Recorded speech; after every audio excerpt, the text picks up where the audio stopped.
Chapter 1. The stone bench outside Iron Dawn Guild's main hall had hosted many quiet indignities over the years, but Xinyu could not recall any of them hurting quite like this one.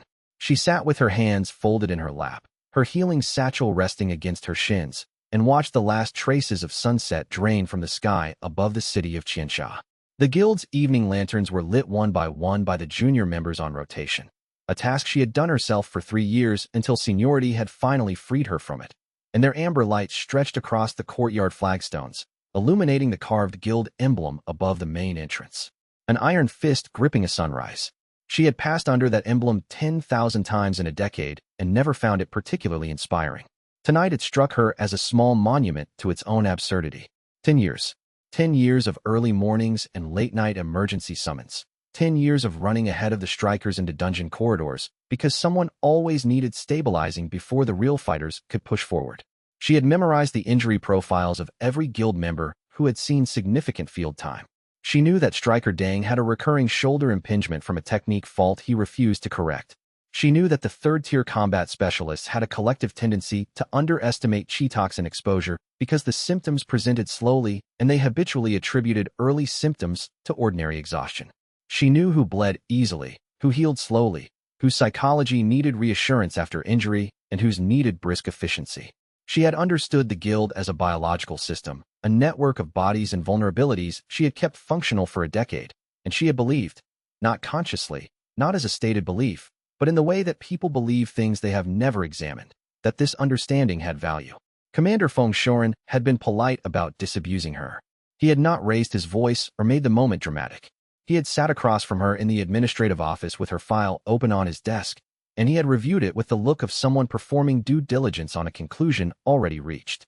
He had used the word liability with the careful gentleness of a person who had rehearsed it. He had noted that E-rank status, after 10 years, was simply not compatible with the guild's current positioning requirements.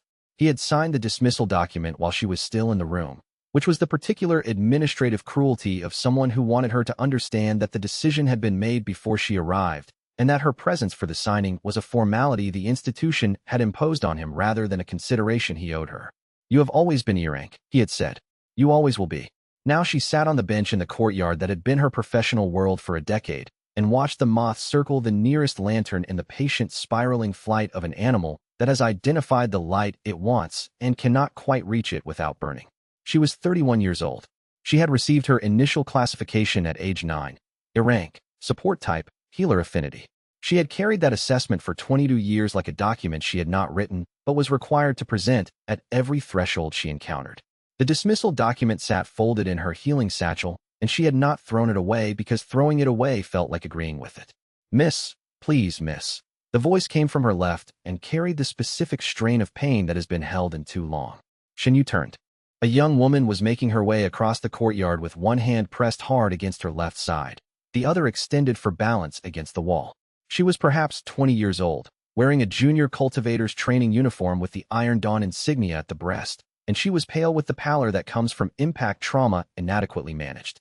Xinyu read the injury automatically, the way she always had. Left intercostal region, third and fourth ribs, muscle tear from blunt force rather than blade contact. Possibly a fracture developing in the fourth rib's lateral surface. 3 hours old, untreated. The guild healer had already finished for the evening, the young woman said, stopping near the bench with the careful stillness of someone for whom deep breathing was currently painful. "They said come back in the morning. But it hurts every time I breathe, and I thought if someone was still out here." "Sit," Xinyu said. "Left side toward me." The injury was exactly as she had assessed it from across the courtyard. She worked by touch and by the fine extended thread of her chi, which had always been more precise than E-rank healer's chi was supposed to be. She had attributed this to technique, to the stubborn refinement she had pursued because it was the only variable available to her within the ceiling her rank imposed. She had healed injuries like this hundreds of times. She had always healed them the same way. Pour chi in, guide it with intuition, let the tissue's own tendency toward repair do most of the work. But tonight, in the first moment of contact, something was different. The injury did not feel like a problem to be addressed. It felt like a text to be read.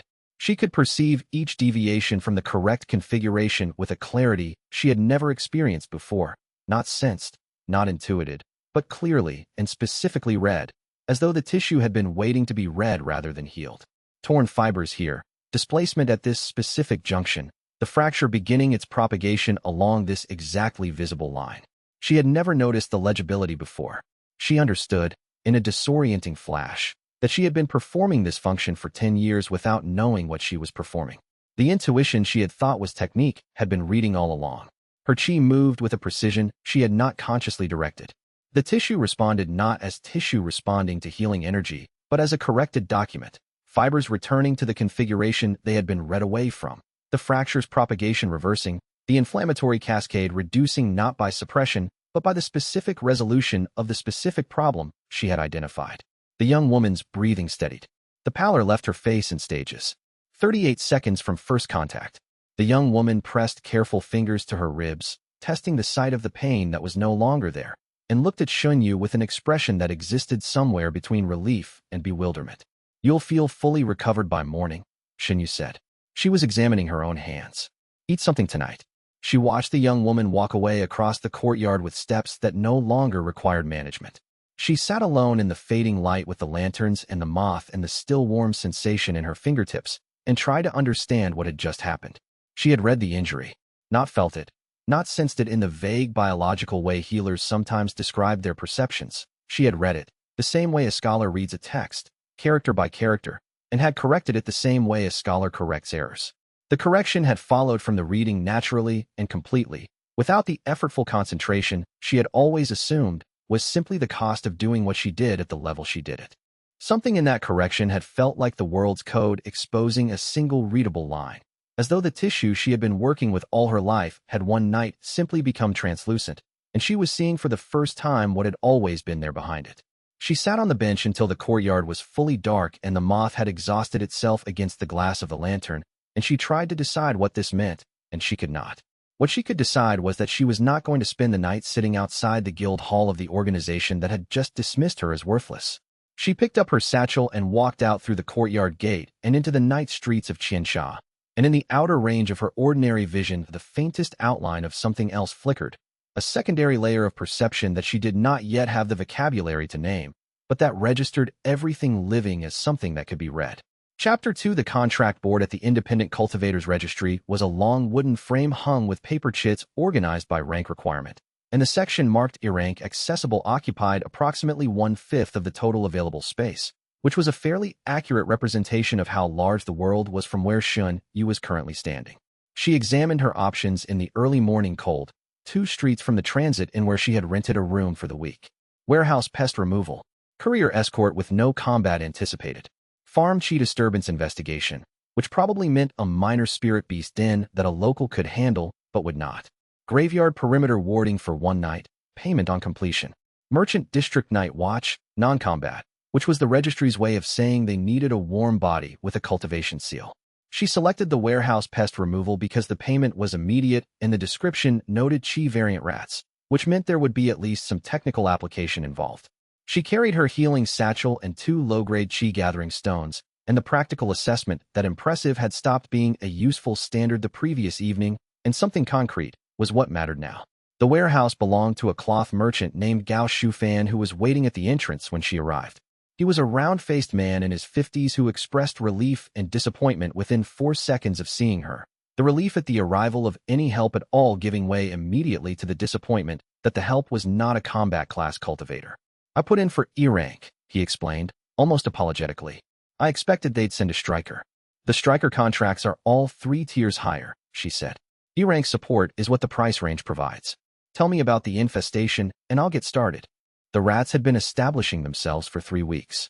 Standard control measures had failed in the specific way that suggested chi absorption rather than resistance.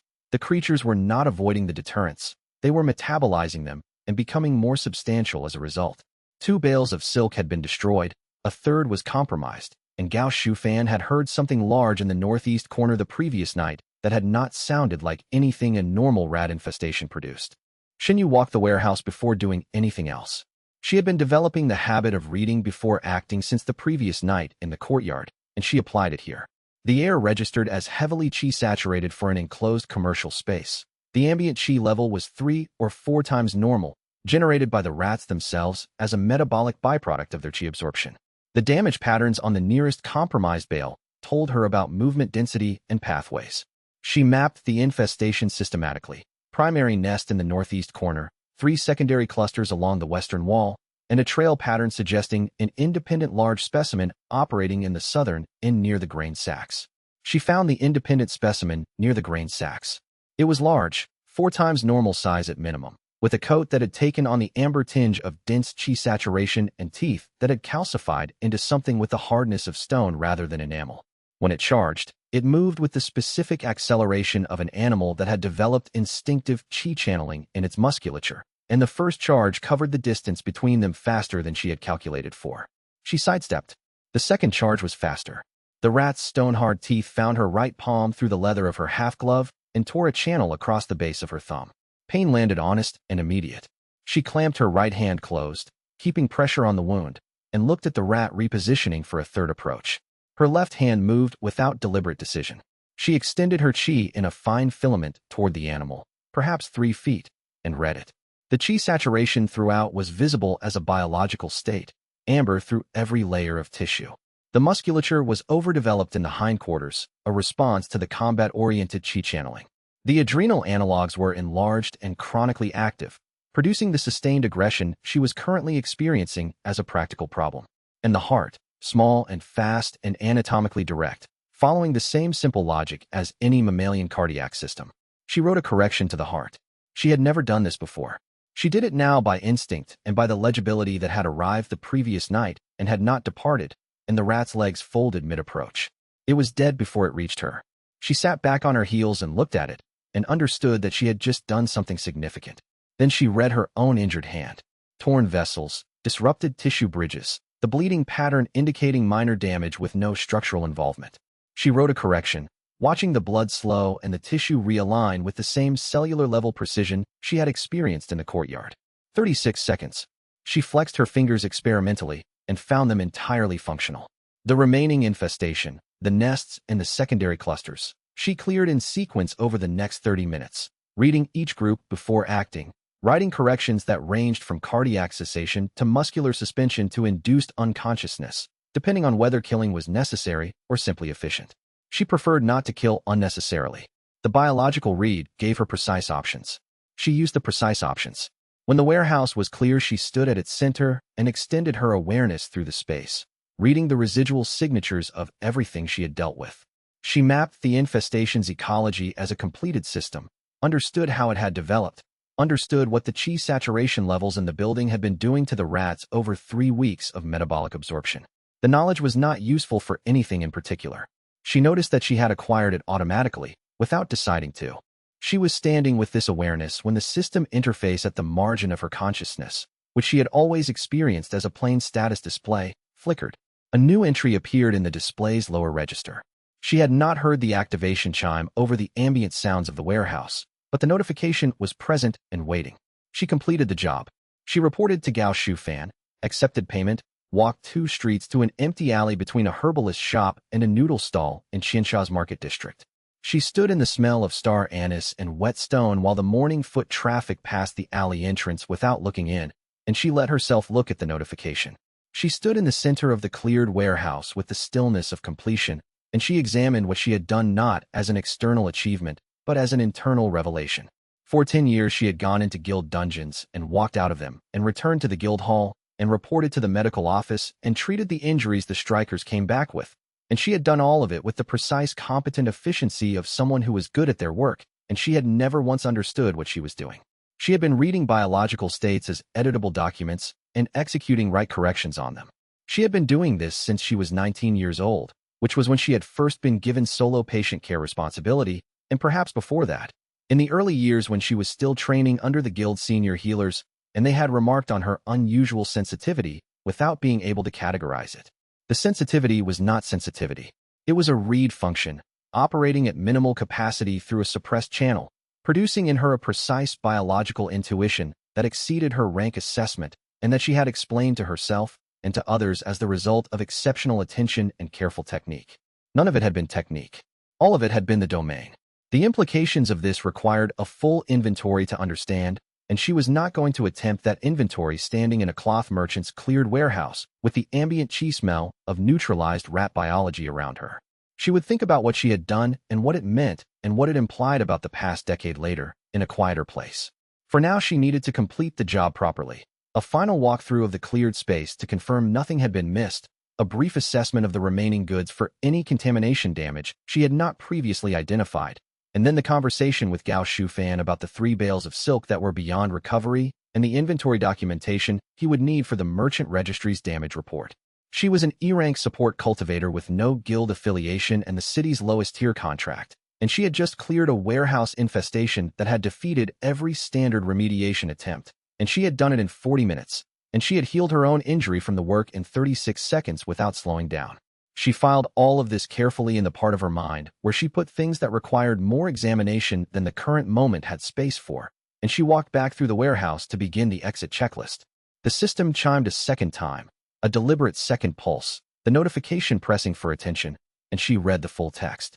It was unlike anything the system had ever displayed to her before, and she read it 3 times, and understood, with cold certainty, that whatever came next would not be decided by the Bureau of Ranks. Chapter 3. The notification read, Healer's Domain, Biological Rewrite Authority, Activation Pending. Requirement, full acknowledgement of true nature. Xinyu read it a 4th time. A 5th. She stood in the alley with the notification visible in her system display, and the morning market sounds a thin layer between her and the full meaning of what she was reading, and she ran the implications through her mind with the same systematic attention she gave to complex injuries. A domain class ability. In someone with an E-rank assessment. These 2 facts were not compatible within the classification system, she understood. Either the assessment had been wrong, which the system itself was now implying, or the domain class ability had appeared suddenly, without precedent, in a cultivator who had been accumulating it over a decade of support work. The first option meant her entire professional history had been built on a false foundation. The second option was not actually different from the first. She understood what the institutional response to this notification would be before she walked into the classification authority, but she needed to walk in and confirm it. She needed to understand what the official structure would say about what the system had told her. She needed that data point before she decided anything. The Bureau's central branch was 3 streets from the Guild Quarter, a severe government building with the classification hierarchy carved in relief above the entrance. Xinyu had been inside twice in her life, both times for mandatory annual verification of her E-rank status, a formality that had always felt like documentation of a limitation rather than a genuine assessment. She took a number from the queue manager at the entrance and sat on a hard bench in the waiting area and observed the bureau operating around her. The clerks were efficient in the particular mechanical way of people who have processed the same categories of request for so many years that each request has been reduced to its procedure. She watched a middle-tier striker submit a rank advancement certification. She watched a support healer dispute a contract classification. She watched the clerks work through these cases with the rhythm of a system that had been designed to manage the expected and had no process for anything else. When her number was called, she approached the counter and stated her request directly. She had received a domain class activation notification from the system and wished to request a formal rank reevaluation. The clerk reviewed her file with the slight increase in attention that meant he had noticed something worth noting, and then produced the bearing of someone deciding how to be dismissive without generating a complaint record. E-rank, support class, former Iron Dawn affiliation, terminated yesterday, he noted. He recited the reevaluation protocol with the smooth delivery of someone who has recited it many times. Secondary review form, 60-day response window, reevaluations granted only on documentary evidence of rank advancement that could not be explained by existing records. An unverified system notification, in the absence of demonstrated advancement, did not meet the threshold. The threshold meaning, Xinyu said, that I cannot receive a reevaluation because I have not already been reevaluated and certified by an authority whose certification requires the reevaluation I am requesting. The threshold meaning E-rank subjects require a supporting rank authority's certification for immediate domain class assessment. He slid the secondary review form across the counter. Complete this form. You will be contacted within 60 days. She looked at the form. She looked at the clerk. She took the form, folded it into quarters with precise deliberateness, placed it in her satchel, and walked out of the bureau building into the morning air. She stood on the front steps and experienced, briefly and cleanly, the anger of someone who has been told that the evidence of their own nature does not meet the institutional standard for consideration. She let herself feel it fully for approximately 30 seconds, the way she managed acute pain. Acknowledge it completely, understand its dimensions, then set it aside precisely enough to work around it. Then she opened her system interface and looked at the notification.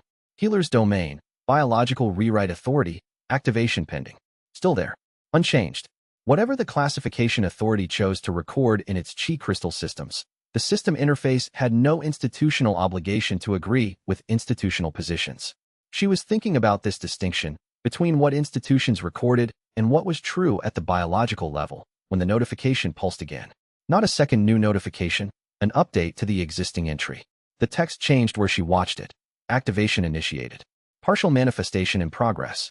Acknowledgement overridden by biological necessity. Her hands were warm.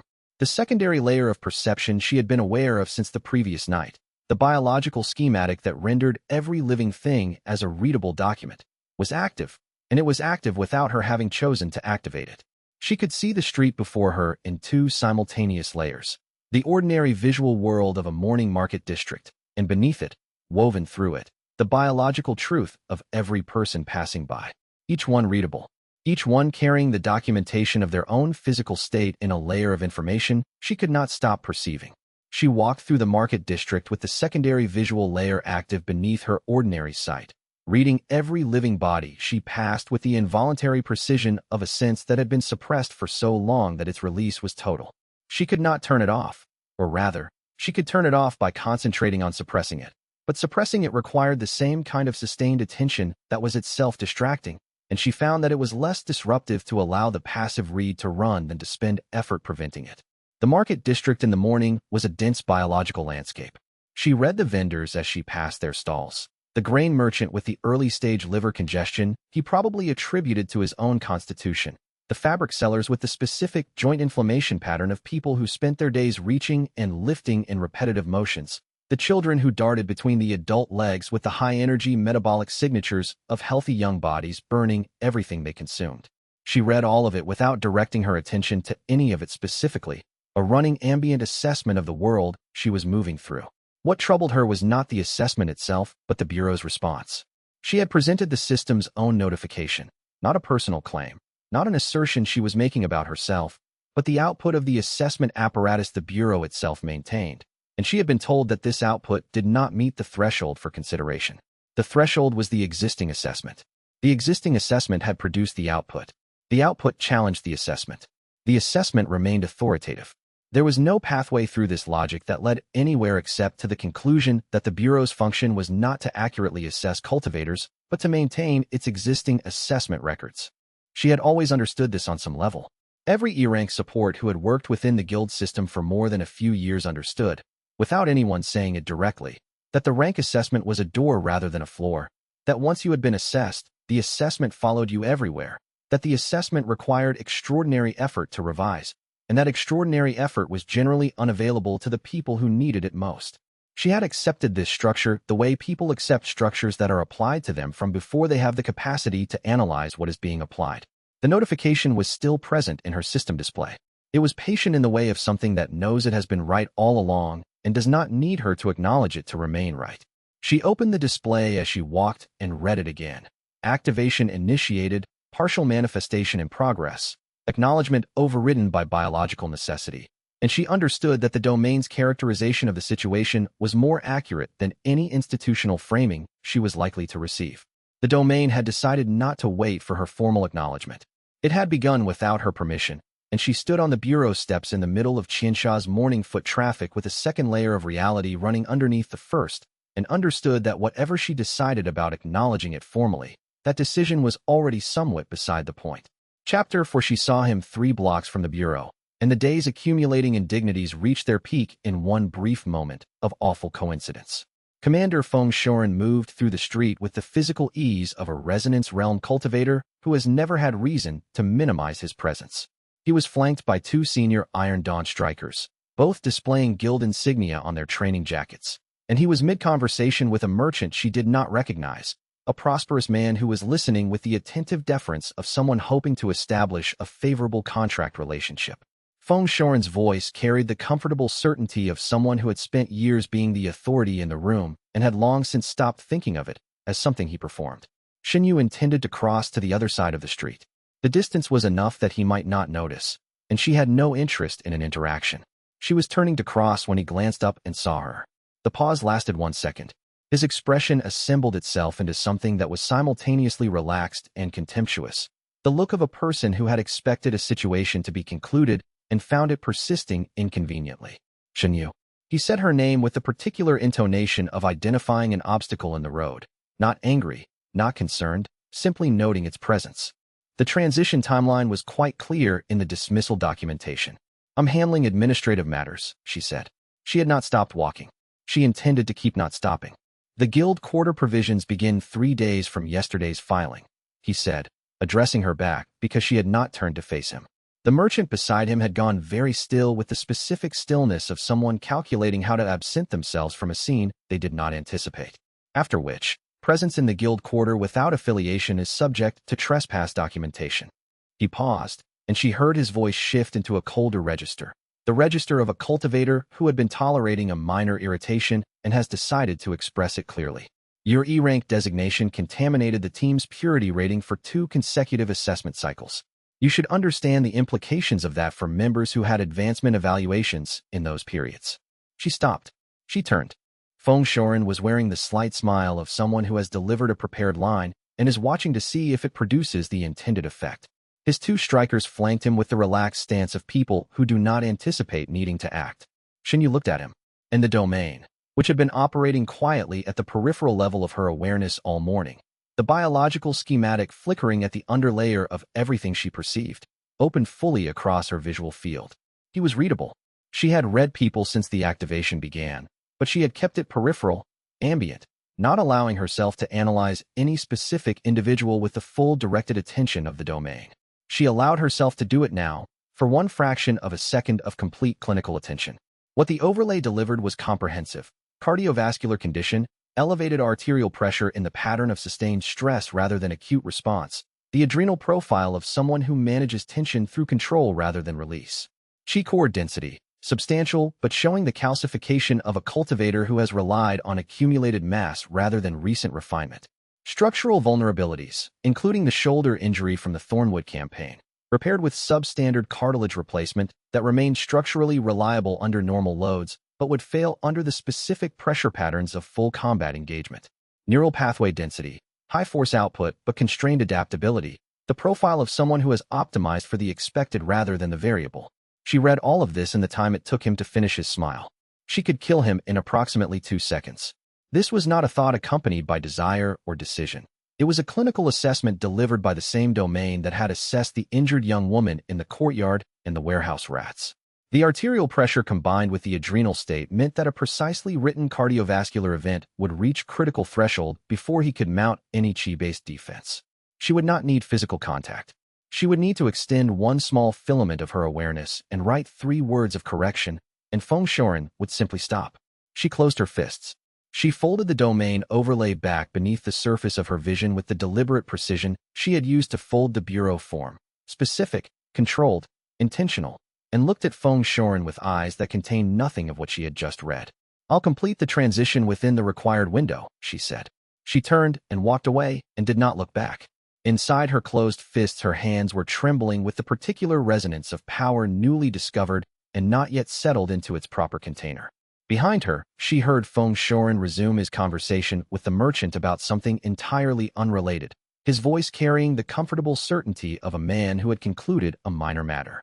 She walked 4 more streets and sat on a bench in a public garden beside a small artificial pond where a pair of ducks occupied themselves with the ordinary urgency of ducks, and she let herself breathe. She understood something she had not understood before the previous night. Power was not the capacity to act. Power was the choice made in full knowledge of the capacity. She had chosen not to act not because she was afraid of the capacity or uncertain of the execution. She had chosen because she was in control of herself, because the decision belonged to her in a way that Feng Shoren's dismissal had not, because what she chose not to do was as real as what she chose to do. She sat by the pond in the public garden and let herself breathe, and she thought about what power meant when it had not previously existed and then suddenly did. The capacity to harm Feng Shoren had been present for the entire conversation on the street. She had walked away from the bureau. She had seen him. She had read him as the domain read every living body she encountered, and the assessment the domain delivered was clinical and precise and complete. It was not different in kind from the assessment she had done on the warehouse rats, or the injured young woman, or the thrush in the forest clearing. The domain did not discriminate between its assessments by moral category. It read what was there and reported what it found. And what it found in Fengshoren was a cardiovascular system under chronic stress, an old injury inadequately repaired, a biological system with specific vulnerabilities she understood completely. The difference between reading the assessment and acting on it was the entire territory of choice. She had held that choice in her hands for approximately 3 seconds on the street in full understanding of what she was holding, and she had set it down deliberately and walked away. The decision had not been made under duress. It had not been made from fear or from uncertainty about her capacity. It had been made because she had decided, because the choice about what to do with what she was capable of belonged to her, and she had exercised that belonging in the direction she chose. She had spent 10 years in Iron Dawn Guild, and for 10 years the guild structure had made all decisions about how her capacity was deployed. She had healed when she was assigned to heal. She had accompanied missions she would not have chosen. She had treated injuries sustained in operations she had not agreed with, and in some cases actively disagreed with, because her role was to maintain the team's operational capacity, and the operational capacity's direction was not her decision. The guild had treated her E-rank status as the reason for this arrangement. It had been a convenient reason. The actual reason was that the arrangement served the guild. She was not in the guild now. The arrangement had ended yesterday, and she had not yet replaced it with anything. She was sitting alone in a public garden deciding for the first time in 10 years what she was actually going to do with what she was capable of, and the answer was not yet clear, but the first element of the answer was clear. Whatever she did would be decided by her, not by the structure she served. She had spent 10 years in a guild that had neither genuine power nor genuine choice. She was no longer in that guild. She sat beside the pond with the ducks and the morning light and the domain flickering at the edges of her vision. And in there, at the edges of her ordinary vision, the domain overlay flickered, showing her every person passing by as an open document, readable, editable, impossible to ignore. Chapter 5. The forest outside Xianxia's eastern wall was not wilderness. Foresters worked it on a seasonal thinning schedule and hunters took the southern margin year-round, but 2 miles of depth provided the kind of functional privacy that a training clearing required. Xinyu had used this particular clearing, a natural oval of flat ground between 4 large oaks, perhaps a dozen times over the years when she needed somewhere that was not a city or a guild hall or another person's recovery room. She sat cross-legged in the clearing with dry leaves pressed flat around her and examined the notification with the full attention it deserved. Healer's Domain, Biological Rewrite Authority, Activation Initiated. Below the primary notification, a secondary display she had not noticed in her first several readings. Subfunctions available. Read-only passive, active. Write command limited, active. Write command advanced, locked. Total override, locked. Advanced cultivation required. She had 2 active functions. She had possessed them both. The notification implied, before today, before this week, before the dismissal, possibly before many years of the cultivation work she had believed she was performing as an E-rank healer. The read-only passive had been running in the background of her perception for a long time. She was now certain of this. The biological awareness she had always attributed to exceptional technique. The precision with which she had always read injuries. The sharpness of her assessment that had persistently exceeded what E-rank should have produced. That had been the domain's passive function operating at minimal capacity, suppressed, misidentified, mistaken for skillful intuition when it was actually a classified ability running on minimal power through a block channel. She had been reading people for 10 years and calling it a healer's instinct.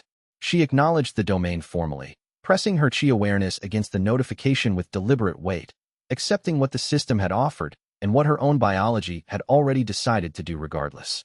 The overlay settled into the secondary visual layer it had been occupying as an intrusion and became, with the acknowledgement, a permanent integrated sense. Present the way hearing was present, responsive to attention without requiring it constantly, contributing information to her perception of the world without overwhelming her primary vision.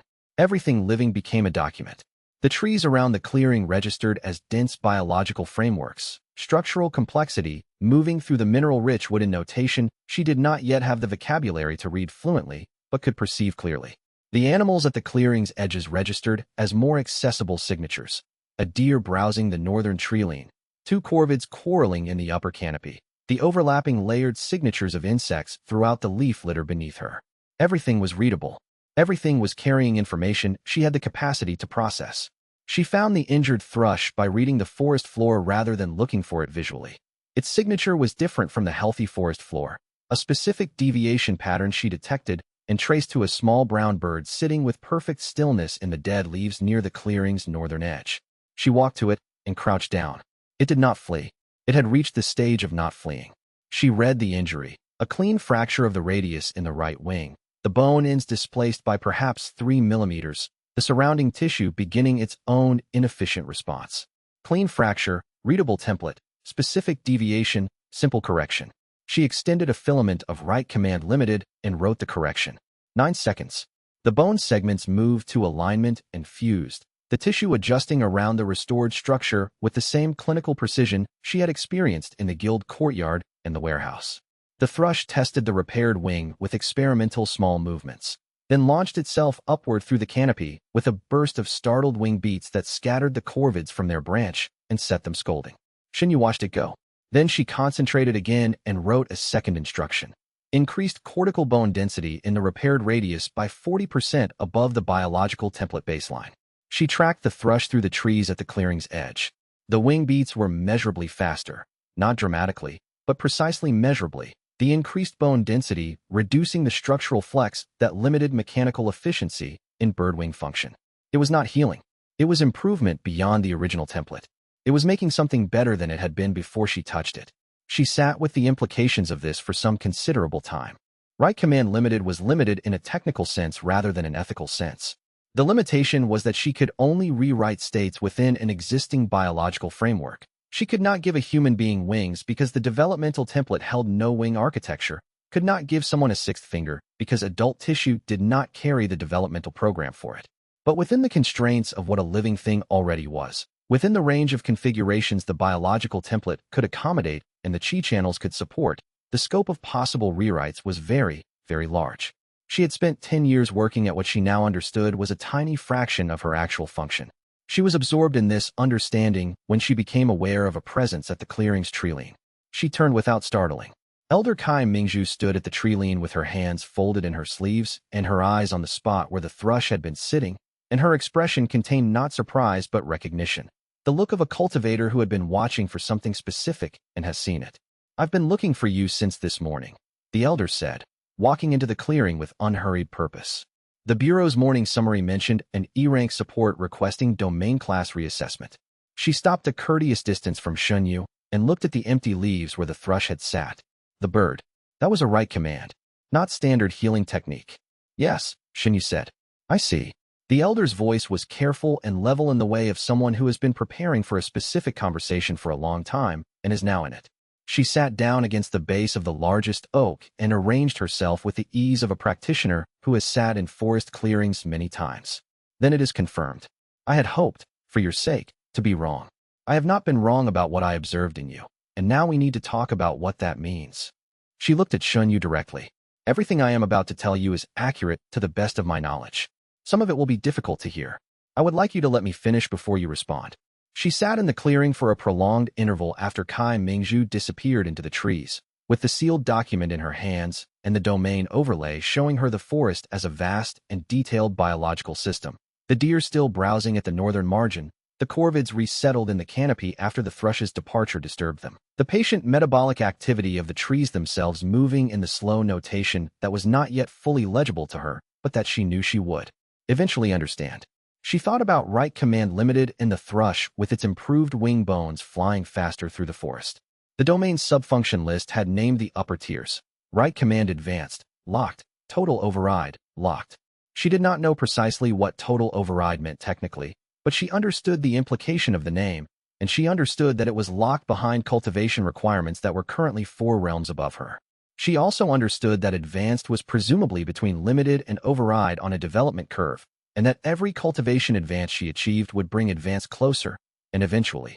She held this understanding carefully, setting it in front of her and examining it with the detachment she tried to apply to things that were too large to emotionally process immediately. Eventually, the distinction between reading biological states and rewriting biological states as a fundamental act of will would become something she could not put theoretical limits on. The domain registration document she was holding described 8 practitioners.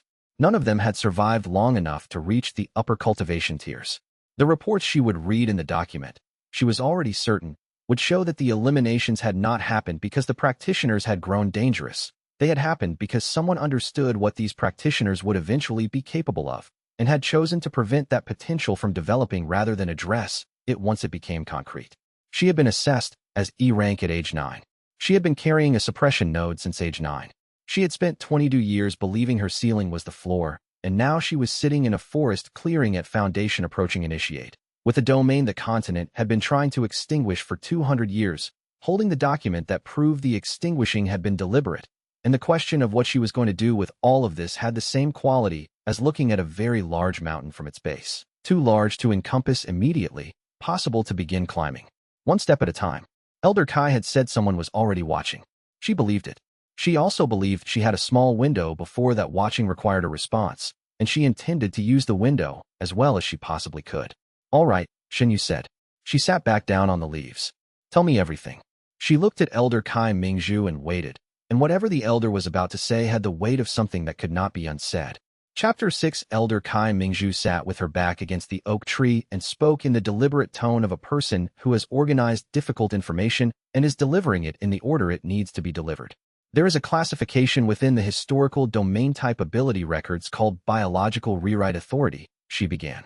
I know its name and its description because I am old enough to have had access to guild archival materials before the current classification regime standardized the permitted record set approximately 30 years ago. The source documents for this classification, the original registration records, the practitioner assessments, the technical evaluations, were removed from standard circulation approximately 190 years ago during a period of continental reorganization that restructured the major guilds and the classification authority into their current form. I read those documents before the removal. I committed what they described to memory because I had a specific reason to believe I would one day need that memory. She paused, letting the shape of what she was saying settle before continuing. I believe the Biological Rewrite Authority lineage to be extinct. The historical record gave me reason to believe this.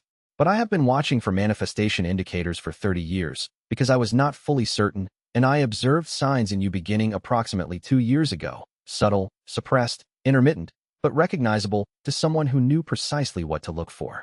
I said nothing because I was not certain, and because certainty was the minimum threshold for what saying something would require of me. I was also aware that saying something prematurely, to the wrong person or in the wrong context, could have placed you in danger that you were not yet equipped to manage. Danger from what? Xinyu asked. From what the historical record documents, Kai Mingzhu said. 8 confirmed practitioners of Biological Rewrite Authority over roughly 400 years of recorded history. 6 were eliminated by continental authorities before reaching Condensation Realm, typically within months of their full activation. 1 reached Sovereign Realm and required a coordinated action from 4 major guilds acting under continental mandate to stop. The 8th disappeared entirely and is not accounted for in any record I have been able to locate. All 8 were identified and addressed within months of becoming operational. She paused again.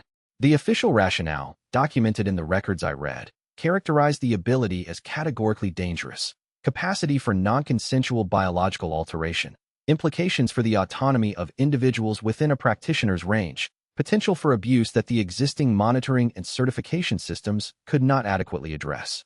She looked at Xinyu steadily. This rationale was plausible. I believe it was secondary to the actual concern. Tell me the actual concern. The classification hierarchy, Kai Mingzhu said, is not simply an administrative system for organizing cultivators. It is the structural foundation of every form of social authority and institutional power on this continent. Rank determines resource access, contract rights, legal standing in disputes, the authority to give orders, and the obligation to follow them. The hierarchy is self-reinforcing because it controls the systems that verify rank, and it is politically stable because it aligns the interests of those at higher ranks, who benefit from the hierarchy's maintenance, with the institutional mechanisms that enforce it. She paused. A cultivator who reads and rewrites biological states does not need high rank to defeat a high-rank opponent. She needs understanding of the biology. A Foundation practitioner with full domain function can neutralize a sovereign who does not understand what she is facing. The assessment that assigned this practitioner to the lowest rank becomes, in that moment, functionally meaningless. She let the silence work for a moment. You have been assessed as E rank for 10 years. What must the rank hierarchy do with a practitioner who makes rank assessment structurally irrelevant? Xinyu was quiet. Then she said, the suppression nodes. Something shifted in Kai Mingzhu's expression, a brief flicker of surprise at the speed of that connection, and behind the surprise, something that might have been relief. You know about them. I found one in my own meridian network when the domain activated fully. It has been there for a long time. She met the elder's eyes. Since childhood, I think. Since your initial rank assessment at age 9, Kai Mingzhu said quietly. The nodes are inserted as a routine component of E-rank support assessments, specifically in individuals who show biological sensitivity markers during the assessment process. Those markers identify candidates who might, left unimpeded, develop domain-type abilities. The nodes do not prevent cultivation. They redirect the specific meridian pathways that lead toward domain activation, diverting the qi that would have fed domain development into the standard healer channel structure where it disperses without accumulating into anything the assessment system would classify as significant. She folded her hands in her lap. The suppression system was designed by someone who knew exactly what they were looking for and exactly how to prevent it. And whoever designed it has been maintaining it, Xinyu said. Actively. For generations. Yes. The elder's voice was even and careful. That is what the evidence suggests. She reached into her sleeve and produced a sealed document. Heavy paper, old wax impressed with formal archival authentication marks, the exterior notation in the careful script of a qualified archivist. She held it out across the clearing floor. I have carried this document for 3 years, she said. It is, to my knowledge, the only surviving copy of the original domain registration record for Biological Rewrite Authority. It was removed from the standard archive along with the other records, but I located this copy in a subsidiary storage facility that was not part of the main purge. It proves that the classification existed, that it was formally assessed and registered, and that it was deliberately struck from the standard record rather than revised through normal obsolescence protocol. She paused. Read it somewhere private. Not here. When you read it, look at the closing block, the authorizing signature. I verified the identity associated with that name. I need you to understand. The name is not historical. I checked. Xinyu took the document. It was heavier than it appeared, with the weight of something that had been significant for an extended period and had been held by cautious hands many times. Kai Mingzhu rose. She adjusted her sleeves with the habitual small gesture of a cultivator composing herself for departure. The practitioners in the historical record were found within months of full activation, she said. Each time, the finding was preceded by a report from someone in their immediate circle, someone who knew them. I tell you this not to make you distrust everyone around you, but to make you thoughtful about what you share and with whom. She was moving toward the tree. Someone is already watching for a new activation. The mechanism that has been in place for 200 years does not shut down between cases. It is passive and it is ongoing, and it is very likely going to register your activation within a reporting interval I cannot precisely estimate. She stopped at the tree without turning. The name at the bottom of the document. When you read it, understand. Whoever signed that warrant 200 years ago is still signing warrants today. She sat in the clearing with the sealed document after Elder Kai left, and she understood that she was going to need to find somewhere private and secure before she opened it. But she also understood, sitting in the dappled light of the afternoon forest, that she needed to think through what the elder had told her before she encountered anything new. Biological Rewrite Authority. 6 practitioners killed before they could develop. 1 eliminated at Sovereign. The 8th unaccounted for. The structure Kai Mingzhu had described, the rank hierarchy as the structural foundation of every form of social authority, made irrelevant by a practitioner who could read and rewrite the biology of those at the top of it, was not an abstraction. It was the specific reason that every cultivator in xianxia understood without being told that rank assessment was permanent and unchallengeable. It was the reason that the classification authority did not have a pathway for E-rank subjects to request reevaluation without a supporting authority's certification. It was the reason that the supporting authority was always someone with rank, and that people with rank had no incentive to certify that their rank was not the measure of their actual capability. The system was self-sealing. It had been designed to be self-sealing.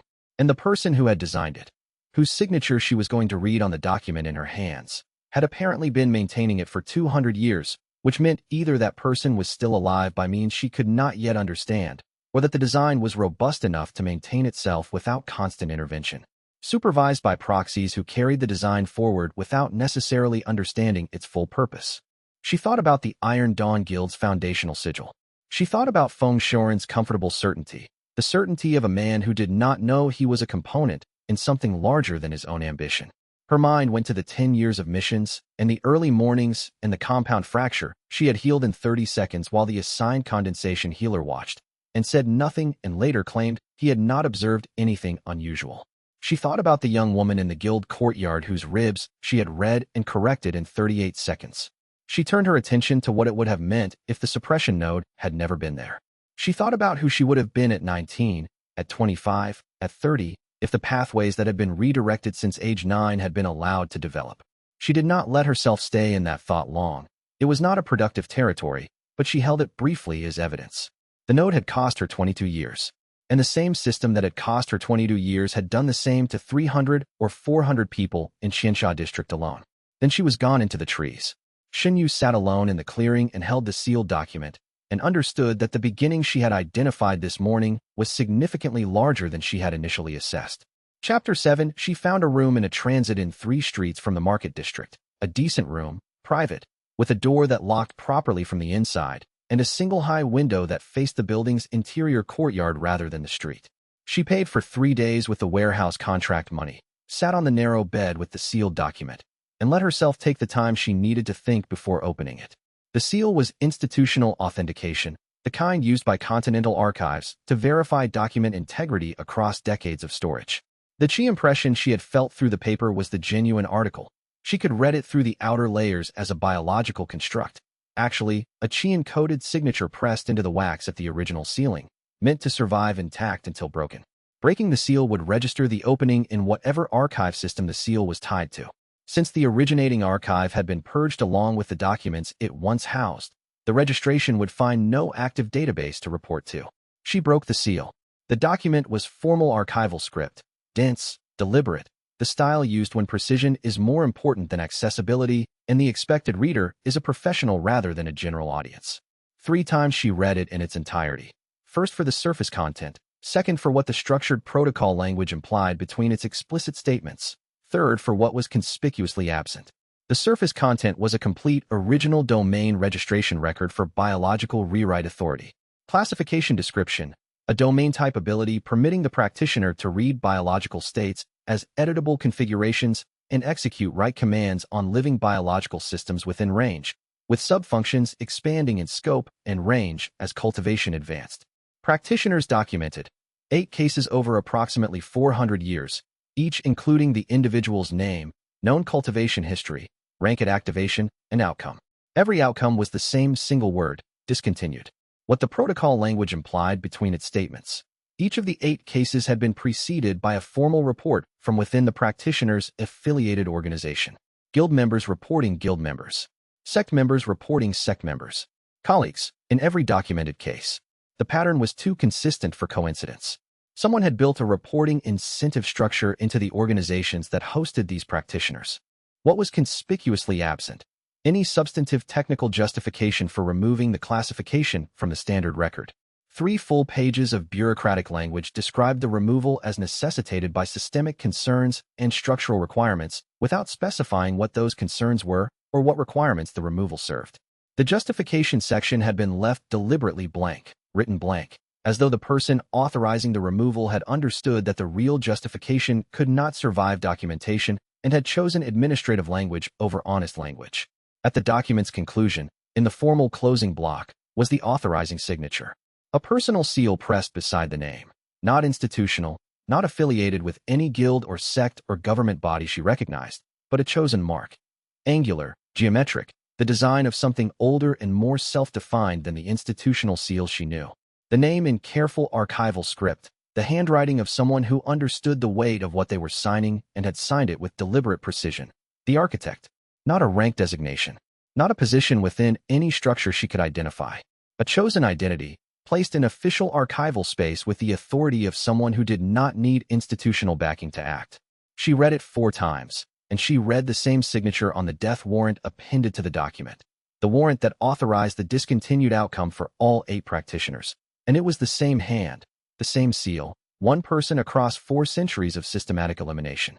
Kai Mingzhu had verified the name was not historical. A living person's signature. Xinyu set the document down on the bed and turned her awareness inward, directing the domain overlay into her own meridian network at the full diagnostic depth she had not previously attempted on herself. She found her chi pathways immediately, the familiar interior landscape of 31 years, and she found the suppression node within the first 5 seconds of directed analysis. She had known it was there since the activation began. She was ready now to examine it completely. It was located at the junction between her 3rd and 4th meridian branches, in the shoulder complex, a compact crystalline structure approximately the size of a rice grain. It had 8 primary attachment points anchored in the meridian wall tissue and a secondary web of microfilaments that had grown outward from those anchors over years of integration, branching into the surrounding tissue in a radius of approximately 2 centimeters. The growth was the key problem. The node was not a foreign object sitting in her channel.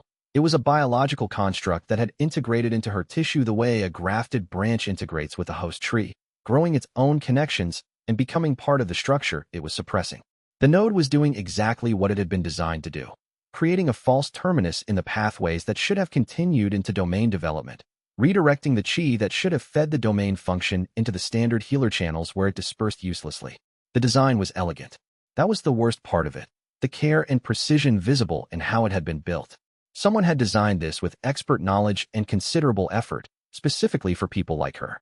Specifically for her. She read the node's composition more carefully. Not standard chi crystal, and not any simple biological material. The core structure was a calcified chianity, technically alive, grown from a biological seed that had been implanted decades ago and had since calcified into its current form while maintaining the living connections into her tissue that gave it functional presence rather than merely physical presence. It could not be simply extracted. It needed to be dissolved from the outside in. In the node's crystalline surface, visible under close diagnostic read, was a maker's mark. Small, pressed into the original structure at the time of creation. A geometric sigil. She held the reed for 40 seconds and committed the sigil to her memory with the domain's precision. She had seen it twice in the past 48 hours. It was the architect's personal seal, identical to the one pressed beside the signature in the archival document.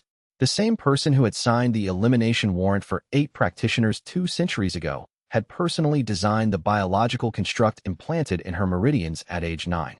The Iron Dawn Guild, Commander Feng Shorin, the dismissal, the decade of service, all of it was operating within a system this person had built and was still maintaining. She was not dealing with institutional inertia. She was dealing with a continuous active intelligence. The night deepened while she sat on the bed with the document and the node extraction plan forming in the back of her mind in parallel with the legal and historical questions the document raised. She was accustomed to managing parallel work streams. In the guild, she had routinely been managing 3 or 4 patients' simultaneous needs while also tracking the mission's tactical situation and the reserved chi levels of the strikers, and she found that the domain had actually improved her capacity for parallel processing. The biological read running on a low-level background thread that fed her information without demanding attention, freeing her primary focus for the analytical work. The document's evidence for ongoing active maintenance of the suppression system was subtle but consistent. The distribution of suppression nodes across multiple major guilds, using a standardized technical design, implied not only original distribution but periodic technical updates. The biological construct technology she had encountered in her own node was sophisticated enough to require ongoing refinement to maintain effectiveness as cultivators developed new scanning techniques and the domain knowledge base potentially expanded. Someone was maintaining the technical standards. Someone was distributing updates to the field operators. Someone was reviewing the monitoring reports. She considered the parallel reporting channel she had inferred from the enforcer's behavior on the road, the report that had bypassed Feng Shorin and gone somewhere else. If the monitoring system for suppression nodes reported to a central authority, and if the field enforcement operations reported to the same authority, then there was a sophisticated administrative apparatus operating beneath the visible structure of guilds and bureau, an invisible layer of institutional function that the visible structure served without knowing it was serving it. This was not a conspiracy in the melodramatic sense. It was an infrastructure. It had been built 200 years ago during the Continental Reorganization, and it had been running on institutional momentum ever since, refined and updated and maintained, with new operators trained into it by the previous operators, and the majority of those operators probably did not know what the infrastructure's original purpose had been. They knew their specific function. They executed it. The system's overall purpose had receded into history, except for one person. One person who had been present at the original design and was still present now, still signing things, still overseeing, still knowing why. The architect. She folded the document and placed it in her satchel with the care she gave to anything that was evidence. Then she turned her full attention to the extraction plan. She set that understanding aside, not discarding it, setting it aside with the precision of a cultivator who has no immediate use for information that would distract them from the work they needed to do first, and began to plan the extraction. Chapter 8. The extraction required preparation, and she gave it the preparation it required. She spent the first night mapping the node's integration structure in complete detail, reading each attachment point, tracing each filament of the secondary web, understanding the specific sequence in which the dissolution would need to proceed to avoid a catastrophic collapse of the channels the node had been corrupting. Crude extraction, physically pulling the node from its integration, would tear the attachment points loose and leave the filaments embedded, and the immediate chi flooding from the stripped channels would collapse her meridian structure before she could manage the pressure.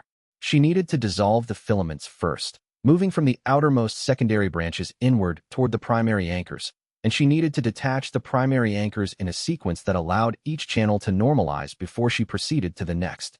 She estimated 12 hours of preparation and an unknown number of hours of execution, depending on how cleanly the dissolution progressed and how severe the pressure release was once the primary blockage was removed.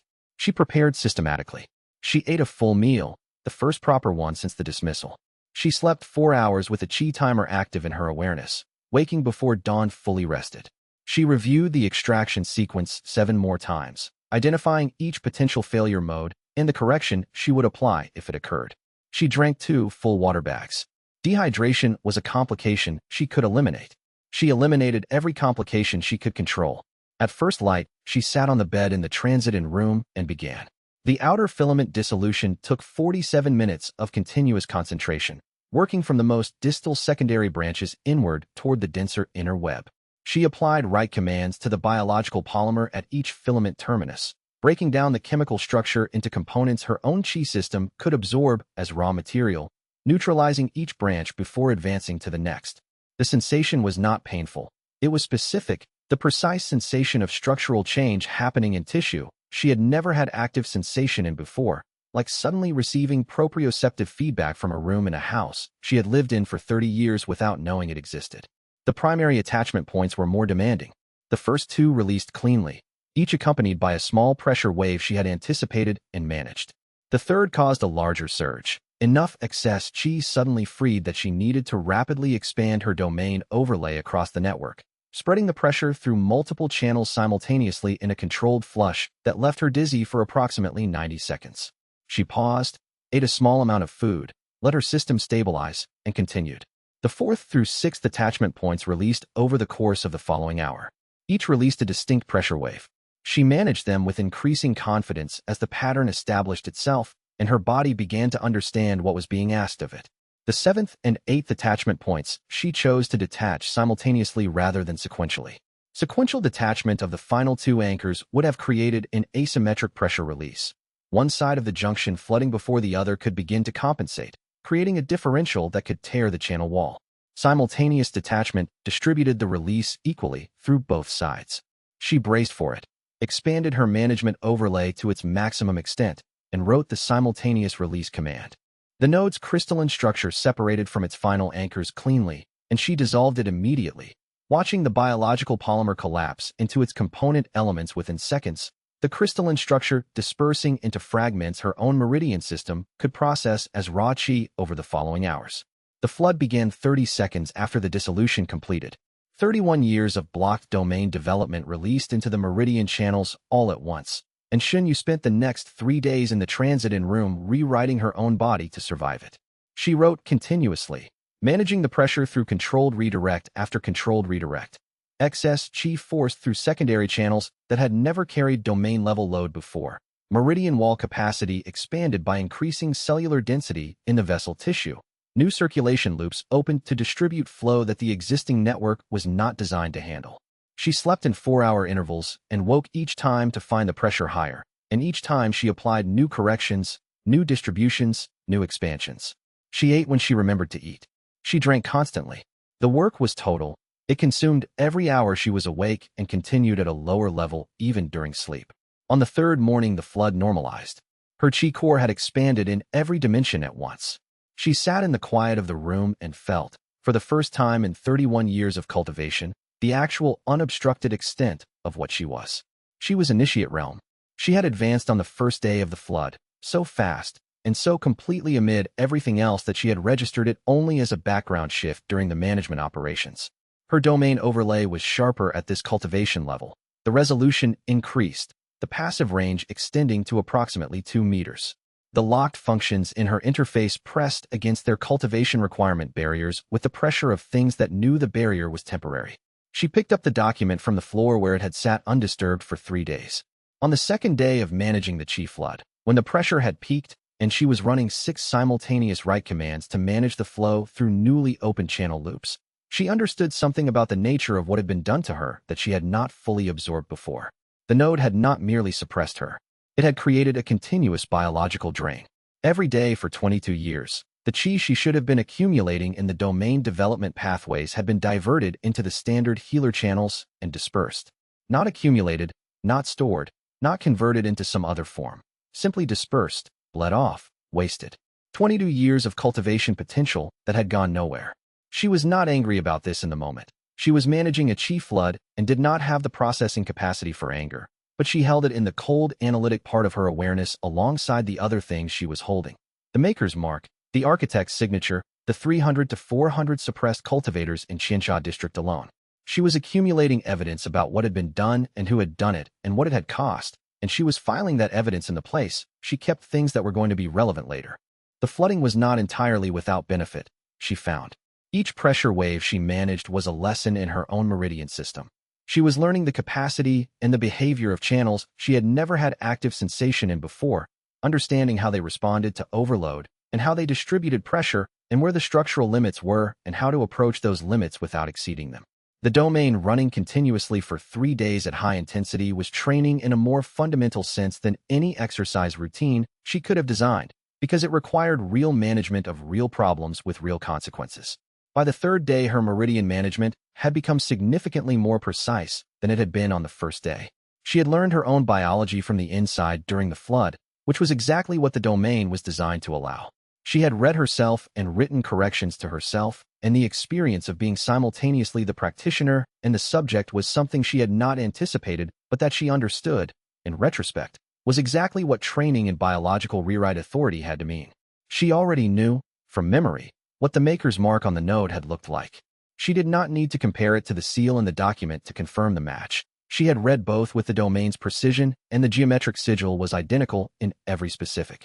But she looked at the document again anyway, reading the architect's signature, reading the mark pressed beside it, and let herself fully absorb the fact that the same intelligence that had authorized the death of 8 practitioners had personally designed and distributed the suppression construct that had been embedded in her meridians before she was old enough to understand what cultivation meant. And this meant the architect had been watching for her, specifically, since before she could have known to be afraid.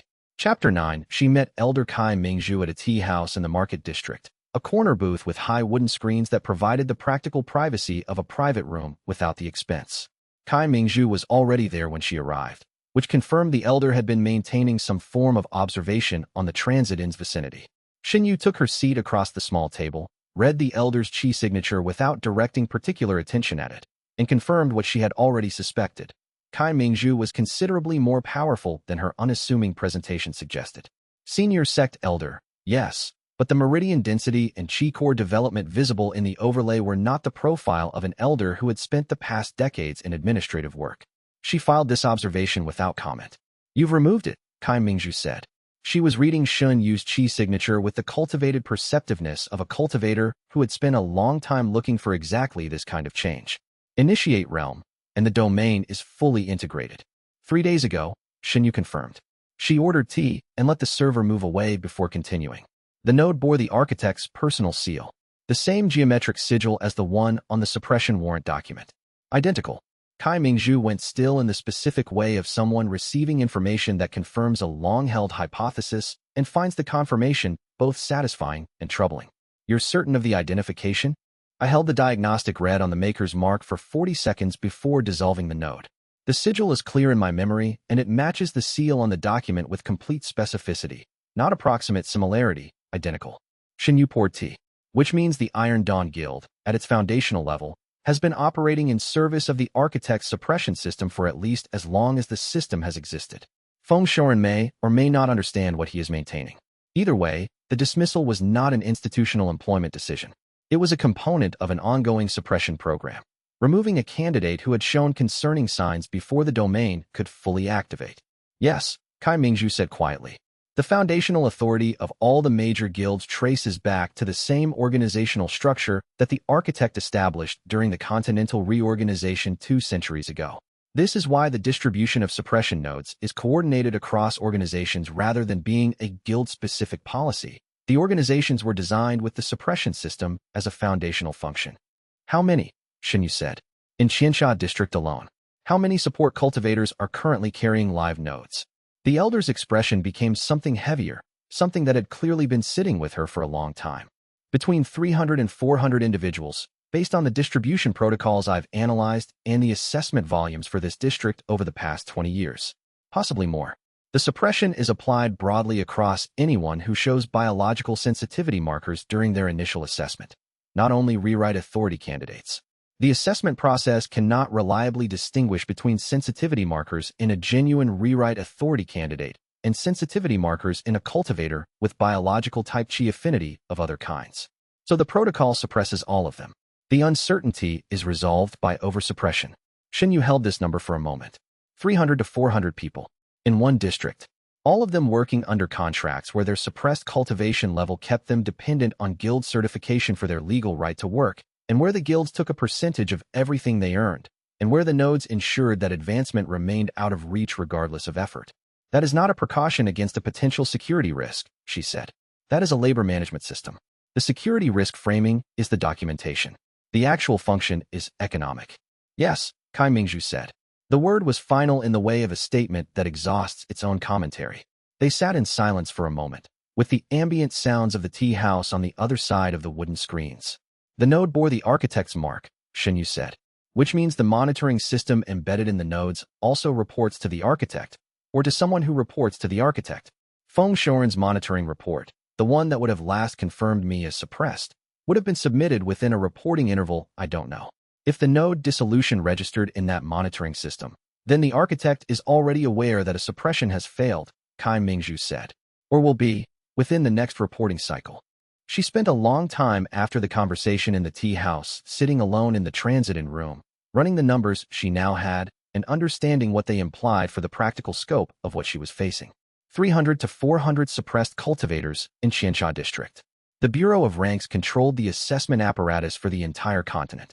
Major guilds in every major city were carrying the suppression protocol forward. Feng Shuren's operation was one node in a network that extended to every urban center with a functional cultivation community. The scale was immobilizing if she allowed herself to think about it as a problem to be solved entirely. She did not allow herself to think about it that way. She thought about it instead as a problem with a natural starting point. One cultivator at a time, beginning with the ones she could reach, understanding that the first priority was not to solve the whole problem, but to demonstrate that the problem could be addressed. The precedent mattered. The first person whose node she removed would show that removal was possible. The first group she helped would show that help was possible. The documentation Lin Tao was apparently gathering would create a record that did not depend on any single person's survival. She thought about the monitoring reports. The node in her meridians had been reporting her suppressed status to someone at regular intervals for 22 years. The dissolution of the node had presumably produced either a failed-to-report interval or an anomalous status report, depending on how the monitoring system was designed. The question remained unresolved, which? She did not know the reporting interval. It was unclear to her how quickly the receiver of these reports would process the anomaly or how quickly a response would be organized. What she knew was that she had a window, and the window's size was unknown, and the best use of an unknown size window was to do as much as possible as quickly as possible. She read her own Qi core, initiate realm, stable, the advancement solid in the way that advancements felt when they had been earned through genuine development rather than breakthrough techniques. Her domain overlay was cleaner than it had been before the extraction, the resolution sharper, the right command execution more precise. She estimated, approximately a week before either the monitoring reports reached someone who would act on them or the field enforcement operations received updated intelligence from the road enforcer's report. A week to become more useful than she currently was. She began planning how to use it. She read the district economic structure through the lens of what she had just confirmed. an invisible layer of institutional function operating beneath the visible surface of guild contracts and bureau certification requirements. The support cultivators she had spoken with during her 2 days of preparation for the compound operation had described their working conditions in terms that were individually unremarkable. The certification costs, the contract percentages, the assessment fees, the mandatory continuing education requirements that all had to be completed through certified institutions. The certified institutions all being controlled by the major guilds. None of these elements was individually sufficient to prove systematic exploitation. Collectively, they formed a closed system that produced the same result as overt coercion without producing any individual action that was clearly actionable. The suppression nodes were the physical infrastructure supporting the financial infrastructure.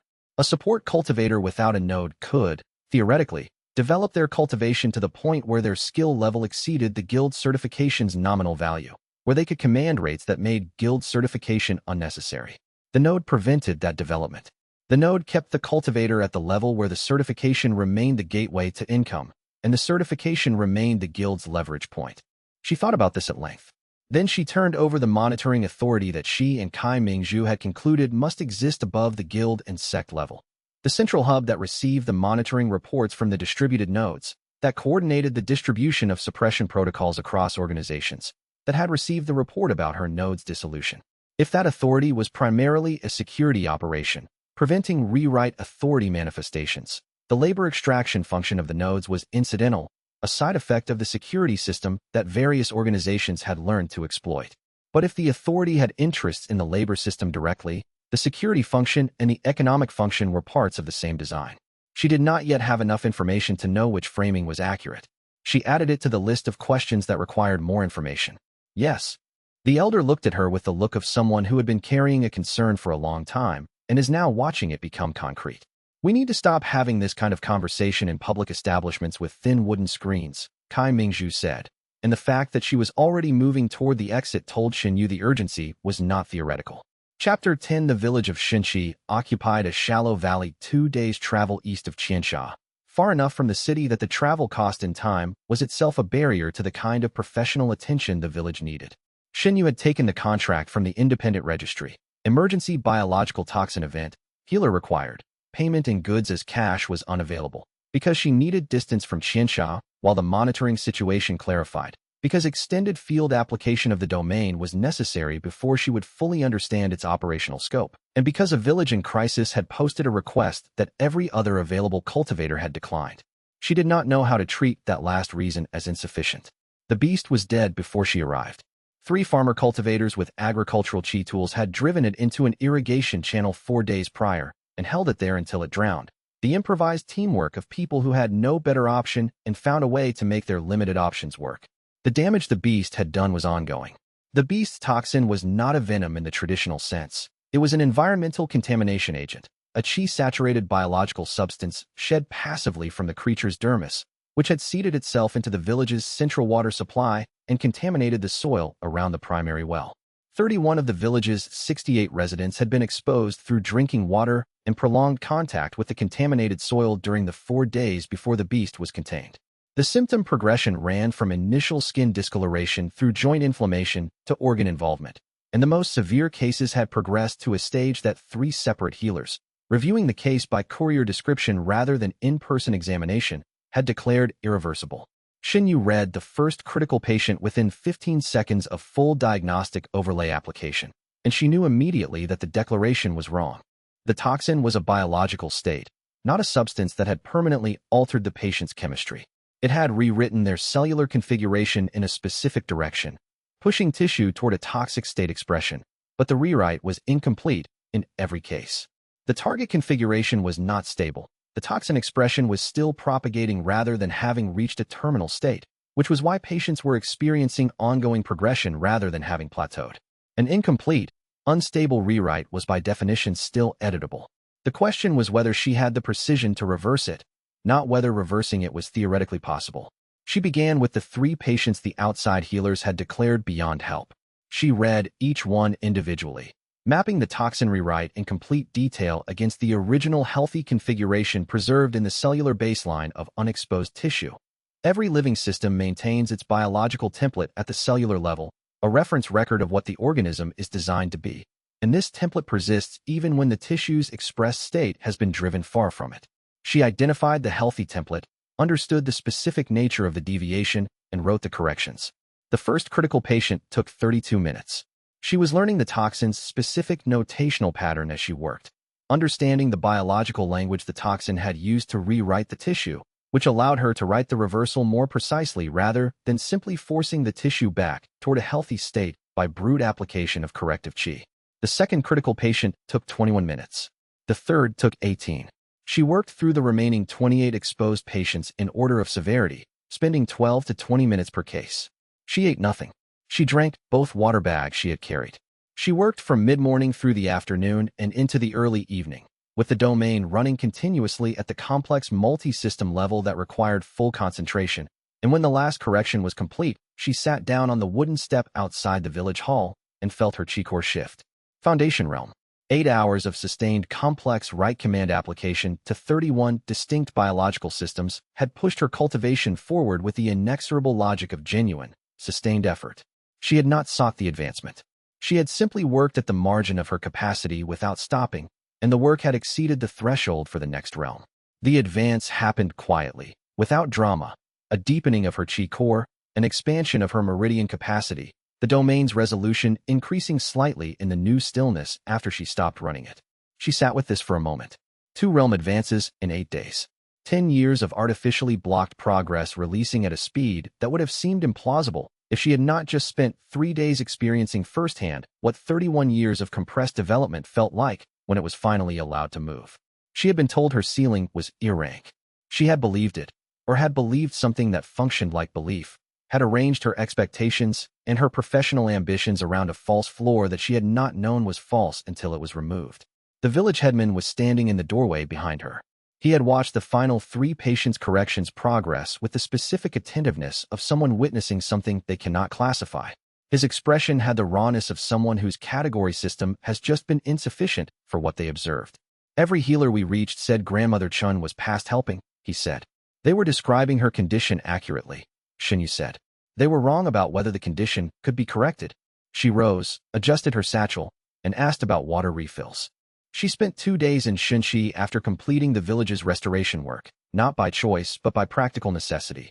The village had no immediate way to compensate her beyond goods, and the goods they offered, preserved food, medicinal herbs, a small quantity of useful cultivation materials the village farmer cultivators had accumulated over years, took time to assemble and to pack. She used those 2 days for extended domain practice. The 31 treatment cases had given her a detailed understanding of the toxin's biological notation, and she used that understanding to explore the broader question of what the domain could read in biological systems that operated outside the standard healer's diagnostic vocabulary. She read the village's agricultural fields and found the specific qi saturation gradients that the contaminated soil had produced and that the farmer cultivators were managing through their own cultivation techniques. She read the medicinal herb plots and found the specific biological states that made certain growth stages of each plant more therapeutically potent than others. Information that the village's agricultural tradition carried as practical knowledge, but that she could now read directly rather than relying on the tradition's approximations. She was not interested in becoming an agricultural consultant. She was interested in understanding the domain's read function at the widest possible scope before she needed to apply it under operational pressure. Every biological system was a document she could read. The more types of documents she had read, the broader her understanding of biological notation became, and the broader her understanding, the more effectively she could write corrections. The Foundation Realm advancement had expanded her passive read range to approximately 5 meters and her right command range to just over 2 meters. She tested both limits systematically, reading trees at the margin of her passive range and confirming what the domain delivered at that distance versus what it delivered at close range. The resolution decreased with distance, but the fundamental legibility remained. She could read a biological system at 5 meters and understand what was there, even if the precision required to write a correction was not available at that distance. What she learned from these experiments was that the domain's development curve was steep and continuous. Every additional cultivation level would expand both ranges and improve the resolution at all ranges. The locked functions, right command advanced and total override, were not qualitatively different from what she currently had. They were the same functions at a higher precision and broader scope. She would reach them. It was a matter of continued cultivation and continued application. The retrieval posting she saw on her way out of the village did not change this analysis. It added a timeline variable. Someone was actively pursuing her, which meant the window she had identified for free development would close sooner than simple detection timelines would suggest. She noted it and kept moving. In the morning, on her way out of the village, she passed the contract board near the gate and found the retrieval posting. It had been there at least a day, distributed from the xianxia registry network. Her name and E-rank classification in the identifier field, Commander Feng Shoren's seal at the bottom, the word retrieval in red-inked capitals, and a reward amount that told her Feng Shoren was more concerned about her current status than his enforcer's report had apparently conveyed. She looked at it. The reward amount was larger than she had expected, and larger rewards meant better-equipped pursuers were already on their way. Fellow cultivators, before we begin this journey, strengthen this channel's foundation. Subscribe and ring the bell so you never miss a new chapter. A single like fuels the furnace. Now let us begin. Chapter 11. The two Iron Dawn enforcers intercepted her on the road east of Xinxi in the late morning of her second day of travel, at a section where the road narrowed between a dry irrigation channel on one side and a stepped stone terrace wall on the other. They had been skillful about the approach. She had not detected them until they were within 30 meters, which she noted as a deficiency in her passive awareness she needed to address. Both were Foundation Realm, combat class, carrying themselves with the ease of professionals who had conducted enough of these operations to have a well-established procedure for them. The one on the left had the retrieval document visible in his left hand. He spoke with the neutral authority of one who has delivered this specific speech many times.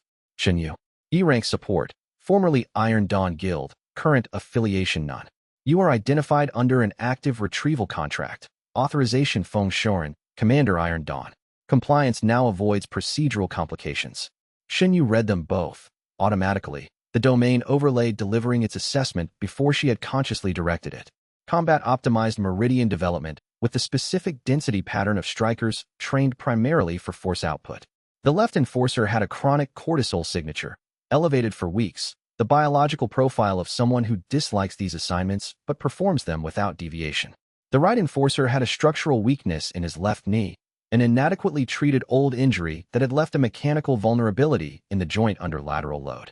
She had thought about this scenario since seeing the retrieval posting. I'm not going to comply, she said. I want to be clear that I am also not going to permanently injure either of you. The left enforcer's expression changed in the specific way of a professional encountering an unexpected variable. You are an E-rank support cultivator. We are Foundation Realm strikers. Yes, she said. I understand that. They moved simultaneously, as correct professional procedure required, the left enforcer advancing as the primary distracting element, the right enforcer angling for a flanking approach on her shield side.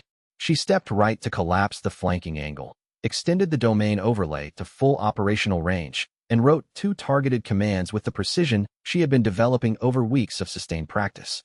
The left enforcer's fast-twitch muscle fibers in both thighs received a temporary contractile suspension, not painful, not permanent, but removing the rapid acceleration capability that made a striker's advance dangerous. He could still move. He moved like someone walking through water, full strength present and functional, but without the burst speed engagement that his technique required to be threatening. The right enforcer's compromised left knee received a right command that reactivated the existing structural damage from the old injury, not worsening the injury's underlying state, but making it impossible to ignore it during the specific load patterns of a combat approach. His right side overcompensated immediately, throwing his balance in a direction his technique was not designed to manage, and he pulled up rather than completing the flanking movement. She walked past them. Neither reached her. She maintained a measured pace and did not look back. She released the commands as the distance between them approached the limits of her operational range, not abruptly, but gradually, allowing the enforcements to fade naturally. Behind her, she heard both enforcers breathing with the effort of people managing a situation that did not match their expectation for it. Then the left enforcer said, quietly and with what sounded like genuine puzzlement, "That was not E-rank support." "No," the right enforcer agreed. "It was not." She heard them confer in low voices as she continued down the road, not calling for pursuit, not organizing a second attempt. She read no urgency in their voices, only the specific tone of two professionals who have encountered something outside their briefing and are deciding how to report it accurately. She walked for an hour after the enforcers fell behind, moving east at a measured pace, and she thought about the operational picture the encounter had clarified. Feng Shoren's retrieval operation was active, professional, and distributed. Copies of the bounty notice at every rural contract board. Enforcers dispatched to the roads most likely to see her movement. The operation was being run correctly for what it was, finding an unaffiliated E-rank support cultivator who was unlikely to have resources or connections. That was the threat model his intelligence had given him. She had been an E-rank support cultivator with no guild affiliation and no known cultivation capacity above the baseline. And from that assessment, his response was appropriate and sufficient. She was no longer that person. She had not been that person for approximately 2 weeks, and the enforcers she had just left on the road were going to make a report that updated his threat model with precision. He would know, within however long it took the report to reach him, that she had defeated 2 Foundation Realm strikers without injury to herself or to them, using a technique neither of them could identify. He would know she was not E-rank in any operationally relevant sense. He would know that the retrieval operation as currently constituted was insufficient. What he would do with that knowledge depended on what resources he had access to and what his priorities were. If his priority was simply stopping her, containing the situation before it became visible to whatever monitoring apparatus the architect maintained, he would escalate immediately to a higher capability operation. If his priority was information first, understanding what she had become and how she had become it, he might wait, watch, try to determine her location and capacity before committing to a second approach.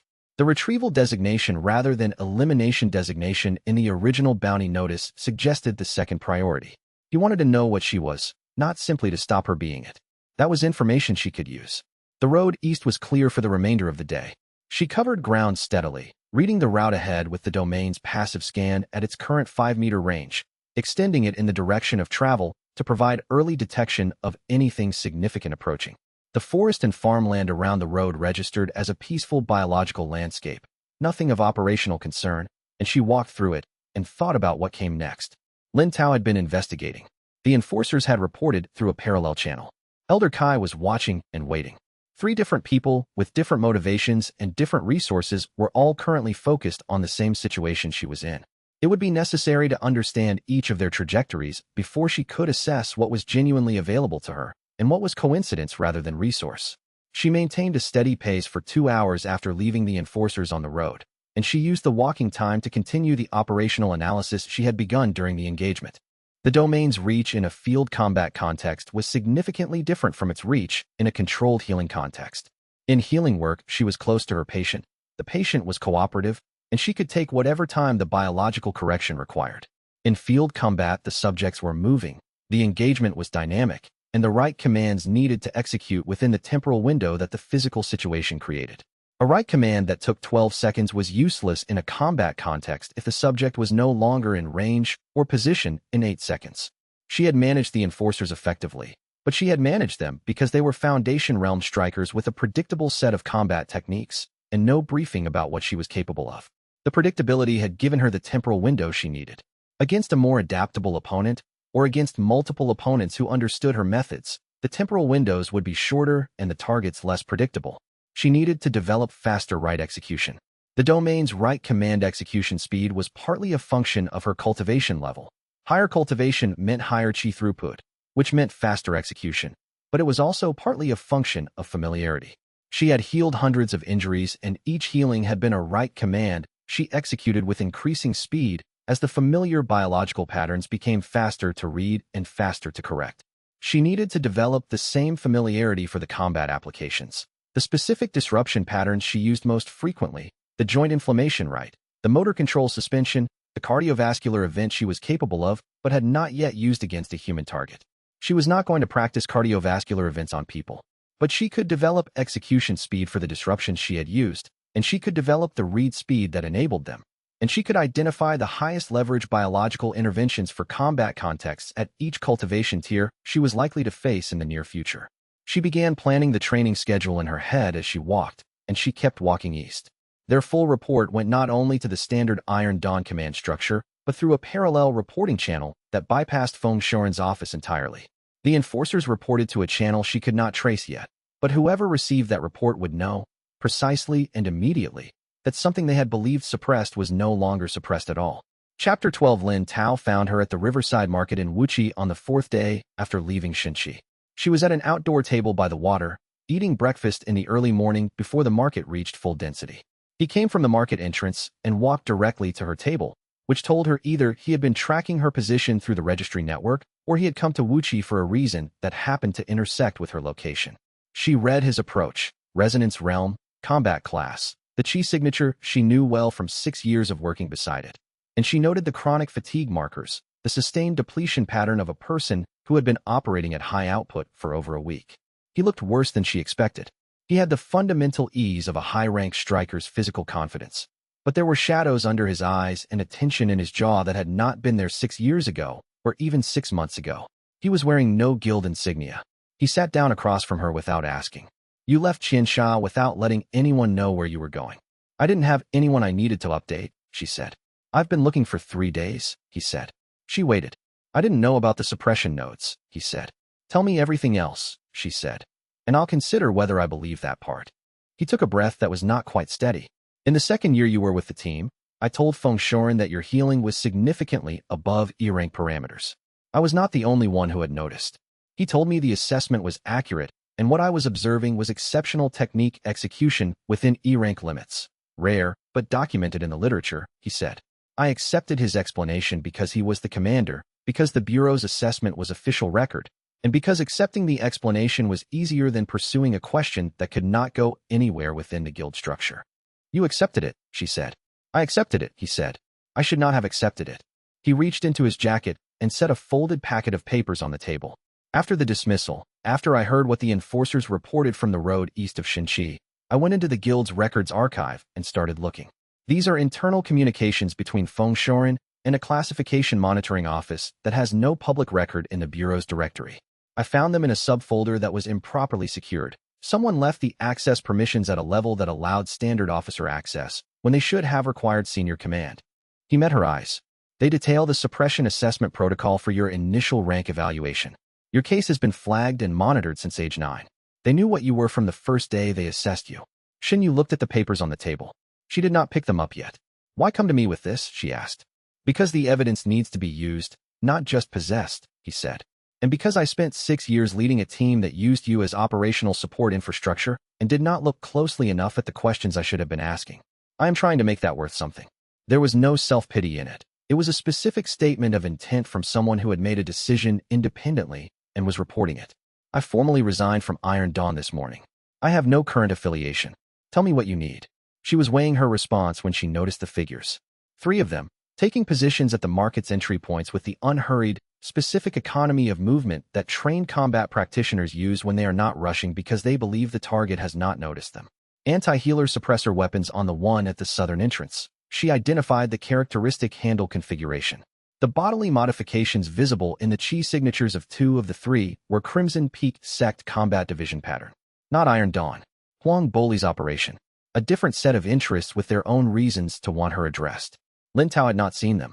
He was still waiting for her response. And the one at the south entrance was raising the suppressor with the smoothness of someone who had been told their target was a low-rank healer and expected this to take approximately 15 seconds. She wrote the grip control disruption as she was standing. The suppressor discharged wide and high. Lin Tao turned at the sound and read the geometry in one professional sweep and moved. Not toward the exit, not toward cover, but toward the nearest threat, putting himself between it and her. The blade caught him inside his guard, in the shoulder, and she was already reading the wound from 6 meters away. Severed subclavian structures. From minutes to critical blood loss. She put the papers in her satchel, and she thought about what it meant that Lin Tao had found them. In 10 years of working alongside him, she had known him as a competent team leader with the specific kind of competence that came from taking his responsibilities seriously and applying genuine effort to meeting them. He had not been exceptional. He had been solid, reliable, the kind of cultivator whose value was in consistency and professional judgment rather than in exceptional capacity. He had made good decisions under pressure more often than not. He had been fair in the team's distribution of credit and blame, which was not universal among guild team leaders. He had called her by her name rather than her designation, which more of his rank did not do than one might hope. He had also, for 6 years, accepted the framing that her E-rank assessment was accurate and her anomalous performance was exceptional technique. She did not know whether that acceptance had been genuine or convenient. She suspected it had been both. Genuine enough that it satisfied his professional duty to investigate, convenient enough that it spared him from the consequences of pursuing a question that could not go anywhere useful within the guild structure. The investigation he had apparently been conducting since her dismissal, the archive access, the improperly secured records subfolder, the formal submission to oversight bodies, was not the behavior of one who had known and been complicit. It was the behavior of someone who had not known and was dealing with not having known by attempting to make it matter now. She understood that behavior. She had been performing a version of it herself for 2 weeks, taking what she had discovered and turning it toward action rather than recrimination. She could work with that. She was not certain she could trust him, not yet, not completely. The pattern of practitioners being reported by people in their immediate circle was documented evidence she was not going to dismiss because this specific person seemed sincere. But she could work with him while maintaining the appropriate level of operational compartmentalization, which she was going to need to maintain regardless of who she was working with. The 3 figures at the market entry points had already been identified, and she had already written the grip disruption command when she finished that thought, and she was running toward the wounded Lin Tao before she consciously decided to. Her mind went to the 3 assailants and what she had read in them before and during the engagement. The first assailant, with the anti-healer suppressor weapon, had been positioned at the market's southern entrance, the natural exit for someone fleeing on foot in the most direct direction from the outdoor table. The positioning suggested pre-engagement reconnaissance and a specific behavioral model of her likely response to detection. Someone who had briefed the assailants had told them she would flee when detected, and she had not fled, which had disrupted the engagement plan in its first seconds. The chi-resistant suit on the second assailant was the most operationally significant element. It was expensive, specialized equipment that was not typically used for routine enforcement or intimidation operations. Someone had anticipated that a straightforward physical engagement would not be sufficient and had equipped accordingly. The suit's gap at the wrist joint, the vulnerability she had exploited, was the kind of oversight that occurred when specialized equipment was designed by people who understood domain theory but had not trained against an actual domain practitioner. They knew the principle of the protection. They did not fully understand where the principle had limits.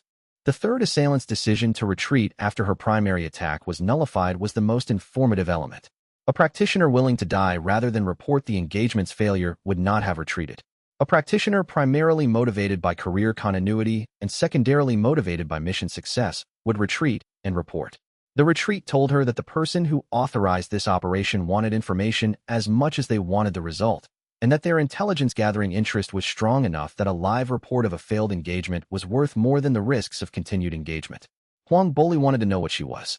He had sent people to assess, not only to act. The assessment had failed from his perspective. The assailants had not neutralized her, but it had succeeded from hers. She now knew more about the resources and methods Crimson Peak was willing to deploy than she had known before the market. She tucked this analysis into the operational file she was maintaining internally and turned her attention to the immediate priority of making sure Lin Tao's shoulder was properly stabilized before she moved on. She ran toward him, toward the blade and the blood and the man who had put himself between her and the threat without hesitation, because the alternative was watching him die, and she had decided, in the fraction of a second available to her, that she would not do that. Chapter 13. She ran toward the wounded Lin Tao rather than away from the assailants, because running away would have taken her out of the domain's operational range, and outside that range she had no way to maintain the simultaneous right commands his wound required and the disruption commands the assailants required. She arrived beside him and wrote 4 commands at once: vessel wall closure, pressure rerouting through the secondary network, inflammatory cascade management, and cellular oxygen maintenance for the shoulder tissue during the repair. She held all 4 simultaneously while reading the 2 advancing assailants and assessing their approach vectors. The second assailant wore chi-resistant biological disruption gear, a specialized suit designed to interfere with healer-class domain functions by scattering the right command chi signature before it could cohere into an actionable instruction. It reduced her effectiveness against him significantly. She searched the coverage pattern and found the gap at his wrist joint where the suit's sleeve terminated, wrote a targeted disruption of the grip tendons, and watched him lose control of his weapon mid-advance. The third assailant was the problem she had identified from the start. A woman, Foundation Plus in cultivation, silent, and professional, who had clearly been briefed on how healer-class domain techniques operate. She stayed at maximum distance and used chi projection techniques exclusively, explosive output attacks that she did not need to close the range to deliver, that came from outside the range where Shun Yu's right commands were most precise and reliable. Shun Yu took 2 grazing impacts to her left arm.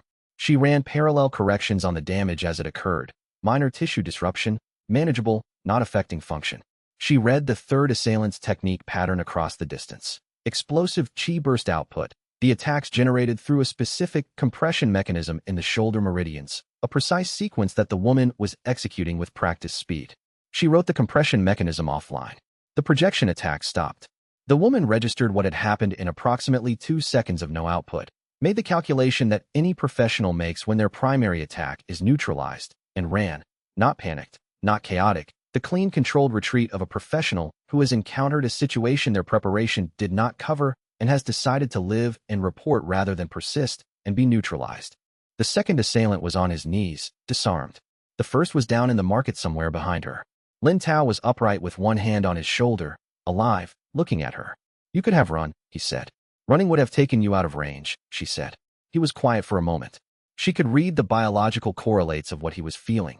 The specific pattern of someone whose long-standing belief about themselves has just been tested and found both accurate and insufficient simultaneously.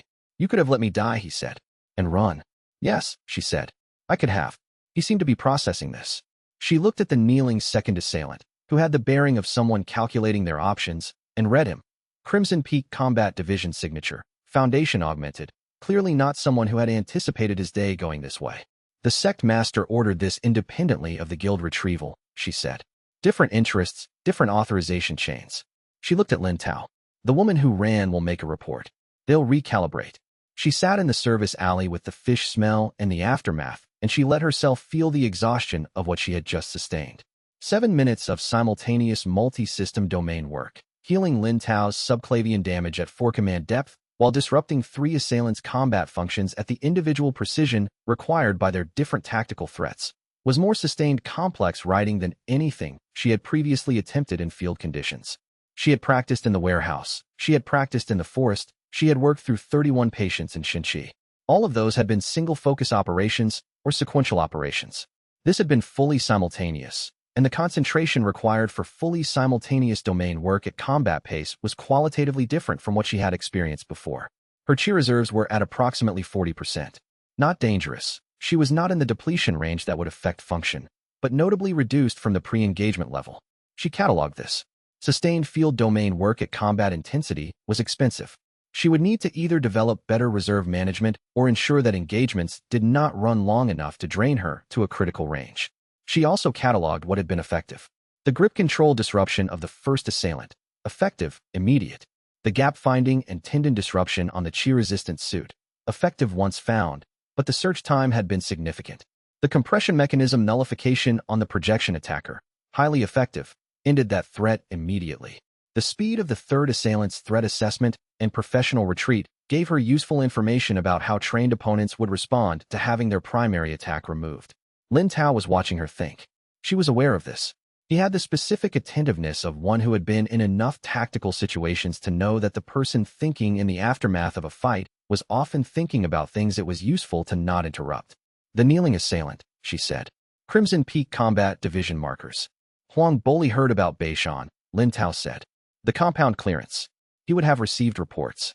"Yes." She looked at the kneeling assailant. "We cannot stay here, and I need to understand the connection between the guild's retrieval operation and the sect's elimination attempt. If they're coordinated, the threat model is different than if they're independent." "Independent," Lin Tao said. "I checked the coordination protocols in the archive documents. Feng Shoren's operation and Huang Boli's sect have separate authorization chains that don't intersect below the monitoring authority level." He paused. "They're both reporting to the same place, but they're not working together." She filed this as a significant data point. 2 different organizations, both reporting to the monitoring authority, both taking independent action against her, which meant the monitoring authority was receiving reports from multiple sources, and the people taking action were not coordinating because they each believed their own operation was sufficient. It also meant she had time before anyone recognized that coordination was needed.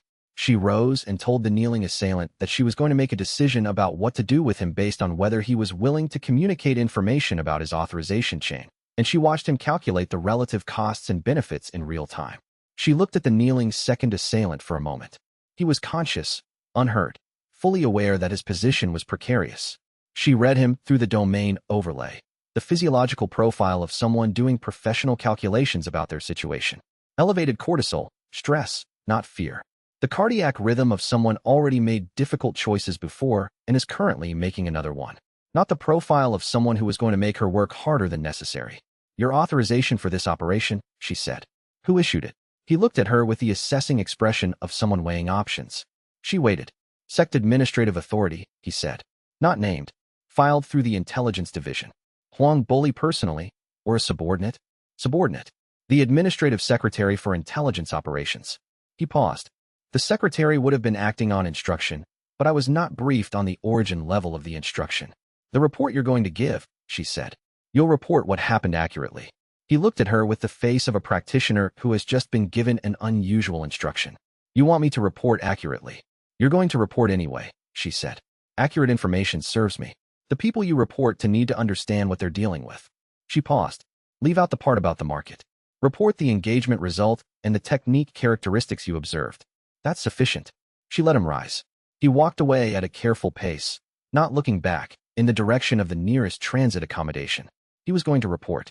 She had calculated what his accurate report would contain and had concluded that the information in that report would be more useful to her than the information his silence would produce. Lin Tao watched the assailant leave and said, You want them to know what you can do. I want the people making decisions about how to deploy resources against me to make accurate calculations, she said. Inaccurate assessments produce inefficient operations. Efficient operations are harder to manage. Accurate assessments of what I can do will produce more measured responses, and more measured responses give me more time. He considered this. That's a sophisticated risk calculation. It's the only one available to me at the moment, she said. Come on. You need that shoulder looked at properly. I know, he said. We should not stay here, Lin Tao said.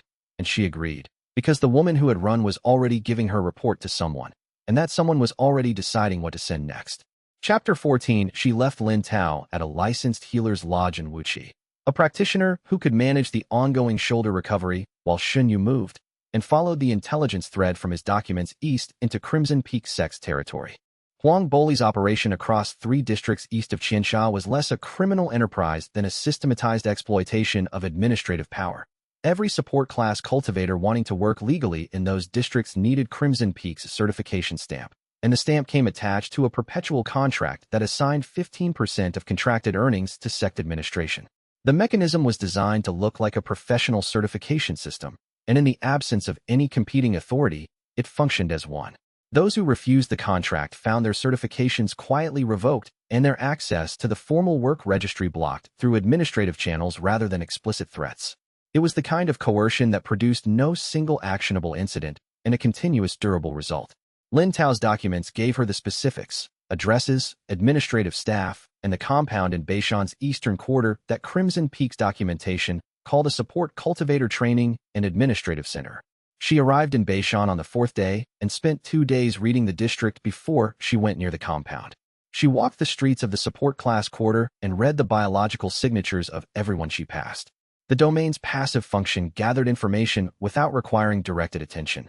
She simply walked, and the overlay recorded.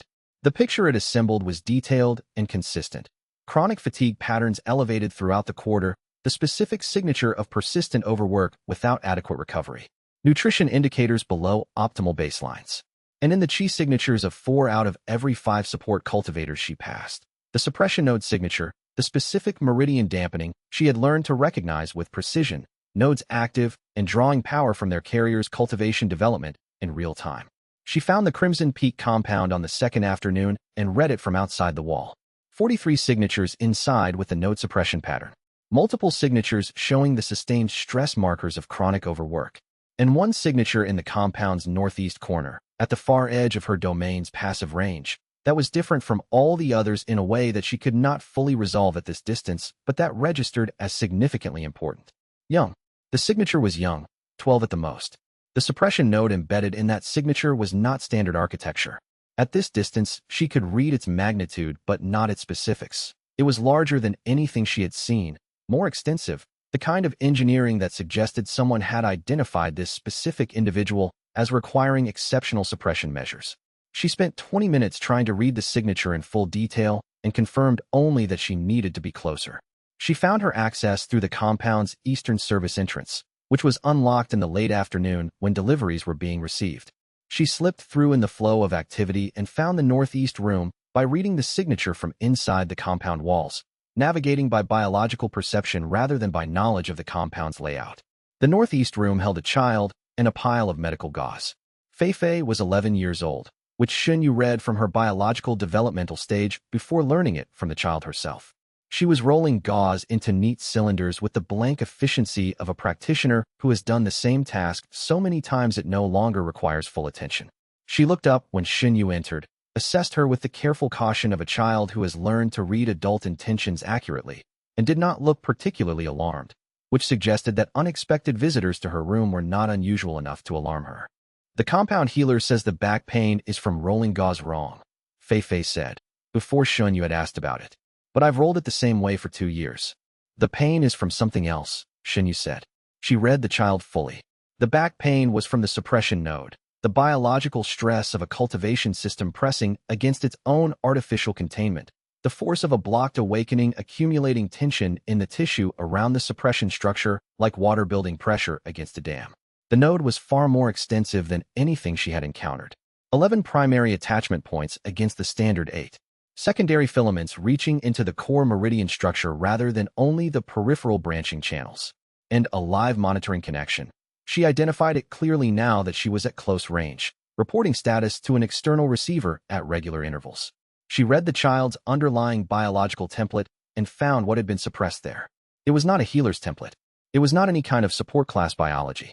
The cultivation development markers throughout the tissue were striker type, fire affinity, strong and clear even after years of suppression pressing against them. The kind of potential that persisted because it was fundamental to what this child was, not because she had been cultivating toward it. Fei had never been a support cultivator. She had been filed incorrectly at an assessment that had read biological sensitivity markers and categorized them as healer type without the precision to distinguish them from the same markers appearing in a fire type striker. She had spent years rolling bandages because someone's assessment system was not thorough enough to distinguish between two completely different kinds of cultivator who shared a surface characteristic. She spent the 2 days in Beishan before approaching the compound in methodical preparation, walking the district and building a complete biological survey of the population she intended to help. The survey was not simply a count of suppressed cultivators. It was a detailed profile of each biological state she observed, read through the domain's passive overlay, as she walked through markets and residential streets and the service areas behind the guild hall and the small cultivator training grounds where junior practitioners worked through their morning forms.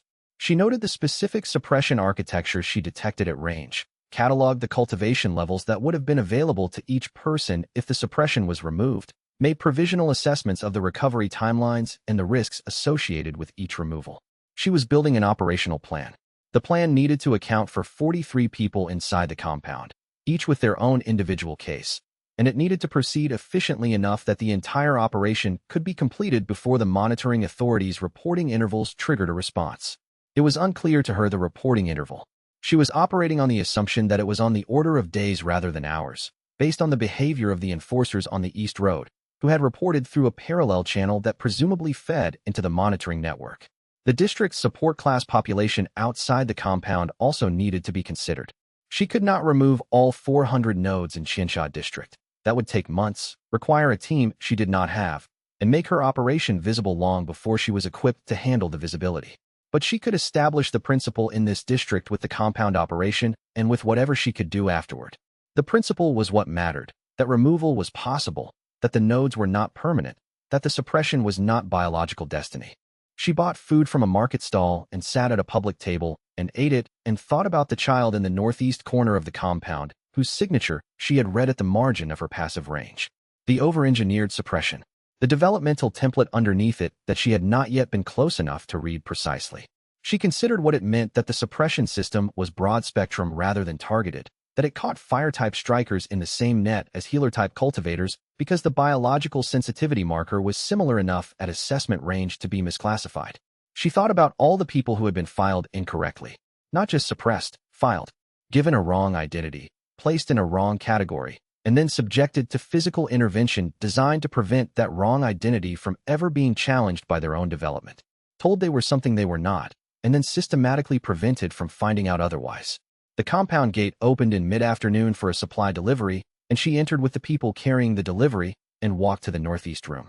Xunyu spent 12 minutes constructing the false status signal before beginning the extraction, sending a continuous false confirmation to the external monitoring receiver through the node's own monitoring filament, answering each query cycle with a normal suppression active response.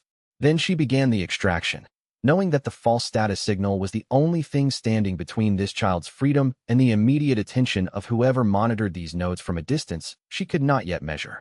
Chapter 15. The extraction on Feifei's node took longer than any she had performed, not because the technical complexity was insurmountable, but because the attention required at each step was greater. 11 primary attachment points instead of 8, secondary filaments extending into the core meridian structure where disruption would be more consequential if she moved imprecisely. She worked with complete focus, maintaining the false status signal on the monitoring connection while dissolving the outer filament web and detaching the primary anchors in careful sequence. Feifei sat with remarkable stillness throughout the process. Xinyu had given her a brief, honest explanation. There is a structure in your meridians that should not be there. I'm going to remove it. It may feel strange, but it will not hurt you. And the child had accepted this with the particular composure of an individual who has had a long time to develop their response to unexplained things being done to them. The back pain had apparently been present for long enough that she had learned to treat it as the background condition of her existence rather than as an indication that something was wrong. 41 minutes for the outer filament dissolution. 16 minutes for the inner web. Then the primary attachment points, in the sequence Xinyu had mapped before beginning, each one releasing a small pressure pulse that she managed through controlled redirect before proceeding to the next.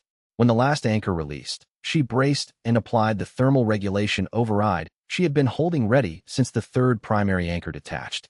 She had read from the child's underlying biological template that the fire-type striker awakening was enormous. Years of accumulated pressure against suppression, a cultivation potential that had been blocked at a developmental stage when fire-type affinities were typically at their most explosive initial expression. The surge when the final block was removed was going to be significant. She had prepared for significant. And what arrived was extraordinary. Feifei's body temperature spiked faster than Xunyu's thermal regulation overhead could fully contain.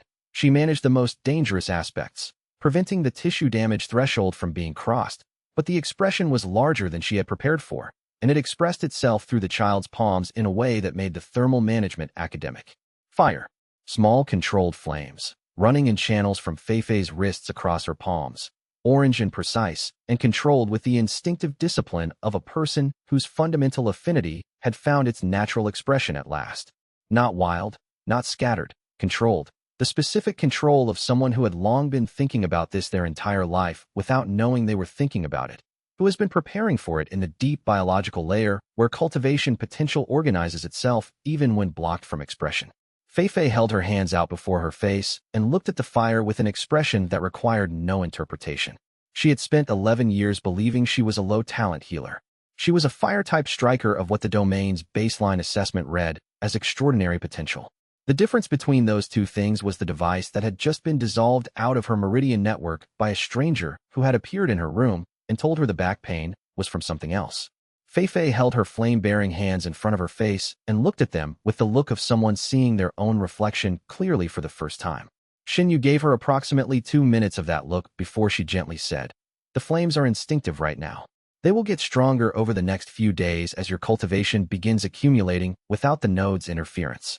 You will need to learn to control them properly before they become powerful enough to be dangerous." Feifei lowered her hands. The small flames continued, controlled by the same instinctive discipline that had made them controlled from the first moment. "I thought I wasn't good enough to be a real cultivator," she said. "They told me my qi was too weak. They said I was lucky to be here because at least here I was useful." "Your qi is not weak," Xinyu said. "Your qi has been redirected for 11 years. What you feel now, what is running along your arms, is what your qi actually is when it is allowed to be what it is." Feifei looked at her hands again. The flames were steady and small and bright, running from wrist to fingertip with the consistent quality of fire from a controlled source. "What am I?" she asked. "A fire-type striker," Xinyu said. "Substantial potential. Probably mid to high foundation realm at awakening, once the initial development settles." She paused. "You have never had any formal cultivation training for your actual ability. That means you will need to learn everything from the beginning. But what you are learning from the beginning is what you actually are, rather than what you were told you were." Feifei's expression was processing many things simultaneously with the speed of a child's mind that has not yet learned to slow down complex inputs to manage them. "Can they put it back?" she asked. "The thing you removed. Can they put another one in?" "Yes," Xinyu said. "Which is why we are not going to stay in this compound." She had been conducting a low-level situational read while managing Fei-Fei's initial awakening, monitoring the compound's boundary for movement changes, tracking the biological signatures of the combat escorts that had arrived with Huang Boli. The sect master was in the main courtyard now with 6 combat specialists, issuing instructions in the tone of one who had received a bad report and intended to correct the situation that had produced it. She told Fei-Fei to stay behind her, and she walked out to meet them. She settled Fei-Fei in the northeast room and gave her the basic practical information she needed for the immediate term. The flames were under her control and would remain under her control as long as she did not panic. Chi expression responded to emotional state, and she should practice steady breathing if she felt the fire chi surging. And she should not demonstrate her ability to anyone she did not know well for the immediate future. Fei-Fei accepted all of this with the composure that was apparently characteristic of her. She had been an institutional child for most of her life, and she had developed, in place of the ordinary childhood developmental experiences, a very mature capacity for absorbing new information and acting on it without requiring extended processing time. The fire chi running along her arms did not frighten her. She was looking at it with the focused analytical attention of someone trying to understand how something worked. "Will I advance quickly?" she asked.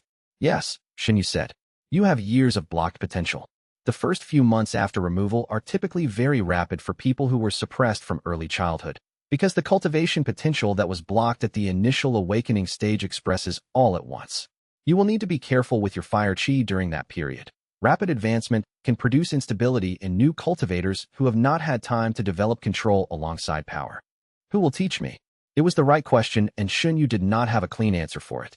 She had a group of support cultivators, one of whom had recently had her foundation restored, and one of whom was a newly liberated striker with no formal combat training. She had a sect elder whose primary expertise was in a different domain variant. She did not have a fire-type striker instructor. "I will find someone who can teach you properly," she said. "In the short term, the control instincts you've already demonstrated are sufficient to keep you and the people around you safe. Work on deliberately reducing the output rather than trying to expand it. Small, controlled, sustainable. That is the foundation." The sound of Huang Boli's combat unit organizing in the courtyard resolved the immediate question of what came next. She looked at Fei-Fei with the specific calm she tried to maintain when addressing children in operational situations, and she said, "Stay behind me. Whatever you see, do not use the fire unless I tell you to." Fei-Fei's expression suggested she was already thinking about when she needed to override that instruction. From the compound's main courtyard came the sound of Sect Master Huang Boli's voice, issuing instructions to a combat escort in the specific tone of a man who has been told there is a situation and intends to demonstrate that he is the kind of man situations get resolved for, and he had brought 7 combat specialists to make that demonstration, which told her exactly how seriously he was taking this. Chapter 16. The combat unit was 7 strong and professionally composed. 4 Foundation Realm Strikers, 2 Condensation Realm Enforcers, and a Condensation Class Suppressor Specialist whose entire function was to interfere with domain-based techniques during field engagements. It was a properly assembled counter-healer deployment, which confirmed that Huang Boli's intelligence network had been working. Xinyu placed Fei-Fei in the corner of the northeast room and told her to stay behind her and not use the fire chi she could not yet fully control. The instruction had approximately the practical effectiveness one would expect when telling an 11-year-old not to use the power they have just discovered they possess. She gave it anyway and walked out into the courtyard. Huang Boli stood at the compound gate with the particular bearing of a man who has spent decades as the largest authority in every room he entered. He looked at Xinyu across the courtyard with an expression that classified her as an infestation issue rather than an adversarial one. "You have no current certification, no guild affiliation, no legal standing in this compound," he said. "Everything you have done to any individual in this facility today constitutes unauthorized medical interference. You will surrender yourself to escort now, or you will be detained by force. These are your options." He nodded to the suppressor specialist. The suppressor activated first, which was correct tactical thinking. The specialist's chi disruption field expanded outward, designed to scatter healer-class chi signatures before they could cohere into functional right commands. Against any standard healer, the field would have been sufficient. She read the suppressor's technique as it was activating and wrote its directionality back against its source. The disruption field did not cancel. It inverted, returning along the path it had been sent, interfering with the specialist's own meridian circulation instead of hers. He hit the compound wall with the look of someone experiencing an unexpected chi feedback that his training had not prepared him for. The 4 Foundation strikers moved in formation. She read their collective movement pattern and wrote into the coordination architecture. Joint inflammation right commands in the lead knees of both flanking strikers, disrupting the specific footwork that made coordinated four-person striker formations function. The flanking support broke. Two strikers stumbled. One overcorrected and impeded a fourth. What had been a coordinated unit became four individuals approaching separately. She stepped sideways into the gap rather than backward. She wrote fast twitch suspension into both of the leading strikers' dominant striking arms, removing the force generation capability that made their technique dangerous. They were not stopped. They were reduced from a combined threat to a series of manageable individual problems. The condensation enforcers were not manageable through the same approaches. They had the chi density and the cultivation mass to absorb her right commands partially and continue functioning through the disruptions she could generate at Foundation Realm. She did not attempt to stop them directly. Instead, she read their circulation patterns and wrote subtle chi pathway constrictions at 3 key junctions in each of them, reducing their effective output capacity by roughly 25% without triggering the kind of obvious physical disruption they would recognize and immediately try to compensate for. Reduced, not stopped. She managed them for 5 minutes. 6. 7. The condensation enforcers were learning her patterns, adjusting their approaches to force her to reread rather than working from established reads, and she was depleting her concentration capacity faster than she was depleting theirs. Foundation Realm versus 2 condensation cultivators who had adjusted to her methods was not a fight. She was going to win by continuing it. Then it was over in 15 seconds without her involvement. The flanking striker on her left stopped mid-movement and grabbed his right leg with the face of one who has encountered something they did not know was coming. The right condensation enforcer froze with one foot raised, unable to complete the step he was in the middle of. Over the following 15 seconds, every member of Huang Boli's combat unit experienced the same specific sudden interruption, biology receiving instructions from a source that was not Xinyu and not anyone else they had been told to expect. She turned. Fei stood in the doorway of the northeast room with her palms open and fire chi running in controlled channels along her forearms. Not fire attacks, something different, something the domain read as a targeted chi disruption of a type Xinyu had not encountered before, generated with the instinctive precision of someone already had just discovered their ability and had understood it immediately at a fundamental level. The child's face was focused and calm with the specific calm of someone doing exactly what they were built for. Huang Boli, who had remained at the compound gate throughout, was looking at the child. The contempt was gone from his expression. Something with more edges had replaced it. "You don't know what you've opened," he said. His voice had lost its authority. "You cannot protect every person you free from the consequences of what follows." "I've noticed," Xinyu said, "that people who profit from other people's confinement are reliably certain about how dangerous freedom is for the confined." After Huang Boli's unit withdrew and she stood in the compound's main courtyard in the aftermath of the engagement, she ran a full systematic assessment of what she had learned. The suppressor specialist's technique had been the most informative element. The chi disruption field was designed specifically for healer-class domain functions. It targeted the specific chi signature frequency that healer-class right commands operated on, creating interference that prevented coherent instruction formation. She had reversed it, but reversing it had required understanding its operation, which she had been able to do because she could read the technique as a biological chi manipulation operating through the specialist's own meridian system. This was the fundamental asymmetry in her favor. She could read any chi technique through its biological substrate. Every cultivation technique, however advanced, was executed through the practitioner's own meridian system and expressed through their own biological structure. The biological structure was always readable. The technique, therefore, was always readable, not at the level of its theoretical design, but at the level of how it was being executed in that specific practitioner's specific body at that specific moment. A manifest realm opponent would have techniques she could not counter with her current cultivation level. The differential in raw chi capacity meant that a sufficiently powerful opponent could overwhelm her right commands through sheer force. She could write a cardiovascular correction, but if the opponent had enough chi density to reinforce their own cardiovascular system faster than she could write, the correction would not achieve the threshold she needed. Foundation realm right commands had limits against condensation and above, but the read function had no such limit.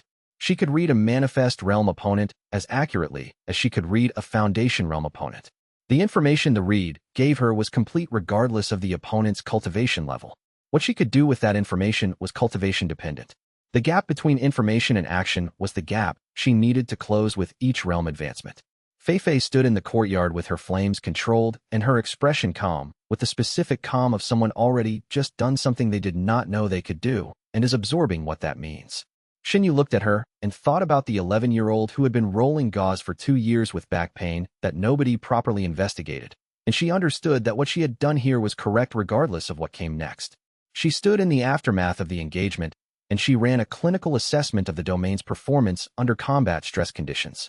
The 5-minute sustained engagement against 7 opponents at various cultivation levels had been significantly more demanding than the 2-minute engagement against the 3 assailants in Wuchi. The primary difference was not the number of opponents. It was the presence of 2 condensation realm opponents whose chi density was above the threshold she could overcome through direct, right at foundation level. She had managed them through the indirect approach, output reduction rather than direct neutralization, and the indirect approach had worked for the duration of the engagement, but it had been costlier in terms of concentration and reserve than the direct approaches she had used against the foundation opponents. She had been managing 6 simultaneous sustained operations near the end of the engagement. The suppressor's feedback loop, the fast twitch suspension on 2 strikers' dominant arms, the knee inflammation commands on 2 flankers, and the output reduction on the condensation enforcer she had most recently targeted. 6 sustained operations was at approximately the upper limit of her current parallel processing capacity. Adding anything would have required dropping something. Fei Fei's intervention had ended the engagement before that limit was tested in a critical way. She filed this as useful information. Her effective combat duration, at Foundation Realm, against mixed-level opposition, was approximately 5 to 7 minutes before she would need to begin making difficult choices about what to maintain and what to let expire. Against uniformly high-level opposition, that duration would be shorter. Every realm advancement would expand that duration. Higher cultivation meant higher chi throughput, which meant each individual operation was less expensive relative to her reserves, which meant more operations could be sustained longer. The priority was advancement. Everything she was doing was in service of advancement, directly or indirectly. Every engagement she survived was experience. Every node removal was practice. Every hour she spent in domain application was cultivation pressure that moved her cultivation base forward. She turned toward the northeast room to collect Fei Fei and get everyone moving before Huang Boli reorganized. She walked toward the northeast room. Behind her, she heard Huang Boli issuing withdrawal orders in the tone of someone managing a strategic repositioning rather than directing a confident engagement. But his words before departing, soft and certain as a door closing, stayed in the air. You don't know what you've opened. Chapter 17. The support cultivators came out of the compound without direction, drawn by the open gate and the withdrawal of the sect's combat presence. Xinyu did not tell them to leave. She stood in the courtyard and let the situation communicate itself. An unlocked gate in a compound that had never had one said more than instructions. 41 people came out over the course of 2 hours. The range was broad. A teenage boy who kept looking back at the gate, an older woman who walked out with the deliberateness of one who had been planning this walk for years, and everything in between. All of them carried the meridian suppression signature she could now read at a glance. Some had been in the compound for months. Some for much longer than months. They gathered in the courtyard with the careful watchfulness of people who have been told consistently that outside is worse than inside, and have learned to be genuinely uncertain about that claim even when something in them has never fully believed it. Xinyu spent 2 hours reading suppression nodes and organizing cases by technical complexity.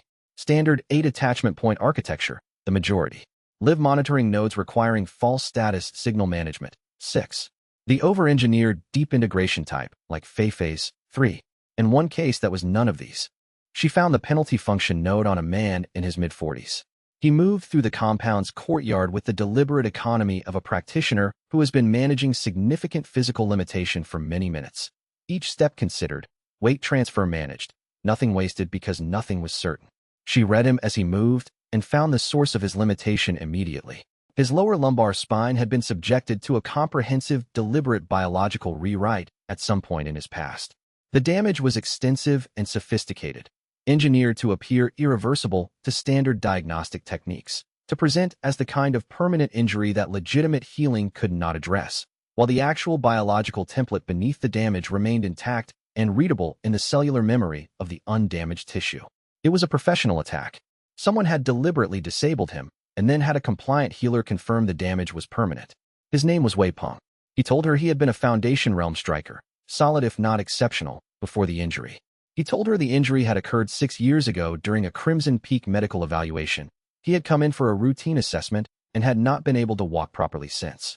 He told her the healer's declaration of irreversibility with the specific flat effect of a practitioner who has had a fact repeated to them many times and has learned to relay it without connecting to its content. She read the template. It was intact. The damage was comprehensive, but it was a rewrite, which meant it could be rewritten. The restoration would require approximately 6 hours of sustained work, more complex than anything she had attempted before, but within her current domain capacity at Foundation Realm. It can be corrected, she said. The damage is there and it is real, but it was written onto a functional template. I can restore the template. He looked at her with the face of someone whose relationship with hope has been complicated enough by experience that they no longer experience it as a direct sensation. He was evaluating her statement as a claim requiring evidence, not receiving it as reassurance. The Crimson Peak Healer was very specific, he said. The Crimson Peak Healer was telling you what he was instructed to tell you, she said. I'm telling you what I read. She was planning the restoration timeline when Elder Kai arrived through the compound's secondary entrance, walking quickly and managing it well. She had a messenger packet in one hand, and she looked at the gathered cultivators with the look of one who had been right about something they had hoped to be wrong about. She worked through the afternoon and into the evening, moving systematically through the standard node removals while running the baseline restorations on Wei Peng in parallel. The support cultivators who had come out of the compound had organized themselves with the practical efficiency of people who had been living in institutional conditions long enough to default to collective organization. They had found food from the compound's supply stores, distributed tasks for maintaining the group's immediate needs, and established a watch rotation without being asked. She noted this with something that was not quite satisfaction, but was close to it. People who had been systematically told they were limited in their capacity for independent function were demonstrating considerable capacity for independent function the moment the institutional context that had suppressed it was removed. The evidence was consistent with everything the domain's biological reads had told her about the gap between what these cultivators were and what they had been told they were. Wei Peng spent the afternoon in the courtyard with a quiet intensity, working through the 12 combat techniques he had said his muscle memory retained. He moved carefully, not because the pain was present at the level it had been, which it was not, but because the tissue and the chi pathways were still early in their restoration and he was being appropriately conservative. She watched from the outer edge of her side vision attention as she worked. The range of motion was improving with each repetition.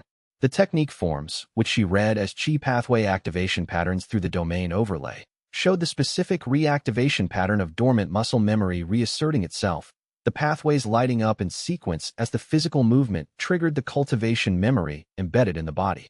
He would be functional within 2 days. She had said that, and she had been accurate.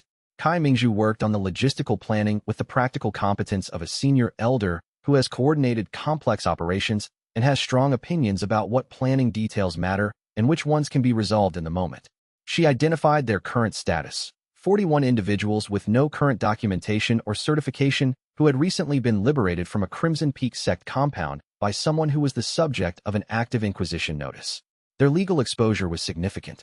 Their practical options were constrained by that legal exposure. The domain neutral zone provision, if they could reach it, addressed the legal exposure directly and completely. The anonymous message had said 2 days. She trusted it more than the Inquisition notice's 3-day timeline, not because she had identified the sender.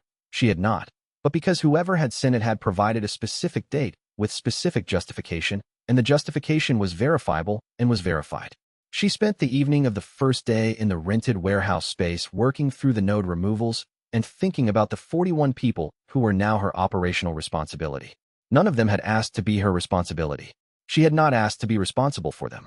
The situation had produced the responsibility organically. She had freed them from a specific constraint, which meant she was now the primary person with any investment in their continued freedom. The sect's surveillance systems would have already identified them as missing from the compound. The Bureau monitoring reports would eventually note the mass node dissolution. There was a finite window before someone organized a response that targeted the group as a whole rather than targeting her specifically. She needed to move them before that window closed, and she needed to have somewhere to move them to, and the Greenstone settlement was the place that existed for this purpose. She had been thinking about the settlement since reading the treaty provision in the archive, and she had not been thinking about it purely as a legal shelter for herself. She had been thinking about it as a destination for people who needed what it offered, a registered domain-neutral zone where Bureau enforcement could not enter without months of diplomatic process. an independent community that had been managing its own affairs for 2 centuries, a precedent for the kind of protected community that support-class cultivators had apparently been trying to build since the suppression system was created. The settlement existed because people 200 years ago had known what was coming and had built a shelter while they still could. She was now in the situation those people had anticipated, bringing newly liberated cultivators to the shelter they had built. The continuity of that was not lost on her. The people who had built the Greenstone settlement had not been able to stop the suppression system, but they had created a space that could receive people who survived it. That was a form of victory that did not require defeating the enemy directly. She thought about this while she worked, and she found it useful in the specific way that placing one's own situation in a larger continuity is useful. It made the situation feel less isolated and less unprecedented, and it suggested that the work of the next phase was not inventing something new, but continuing something that had already been in progress at length. 9 violation categories formally filed with the Classification Bureau, the elders said. Crimson Peak's legal division has been busy. She held up the packet.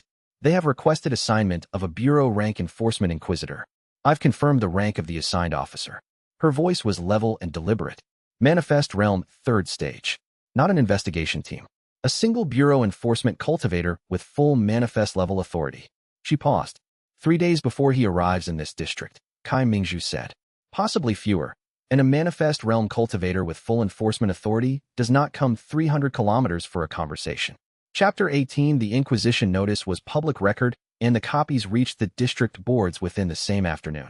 Xinyu read one at the registry office, standing in the public reading alcove, aware of the other cultivators who had gathered at the same board, some of them reading her name in the posting. Xinyu. E-rank support. Former Iron Dawn Guild affiliation. Currently operating an uncertified domain function. Biological rewrite authority, classification status in Bureau registry null status, discontinued, not for reevaluation. 9 violation categories followed in legal language that reduced to, she had done things that required a certification she was constitutionally prohibited from obtaining. Herosile, Bureau rank enforcement. Manifest Realm, 3rd stage. She committed the name and rank to memory, returned to the rented warehouse space she had arranged for the support cultivators, and continued the work she had begun. 37 standard node removals completed. 6 live monitoring cases in progress. For extracted, 1 mid-procedure, 1 pending. The 3 over-engineered cases each required their own attention block. The penalty function restoration on Wei Peng she was running in parallel at the lower intensity baseline level, doing the preparatory corrections that would support the eventual full restoration. 6 hours of sustained work when the time came, preceded by whatever she could accomplish in the incremental baseline sessions. Each morning Wei Peng moved more easily through the warehouse space than the morning before. Not dramatically, not all at once. The restoration was proceeding in stages as she had described it to him. The compressed chi pathways in his lumbar region slowly responding to the corrections she was running during the maintenance intervals. He had not mentioned it. She had not commented on it. They both watched it happen.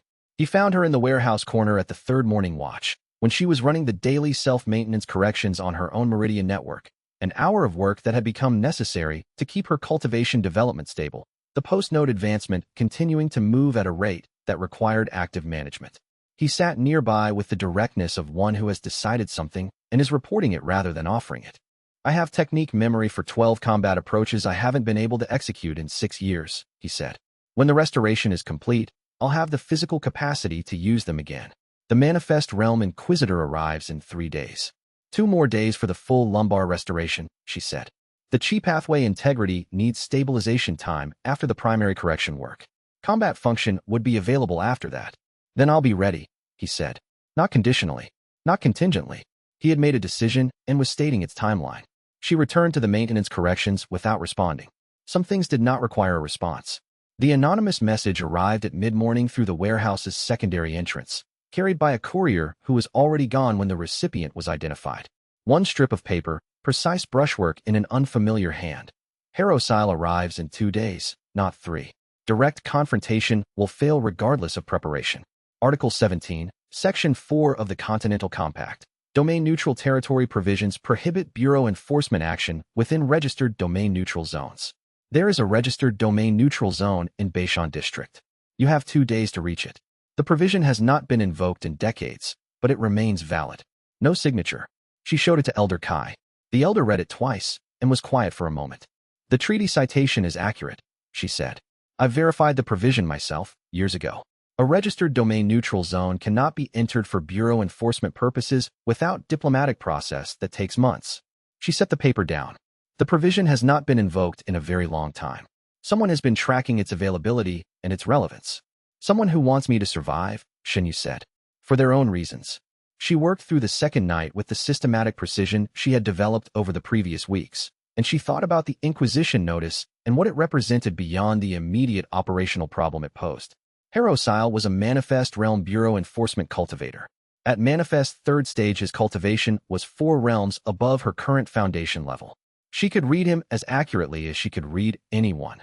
The domain's read function did not have a cultivation level ceiling, but her write commands against a Manifest Realm body would face the resistance of a chi density she could not currently overcome through direct write. She would not try to overcome it through direct write. She did not need to. The treaty provision was not a fight, and it did not require winning a fight to invoke.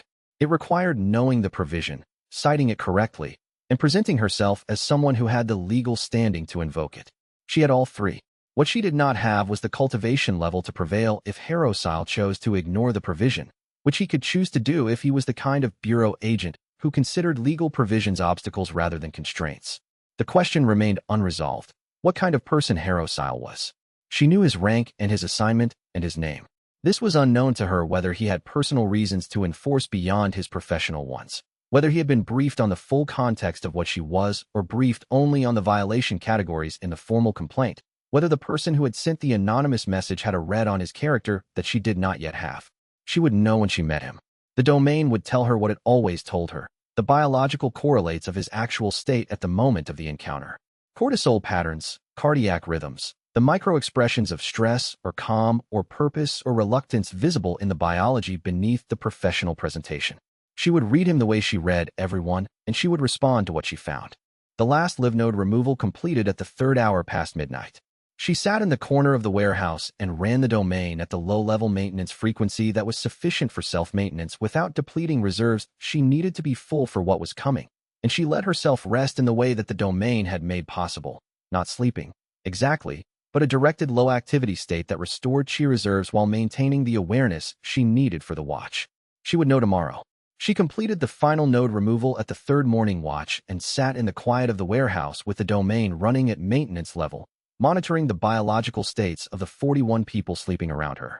All of them were in states that reflected their recent history. The specific fatigue patterns of people who had been overworked for extended periods, the slower recovery curves of chi systems that were just beginning to develop without suppression, the occasional bright flares of newly unblocked cultivation potential expressing itself in sleep. She monitored these with the ambient attention she had learned to maintain without directing full focus at any individual. Fei was asleep in the corner with her back against the wall, and even in sleep the fire-type chi signature was visible in the domain overlay, running in the small controlled channels that the child's instinctive command maintained even during unconsciousness. She had good fundamental control. She was going to develop quickly, and she was going to need proper teaching before the development outpaced the control, and Xianxia added that to the list of problems that needed solutions in the next few months. Weipeng was not asleep. She read him in the far end of the warehouse, sitting with the specific chi circulation pattern of a cultivator running a maintenance circulation, the kind that combat class practitioners use to assess their own physical state and reinforce whatever had been worked during the day. He was assessing the restored lumbar complex with the thoroughness of a person who had been told they were permanently damaged for 6 years and was not fully convinced that the information had changed because someone told him it had changed. He needed to verify it himself, every evening, and probably would need to for some time. She understood this. She had spent 3 days in the transit-in room verifying her own domain function after the node removal, running diagnostic reads on herself at intervals, confirming that the flood had normalized and the channels were stable and the advancement was solid. The need to verify was not distrust of the person who had done the work. It was the process by which a long-held belief about one's own limitations was replaced with verified experience of one's actual capacity. He would arrive at certainty through the accumulation of evidence. It was the only path that worked for anything important. Or someone who wants the precedent established, Kai Mingzhu said, which may or may not be the same thing. She looked at Xianxia carefully. But their reasons need not be our reasons. The provision is real and the Greenstone settlement is registered. We should use what is available to us, and we should move before someone decides to make it unavailable. She paused. Whoever sent this message has been watching this situation develop. That means we are not as isolated as we might assume, but it also means others are watching too. Chapter 19. She used the 2 days with the discipline of someone who understands that available time is a finite resource and wastes none of it. The 3 remaining over-engineered node cases, the deep integration type, like Fei's, requiring more careful work and more preparation, she addressed in order of complexity. The first 2 went cleanly. The third was the most demanding extraction she had performed, requiring 11 hours of continuous domain application, managing the false status signal on the monitoring function while working through the deeper primary structure. When it was finished, she sat in the corner of the warehouse and let herself recover over 4 hours of sleep and sustained eating. By the following morning, she was functional.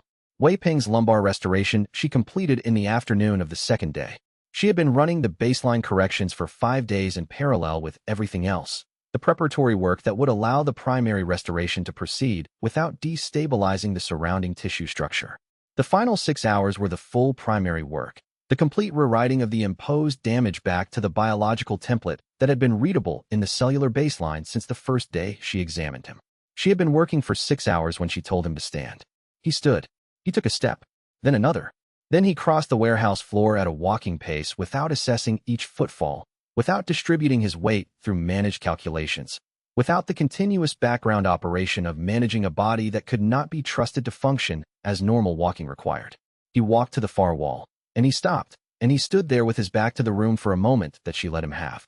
When he turned around, he had the expression she had seen enough times now to recognize, but not to make less significant. The specific aspect of someone whose body has been returned to them. She had no adequate words for it. She did not try. In the district archive, she spent 2 hours reading the relevant treaty provisions in the original document rather than relying on the anonymous messages summary. Article 17, Section 4 was real, detailed, and unrevoked. The domain-neutral zone designation was an active protection under the Continental Compact, and the Greenstone Settlement's registration had been continuous for 170 years. She copied the specific treaty language she had to cite by heart. She mapped the route.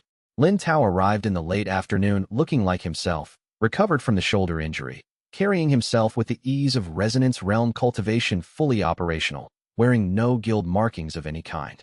He set a satchel of documents on the floor and told her what he had done. He had submitted the suppression node evidence to 3 separate oversight bodies, the Cultivators Assembly, the Continental Records Office, and the Independent Arbitration Council in Wuxi. Documentary evidence from the Guild Archive implicating 11 major guilds in a coordinated suppression program, now filed in institutions with legal standing and formal obligation to investigate. Nothing will happen quickly, he said. These processes take months at minimum. But the evidence is on record in places where it cannot be recalled, in the hands of people who have formal obligations to act on it. He had also formally resigned from Iron Dawn Guild. Accepted without incident. Tell me what you need, he said. It was an operational question, not an offer. She told him about Harrowsile, about the Greenstone settlement and the treaty provision, about 41 support cultivators who needed to reach registered neutral territory before a manifest realm enforcement officer could detain them all as witnesses to the events of the past 2 weeks. He listened with the focused attention of a Resonance Realm team leader working a complex operational plan. We start moving at midnight, he said. I'll coordinate the group logistics. They moved at midnight in groups of 5. Taking different routes to minimize visibility, the most physically vulnerable traveling with Lin Tao or Wei Peng.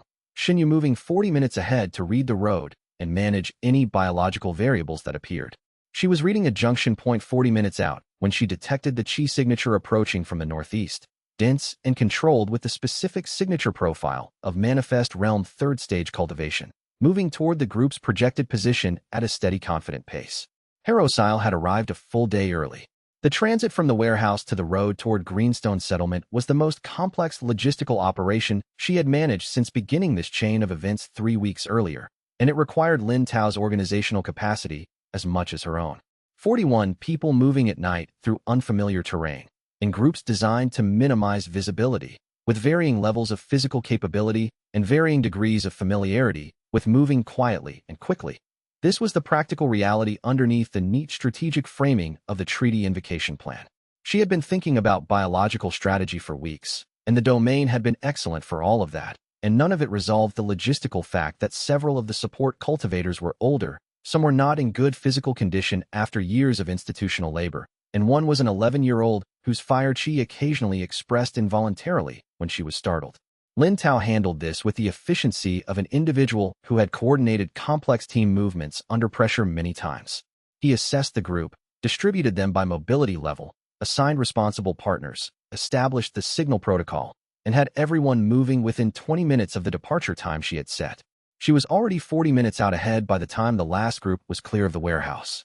The road read clean for the first 30 minutes of her advanced sweep. The passive domain scan showed nothing at threatening range. A night bird hunting at the field margins, a fox in the drainage channel, the sleeping metabolic signatures of farm animals in the barn set back from the road. She moved steadily, reading ahead, managing the specific attention load of someone operating at night in unfamiliar territory with a significant responsibility following behind. When the manifest realm signature appeared at 300 meters, advancing from the northeast, she did not slow down. She assessed the signature, confirmed it was what she expected, and continued toward it without hesitation. She had been preparing for this moment for 2 days. She had read the treaty language until she had it precisely. She had thought through the likely arguments and responses. She had thought about what Harosile was likely to have been briefed on and what he was likely to have been told she was capable of. And she had thought about how to present herself in the opening seconds of the encounter in a way that established the frame she needed to establish before the frame was lost.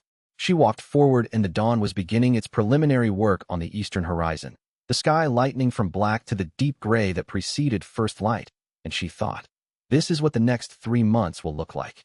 Not the formal confrontation. She would handle that. She was handling it, but the pattern of it. Moving toward situations because the alternative is being found by them. Invoking what she knew because what she knew was the only resource she had that was not dependent on cultivation level. Using the 2 months she had bought inside the domain neutral zone's protection to develop the cultivation level that was currently her constraint.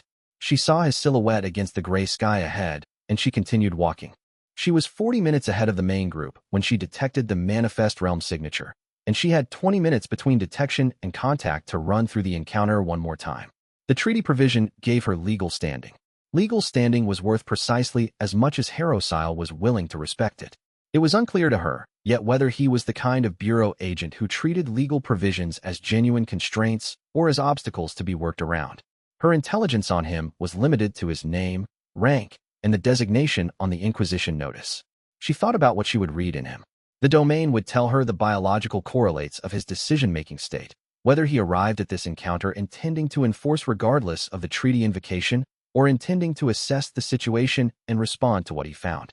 The former would register as a committed activation state, the sustained cortisol of one who has made a decision and is executing it, the cardiovascular pattern of someone already placed themselves in a forward lean posture relative to an anticipated confrontation. The latter would register as the evaluative state, more adaptive cortisol, the cardiac pattern of someone who is reading the situation rather than executing a predetermined plan. She would know within the first 30 seconds of the encounter which state she was dealing with. If it was the committed enforcement state, she would invoke the treaty provision formally and clearly, and then manage whatever response her invocation produced. If it was the evaluative state, she would invoke the treaty provision and supplement it with the additional information that might tip an evaluating mind toward the correct procedural outcome. The additional information was the suppression node.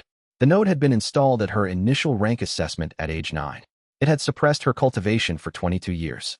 These were facts that had specific legal implications within the Continental Compact's framework, the same framework that contained Article 17, Section 4. The Bureau of Ranks was the institution responsible for administering rank assessments. A Bureau assessor had installed the node.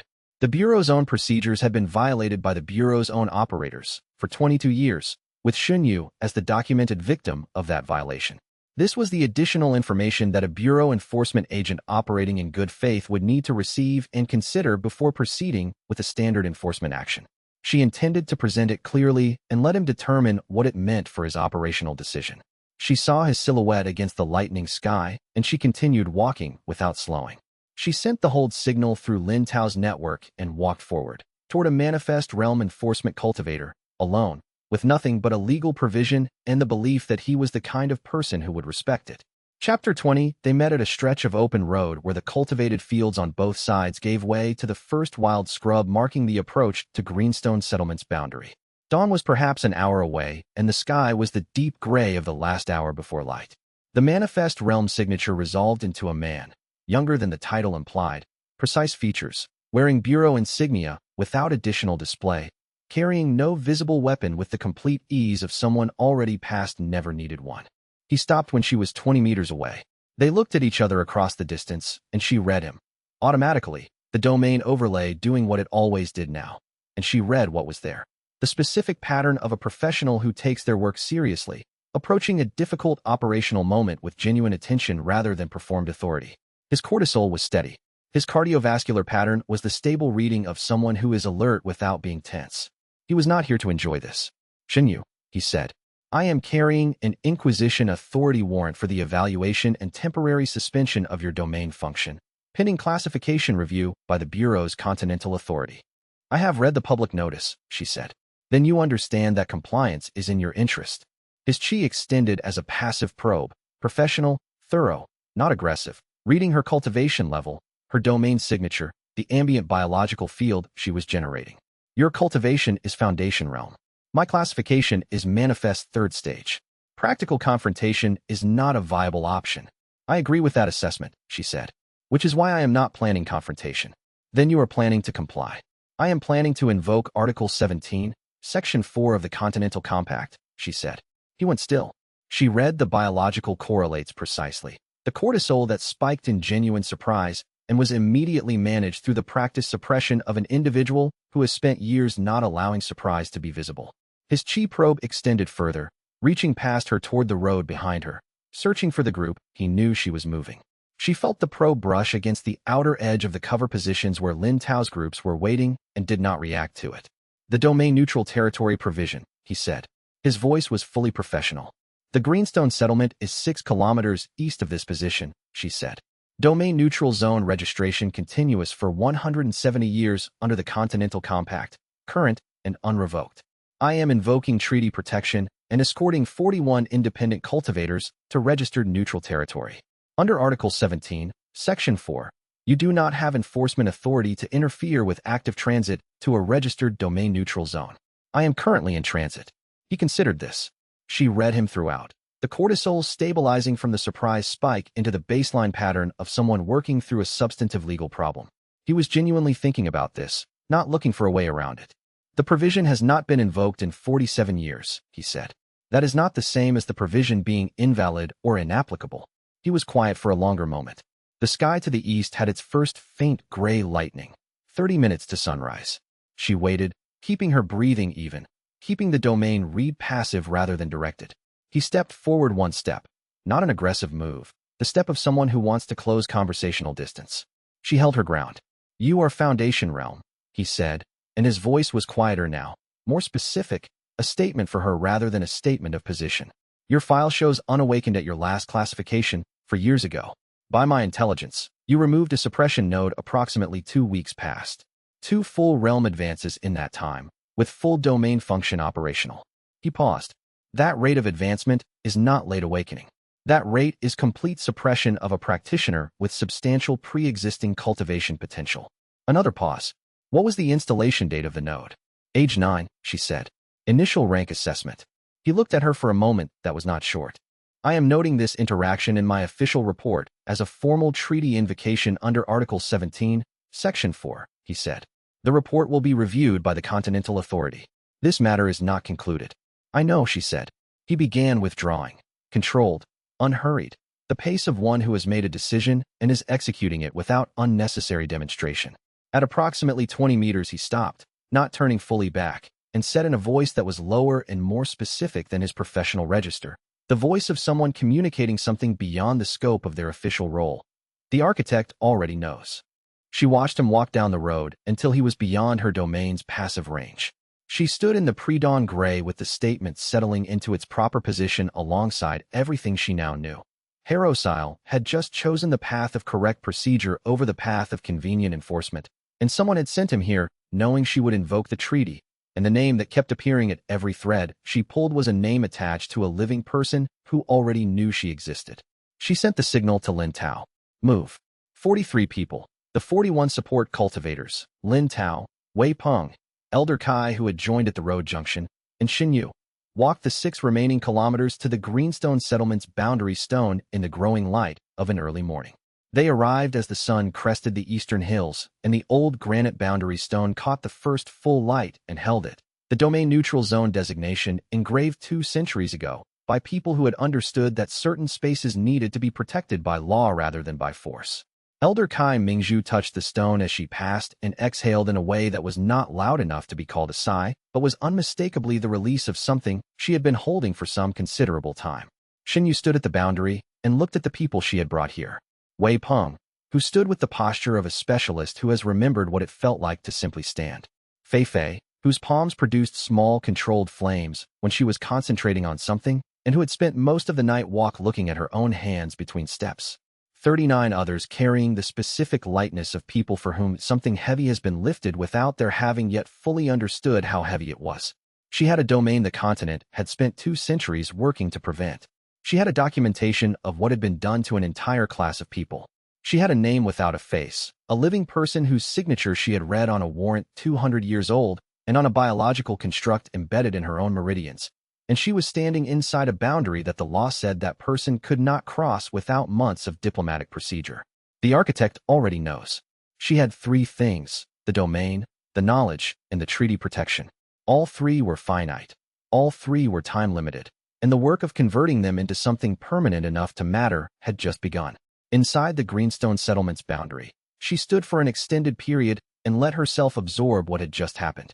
She had invoked a treaty provision that had not been used in 47 years against a manifest realm enforcement cultivator, while escorting 41 recently liberated support cultivators to registered neutral territory, with a resonance realm ally who had resigned from his guild the day before, a former Foundation realm striker whose spine she had restored 2 days prior, and a junior sect elder who had been carrying a sealed document for 3 years. If she described the sequence of the past 3 weeks to herself as a narrative, it had the specific quality of something that would not have seemed plausible as a plan at the beginning. She had not been planning. She had been responding to the dismissal, to the domain's activation, to the node's revelation, to each consequence of each action she had taken. The 3 weeks had the quality of improvisation rather than strategy, and she was aware that improvisation was not a sustainable operational mode. The treaty provision had bought her time. She needed to use the time to develop an actual strategy. She looked at the Greenstone settlement, a small independent cultivator community of perhaps 200 people, domain neutral zone registered for 170 years, which meant it had been established during the same period as the suppression system. The settlement's founders had understood what was coming and had built themselves a legal shelter. She considered them. Those people, 2 centuries ago, watching the continental reorganization proceed and identifying the specific provision in the emerging treaty framework that could protect them from what the reorganization was going to do, and filing the registration while the ink was still wet on the original compact. They had known. They had known, and they had not been able to stop it. They had protected what they could protect and had left the registration active and continuous across 2 centuries, maintained by each generation of the settlement as the settlement understood why it mattered. The architect already knows. Harosile had said it with the quality of a specific warning from a person who understood more about the situation than his official role required him to know. He had said it as someone departing, not as someone prosecuting. She weighed what that meant.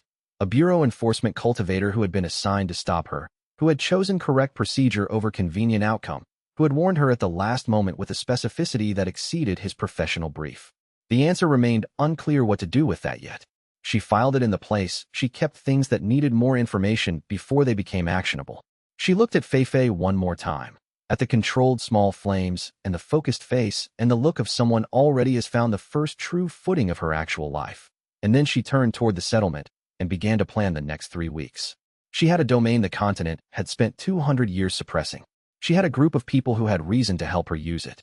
She had a living person's name without a face and a 2-month window of legal protection. And she had 41 people who now knew what she could do and what had been done to them. It was, she had learned, enough to start with. She had a domain the continent had spent 2 centuries suppressing. She had 43 people who now knew what she could do. She had a name without a face, and somewhere, the architect already knew her name. It was, she had learned over the past 3 weeks, enough to start with. Chapter 21. The Greenstone settlement sat at the base of a range of low forested hills, enclosed on 3 sides by terrain that made direct approach difficult, and on the 4th by a long meadow where the settlement's cultivator families had farmed qi-infused crops for 6 generations. It was a small place, 200 people at most of them support-class cultivators or their families, a few combat-type independents who had chosen the settlement's protection over the risk of guild affiliation. The community was tight-knit in the way of places that had survived by everyone knowing what everyone else needed, where the absence of formal hierarchy had been compensated by informal ones based on usefulness, trustworthiness, and the accumulated weight of shared difficulty. The domain-neutral zone boundary was visible in the domain overlay as a chi density gradient, a faint but consistent difference in the ambient chi pattern on either side of the registered line, the result of 2 centuries of independent cultivation practice within a space that had been maintained with care and intention. Xinyu crossed the line and felt the difference in the overlay. The territory behind her was part of the Bureau's ambient monitoring network, the fine-grained chi assessment system that tracked cultivation signatures throughout the continent's classified zones. The territory before her was outside that network. Here, she was invisible to the Bureau's passive surveillance in a way she had not been since her domain activated. She spent the first 2 days in the settlement managing the immediate practical needs of the 41 liberated support cultivators who had accompanied her from the Crimson Peak compound. The practical work was unglamorous but necessary. Food and shelter allocation, medical assessment for everyone who had spent months under node-suppressed conditions, and careful management of the post-removal adjustment period that each individual experienced differently. Some advanced rapidly in those first days. Cultivation potential that had been blocked for years releasing in the same flood she had managed for herself, though at smaller scale. She ran stabilization work on anyone whose release was threatening to overwhelm their capacity to handle it. The domain overlay reading each person's chi circulation patterns and identifying the specific adjustment parameters that would keep the release manageable rather than catastrophic. On the 3rd day, Elder Kai Mingzhu brought the settlement's headwoman to meet her. Her name was Hao Yulan, a compact woman in her 60s with the specific gravity of someone who had been making consequential decisions for a long time and had accepted the weight of that responsibility rather than avoiding it. She received the news of the new arrivals and the current operational situation with the deliberate calm of someone who was worried, but who was not going to allow worry to shape her response before she had all the relevant information. "We have housed people like this before," she said, surveying the courtyard where 24 newly liberated cultivators sat in various states of adjustment. Not this many at once, and not with active Bureau attention following them. But the settlement's purpose is what it is. She looked at Xunyu with the assessing directness of someone who had evaluated strangers in difficult circumstances many times. "How long before they come for you here?" "The treaty provision gives them diplomatic process requirements," Xunyu said. "Emergency classification orders cannot be executed within a registered domain-neutral zone without a formal review period of no less than 90 days from the date of filing. Even if they filed immediately after Harosal's withdrawal, we have months before they can send enforcers across the boundary." Months. Hao Yulan seemed to be calculating something. "And in that time, I need to develop my cultivation significantly and gather information about who I am dealing with at the authority level. The information exists. I need to be capable enough to use it effectively once I have it." She paused. "I am also aware that the settlement takes on risk by hosting us. I want to be transparent about that rather than allowing you to carry it unknowingly." The headwoman considered this for a long moment. "The settlement has a problem," she said. "We have had it for 3 months, and our own healers have not been able to address it adequately. I was not going to ask you about it. You have enough difficulty to manage without inheriting ours as well. But since you are here, and the problem is here, and since you seem to be the most capable healer most people in this region have ever encountered." She paused. 8 of our people are calcifying." Xinyu read the first patient that afternoon and understood the calcification within 10 seconds of activating the domain overlay at full diagnostic depth. It was not a natural condition. It was a biological rewrite attack. The cellular level notation was unmistakable, the same kind of right command execution she performed herself, leaving a specific signature in the modified tissue, the way that any applied craft leaves the mark of its practitioner's choices and methods. Someone had written this state into these people deliberately, with precision and intent. And the right was ongoing rather than a single initial event, meaning whatever system was driving it remained active. But the notation pattern she was reading in the calcification's cellular structure was not hers. It was not any notation she had developed or encountered in her own domain's training functions. It was the work of a different practitioner, someone who had approached the same fundamental biological rewrite capacity from a different direction and built different technical vocabulary around it. Somewhere in the world, another rewrite authority practitioner was either still active or had left work behind that was still executing. The pattern of the curse matched domain notation she had never studied, and whoever had made it had chosen to use their capability to inflict a slow biological death on people who lived in one of the few settlements that had maintained independence from the Bureau's classification network. She would need to understand why, before the calcification killed anyone, and before whatever was driving it decided to accelerate. The Greenstone settlement had survived for 6 generations by developing a culture of careful observation. Xinyu noticed this in the way the residents moved through the shared spaces, the specific awareness they maintained of each other's location, the unspoken communication that happened through proximity and gesture, the way children were taught to read environmental qi signatures before they were taught formal cultivation techniques. This was not a community sheltered from difficulty.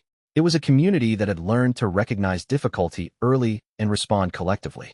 She worked with this awareness in mind, integrating herself and the liberated cultivators into the settlement's existing systems rather than operating separately from them. The 41 people from Crimson Peak represented a sudden 20% increase in the settlement's population, placing real strain on housing and food.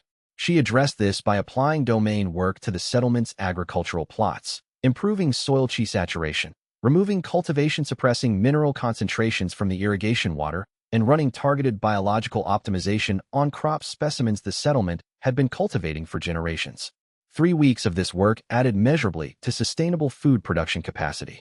She also spent time with the settlement's existing healers, a married couple named Rong and Pei, both certified Foundation Realm medics who had served the settlement's medical needs for 15 years.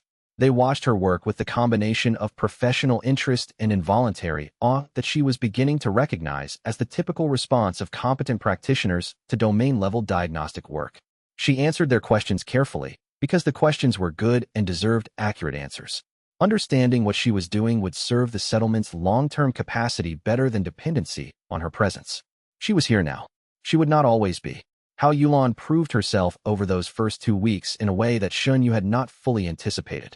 The headwoman managed the logistics of the sudden population increase with the specific competence of someone who had navigated difficult situations many times and understood that the primary cost of difficulty was usually not the difficulty itself, but the failure to organize an appropriate response before the difficulty compounded.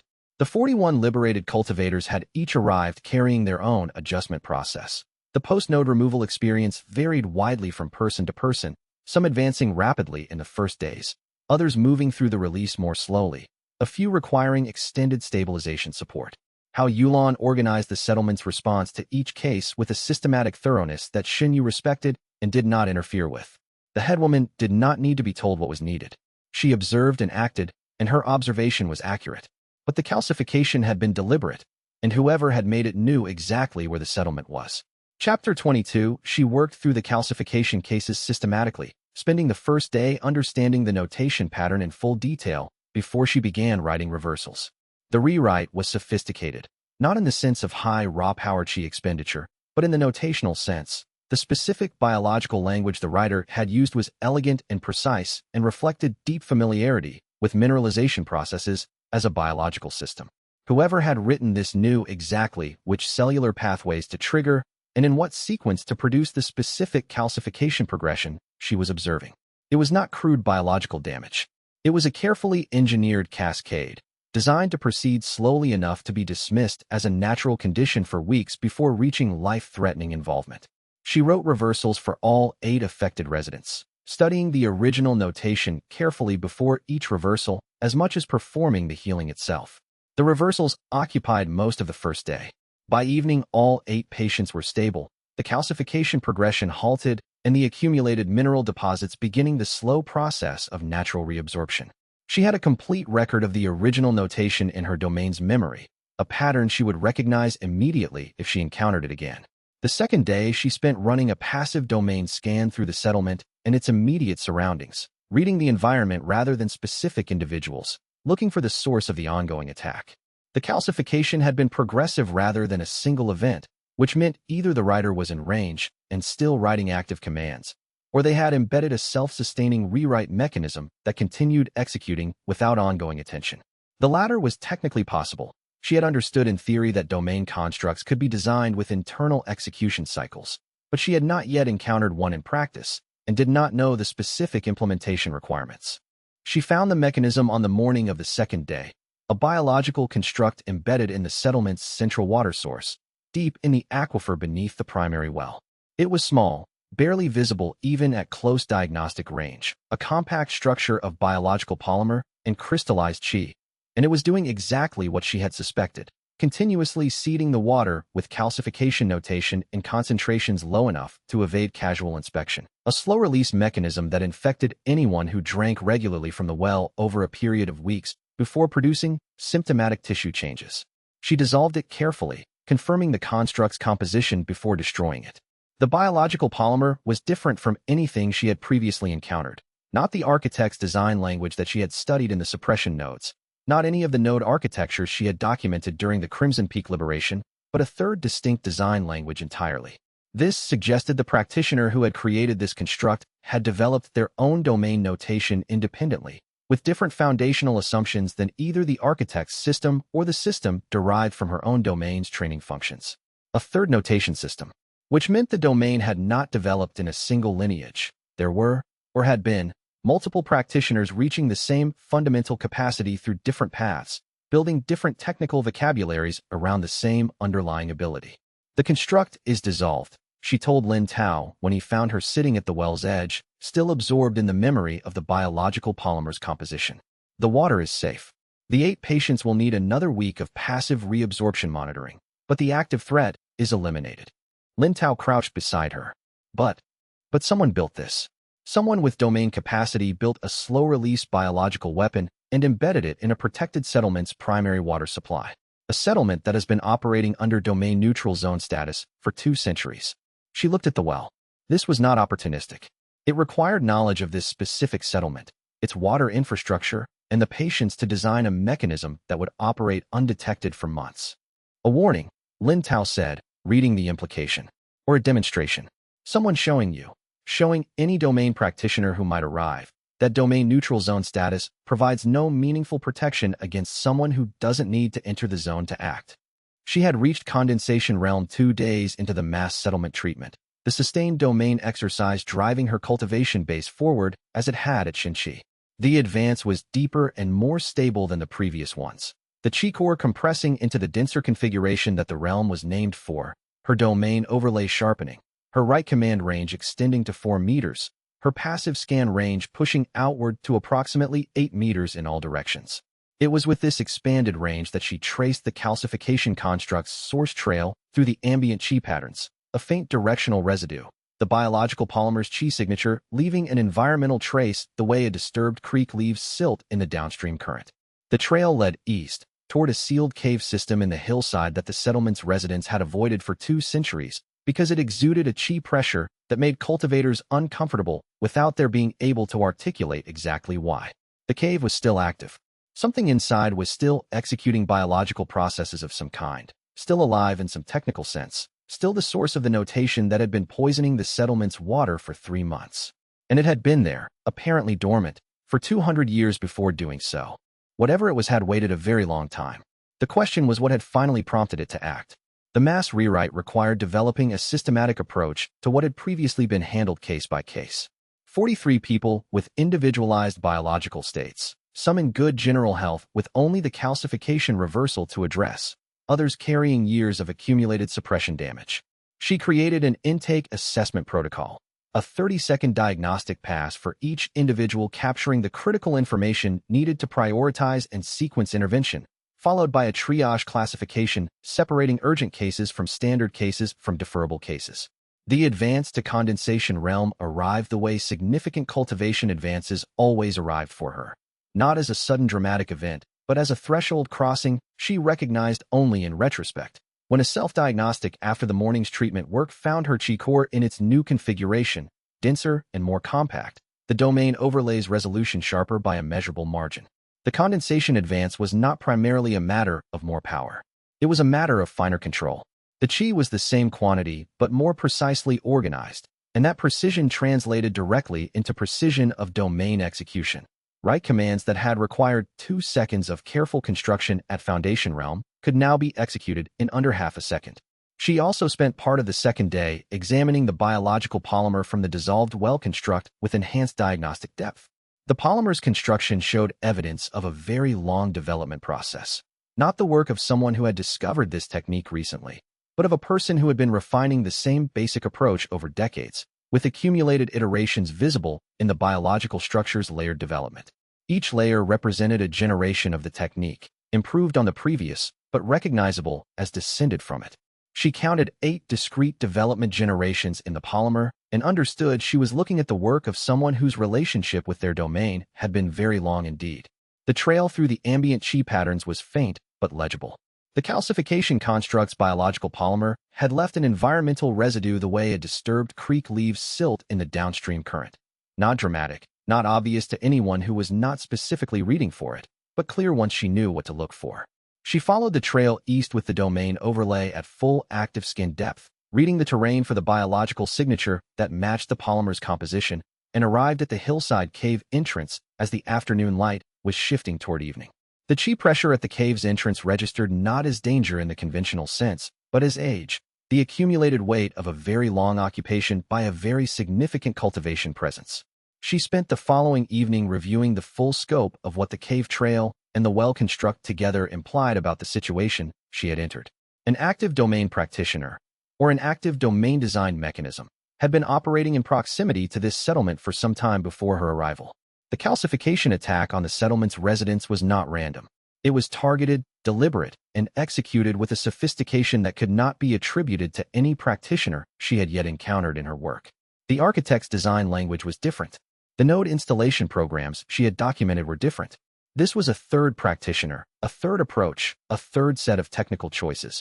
And that third practitioner had chosen to act against a settlement that had been carefully maintaining its independence from the Bureau's classification network for 2 centuries.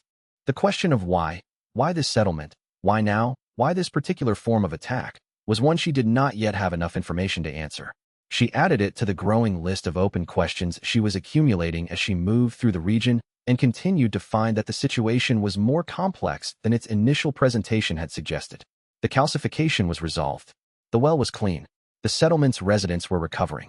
She would pursue the question of why with the same methodical approach she applied to everything else, and she would not allow the open question to produce urgency that outpaced her understanding. The cave's chi pressure was ancient and wrong, and something inside it was still alive, still watching. Chapter 23. The cave entrance was a narrow slot in the hillside rock, partially obscured by overgrowth that had encroached over decades, with a chi pressure profile that Xianxia could now read precisely through the domain overlay. A biological construct at enormous scale operating on residual chi from whatever practitioner had established it, consuming its own substrate slowly at the rate of maintenance rather than active function. It was dying. The chi reserve that sustained its internal systems had been depleting for years, perhaps decades, but it had not yet reached the threshold at which its essential processes would cease. She entered with Lin Tao in the early morning, the domain overlay at full active diagnostic depth, reading the cave's environment continuously as they moved deeper. The rock walls registered as mineral biological substrate, the calcification construct's origin material, the specific crystalline composition she had read in the well mechanism appearing throughout the cave's natural mineral deposits. The practitioner had used the cave's own geological composition as their working material, extracting and refining the local minerals into the biological polymer through a process she could read in retrospect from the modification signatures left in the surrounding rock. The cave extended 90 meters into the hillside before opening into a chamber. The chamber was clearly not natural. The walls had been smoothed by deliberate biological rewrite, the mineral structure modified to a specific density that held chi better than natural stone, creating an ambient chi-rich environment capable of sustaining the biological constructs embedded throughout every surface. Workbenches of the same mineral-modified composition held ceramic vessels with preservation seals still intact, organic samples in crystalline suspension, chi crystal arrays maintaining slow constant fields. And along the chamber's far wall, carefully sealed preservation chambers held dozens of notebooks in what she recognized as archival-grade containment. At the chamber's center was a sealed pod of the same modified mineral composition as the walls, approximately the size of a sleeping human being, and Xianxia could read through the pod's material to the biological signature inside. A human body, alive, profoundly old, in a state of metabolic suspension achieved through domain rewrite. The body's cellular activity had been slowed to a fraction of normal rate, aging processes essentially suspended, biological time paused by a rewrite that maintained the body in a continuous present at the cost of all other function. Breathing once every several minutes. Heartbeat measurable in beats per hour rather than per minute. neurological activity at the lowest threshold compatible with continuity of consciousness. Not dead, not fully alive, held in between by a rewrite that had been running for approximately 200 years without the practitioner who designed it present to maintain it, sustained entirely by the cave's qi-rich environment and the practitioner's own residual cultivation base slowly burning itself as fuel. She opened the nearest preservation chamber and extracted the first notebook with the care appropriate to something that had waited 2 centuries. The notation inside was immediately recognizable, the same domain notation she had read in the calcification construct, but in academic form rather than applied form. Research notes written by someone documenting their work as they did it. Experimental records capturing both successes and failures. Theoretical sections working through problems she was only beginning to understand existed. The practitioner's name appeared in the first notebook's inside cover, Yao Fenglin. Physician by training. Domain activated at Foundation Realm approximately 230 years before the present. The notebooks documented a cultivation and research career spanning more than a century, reaching Sovereign Realm before the final entry that described the decision to enter suspension. The third notebook she opened contained a complete technical description of a technique Yao Fenglin had named total override. She read it slowly, cross-referencing terms and notation against her own domain's vocabulary, making sure she was understanding rather than merely reading. Total override, a domain function accessible at primordial realm or above, permitting the complete replacement of a living being's biological identity, not the modification of specific states within the existing template, but the replacement of the template itself, the rewriting of an organism's fundamental biological nature from its cellular memory upward. The result was a new being with new biological capabilities, potentially new cognitive architecture, in the body that had previously belonged to the original organism. The original organism's identity, their memories, their accumulated cultivation, their neural pattern, everything that constituted their existence as a specific person, was gone. What remained was continuous with their physical body, but was not them. She read this 3 times, and then set the notebook down carefully and was very quiet for a long time. This was the capability the architect had been working to prevent from emerging. Not because it was inherently evil. Yao Fenglin's research notes made clear they had never intended to use total override and had been deeply disturbed by their own discovery of its theoretical possibility.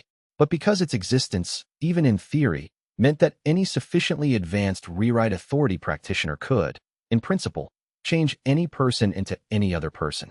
The classification hierarchy that organized the continent's entire power structure was built on the premise that biological identity was fixed, that an E-rank support was always an E-rank support, that a combat type was always a combat type, that rank determined destiny. Total override meant none of that was true, and the architect had known, for 200 years, that allowing a rewrite authority practitioner to develop unchecked meant eventually producing someone capable of rewriting the foundation of the entire system.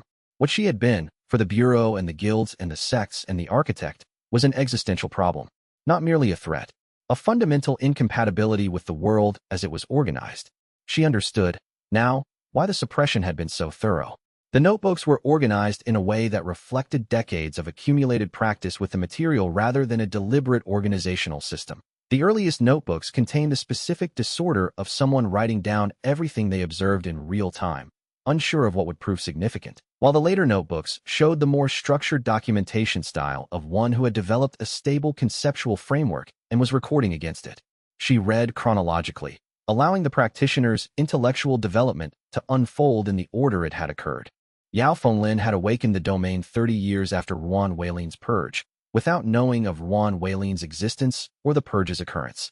The information suppression that followed the original elimination was thorough enough that the domain's prior existence was not part of the historical record accessible to cultivators outside the highest bureau authority. Yao Fenglin had spent 20 years believing they were the first practitioner of this type, working from first principles, developing a notation system from scratch, making discoveries that Ruan Weilin had made before them, and then making discoveries that Ruan Weilin had not had time to reach. The parallel development was visible in the notebook entries.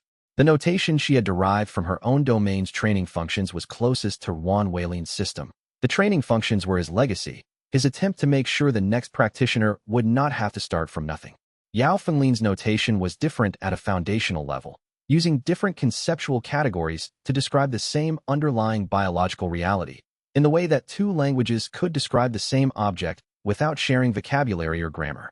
She began working through the relationship between the 2 notation systems, looking for the mapping that would allow her to read Yao Fenglin's technical work directly. Lin Tao had been examining the workbench contents with methodical care, cataloging what he found. The ceramic vessels contained preserved biological samples, tissue specimens, cultivated microorganism colonies, crystallized biological compounds, each carefully labeled in Yao Fenglin's notation. The Qi crystal arrays maintained slow ambient fields that had been sustaining these samples through the 2 centuries since the cave's last active occupation. Some samples showed degradation despite the preservation efforts. Most remained intact. She would need weeks to work through the cataloging properly. The suspension pod's occupant, Yao Fenglin, was alive in the minimal functional sense, cellular activity at a fraction of normal rate, aging processes suspended, biological time paused by a self-rewrite that had been running continuously for 2 centuries. The Qi reserve sustaining the suspension was dangerously low. She could not estimate precisely how long the remaining reserve would sustain the process, but the depletion rate she read suggested years rather than months. Long enough for what she was planning, not long enough to be indefinite. Chapter 24 The Cave's Guardian activated at the moment she reached for the 4th preservation chamber. It emerged from a recess in the chamber wall she had read as empty stone, but which was not. The Guardian's biological signature had been cloaked through a passive self-modification that rendered it unreadable to domain passive scan at operating range, a concealment technique that worked by reducing the Guardian's metabolic activity to below the threshold her scan could detect without coming close enough to trigger its activation protocols. It was alive in the minimal sense that the suspended practitioner was alive, barely, carefully, just enough to maintain function without advertising presence. She read it in the half-second before it completed its emergence from the recess. The Guardian was not a spirit beast or a combat construct of any type she had encountered in her domain's training data. It was a biological entity, technically alive, technically capable of independent action, but constructed rather than born, the product of domain rewrite applied to raw biological material over what must have been years of iterative refinement. Its musculature was wrong for a natural creature, optimized for a specific function rather than for general biological survival. Its nervous system was simplified in ways that made combat responses faster and reduced the metabolic overhead of cognitive function. And at its cellular core, embedded in every tissue simultaneously, was the mechanism she identified within 2 seconds of reading it: replication. Any wound dealt to the Guardian was simultaneously inflicted on the attacker through a biological feedback loop that required physical contact to activate. The mechanism operated through cellular-level contact response signaling rather than Qi-based transmission, which was why it had not appeared in her scan and why it would not be visible to any cultivator whose detection methods relied on Qi signature analysis. She could not strike it. Anything she touched it with would return to her. Lin Tao reached for his weapon and she said, "Do not touch it." At exactly the moment, he registered the same implication from what she had said about the mechanism. He pulled back, weapon half-drawn. The Guardian moved toward her with the unhurried patience of something that had been waiting a very long time and understood that patience was its greatest tactical asset. She read the replication mechanism in full analytical detail as it approached. It was a loop system, stimulus at contact point, producing identical stimulus response in the attacker at the moment of contact, the loop closing through a cellular signaling pathway running through the Guardian's complete body. The design was elegant in the way all domain constructs she had encountered were elegant, implemented by someone who understood biology deeply and had translated that understanding into precise applied function. Yao Fenglin had built this Guardian to be unbeatable by conventional means while being entirely beatable by someone with sufficient domain understanding to find the design's inherent limitations. Because loops had termination conditions, biological systems that ran feedback loops without termination conditions killed themselves through runaway process. The loop amplified beyond the host system's capacity to sustain it. Yao Fenglin had implemented a termination condition in this Guardian to prevent that, a threshold response mechanism that stopped the replication loop when the incoming stimulus exceeded a certain magnitude, preventing the Guardian from catastrophically injuring itself when it encountered a genuinely powerful attacker. The termination condition was a biological off-switch, and it was writable. She stepped to one side as the Guardian reached her, letting it pass her by half a meter. It was patient but not fast, and during those 3 seconds she wrote the termination condition active at its lowest possible threshold value. The Guardian's replication loop triggered its own shutdown response at the mildest possible stimulus, which meant its defensive mechanism was now continuously firing its own off-switch from the ambient Qi pressure of the environment. The Guardian stopped. It stood in the center of the chamber with its termination condition running continuously, its replication mechanism cycling between activation and deactivation too rapidly to sustain function in either state. And after approximately 30 seconds it sat down on the modified stone floor with the specific quality of something that had run out of operational instructions. The sound of footsteps behind her was new and rapid and did not belong to Lin Tao. A woman vaulted through the cave entrance at a pace that suggested she had been running hard for some time, skidded to a stop at the chamber's threshold, took in the scene in approximately 1 second, and said with evident delight, "I have been trying to find out what was in this cave for 2 weeks, and it took you 1 morning." That thing just sat down. She was young, carrying S-rank cultivation density in every movement despite apparently not being old enough to have accumulated it at normal progression rates. And she looked at Xunyu with the specific expression of a cultivator who had just witnessed something that reorganized their understanding of what was possible. The Cave Guardian's design revealed something important about Yao Fenglin's technical approach beyond the specific mechanism itself. The replication function was elegant, but the true sophistication was in the concealment method, passive self-modification through metabolic reduction, which left no trace in the ambient chi field that would alert cultivators using standard detection techniques. This was not a capability she had data on in her own domain's training functions. It was an independent technical advance, and its implications for her own work were already beginning to enumerate themselves. Biological concealment through metabolic reduction. A cultivator who understood this technique could suppress their own biological signature to near undetectable levels without the chi expenditure that active concealment techniques required. The cost was reduced physical function during the concealment period. But for specific applications, information gathering, passive surveillance, infiltration, the capability was significant.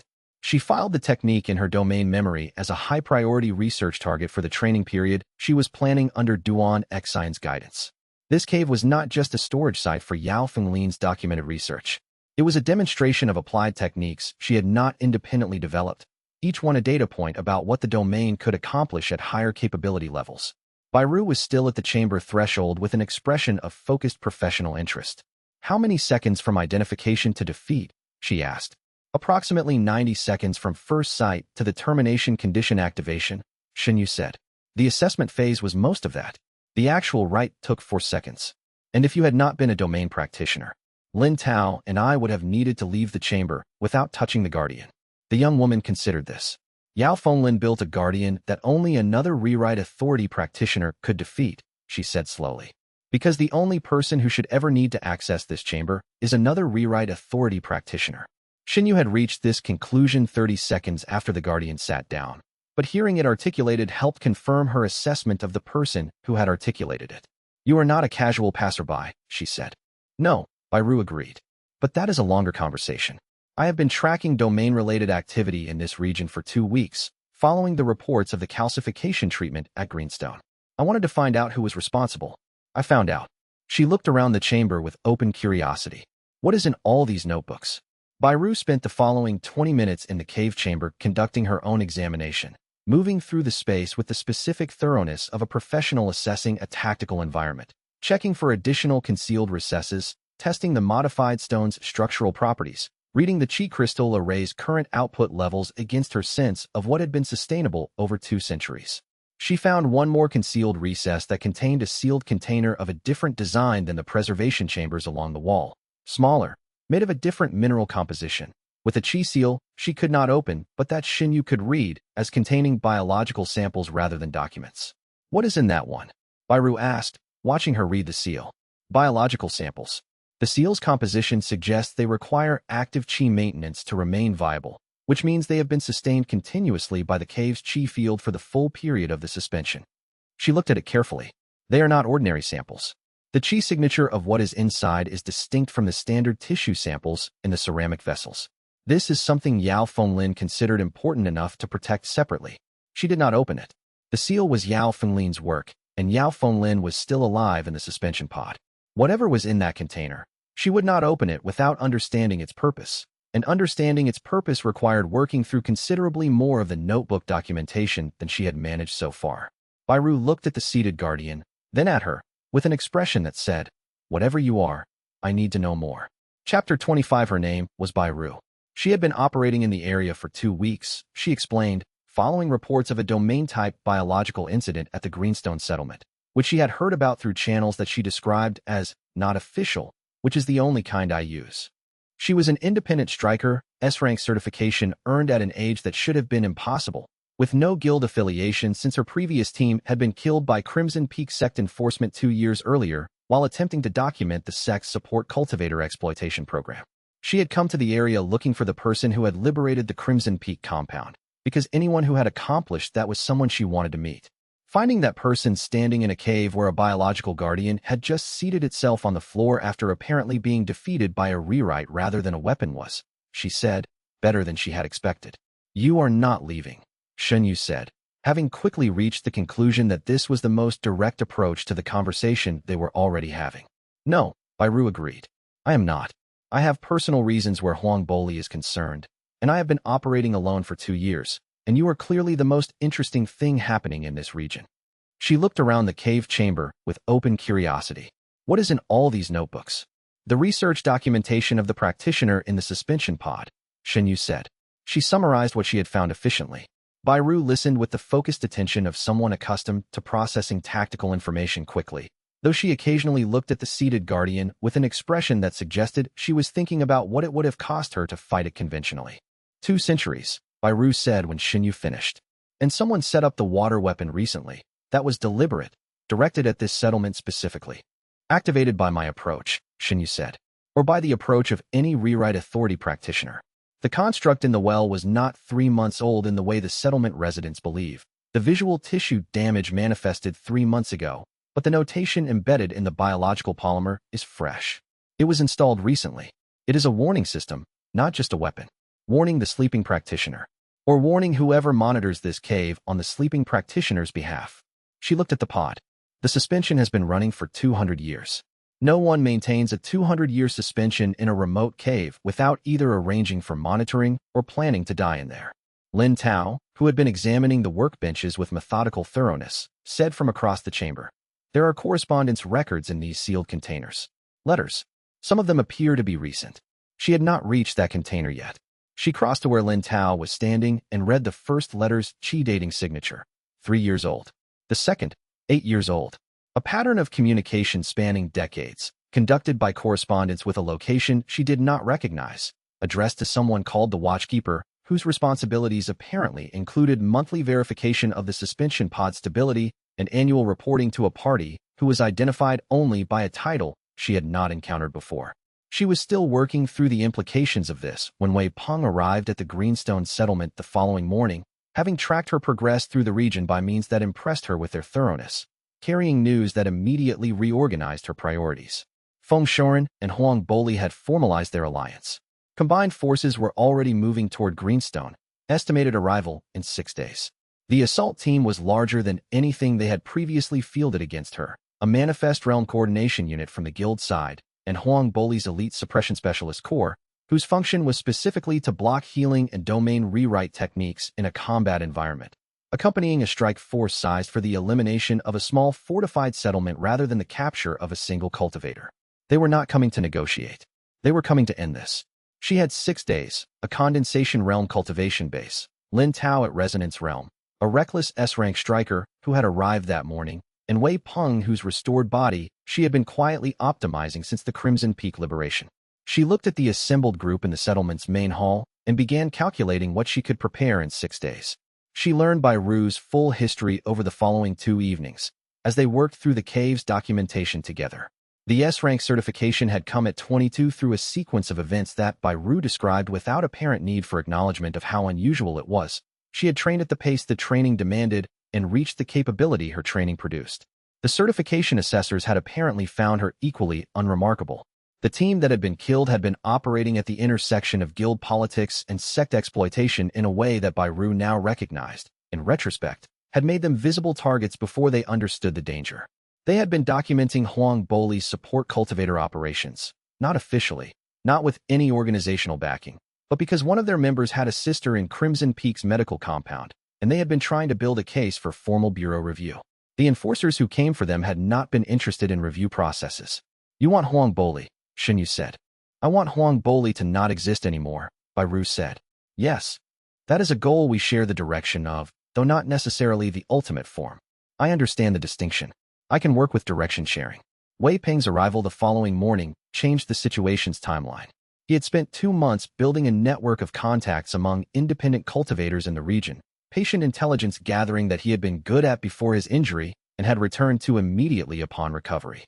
The news he carried: Feng Shoren and Huang Boli had formalized their alliance in bureau records as a coordinated operational agreement, with combined resource commitment in the area of 500 combat class cultivators and a specific tactical objective Wei Peng's contacts had identified as the elimination of the unauthorized domain practitioner operating in the Haoming region. 500 combat cultivators against a group of 4, plus the settlement's defenders. She ran the numbers with the same precision she applied to biological system analysis. The numbers were unfavorable. The parameters, however, were negotiable. Suppression specialists were biological systems. Biological systems were writable. She had 6 days to develop the technique that would make this true in practice rather than just in theory. Tell me everything you know about the suppression specialist core, she said to Wei Peng. Every detail. We have 6 days and I intend to use them entirely. She had 5 days before the assault was expected, and she used all of them with the full intentionality that 5 days before an uncertain engagement warranted. The preparation was not only tactical. She ran domain exercises designed to push her condensation realm ceiling, not attempting to advance through it, but strengthening her position within it, consolidating the realm's capabilities so that she was operating from the solid center of her current level rather than from its upper margins. Solid center operation was more reliable under the cognitive load of a complex engagement than margin pushing, where a small performance variation could produce technique failures. She also ran assessment sessions with Wei Peng, learning in detail the organizational structure of Iron Dawn Guild's assault formations from someone who had operated within them for 15 years. His knowledge was thorough and specific in the way of a practitioner who had not merely observed formations, but had been a participant in their planning and execution. The suppression specialist core was integrated into Iron Dawn's assault formations at a specific position in the second line. This had been standard practice for 8 years, adopted after a significant engagement where the absence of suppression specialists had allowed an opposing healer to run extended restorative work during the battle. She noted the standardization. Standardized deployment meant predictable positioning. Bairu's contribution to the preparation was less formal but equally useful. She had fought against Bureau-affiliated forces in multiple engagements over the past 2 years and had the specific accumulated knowledge of those who had been studying their opposition carefully, because understanding them was the difference between surviving engagements and not surviving them. She described formation behaviors, pressure responses, the specific tactical signatures of Bureau-trained versus Guild-trained combat units, and the ways each type of force misread non-standard opposition. 6 days, 500 cultivators, and she still did not know whether the technique she had spent 3 days developing would work under real combat conditions. Chapter 26. The suppression specialist concerned her most. She spent the first 2 days of the preparation period reading everything the settlement's limited archives contained about their function, supplemented by Wei Peng's detailed tactical knowledge from his years as a guild combatant, supplemented further by Bairu's practical experience of fighting against Bureau-affiliated formations. The suppression specialist role was, technically, a support class function, certified healers who had been trained to invert their healing techniques into interference techniques, disrupting qi circulation in targets rather than restoring it. In practice, they were living examples of the same biological manipulation that had suppressed every support cultivator in the classification system. Their own biology had been modified to produce qi interference fields passively, their natural circulation patterns inverted through node installation so that their proximity to a healer degraded the healer's technique effectiveness. She read this and understood what she had been missing. The suppression specialists were not external interference mechanisms. They were biological systems. They were writable. The technique she developed over the following 2 days was technically elegant and required a level of precision at range that she was not certain she could maintain under combat conditions. But the concept was sound. The suppression specialist qi interference fields were produced by inverted circulation patterns. Circulation patterns were biological states. She could rewrite the inversion back to normal function, effectively turning the suppressor's technique into its own reversal. The field would still operate, but it would enhance rather than inhibit qi technique function within its radius. She would not be fighting the suppression specialists. She would be using them as amplifiers. Bairu, when she explained this during the third evening's tactical session, stared at her for several seconds with an expression that was difficult to interpret. "You are going to rewrite their own suppression technique into a power-up for our side," she said. "In principle. The practical challenge is that I need to be within 4 meters of each specialist to execute the rewrite at Condensation Realm. Combat is not a controlled environment. I will not always be in the right position. I will put you in the right position, Bairu said. I am aware that is not how formation coordination typically functions. I am aware that I have never coordinated in a formation. We will improvise. Wei Peng, who had been listening to this exchange with the patience of an individual who had been part of many tactical plans and knew which elements were worth discussing and which were not, said, "Tell me where you need to be, and I will ensure you get there." That is what I do. The suppression specialists concerned her most, not because of their combat capability, but because of their function as a counter to hers. She spent the first 2 days reading everything the settlement's limited archives contained about their function, supplemented by Wei Peng's detailed tactical knowledge from his years as a guild combatant, supplemented further by Bairu's practical experience of fighting against Bureau-affiliated formations. The suppression specialist role was technically a support class function, certified healers trained in offensive application of healing domain techniques, inverting chi circulation support into chi circulation interference, deployed against enemy healers and domain users in combat. This was the official description, and it was accurate as far as it went. What the official description omitted was the biological modification component. The suppressors' bodies had been rewritten to produce chi interference fields passively. Their natural biological chi circulation had been inverted at the structural level, not modified to produce interference on demand, but restructured so that interference was their resting state, their baseline biological output, requiring deliberate suppression to stop rather than deliberate activation to produce. The modification was maintained through node installation in a similar architecture to the standard suppression nodes she had been removing, but these nodes did not restrict. They sustained the inversion, providing the energetic scaffold that the inverted circulation system required to maintain itself against the natural tendency of biological systems to revert to their default configurations. Node sustained biological inversion. She read this and understood it as the same fundamental design language she had been studying for 2 months, applied to a different functional goal. The architect's technical vocabulary extended from restriction to weaponization. The design had a flaw she recognized immediately. A node-sustained system could be modified at the node level. The nodes maintained the inversion. Rewrite the node's function, and the inversion became something else. She worked through the rewrite pathway for 3 evenings, modeling the technique against every counter case she could construct, identifying the failure modes, and designing around them. The technique needed to execute in under 5 seconds to be usable in combat conditions. She had 3 days to get it there. She tested the rewrite pathway on the 3rd evening, executing a simulation against a model she had constructed of a suppressor's circulation architecture using her own chi pathways as the substrate, then immediately reversing the rewrite to restore her own normal function. The test confirmed the approach was sound, and that the biology of the inversion was exactly as she had modeled it from the available documentation.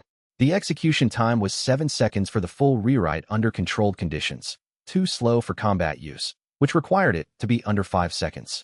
She ran the simulation 20 times in the following 2 hours, tracking her execution time on each run and identifying the steps in the sequence that were contributing most to the total time. 3 steps were bottlenecks. She redesigned the approach for each one. 2 were addressable by changing the sequence order so that preparatory work could be completed before the right command execution window began, reducing the live execution time. 1 required a different technical approach entirely that she developed over the following afternoon. At the end of the 4th day, she was executing the rewrite in 4.5 seconds on simulation. On the 5th day, she brought it to 4 seconds, then 3.5. She stopped pushing at 3.5.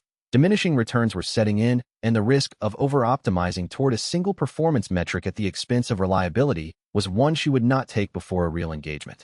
3.5 seconds, reliably, was sufficient for what she needed. The 5th day's evening she briefed Lin Tao and Wei Peng on the full tactical plan. Bairu listened from across the room without comment throughout the briefing and said at the end, "I understand what I need to do. When do we start?" The preparation for the assault also required her to address a more fundamental gap in her tactical position. She did not yet have reliable information about the assault force's total composition beyond what Wei Peng's network had provided at a distance. Wei Peng's contacts had given her the broad strokes, 500 total, with a significant suppression specialist component. But the specific formation structure and command organization were unknown. She would be adapting to what she encountered rather than countering a known plan. This was not unusual for the kind of engagements she had been running. She had consistently operated against opponents who had more information about her than she had about them. and she had consistently addressed this disadvantage through domain capability that allowed real-time reading of the engagement situation rather than dependence on pre-engagement intelligence. The suppressor redirect technique was the specific answer to the suppression specialist problem. Everything else she would read and address as the engagement developed. She confirmed this framework with herself on the night before the assault was expected and went to sleep with the specific resolution of any practitioner who had done the preparation available to them and could not do more. She also spent time during the preparation period addressing the settlement's defensive arrangements beyond the tactical plan for the assault itself. The settlement had been designed for the kind of protection that domain-neutral zone status and geographic positioning provided. Natural terrain advantages, controlled approach routes, a community that knew the ground well. It had not been designed for a direct military assault by a force of this size. She worked with Hao Yulan and the settlement's existing defensive coordinator to implement modifications that would use the settlement's terrain advantages more deliberately and would give the settlement's residents clear instructions for what to do in each contingency. The modifications were practical rather than dramatic. Prepositioned materials at the terrain bottlenecks that would slow advance without requiring defenders to hold those positions under direct pressure, communication systems between observation points, and the main defensive line that did not depend on Chi messenger speed, and clear evacuation routes for non-combatant residents that moved away from the anticipated engagement zone through routes the assault force was unlikely to target. Hao Yulan implemented every recommendation without revision and had additional suggestions that reflected her sixth-generation knowledge of the settlement's terrain and the settlement's history of difficult situations. The collaboration was efficient and built Xinyu's confidence in the headwoman's judgment. Whatever happened in the next 6 days, the settlement would face it with as much preparation as was achievable in the time available. She had done everything she could. Whether it would be enough, she would not know until the assault arrived, and the assault would not give her time to question it. Chapter 27. The assault arrived on the 5th day rather than the 6th, not early in the way that suggested poor planning, but precisely early enough to find the settlement in its pre-dawn configuration rather than its fully prepared daytime formation, which suggested that Feng Shoren had intelligence about their preparation timeline that they had not accounted for. Xinyu had prepared for this, having staged 3 different defensive arrangements and left the most obvious preparation signs for the 6th-day configuration deliberately visible, but it meant the first minutes of the engagement would be managed with less coordination than she had planned. Bairu was already outside when the assault came over the eastern ridge. She had slept in the meadow for 3 nights, refusing to explain why except to say that the settlement felt confining, and her position when the assault arrived placed her precisely between the advancing forces and the settlement's primary gate, which was less accident than it appeared, since she had also been the one who identified the intelligence leak 4 days earlier and had arranged for the false preparation schedule to reach Feng Shoren's sources. The frontline assault hit Bairu's position and stopped. This was not what S-rank combat capacity looked like from inside a formation that had been briefed on eliminating a condensation realm healer and her small support group. It looked like an obstacle that needed to be removed through coordinated pressure rather than a single combatant who could hold a formation's advance through sheer force multiplication of technique and physical capability. They adjusted. They brought up secondary line pressure. Bairu adjusted faster than they did, and the adjustment gap was expensive. Xinyu moved through the battle on pathways Wei Peng carved for her, reading the formation's biological network as she went. The suppression specialists were positioned in the second line as she had predicted, maintaining their passive interference fields to degrade the settlement's defenders' technique effectiveness. She reached the first specialist at 2 minutes into the engagement, executed the circulation pattern rewrite in 4 seconds, and stepped away as the specialist's field inverted from interference to enhancement. The shift was immediately apparent in every combat cultivator within the specialist's radius.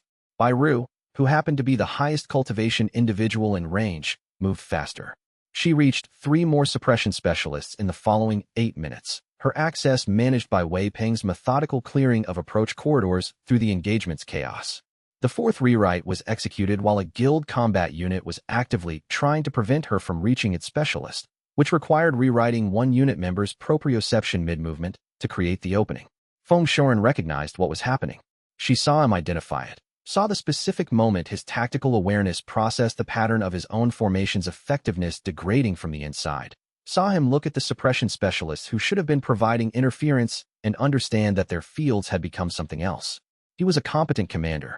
He did what a competent commander did when an engagement's fundamental premise had been negated. He broke contact. The order propagated through the assault formation in under 30 seconds. It was not a retreat in the disorganized sense. It was a withdrawal, structured and deliberate, leaving the engagement without offering additional data to the opponent who had just demonstrated a capability the assault's planning had not accounted for. Huang Boli's personal unit, which had been positioned at the assault's rear and had not fully engaged, departed with more speed and less structure than Feng Shuren's withdrawal. Huang Boli himself was not visible in the retreating forces, which suggested he had departed even earlier. The settlement was intact. The wounded were manageable.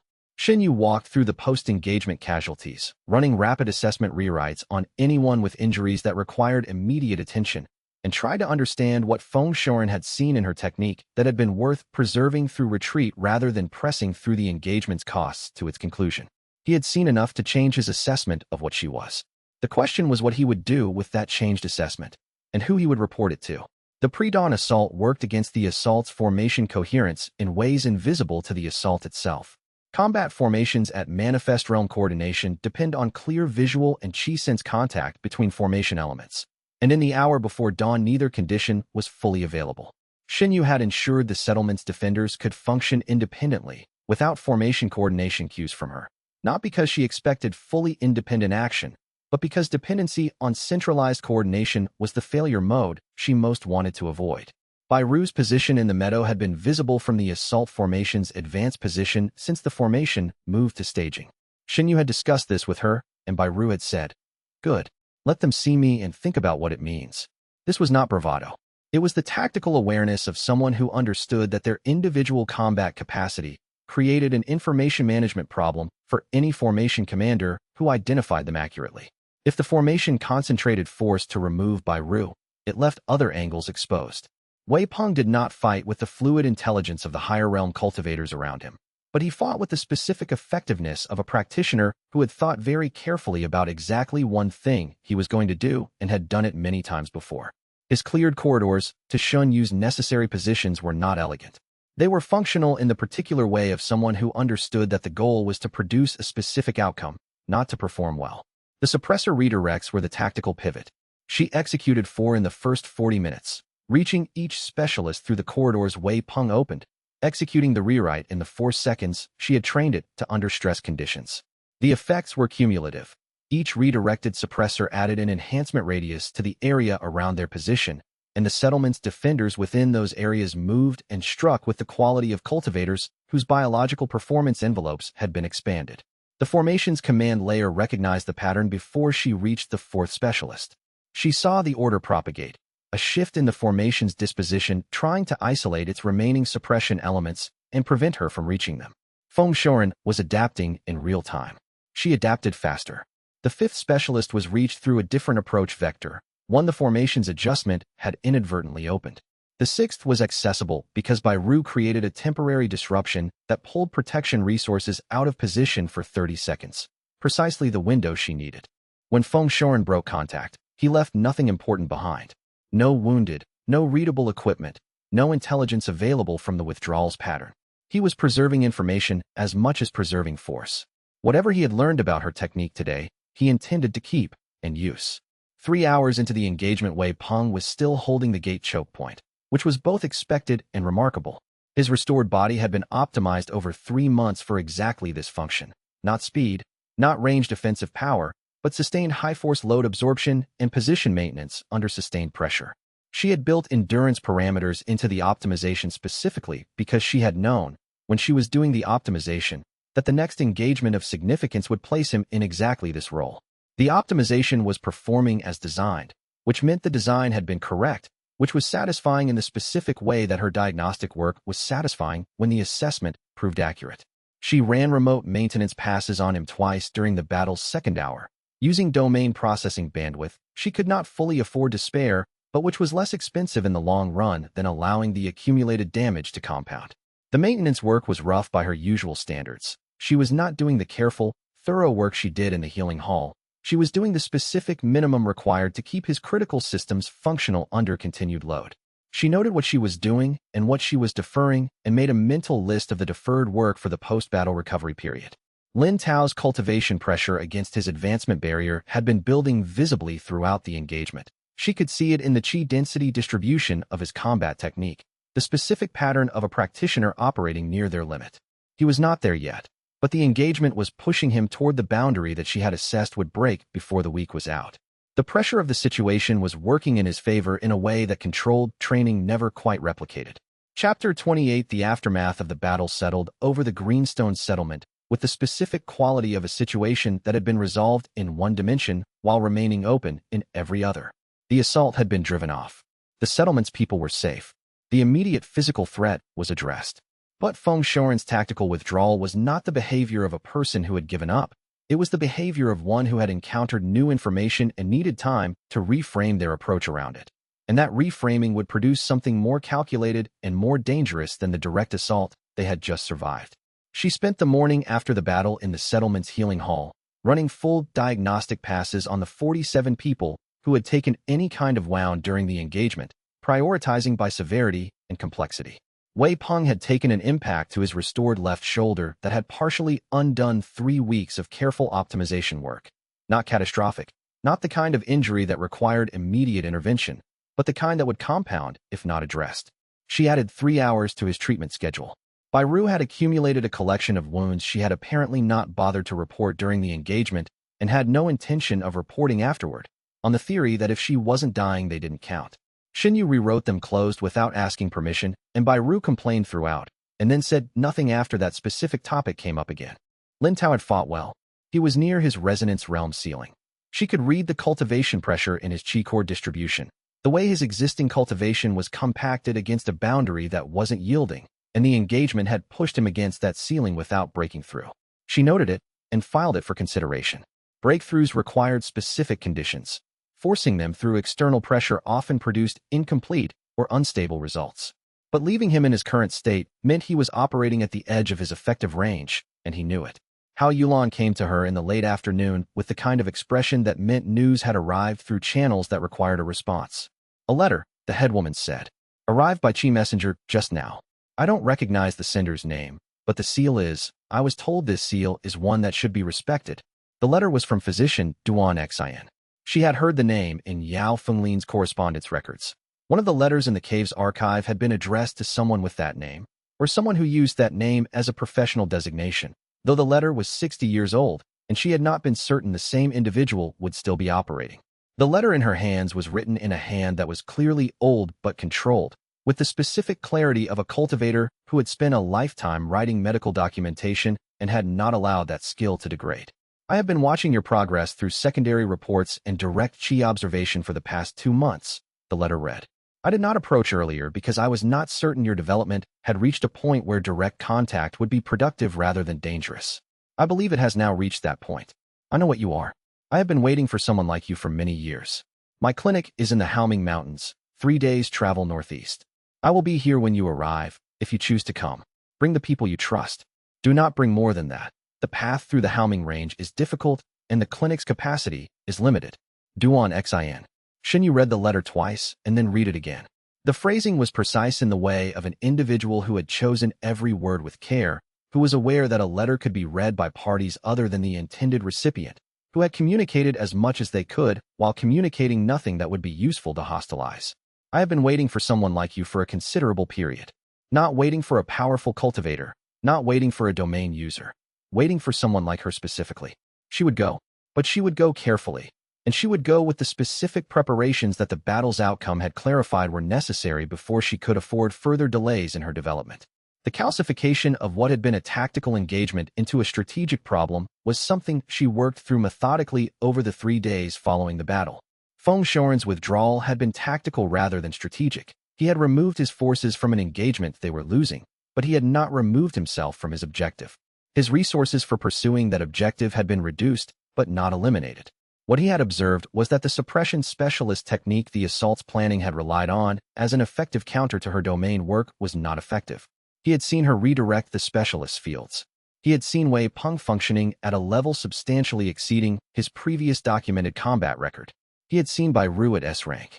These 3 data points would go into a revised tactical assessment that would produce a different assault configuration the next time.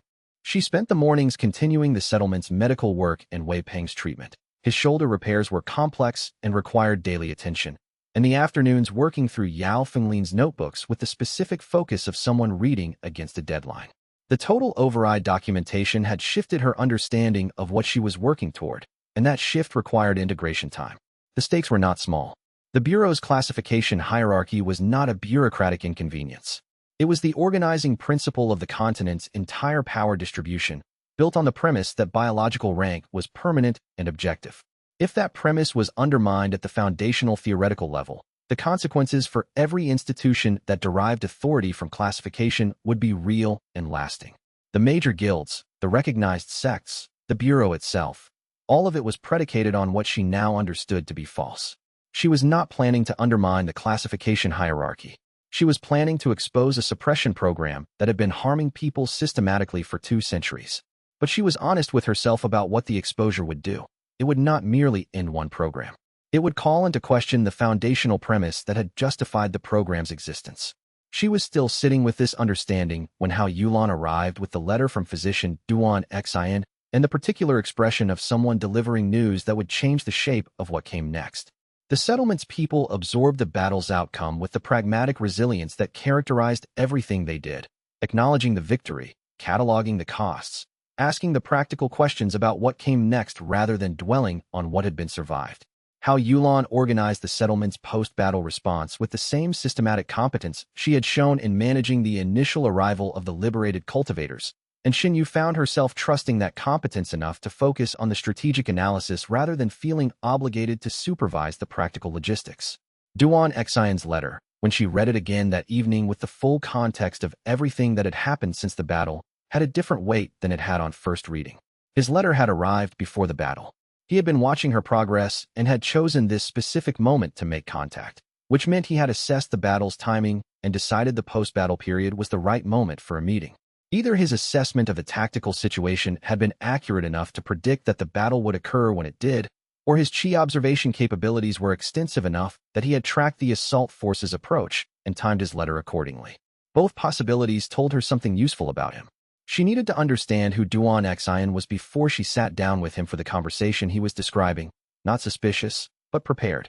She had spent the past 2 months making decisions based on incomplete information, which was inevitable given the pace of events, and the results had been largely functional, but had included some surprises she would have preferred to have anticipated. She would approach this meeting with more preparation. She spent the evening compiling her questions. Feng Shoren did not run from things he expected to win against. That he had left today meant he was preparing for a different version of the next encounter, and she did not yet know what shape that version would take. Chapter 29.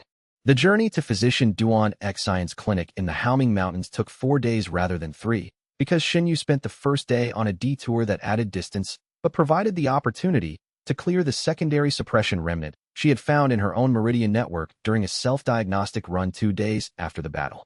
The remnant was smaller than the primary node she had removed earlier, tucked into a branch meridian that her initial removal process had not accessed, and its existence had not been restricting her advancement significantly, but the knowledge that it was there, that there might be further remnants she had not yet found, was an operational concern she needed to address before meeting someone who would be examining her cultivation state in detail. She removed it in a forest clearing at dawn, working slowly and precisely, confirming the complete absence of monitoring triggers before the final excision. The removal produced a small advancement pulse, not a full realm advancement, but a meaningful increase in Qi core density, the compressed cultivation that had been trickling through the restriction finally distributing properly through her meridian network. She spent an hour afterward running a comprehensive self-diagnostic to verify the removal was complete and had not disturbed any adjacent structures. Bai Ru, who had accompanied the detour without asking why, watched this entire process from 20 meters away and said when it was finished, "You are the only person I have ever met who performs surgery on herself for fun." "It is not surgery," Xinyu said, "and it is not for fun. You had an extremely focused expression the entire time." Physician Duan Xian's clinic was not what she had expected, which meant her expectations had been wrong.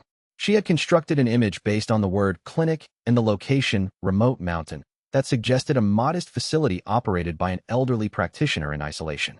What she found was a large stone complex built into the mountainside with the specific functionality of somewhere that had been serving patients for centuries, well organized, clearly maintained, with the accumulated adaptation of a place that had encountered many unexpected situations and had modified its approach based on that experience. Duan Xian himself was ancient such that made precise age estimation difficult. He was clearly beyond the natural human lifespan, maintained by cultivation methods that had kept his body functional well past the point at which normal biological processes would have concluded it. He moved with the particular quality of very old cultivators. Nothing wasted, nothing hurried. Every action informed by the specific economy of a practitioner who had learned through long experience that effort spent on unnecessary motion was effort not available for necessary function. He greeted her with a bow that was formal without being ceremonial and led her into a reception hall where tea had already been prepared. He looked at her the way she looked at patients, with the diagnostic attentiveness of someone for whom seeing and assessing were not separate activities. "You removed a secondary remnant this morning," he said. "The qi distribution pattern is slightly asymmetric, so that is characteristic of recent removal rather than established absence." "Yes," she said. 3 days ago, I also identified monitoring signatures in nodes belonging to a delegation of support cultivators I treated. I have been concerned about residual remnants in my own system since then." Prudent. He poured tea with the specific precision of someone for whom this was not a casual gesture. "I knew Juan Whalen. Not well, and not recently, but I treated him twice in the decade before the purge. He was not the practitioner your domain's training functions model. If you have had access to those records, he was more cautious, more uncertain, more frightened of what he understood the implications of his capability to be." He paused. He was right to be frightened, but he was also right to document as thoroughly as he did. "The documentation is why you are not starting from nothing. You confirmed in your letter that you know what I am," she said. "How long have you known that the domain could be activated again?" "I have known for 60 years that Yao Fenglin's suspension contained the theoretical knowledge necessary for a new activation. I have known for 3 years that you existed, from the qi signature monitoring I maintain in this region." He looked at his tea. "I have known for the entirety of the past 200 years that the suppression program would eventually fail, because suppression programs always fail. You cannot suppress a biological capacity that is latent in the population indefinitely. You can delay. You cannot prevent." "The architect," she said. Something changed in his expression, not fear exactly, but the specific quality of old caution. "Yes," he said. "The architect. That is a conversation we need to have, and it will take some time, and I want you to hear it completely before you respond.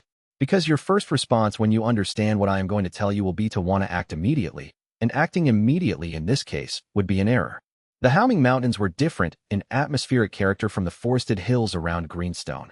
Older terrain, exposed rock faces worn to geological smoothness, the qi saturation of the environment bearing the signature of centuries of cultivation activity rather than natural accumulation. Cultivators left marks in the environments they occupied for long periods, not through deliberate intention, but through the simple fact of qi cultivation as a continuous process that affected ambient qi density in ways that persisted. The Haoming Range felt like it had been home to significant cultivation for decades. Lin Tao navigated the approach trails with the confidence of a person who had studied the route carefully before setting out. He had spent the travel preparation period constructing a detailed picture of the regional terrain from Wei Peng's network intelligence, identifying approach routes that minimized visibility while maintaining defensible approaches. This was the professional care of one who had been responsible for party safety for 10 years and had not stopped performing the role even though the party had changed substantially. She watched him do this with the attention she gave to things she was trying to understand rather than things she had already categorized. He had been her party leader for 10 years and had participated, directly or through inaction, in the system that suppressed her development. He had also taken an assassination blade for her without hesitation. The two facts did not cancel each other. They coexisted as accurate descriptions of the same person, and the person they described was someone she was still learning to see clearly. Wei Peng, during the journey, was quiet in the way of someone processing new information against a well-established framework. On the 3rd day of travel, he said, "Every guild certification test I administered, every rank assessment I witnessed, they had nodes in them.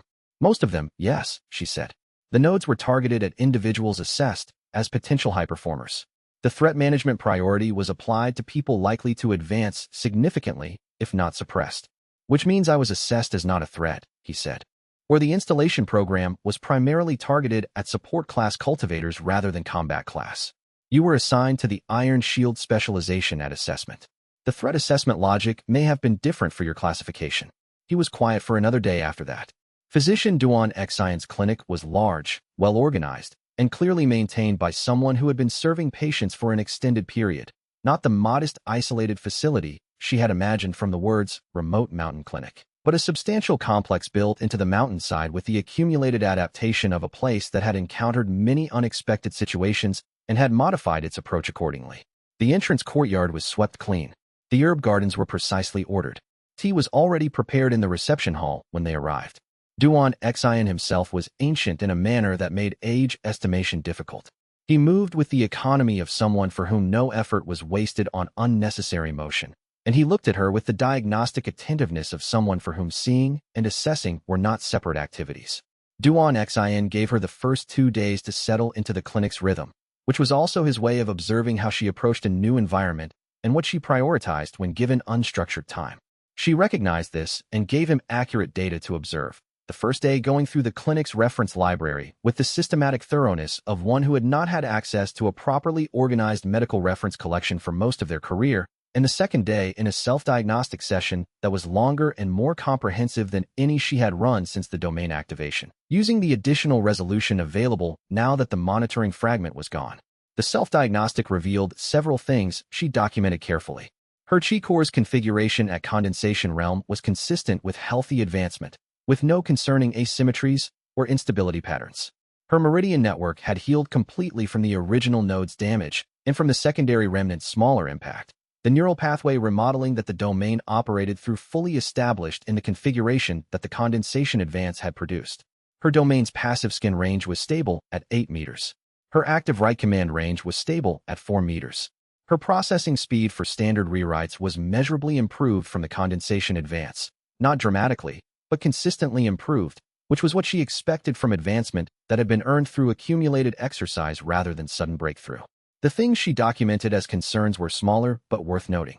Her stamina reserve at the end of a sustained exercise day was lower than she considered appropriate for her realm level, suggesting her chi core's efficiency was still below optimal for her current configuration. She added a stamina-focused cultivation exercise to her daily practice and noted it as a metric to track during the Haoming training period. Duan Xian had been waiting for someone like her for a very long time, he had said. The weight of that waiting was something she would need to understand before she understood what he would ask her to carry. Chapter 30, he spoke for most of the afternoon, and she listened without interrupting except when she needed specific clarification of technical or historical terms. Lin Tao listened from across the room with the attentiveness of someone collecting intelligence. Bairu sat on a window ledge and appeared to be watching something in the mountain forest outside, but was clearly listening to every word. Wei Peng stood near the door with the particular stillness of a cultivator who had decided to be a physical presence rather than a conversational one. 230 years ago, physician Duan Xian said, there had been a full rewrite authority activation. A cultivator named Wan Weilin, Foundation Realm at activation, who had developed the domain's capabilities over approximately 20 years before the Continental Bureau's highest authority recognized what he was and what his existence implied for the classification hierarchy. The decision to suppress the lineage had not been made by a single person. It had been made by a council of the continent's highest classification authorities, the 6 individuals who collectively administered the Bureau of Ranks and whose positions were constitutionally defined as lifetime appointments with succession by internal appointment. They had reviewed the evidence of rewrite authorities' implications, the theoretical capability to reclassify any cultivator, to modify biological rank potential, to fundamentally undermine the premise that classification was objective and permanent, and reached a unanimous conclusion. The capability could not be permitted to develop. It was not a threat to any individual. It was a threat to the system that every individual's power derived from. The title the architect had been created at that council. It designated the council member specifically responsible for the suppression program, overseeing node installation, managing lineage tracking, coordinating the gradual elimination of individuals who demonstrated rewrite authority activation symptoms. The designation passed to a new council member when the previous architect died or left the position. It had passed 7 times in 230 years. The current architect had held the title for 19 years. The current architect, Shenyu said, is therefore a named, identifiable individual holding a specific institutional position. Yes, Duan Xian said. Then we can learn who it is. Yes, he said. But knowing who the architect is and being in a position to act on that knowledge are 2 different things. The Bureau of Ranks Council is the highest classification authority on the continent. Its decisions are constitutionally binding. Acting against the architect directly means acting against the Bureau itself, not just its enforcement arm, which you have already done, but the institutional foundation of every guild, sect, an independent organization that derives its authority from bureau classification. She absorbed this. You are describing a structure that was designed specifically to make what I am doing impossible to accomplish within its formal framework. Yes, that is exactly what I am describing. He met her eyes steadily, which is why the path forward is not through the formal framework. It is around it, underneath it, and ultimately through the exposure of what the framework has been doing to maintain itself. There was a silence that lasted long enough to have weight. How many people does the current architect control directly? She asked. He told her. The number was larger than she had expected and smaller than she had feared. She began making calculations. The historical record Duan Xian laid out was built from sources she had not known existed. Correspondence archives, internal bureau documentation that had reached him through defectors and whistleblowers over 5 centuries, oral testimony from practitioners who had survived various enforcement programs by escaping into the margins. He had been collecting this material for longer than most cultivation lineages had existed. The original Suppression Council's deliberation had lasted 3 months. The members had disagreed initially not about whether to act, but about what kind of action was appropriate. 2 council members had argued for regulated recognition, creating a formal classification category for rewrite authority practitioners, with oversight mechanisms to manage the risks. 3 had argued for suppression. 1 had abstained. The regulated recognition proposal had lost because the underlying problem it was trying to solve was not solvable through oversight. Legal recognition of the capabilities implications was itself a destabilizing event for the classification hierarchy's theoretical foundations. So they had chosen suppression, and suppression required someone to implement it continuously, because a biological capability latent in the population would re-emerge despite suppression. The architect position had been created with that understanding. This was not a one-time action but a permanent maintenance function, requiring an institutional home, operational resources, and succession planning. 230 years, Lin Tao said, constructing a mental map of institutional power. And in that time the Bureau's authority has grown substantially. Yes, Duan Xian said. Each suppression cycle reinforces the Bureau's assessment of its own necessity. The program validates the need for the kind of centralized classification authority the Bureau represents. And the existence of the suppression program gives the Bureau leverage over every institution that benefits from classification stability, which is every institution in the continental power structure. The suppression program is not just about eliminating domain practitioners, Xinyu said. It is about maintaining the Bureau's position as the indispensable authority. Exactly, he said, which is why Director Mei Quanshan has held the architect title for 19 years while his formal position is a mid-level administrative role. The designation is maintained through the Council's internal agreement and enforced through operational relationships the suppression program has built into every regional bureau office over 2 centuries. The architect was not a single powerful individual who could be removed and replaced with someone better. The architect was a structural position in an institutional network that had spent 2 centuries embedding itself into every level of regional governance. She would need to dismantle the network, and that required more information, more capability, and more allies than she currently had. She told him this. He nodded as though this was exactly the conclusion he had expected her to reach. Good, he said. Then we have work to do. She asked him about Yao Fenglin directly, whether he knew the practitioner, whether the suspension in the cave was something he had known about. His expression when she asked was the specific expression of those who had been expecting the question and had decided how to answer it before being asked. He had known Yao Fenglin. Not well. They had met 3 times over the course of a decade, corresponding by letter through intermediaries in the periods between meetings. Yao Fenglin had entered suspension when Bureau attention had finally located the cave, approximately 20 years after the second practitioner had gone into hiding there, and had communicated the decision to Duan Xian through a letter that arrived 2 weeks before the expected enforcement.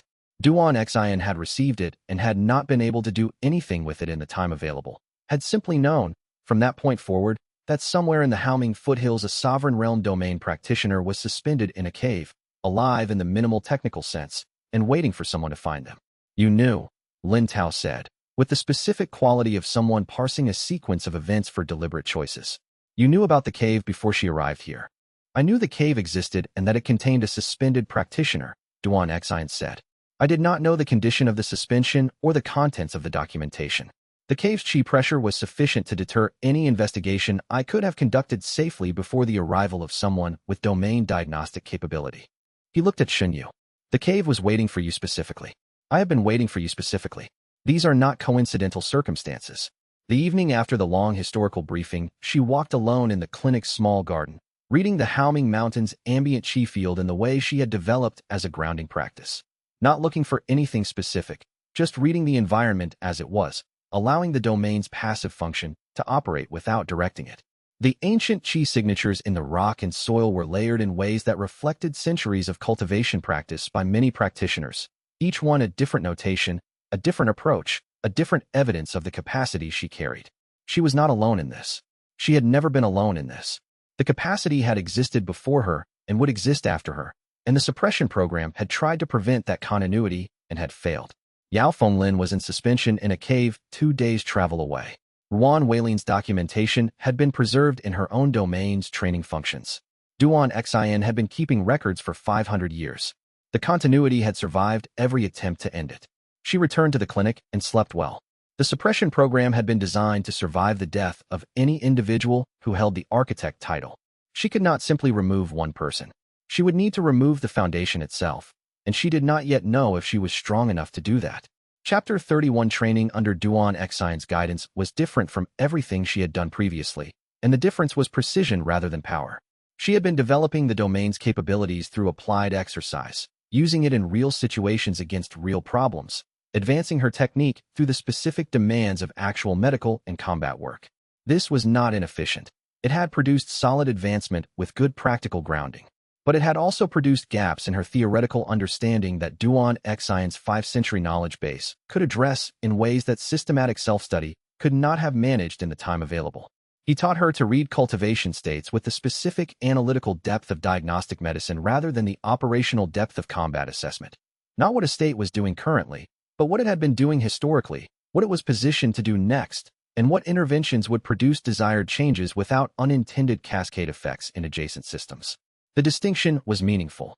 Her combat technique had been effective because she was good at reading immediate functional states, but the most significant biological rewrites it would be necessary to perform going forward required understanding long-term biological dynamics in ways that immediate state reading did not capture. Bairu trained in the outer courtyard, where she could move freely and make the kind of noise that S-rank combat practice required. She was impatient with medical theory, but genuinely curious about how Shun Yu's domain worked in tactical terms, and she asked intelligent questions during the evening discussions that Duan Xian organized as a way of consolidating the day's technical content into practical framework.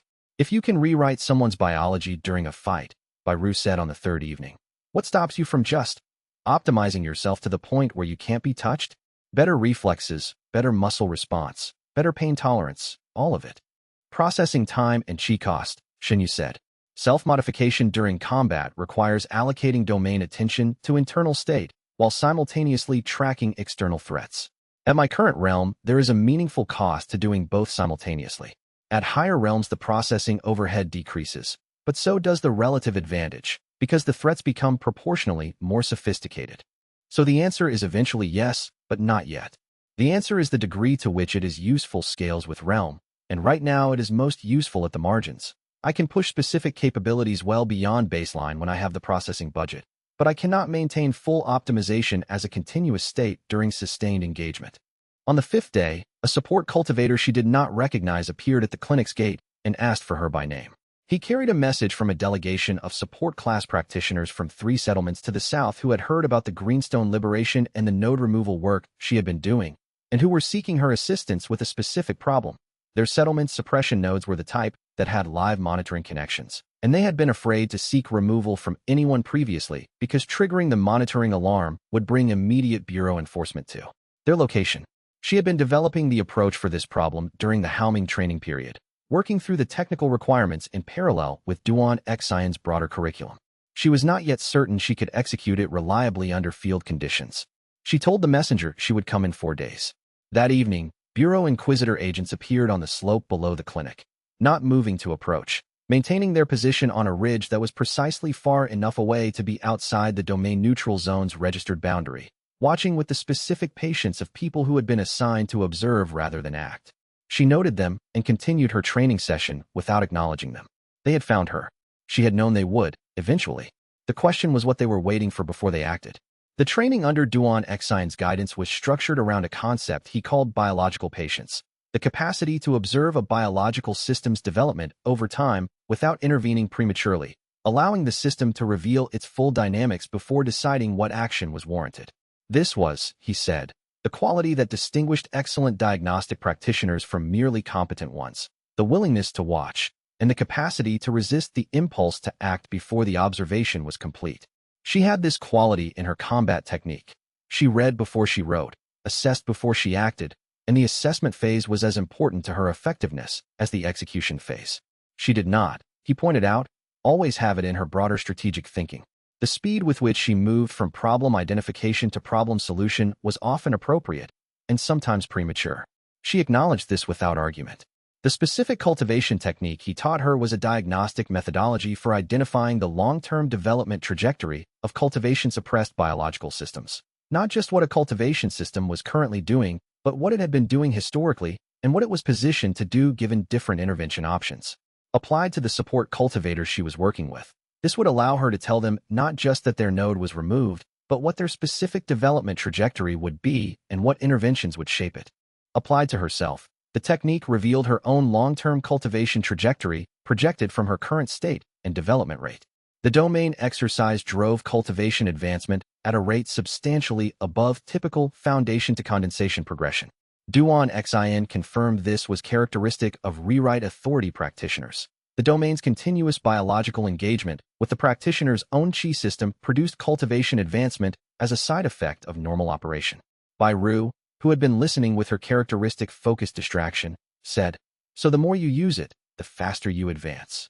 Yes, within the limits of physical sustainability. But you are not going to stop using it. No. Good, Bai Ru said with the specific satisfaction of someone whose tactical assessment had been confirmed. She returned to her training in the outer courtyard with the expression of an individual who had just received useful strategic information. The Bureau agents watching from the ridge outside the domain-neutral zone boundary did not move toward the clinic. They maintained their observation position with the patience of long assignment. She noted them and continued her training session without acknowledging them. They had found her. She had known they would. The question was what they were waiting for before they acted, and she had a reasonable estimate of the answer. They were waiting for a formal filing threshold to be reached that would allow Ye Wanning Strike Force to move on the settlement under Article 17 provisions. The specific cultivation advancement path that Duan Xin outlined for her was not the conventional path. The conventional path moved from realm to realm through the standard compression and expansion cycles that cultivation manuals described as progressive. Her path, he explained, would benefit from a different approach. Rather than trying to accumulate qi to the threshold that triggered the next realm's compression event, she should focus on expanding the functional range of her current realm's capabilities, pushing the domain's application envelope rather than the raw cultivation base. This was not counterintuitive in light of what she already knew about her own development history. Every realm advance she had achieved had come through domain exercise that pushed her current capabilities to their functional limits, not through sitting in cultivation meditation accumulating qi density, but through running rewrites that stressed her current technique envelope. Duan Xin was not telling her anything that contradicted her experience. He was giving her a theoretical framework that explained why her experience was producing the results it was producing, which was useful because theoretical understanding allowed for intentional design rather than accidental discovery. She spent the afternoons in cultivation sessions structured around this framework, designing exercises specifically targeted at the edges of her current domain's functional capabilities, working in domains she had not yet fully explored. Long-duration sustained rewrites in biological systems that were resistant to modification. Multi-target simultaneous write operations that tested her processing capacity ceiling, passive scan operations at extended range pushing her current 8-meter limit. Each session generated specific data about where her functional limits were and how they were moving. The data was encouraging. The Bureau agents on the ridge had not moved. They were waiting for something, and she had not yet known what threshold would trigger them to stop waiting. Chapter 32. The delegation of support cultivators arrived on the same day the Bureau agents were still watching from the ridge, which meant conducting the assessment work under observation conditions that required her to perform live node removal, the most technically demanding technique in her current capability set, while being fully aware that anyone who monitored qi signatures from a distance would see exactly what she was doing. She had discussed this with Duan Xin the previous evening. His position was that concealing the work at this point was less useful than making it visible. The Bureau's enforcement decisions were based on assessment of threat level and demonstrating consistent, controlled, Medically oriented domain use in front of their observers was potentially more useful than trying to operate invisibly, because invisibility would eventually fail and discovery would then be interpreted as having been deliberately hidden. She disagreed with part of this and agreed with the rest. The disagreement was specific. She did not think making it visible and making it comprehensible were the same thing. Let them see, but give them as little technical detail as she could while being observed. The delegation had 12 cultivators seeking node removal. She assessed each person individually before beginning, reading the node architecture and specifically identifying which nodes had active monitoring connections and which did not. 7 of the 12 had nodes with monitoring triggers. 5 had nodes of the older passive type she could remove straightforwardly.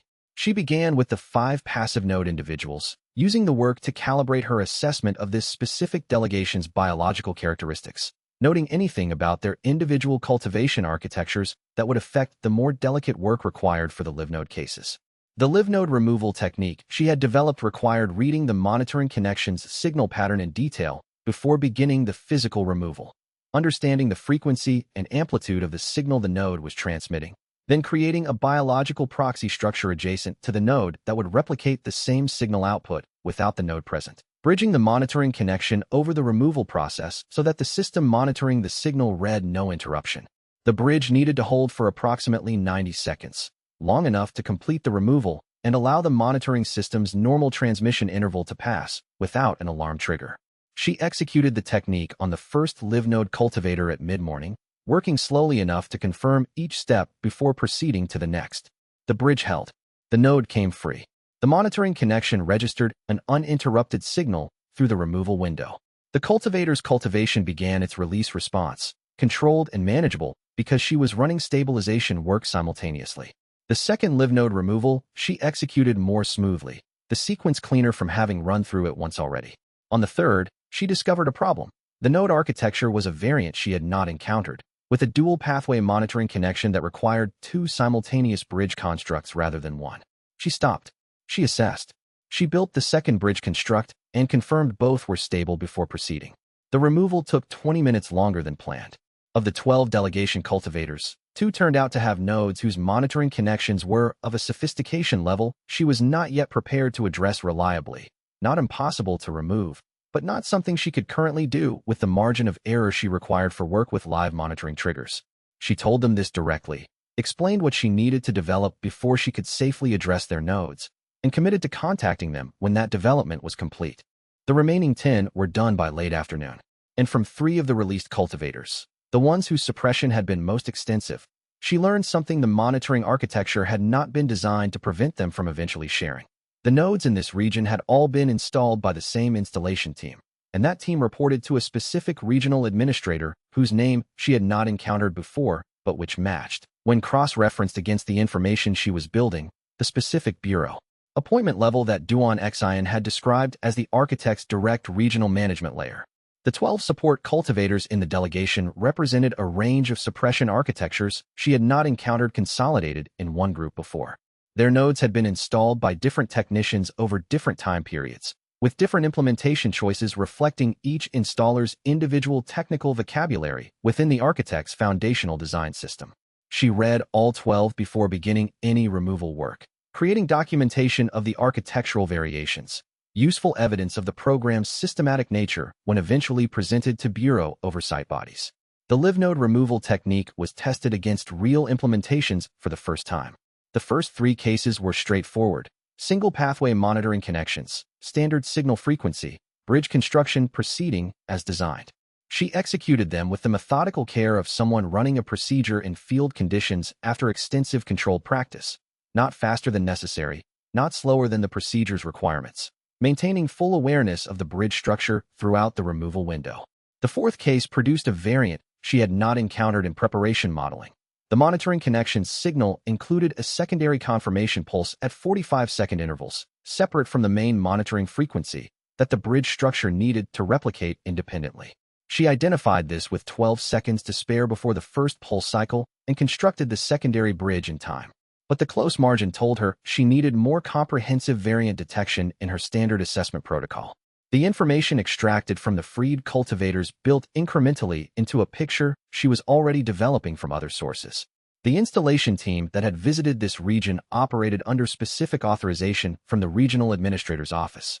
The installation work had been conducted in conjunction with Bureau rank assessment processing, meaning every support class cultivator in this region who had undergone formal rank assessment in the past 15 years had potentially been exposed to the installation program. The scope was larger than she had been calculating. 15 years. 3 provinces under Shui Fan's jurisdiction. Hundreds of assessments annually. The number of people carrying monitoring fragments, smaller versions of the full nodes, installed during assessment without the subject's knowledge, could be in the thousands. This changed the scale of what she was dealing with. Not fundamentally. The solution remained the same. Exposure, documentation, and the organized dismantling of the institutional structures that sustained it. But the scale changed the timeline and the resources required, and she needed to plan accordingly. She had been thinking in terms of weeks. She needed to start thinking in terms of months. The documentation she built from the delegation's cases was organized into a format she had been developing since the early days of the suppression node removal work.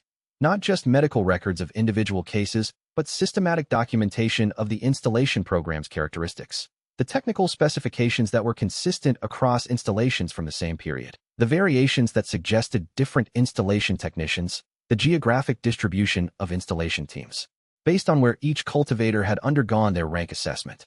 Cross-referenced, the documentation built a picture of the program's operational geography, which regions had been most heavily targeted, which periods had seen the most intensive installation activity, which assessment centers had been used as installation vectors. She shared this documentation with Duan Xin through Qi Messenger, adding it to the archive he had been building for 5 centuries. His response came the following day. The pattern she had documented was consistent with a pattern he had identified from a different source 20 years earlier, and the geographic concentration she was observing in this region matched his hypothesis about where the program's regional intensity was highest. He named 2 additional assessment centers in adjacent provinces that she should expect to find the same installation pattern in, if and when she was able to investigate. She filed this for future reference. She was not yet in a position to investigate adjacent provinces, but the information would be useful when she was. The 12 freed cultivators dispersed over the following 2 days, each returning to their home settlement with the post-removal adjustment process well underway and a clear understanding of what to expect from the cultivation release. She gave each one the same instruction she gave everyone she freed. If you encounter others with nodes, send them to me. The network was building in all directions simultaneously. The scale was in the thousands. She had been thinking in terms of weeks. She needed to start thinking in years, and years was a timeline she could not afford if people continued to be suppressed throughout that period. Chapter 33. She found the secondary suppression remnant in her own meridian network during the self-diagnostic she ran 3 days after completing the delegation's node removal work, following the standard protocol she had established after finding the first secondary remnant. A full deep scan of all meridian branches, not just the primary network, at the finest resolution her current domain capability could sustain. The remnant was in a location she would not have checked without the systematic protocol. A tertiary branch meridian in the left upper extremity, so small and so precisely installed that its Qi interference signature was nearly indistinguishable from the branch meridian's natural resistance characteristics. She almost missed it. She would have missed it without the enhanced scan resolution that had come with the condensation realm advancement. It was not a full suppression node. It was a monitoring fragment, a small structure, different in design from the standard nodes she had been removing, designed not to restrict cultivation, but to report specific domain activation signatures at very low Qi cost, without producing the cultivation suppression effect that a full node would have caused. It had been transmitting. She did not know for how long, but the structures where patterns suggested years rather than weeks. She held very still for a moment, reading the fragment in full detail before deciding what to do with it. The fragment's monitoring connection had been transmitting her domain activation signatures, the specific biological right events that characterized her technique, to whatever receiving system it was paired with. Every major domain exercise she had performed since activation had potentially been reported to someone through this fragment. They had known she had the domain. They had known what she was doing with it. They had been watching from the inside all along. She removed the fragment carefully, using the bridge technique she had developed for live node removal to keep the signal continuous through the excision, then replaced the bridge signal with a neutral biological baseline that would read as dormant cultivation to the monitoring system. If the system was checking periodically rather than continuously, and the fragment's design suggested periodic rather than continuous transmission, this would give her time before the reporting gap was noticed. She reported the discovery to Duan Xian immediately. He absorbed the information with the specific calm of those who had suspected something of this type was possible and was adjusting his model of the situation rather than being destabilized by the new information. It explains several things about the timing of enforcement responses, he said. And it means you need to return to Greenstone. The settlement's residents and the liberated support cultivators there. All of them underwent node work shortly after arrival. If there were monitoring fragments in your system, there may be similar structures in theirs that survived the initial removal process. She needed to go back, and she needed to do so before whoever monitored that fragment noticed the reporting gap and acted. She told Lin Tao and the others that night. They left the Haoming clinic the following morning with Duan Xian's blessing and his commitment to relocate to a secondary facility. He maintained 2 days' travel from Greenstone. He would not be useful to her at this stage of the situation if he was 3 days away when decisions needed to be made quickly. On the road south, she ran diagnostic passes on all 6 people who had been part of the Crimson Peak liberation and had undergone node removal, finding and excising monitoring fragments in 3 of them. Each fragment's architecture matched her own in design language. The same installation team, the same technical specifications, the same monitoring frequency. She arrived at Greenstone to find that the Bureau had already moved. The secondary suppression remnant had been installed during her initial rank assessment with Iron Dawn Guild. She determined from the installation timestamp readable in the fragment's biological record. 11 years ago, she had been carrying a monitoring fragment for 11 years without knowing it. And for 11 years, the Bureau's monitoring network had been receiving reports on her domain activation signatures every time she executed a significant technique. This was information that changed her assessment of the Bureau's response timeline. They had not been reacting to recent intelligence. They had been reacting to 11 years of accumulated data about a domain practitioner whose full capability had been developing slowly but consistently. The deployment of Herosile, the Continental Bureau Strike Force's arrival. These were not rapid reactions to sudden developments. They were interventions planned months or years in advance against a known subject with a documented development history, which meant they had data she did not have. They knew her technique patterns from 11 years of monitoring. The strike force, one in commanded, had been briefed against that accumulated profile. She removed the secondary remnant, bridged the monitoring connection, and spent an hour afterwards sitting with the full implications. 11 years. Her entire active cultivation history as an adult had been observed. She decided the most useful thing she could do with this information was not to be angry about it. She was somewhat angry about it, and allowed that to exist as a background condition, but to use it to improve her understanding of what the Bureau knew about her. They knew the specific techniques she had used repeatedly during that period. They did not know the techniques she had developed in the past 3 months, because the monitoring fragment had been installed before those techniques existed.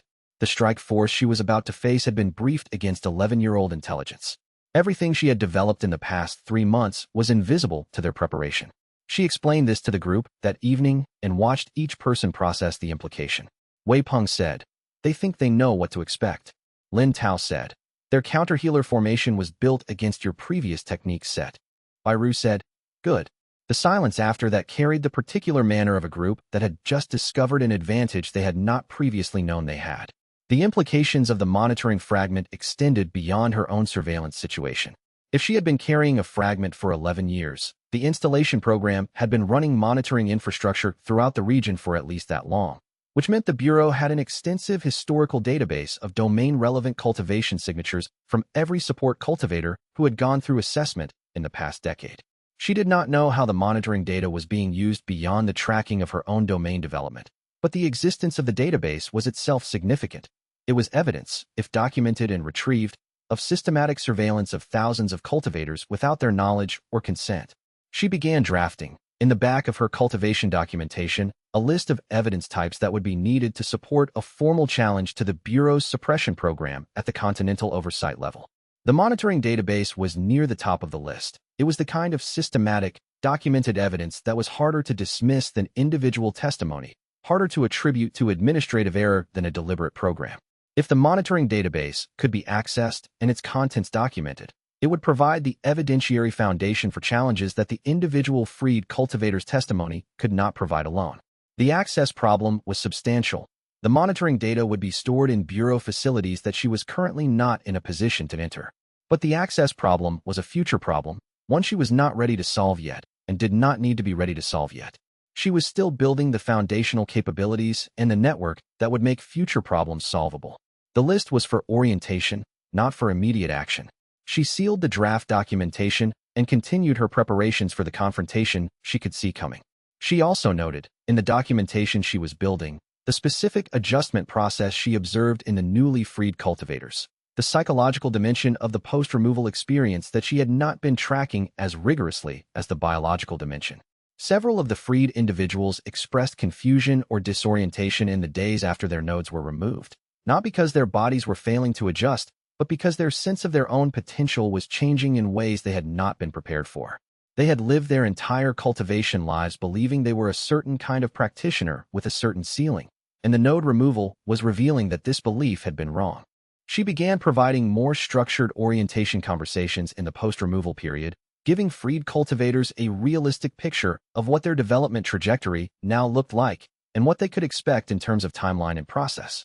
The conversations were useful not only for the individuals involved, but for her own understanding of the social and psychological dimensions of what she was doing. The biological work was one part of what the suppression program had done to people, and addressing only the biological dimension while leaving the psychological dimension unaddressed was not adequate support. She sealed the documentation and looked at what she had built. The evidence was accumulating. The question was whether she would survive long enough to use it. Chapter 34. The Continental Bureau strike force was encamped on the meadow outside the settlement's eastern boundary when she arrived. 43 combat-class cultivators in the specific formation layout of a containment operation rather than a punitive assault, not trying to breach the boundary immediately, but establishing a perimeter that controlled movement in and out of the domain-neutral zone.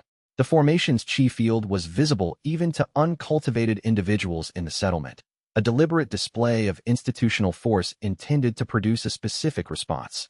The strike force commander was a woman named xianxia, Manifest Realm, Bureau certified, with the specific manner of those who had executed this type of operation many times and regarded the procedural details as professional routine rather than personal matter. She sent a formal communication through the settlement's gate. Xianxia was to present herself at the perimeter within 24 hours for emergency domain assessment proceedings under Continental Bureau Authority Article 17, Section 8. Noncompliance would trigger reclassification of the domain-neutral zone's protected status on grounds of harboring a classified threat entity. Article 17, Section 8 was a provision she knew from Elder Kai's briefings. It allowed emergency suspension of domain-neutral zone protections when the Bureau determined that a registered zone was being used to shield activity that met the formal definition of a systemic threat. The provision had been used 4 times in 200 years and had each time been subject to extended legal challenge. But the suspension it enabled was immediate, taking effect the moment the Bureau filed the relevant documentation. The legal challenge came after, not before. She read the situation. The settlement had approximately 200 residents. The strike force had 43 combat cultivators at Manifest Realm or below. Bairu was S rank. Wei Peng's restored body had been quietly optimized for 3 months. Lin Tao was at Resonance Realm ceiling. She herself was at Condensation Realm with techniques the strike force's tactical briefing had clearly not fully accounted for. Given what the monitoring fragment had been reporting, domain activation signatures, not specific technique details. But they would have Harosai's report from the first enforcement encounter. They would have the tactical assessment from Feng Shoren's withdrawal. They had more information than the fragment alone had provided. She spent the afternoon reviewing the settlement's defensive arrangements, identifying structural advantages and vulnerabilities, running assessment passes on the strike force formation through the domain's passive scan range extended by a sequence of stabilization exercises that pushed her current ceiling without breaking it. 43 cultivators at their formation's chi density profile. 12 specialist-type signatures consistent with interference or suppression function. Xianxia's own cultivation signature at upper mid-manifest realm, not the peak of the realm, but with the quality of long experience rather than raw advancement. Wei Peng stood the watch that night. She spent the night in Yao Fenglin's cave notebooks. At dawn the following morning, the strike force's formation expanded. Not an assault, a pressure demonstration, tightening the perimeter in a fashion that communicated capability without committing to action. It was a negotiating posture. Xianxia was giving her the opportunity to respond before escalating. She does not want to fight, Lin Tao said from beside her, watching the formation shift. The documentation filing requirement for Article 17 Section 8 is visible to Bureau oversight bodies. She wants you to come out so she can process this through formal channels. Yes, Xianxia said. What she wants is not the same as what will happen if I do. Ye Wenning's perimeter was professionally established. Xinyu walked the settlement's boundary at dawn and read the strike force formation through the domain's extended passive scan, building a detailed picture of the formation's composition and disposition that went beyond conventional observation.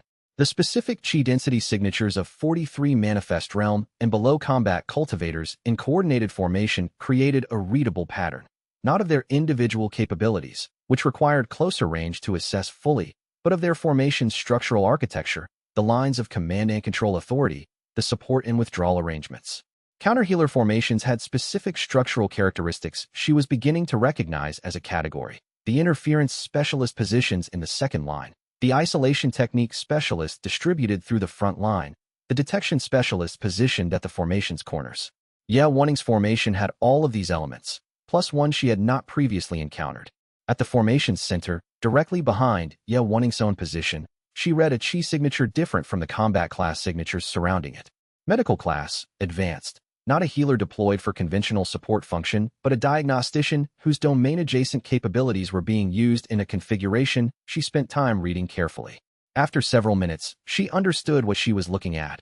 A biological signature mapping specialist, whose function was to maintain real-time tracking of her domain signature's location and technique execution events throughout the engagement, feeding that information to Ye Wenning's command position continuously. They had a domain specialist on the detection function. 11 years of monitoring data had been sufficient to train a specialist against her specific signature parameters. She noted this and incorporated it into her planning. The detection specialist was a high-priority target, not for elimination, but for signature confusion. If she could introduce enough variability into her technique execution patterns to exceed the specialist's trained matching parameters, she could degrade the real-time tracking accuracy throughout the engagement. Variability meant novelty. Techniques the specialist had not been trained to recognize, executed from unexpected positions, in timing sequences that did not match the patterns in 11 years of monitoring data. Everything she had developed in the past 3 months was novel. She had 3 months of techniques the specialist had never seen. She returned to the settlement before sunrise and briefed the group on everything she had read. Zhao Lian listened to the briefing with the specific attentiveness of someone who was identifying his own operational opportunities in the scenario being described, and said nothing until she was finished. She had read Ye Wenning's tactical posture correctly. The commander was maintaining the perimeter as a negotiating structure rather than an assault structure, giving Xinyu the opportunity to come out before the situation required escalation. This was professional and, from a certain angle, almost respectful. Ye Wenning had assessed the tactical situation accurately and was offering an outcome that avoided unnecessary costs for both sides. The problem was that the outcome Ye Wenning was offering was not an acceptable outcome. Emergency domain assessment proceedings under Article 17, Section 8 had a specific documented result for domain practitioners who did not have bureau certification. The domain was suppressed. The practitioner was retained in bureau facilities for a period described as indefinite observation, and the documentation of those proceedings was sealed under the same classification authority that had created the suppression program. She would not be walking out of those proceedings. She would be disappearing into them. Lin Tao had come to the same conclusion and said so directly, which she appreciated. He had also, in the days since his resonance realm breakthrough, been thinking carefully about the larger strategic situation and had developed a specific observation. If Ye Wenning has filed the Article 17 Section 8 documentation, the oversight body that received the freed healer's complaint will have a record of both the complaint and the emergency filing within the same time period. That creates a conflict in the Bureau's own administrative record. She considered this. He was right that it created a conflict. Whether the conflict was sufficient to force a response from the oversight body was a different question, one she could not answer without knowing more about that body's independence from the Bureau proper. File that observation through Elder Kai, she said. She has contacts in formal administrative channels. If the oversight body receives direct correspondence pointing out the conflict from a credentialed source, it changes the public record. She spent the last hours before dawn reviewing the legal framework that the Domain Neutral Zone Treaty Clause provided. Elder Kai had initially invoked the treaty during the standoff with Harrow Sile, buying the diplomatic process window that had given her the past several months. The specific provisions of the treaty gave the Domain Neutral Zone status genuine legal weight. It was not merely a conventional protection, but a constitutionally recognized status that required specific formal proceedings to override. Article 17, Section 8 could override it under specific conditions, but those conditions included documentation requirements that needed to be met before the override was legally valid. Whether Ye Wanning had met those documentation requirements was something she could not verify from inside the settlement's boundary. But the possibility that the documentation was incomplete or contestable was worth investigating, and she had sent a message to Elder Kai 2 days earlier asking for exactly that investigation. Elder Kai's response had not yet arrived. She went into the engagement without knowing whether the treaty protections remained valid. She had prepared for both contingencies. She went into the engagement without knowing whether the treaty protections remained valid. She had prepared for both contingencies, but preparation was not the same as certainty, and certainty was exactly what she did not have. Chapter 35. The battle began at mid-morning when Bai Ru, who had been conducting her own assessment of the strike force's perimeter since before dawn, identified and acted on a structural gap in the formation's northeastern section before Shun Yu had finished working through her tactical options. This was characteristic of Bai Ru as an operational partner. She identified moments and acted in them, and the speed of that action was frequently a tactical advantage and occasionally a premature commitment to a course of action that had not been fully analyzed. In this case, it was a tactical advantage. The northeastern gap was real, and Bai Ru's entry through it was too fast for the formation to fully respond without revealing exactly the kind of repositioning weakness that it had been designed to conceal. She did not attempt to hold the breach. She moved through it, struck the formation's second line at 2 points in rapid sequence, and exited before the formation could close on her, having demonstrated that the containment perimeter was not as solid as its presentation suggested. Xinyu used the formation's response to Bai Ru's action to read its command and control structure in detail. The formation used a distributed command model.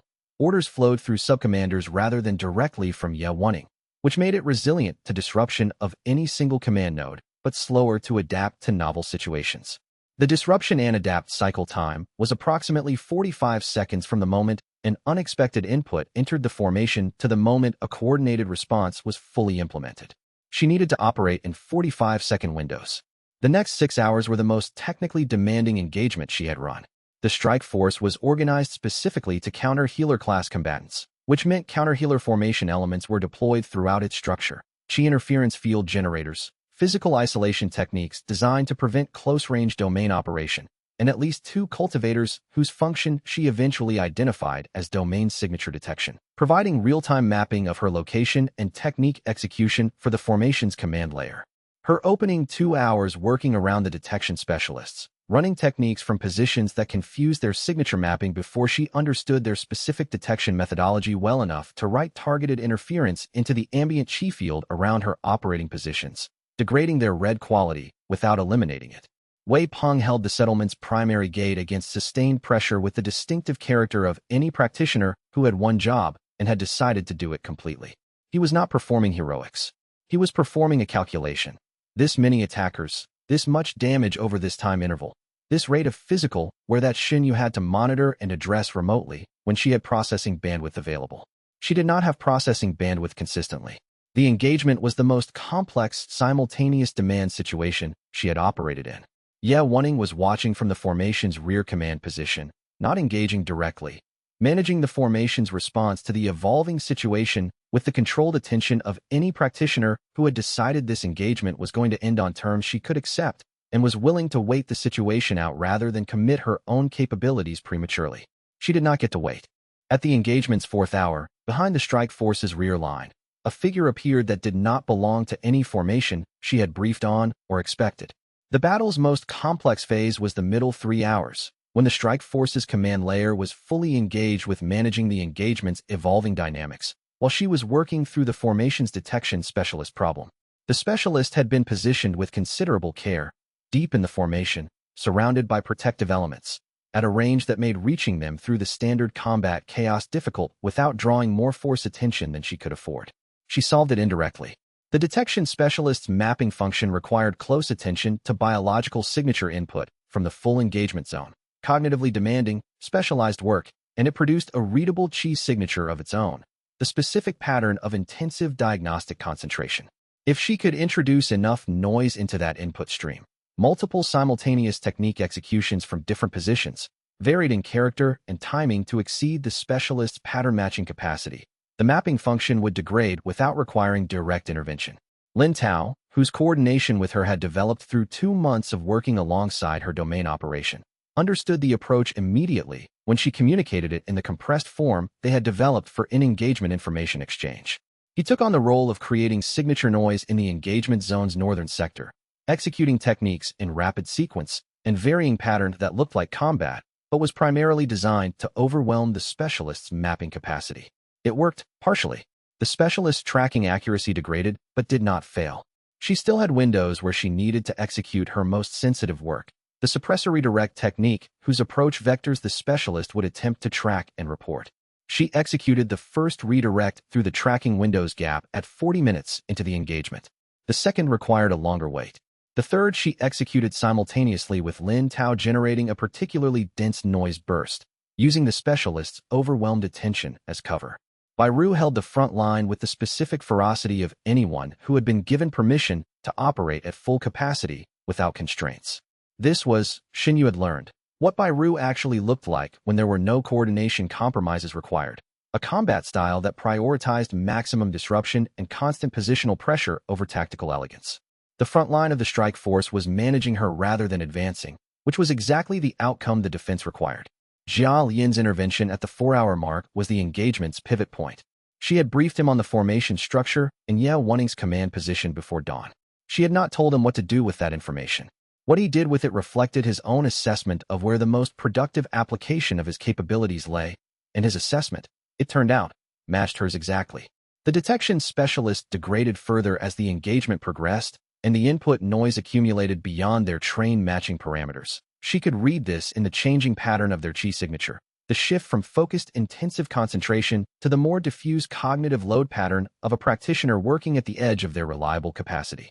At that edge, the tracking became intermittent rather than continuous, and the gaps she could use for her most sensitive technique execution became wider and more predictable. She executed the 5th suppressor redirect during the longest gap, lasting 11 seconds. More than 3 times what she needed. The 6th she executed immediately after, in the same gap, moving from the 5th specialist position to the 6th through a route Wei Peng had partially cleared before being pulled to address a different pressure point.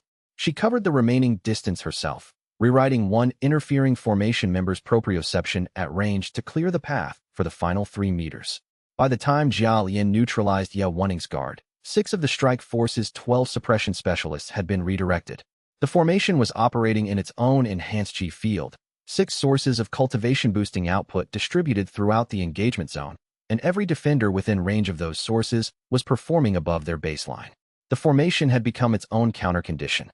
This was the kind of result she found satisfying in the way that a correctly executed technique always found satisfying.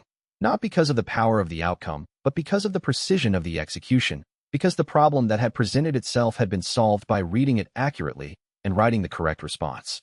The engagement was still ongoing, but its resolution was determined by the time the 6th redirect was complete. The engagement's final phase lasted approximately 90 minutes before the strike force's cohesion degraded sufficiently to constitute a decisive shift. This was not as fast as she would have preferred. Each minute of sustained engagement accumulated biological cost in everyone on her side, and the accumulated cost was real regardless of the outcome's success. But the engagement had been compressed compared to what she had planned for in her worst-case scenarios, and the compression was attributable to Jia Lian's intervention into the suppressor redirect technique's effectiveness exceeding her projected parameters. She noted both factors for future planning. Jia Lian's capabilities were an asset that changed the engagement duration calculus significantly when they could be deployed against the command layer rather than the front line. The suppressor redirect technique was more effective than she had modeled, suggesting that the enhancement effect on allied cultivators was stronger than the interference effect on opposing cultivators with an effect that her model had not captured. She would update the model. When Ye Wenning began organizing the strike force's withdrawal, it was structured and orderly rather than disorganized, the commander maintaining her professionalism even in a losing engagement, preserving force integrity and withdrawal discipline. Xinyu did not pursue the withdrawal. Pursuit would have extended the engagement and accumulated additional costs for marginal additional gain, and she had already learned what she needed to learn about the strike force's composition and approach. Ye Wenning's strike force had withdrawn in formation, which meant they would return in a different formation. Whatever came next would be designed specifically against what she had shown today.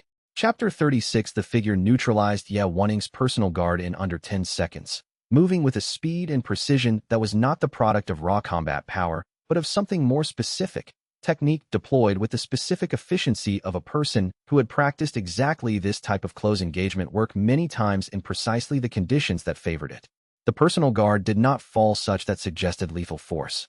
They fell so that suggested they had been rendered temporarily non-functional by contact with materials they had not been expecting to encounter. Yeah, Wanting turned. She had the reflexes of a manifest realm cultivator, and she responded quickly.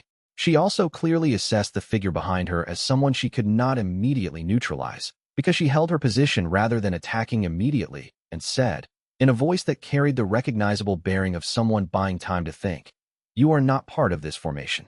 "No," the figure said.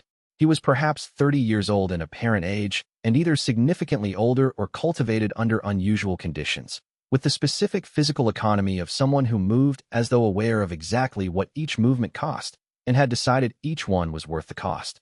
He turned his head and looked at Shunyu, who was watching this from across the engagement zone with a fraction of her processing attention that she could not fully afford but could not entirely withhold. "The commander is available," he said. "The formation's coherence has degraded below useful function. I suggest now." The strike force's coordination collapsed in the absence of functional command layer response.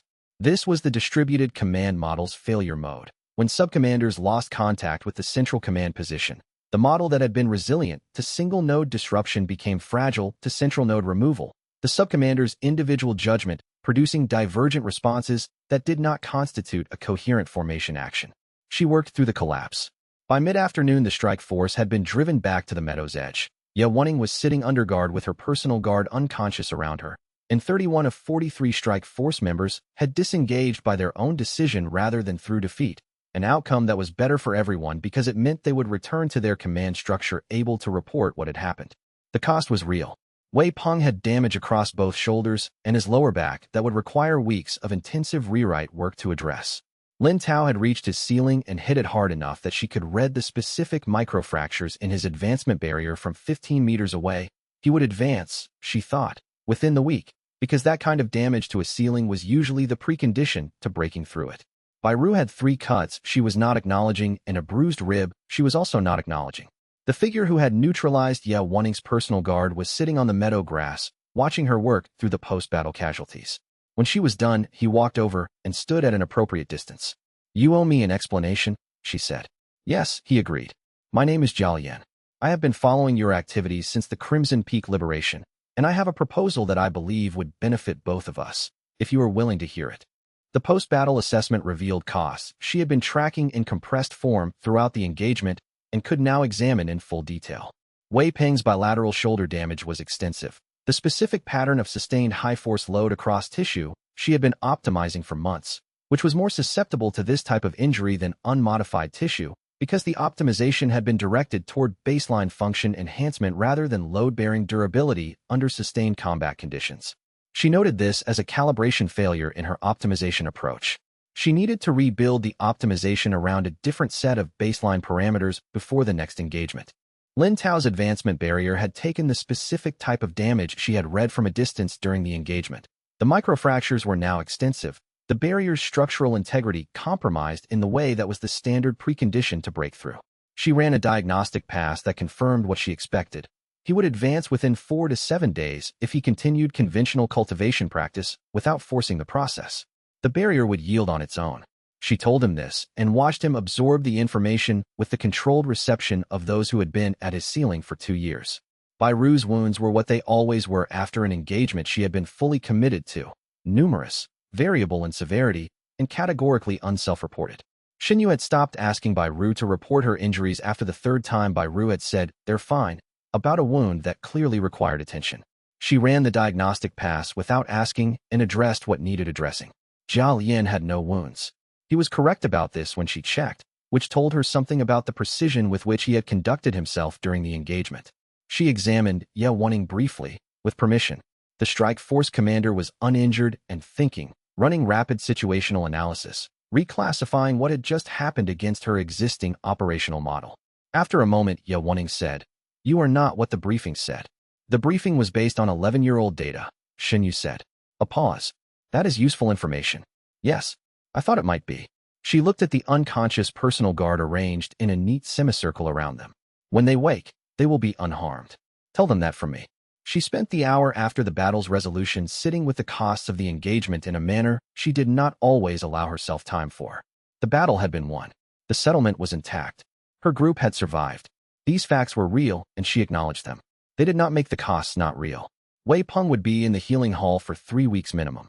His shoulder restoration was going to require more careful and extensive work than anything she had done for him previously, because the optimization she had applied over the past 3 months had made certain tissues more vulnerable to exactly the load type he had sustained. She had calibrated wrong, and she would not calibrate wrong in the same way twice. But the current cost was a person she relied on being out of full function for a recovery period during which other threats would not pause. Zhao Yin's capabilities had changed the engagement's outcome significantly. She had not had him in her planning. He had appeared and acted on his own assessment, and his action had been the right one. But operating with someone whose full capabilities that remained unknown to her understand, and whose decision-making process she had not worked with, was an operational variable she had not adequately accounted for. He had acted well today. That did not mean she could count on him acting well every time without understanding why he had acted well this time. It would be necessary to understand him better before she could plan around his presence reliably.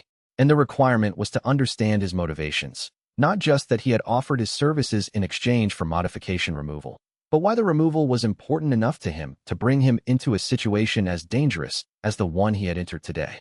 She would ask him when the immediate work was done. The meadow outside the settlement's eastern boundary was quiet by late afternoon, the strike forces' withdrawal complete, and the perimeter formations dissolved, the engagement zone showing only the biological aftermath of a sustained combat, disrupted qi density in the atmosphere, residual energy signatures in the ground where technique impacts had occurred, the specific environmental fingerprint that high-intensity cultivation combat left behind. She read the aftermath carefully as she walked the perimeter, building a forensic picture of the engagement's sequence and outcomes that she documented for her ongoing case-building work. The strike forces' formation positions, the techniques that had been deployed, the damage patterns.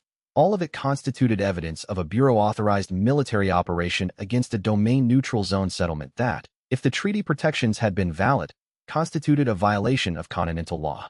She did not know yet whether the treaty protections had been valid during this engagement. That question depended on whether Ye Wenning's Article 17 Section 8 filing had been properly completed. She had not heard from Elder Kai's investigation. The question mattered more for the legal record than for the immediate situation. What had happened. Whether it was also a legal violation that could be documented and used was a separate question with separate consequences. The engagement had revealed what she could do. It had also revealed that whoever sent these forces would not stop sending them, and the next wave would know everything this one had learned. Chapter 37, she was willing to hear it, which required first determining whether he was willing to be read, which he was after a moment of consideration, the kind of consideration that suggested he was deciding to extend trust rather than that he was simply complying. She activated the domain overlay at full diagnostic depth and read him. What she found took approximately 2 minutes to process fully, because it was extensive and it was not simple. Zhao Yin's biology was saturated with modification. Not cultivation advancement modifications of the kind that most experienced cultivators accumulated through training and technique development. Those were present and were consistent with someone who had been practicing assassination class combat skills for approximately 15 years. What dominated the diagnostic picture was something different. Deliberate biological rewrite modification written into his cellular architecture over years, layer upon layer of applied work that had transformed specific biological systems from their natural state into something that served functions his natural biology had not been designed to perform. His poison production capacity was entirely artificial. He had been transformed, through repeated applied domain rewrite, into a living synthesis system for toxic biological compounds. His metabolic process is redirected to produce substances that his body then stored in sealed biological reservoirs distributed throughout his musculature, accessible for deployment through a range of techniques she could read in the architecture of his motor control pathways. The design was sophisticated, the execution precise, and the practitioner whose work she was reading had known what they were doing. She also read that the work had been done against his will. The installation signatures showed the specific pattern of modification performed on a resisting subject, microtrauma in adjacent tissue consistent with attempts to prevent or interrupt the procedure, compensatory reinforcement structures around the core modifications that served the function of immobilizing resistance during installation. This was not cultivation that Zhao Yin had chosen. It was cultivation that had been done to him. The modifications cannot be removed, he said, watching her face while she read him. 3 practitioners have attempted it. 1 died in the attempt. 2 concluded it was not possible at their capability level. They were wrong about it being impossible, she said. They were probably right about it being beyond their capability level. She looked at the architecture of the core modifications in detail. This is the architect's design language. The same foundational notation as the suppression nodes, extended to a different application domain. Whoever installed this work knows the architect's system in detail or was trained in it. His expression shifted in a way she read as confirmation before he spoke. The modifications were installed by a Bureau certification assessor 12 years ago during my mandatory rank evaluation. I was assessed as combat class, assassination specialization. The assessor expressed interest in my natural physical characteristics, fast recovery rate, high pain tolerance, unusual coordination baseline, and recommended a specialized augmentation program that I was told was voluntary and that I was not allowed to decline once I had entered the processing facility. He paused. I have been the Bureau's tool since then. I neutralized Woningsguard today because the strike force's orders included my deployment, and because using that deployment to put you in a position to win rather than to lose seemed like the most useful thing I could do with the discretion I have. She looked at him for a long moment. You want them removed? Yes. And I want to know who approved the installation program. I have a name I believe is correct, but I cannot act on a belief. She made a decision. I will remove them, she said. Not immediately. The architecture requires preparation that I need to do carefully and completely before I begin. But I will do it. She paused. In exchange, I want what you know about the Bureau's operational structure in this region. Not your belief about a name. Everything you have, confirmed and unconfirmed, significant and apparently minor. He considered this for approximately 5 seconds. Agreed. She used the first 4 days of Jiao Yan's modification removal preparation, working through the architectural documentation she had built during the reading assessment. Not beginning any removal work, just completing the picture of what she was dealing with, and modeling the intervention sequence against every failure mode she could identify. The modification architecture was more extensive than a straightforward node installation. It had grown through 12 years of layered additions, each new layer building over the previous ones with the result that created interdependencies throughout the structure. Removing the outer layers without addressing the interdependencies first would produce cascade failures in the systems those layers supported. She worked backward from the current state, tracing each modification layer to its installation point, identifying the dependencies and the order in which they needed to be addressed. The sequence she arrived at required 9 discrete intervention stages across a minimum of 14 days, with assessment and stabilization periods between stages. Rushing any stage increased the probability of cascade failure in a way she was not willing to accept. Jiao Yan received this timeline with the specific patience of a person accustomed to been carrying these modifications for 12 years. He did not ask whether she could go faster. He did not express anxiety about the process. He asked about the technical details of each stage, what the intervention would do, what the expected biological response was, what indicators would tell him the stage had resolved properly. The questions were those of someone who intended to understand what was happening to them rather than simply accepting it. She answered all questions in detail, finding the process clarifying for her own understanding of the technique. Explaining the architecture to someone who would push back on unclear explanations required her to understand it clearly herself. The information exchange portion of their arrangement proceeded in parallel. He provided detailed knowledge of the Bureau's regional operational structure, organized, apparently comprehensive, the kind of operational knowledge that only came from long-term direct experience. Specific workflows, unofficial authorization chains that operated alongside official ones. Personnel who served as practical nodes in the network regardless of their formal titles. Cross-referenced against what she had gathered from other sources, it built a picture that was increasingly specific. The name I believe is correct is Director Mei Quanshan, he said. Bureau Counsel, Classification Standards Division. She had reached the same conclusion through a different path. Yes, I believe so as well. He was quiet for a long time after that. 19 years. He was calculating what that meant in terms of the program's scope over the period of his own modification work, and the calculation was not one that produced a pleasant result. The first stage of the modification removal was scheduled for 4 days after the agreement was reached, giving her time to complete the preparation documentation and giving his biology time to establish the baseline state she would be working from.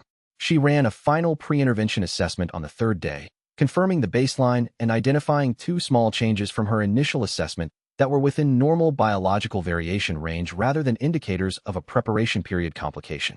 The first stage targeted the outermost modification layer, the most recently installed additions, which had the least integration with the underlying layers and the most straightforward removal pathway. The stage took 3 hours, proceeding more slowly than the removal work she had done on suppression nodes, because the interdependency complexity required her to check each step's downstream effects before proceeding to the next. She stopped twice to assess and confirmed both times that the assessment warranted continuing. When the first stage was complete, she ran a comprehensive diagnostic pass and confirmed the outcome against her predicted model. The match was good, not perfect, because biological systems never match their models perfectly, but within the acceptable deviation range that told her the model was fundamentally correct. The second stage would be scheduled for 4 days after the first stage had stabilized. Zhao Lian said after the first stage, "I can feel the difference. Not dramatically, but the specific background quality of that layer is gone." He paused. "I had stopped noticing it was there because it had been there for so long. That is consistent with the biological adaptation pattern for long-term modifications," she said. "The absence will become more noticeable as the later stages are completed and the full architecture is removed." Whatever he intended when the removal was complete, he had not said, and she had not asked, not yet. But the question was coming, and she was not sure she would like the answer. Chapter 38. Lord Castellan Xuefanha's intermediary arrived at the Greenstone settlement 3 days after the battle, while she was in the 3rd day of preparation work for Jia Lian's modification removal, a process she had determined would require a minimum of 7 days of pre-procedure biological assessment and preparation before she could safely begin the actual removal sequence without risk of cascade failure in the adjacent systems that the modifications had become integrated with over 12 years of progressive installation. The intermediary was a cultivator she assessed immediately as someone operating under duress, not the duress of immediate physical threat, but the longer duration duress of any practitioner who had made too many calculations about the cost of non-compliance and had long since concluded that compliance was the only available option. He delivered his message with the unmistakable quality of someone reading from a script that they understood would be checked for deviation and that carried consequences for inaccuracy. Lord Castellan Xuefanha, regional administrator of the Haoming Greenstone Corridor, requested an audience with the renowned domain healer, who had recently demonstrated remarkable medical capabilities. The Lord Castellan suffered from an incurable biological condition that no physician in the region had been able to address. He offered substantial resources, political protection, and information of significant value in exchange for the healer's assistance. Duan Xian, who had arrived at the secondary clinic location 2 days earlier and had been sending regular communication through Qi Messenger, responded to her description of the offer with a message that was 3 words long: trap. Do not go. She thought about this and then thought about the specific phrasing of the offer. Incurable biological condition was language that told her something, if she read it correctly. The symptoms described in the intermediary's full presentation: progressive metabolic disruption, cultivation stagnation despite normal practice, a specific pattern of internal damage that had worsened over the past year, were consistent with one specific condition she had encountered in her work: node installation cascade toxicity. The pattern of biological damage that resulted from installing too many suppression nodes in a cultivator's system, or from being too close to too many active nodes for too many years, produced exactly the symptom profile the intermediary had described. She thought about who would suffer from node installation cascade toxicity, not someone who had nodes installed in them. That was suppression damage, different in profile. One who had been too close to active nodes for too long. Someone who was, perhaps, responsible for coordinating a large-scale node installation program and had spent years in proximity to active installation work. She sent a message to Duan Xian, confirmed trap. Going anyway. Need 3 days to prepare. His response was longer than the first one, but ended the same way. She spent the 3 preparation days briefing her group in full detail. What she believed about Xuefanha's condition, what she believed about his institutional role, and what she intended to learn from the meeting that could not be learned any other way. Jia Lian's assessment of the Castellan's operational security arrangements was useful and specific. Bai Ru's reaction to the words regional administrator coordinating node installation was the kind of reaction that required a brief conversation about operational parameters. The decision to go to Xuefanha had been made before she sent the response to his intermediary. The 3 days of preparation she claimed to need were not preparation in the conventional sense. She was ready to go immediately from a tactical standpoint. The 3 days were to gather the last pieces of information she needed about the Castellan's operational situation before walking into his estate, and to brief Jia Lian on the specific operational details that would make his part of the plan executable. Duan Xian's assessment of the trap was accurate as far as it went. Xuefanha was almost certainly attempting to neutralize a threat through inducement rather than direct confrontation, and the resources he was offering were real only to the degree that he intended to follow through on them, which was contingent on the meeting producing the outcome he wanted, which was Xinyu operating in a subordinate relationship to his institutional authority. She had no intention of allowing this outcome, and he would recognize that within approximately 10 minutes of their meeting. What she had that Duan Xian did not fully account for was the specific vulnerability that Xuefanha's condition created. He was not merely unwell. He was suffering, in the particular way of a person who had spent years overseeing the suffering of others and who was now experiencing, through the cascade toxicity, a form of the same biological disruption he had been facilitating. This did not make him sympathetic. It made him motivated. He wanted to be well, and his condition was one she could treat, which meant he had a real incentive to provide information that would make the treatment worth her time. The ethical question she spent time on during the preparation period was whether treating him was appropriate given what he had done. She concluded that the treatment itself was appropriate because she was a practitioner whose function was to address biological states that required addressing, and the cascade toxicity qualified regardless of how it had been acquired. What she would do with the information he provided was a separate question from whether to treat him. She kept the questions separate and answered each one independently. Lin Tao had advanced to Resonance Realm on the 5th day after the battle, the barrier yielding exactly when she had predicted. The advance had changed his combat profile meaningfully, and she ran a full reassessment of his capability parameters and began planning the domain optimizations that would make best use of his new baseline. He was ready for what was coming. They all were, in the ways that were currently available to them, which was not yet sufficient for every element of what came next, but was sufficient for the specific steps she was about to take. Duan Xian had sent a second letter in the 3 days before her departure for the Castellan's estate. Less terse than his first response, but equally clear in its conclusion. The strategic risk was high, the information value was uncertain, and the probability of Xuefanha providing information that justified the exposure was lower than she appeared to be estimating. She read this letter and considered it carefully, because Duan Xian's strategic assessments were generally accurate, and she did not dismiss them. What she concluded, after consideration, was that her estimate and his estimate were based on different information. He did not know about the cascade toxicity. She had not shared the specific diagnostic detail with him in her initial description of the invitation.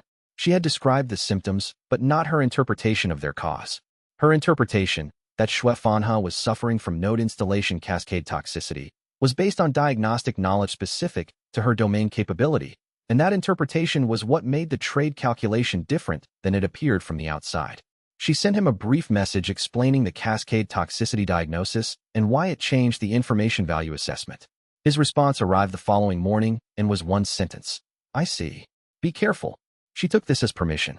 The practical preparation for the estate visit involved 2 things beyond the tactical briefing she had already conducted.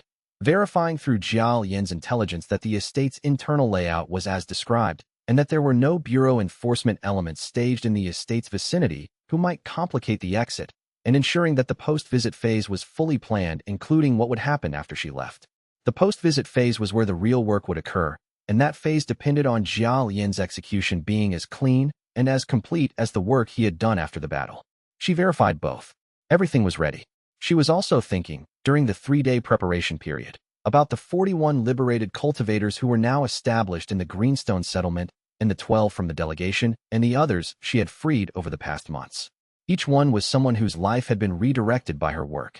Each one was, in some measure, depending on her to continue what she had started, to address not just the immediate situation of their own liberation, but the systemic conditions that had produced their suppression, and that would produce the same conditions for others if they were left unaddressed. This was a weight she carried with awareness, but not with anxiety. She had not taken it on accidentally or without understanding what it implied. She had made choices that produced these obligations, and she intended to fulfill those obligations. But she was also aware that carrying the weight with full awareness was not the same as being prepared to fulfill it optimally in all circumstances, and that the gap between carrying the awareness and being fully prepared was what the next phase of her work needed to close. The Xuefanha visit was one step toward closing that gap. The information it would yield was one piece of the larger picture. She was building the picture one piece at a time, and she had not lost the thread of where it was going. Xuefanha had information she needed. She was walking into his estate knowing he intended to use her need against her. The question was whether she could acquire the information without giving him anything he could actually use. Chapter 39. The Castellan's estate was designed to communicate authority through accumulated wealth and the specific architectural language of any person who had never needed to consider whether the people who built and maintained the estate wanted to be there. The main hall where she was received by xianxia himself was everything she had expected. Large, formal, staffed by cultivators whose body language communicated constraint rather than service, whose cultivation signatures she read as she passed through and found, in several cases, to include the specific architecture of recent forcible modification. xianxia was 63 years old in biological terms, though his cultivation had maintained him at an apparent age of perhaps 45. He was in visible discomfort. She could read the metabolic disruption patterns through the domain overlay from across the room, the cascade toxicity's characteristic signature distributed throughout his cultivation system's peripheral network. It was genuinely debilitating. He had not been exaggerating the severity of the condition to his intermediary. He had not, however, explained its cause to the intermediary. She did not let him know she understood the cause. She performed a diagnostic assessment with the professional thoroughness of someone doing exactly what she was presented as being here to do: evaluate a medical condition and determine whether it was treatable. The assessment took 20 minutes. She read the toxicity pattern in full detail, mapped its distribution through his cultivation system, identified the specific installation events that had contributed to it through the biological trace signatures that each installation event left in adjacent tissue. And she read the installation signature's design language. It was the architect's notation. Every installation in this estate, the forced modifications in the staff, the proprietary node architecture in xianxia's own cultivation system that she found in addition to the cascade damage, or the specific technical vocabulary of the architect's design system. He was not merely affiliated with the Bureau Suppression Program. He was its regional implementer. The installations throughout this estate were not the work of external contractors. They were his work, performed by his hands, using a design system he had been trained in by the program's own hierarchy. The condition is treatable, she said, but the treatment requires honest information exchange. I need to understand the cause of your condition to address it correctly. He was quiet for a moment that told her he understood what she was asking. The condition is a side effect of intensive work with a specific cultivation installation system, he said carefully. I have been working closely with active node installations for many years. The architect's installation system, she said. The silence that followed was the silence of someone deciding whether to continue lying or whether lying was still strategically available. He chose not to continue. The estate staff were not staff in the sense that implied choice or normal compensation. She read this in the first minutes of her approach to the main gate, as the gate guard's body language communicated something that was not the specific manner of professional security, but the specific manner of people performing security functions because the alternative was something they were trying to avoid. The domain overlay confirmed what the body language suggested. 3 of the 4 gate guards carried modification signatures of the enforced type, their cultivation systems bearing the specific architecture of work done without consent. xianxia received her in the main hall with professional formality that was trying to perform the confidence of someone negotiating from a position of strength, while the cascade toxicity's visible effects communicated something different. She read him comprehensively in the first minute, building a full picture of his condition and everything else in his cultivation system. He had been doing this work for a long time. The installation signatures in his own cultivation system, voluntary modifications he had chosen for performance enhancement, showed a practitioner thoroughly familiar with the architect's design system and had been using elements of it on himself throughout his career. He was not merely a coordinator who directed other people's work. He was a practitioner who performed installation work directly and had been doing so long enough that the boundary between his own cultivation and the installation system's design language had become blurred. She said nothing about any of this during the first hour. She ran the diagnostic assessment, asked the medical questions the assessment required, and presented herself as a practitioner evaluating a medical case. This was true. It was not complete. When the assessment was finished and she had confirmed both the condition's severity and its treatability, she said, "Tell me about the installation program." The silence lasted approximately 8 seconds. Then he said, "How much do you already know?" "Enough to confirm what you tell me.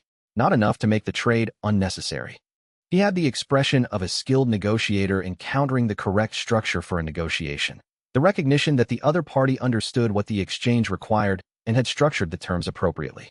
Over the following 2 hours, she learned the operational details of the regional installation program at a level of specificity she had not previously had access to. The authorization chain from Mei Chuanshan's office, through regional coordinators to local installation teams, the monitoring network's communication protocols. The enforcement response procedures triggered when monitoring signatures reported certain activation thresholds. She listened carefully and asked questions that gathered additional detail without revealing the full scope of what she already knew. He told her everything she asked for. He told her almost everything she needed. The diagnostic assessment of xianxia's condition was, in a narrow medical sense, straightforward. The cascade toxicities presentation was characteristic in every detail. The specific peripheral distribution pattern, the stage of metabolic disruption relative to the installation timeline, she could reconstruct from the biological record the compensatory mechanisms his cultivation system had developed to manage the disruption as it progressed. She could treat it. She had already treated one case of similar architecture, the residual node toxicity in several of the cultivators she had freed from the Crimson Peak compound, though those cases had been less severe because the exposure had been shorter. Treating it required approximately 4 hours of sustained domain work, which was within her current capacity, without significant strain. The technical challenge was not the treatment itself, but the information extraction that needed to happen in parallel. Learning what she needed to know from xianxia during the same period she was treating him, structuring the conversation so that the information flowed naturally from the treatment context without requiring her to explicitly frame it as an interrogation. She was careful not to misrepresent the treatment's dependency on the information exchange. He understood that she was treating him and that the treatment was contingent on the exchange being genuine. She understood that he was providing information under duress in the sense that the alternative was continuing to suffer from the condition, and that information provided under that kind of duress was less reliable than information provided freely.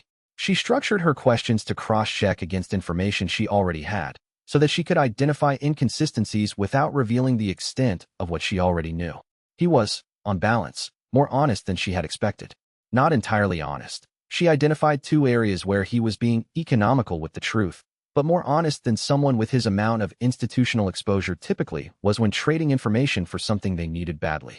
When the 2-hour information exchange was complete and the treatment was about to begin, she ran a final diagnostic pass to confirm his baseline and found, in the peripheral scan, something she had not noticed in the initial assessment.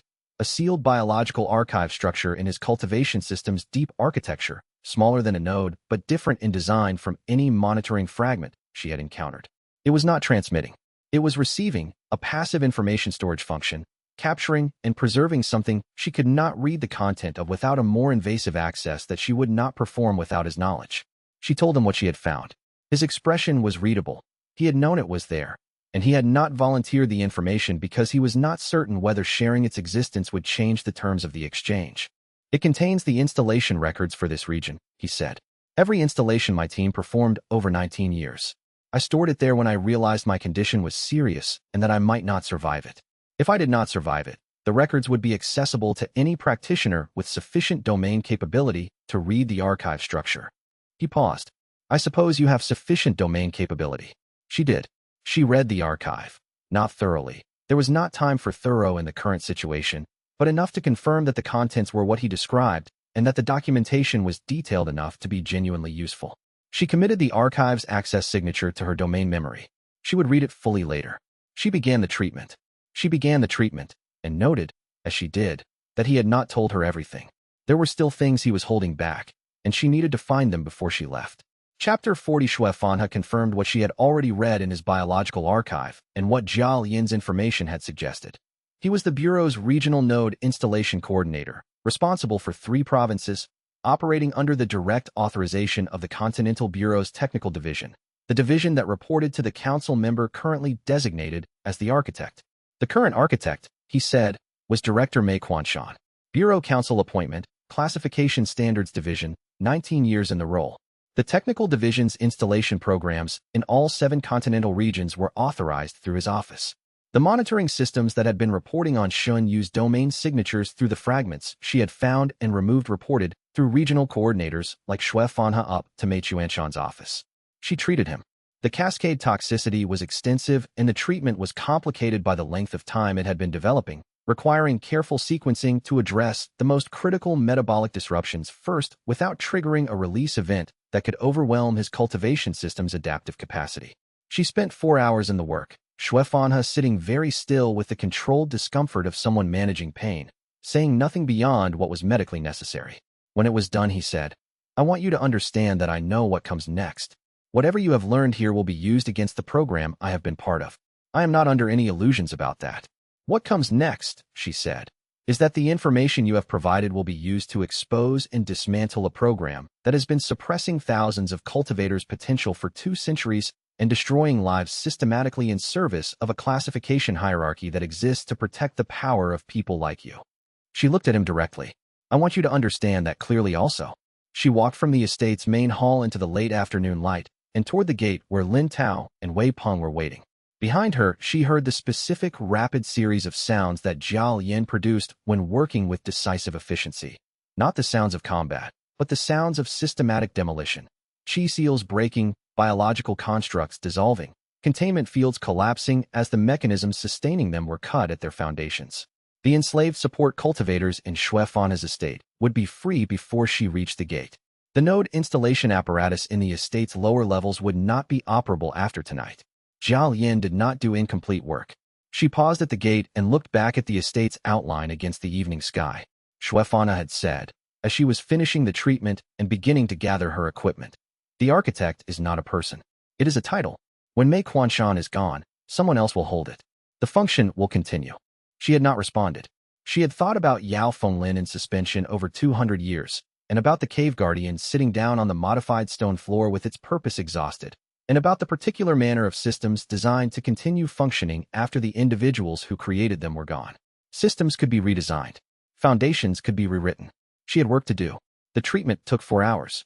The cascade toxicity was distributed across Xuefana's cultivation system's peripheral network in a manner that meant each section needed to be addressed in correct sequence. The clearing process needed to follow the toxicity's own propagation pathway in reverse to prevent the clearing from driving toxicity from less affected areas into already cleared areas through the same circulation dynamics that had distributed it. He sat very still and said nothing during the treatment.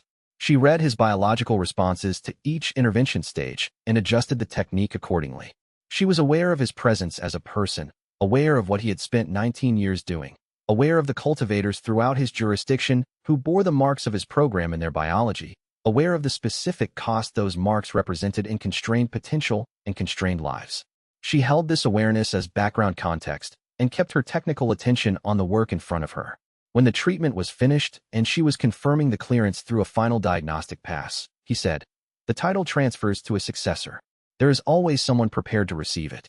19 years ago, Mei Quanshan received it from his predecessor, who received it from his predecessor across 7 successions back to the original appointment." He paused. "You understand what I am telling you?" "Yes," she said. "Removing Mei Quanshan ends his tenure. It does not end the succession. The succession mechanism is documented in materials maintained separately from Bureau records, the Council's internal archive, not accessible through normal channels." He produced a sealed document from a concealed location in the hall's architecture. Somewhere she had not scanned closely enough, she noted. "I have a copy, not because I was supposed to have one, because I understood that at some point I might need leverage." She took it, read the external seal, and understood from the seal's design language that this was legitimate. She would verify the contents against Duan Xian's knowledge.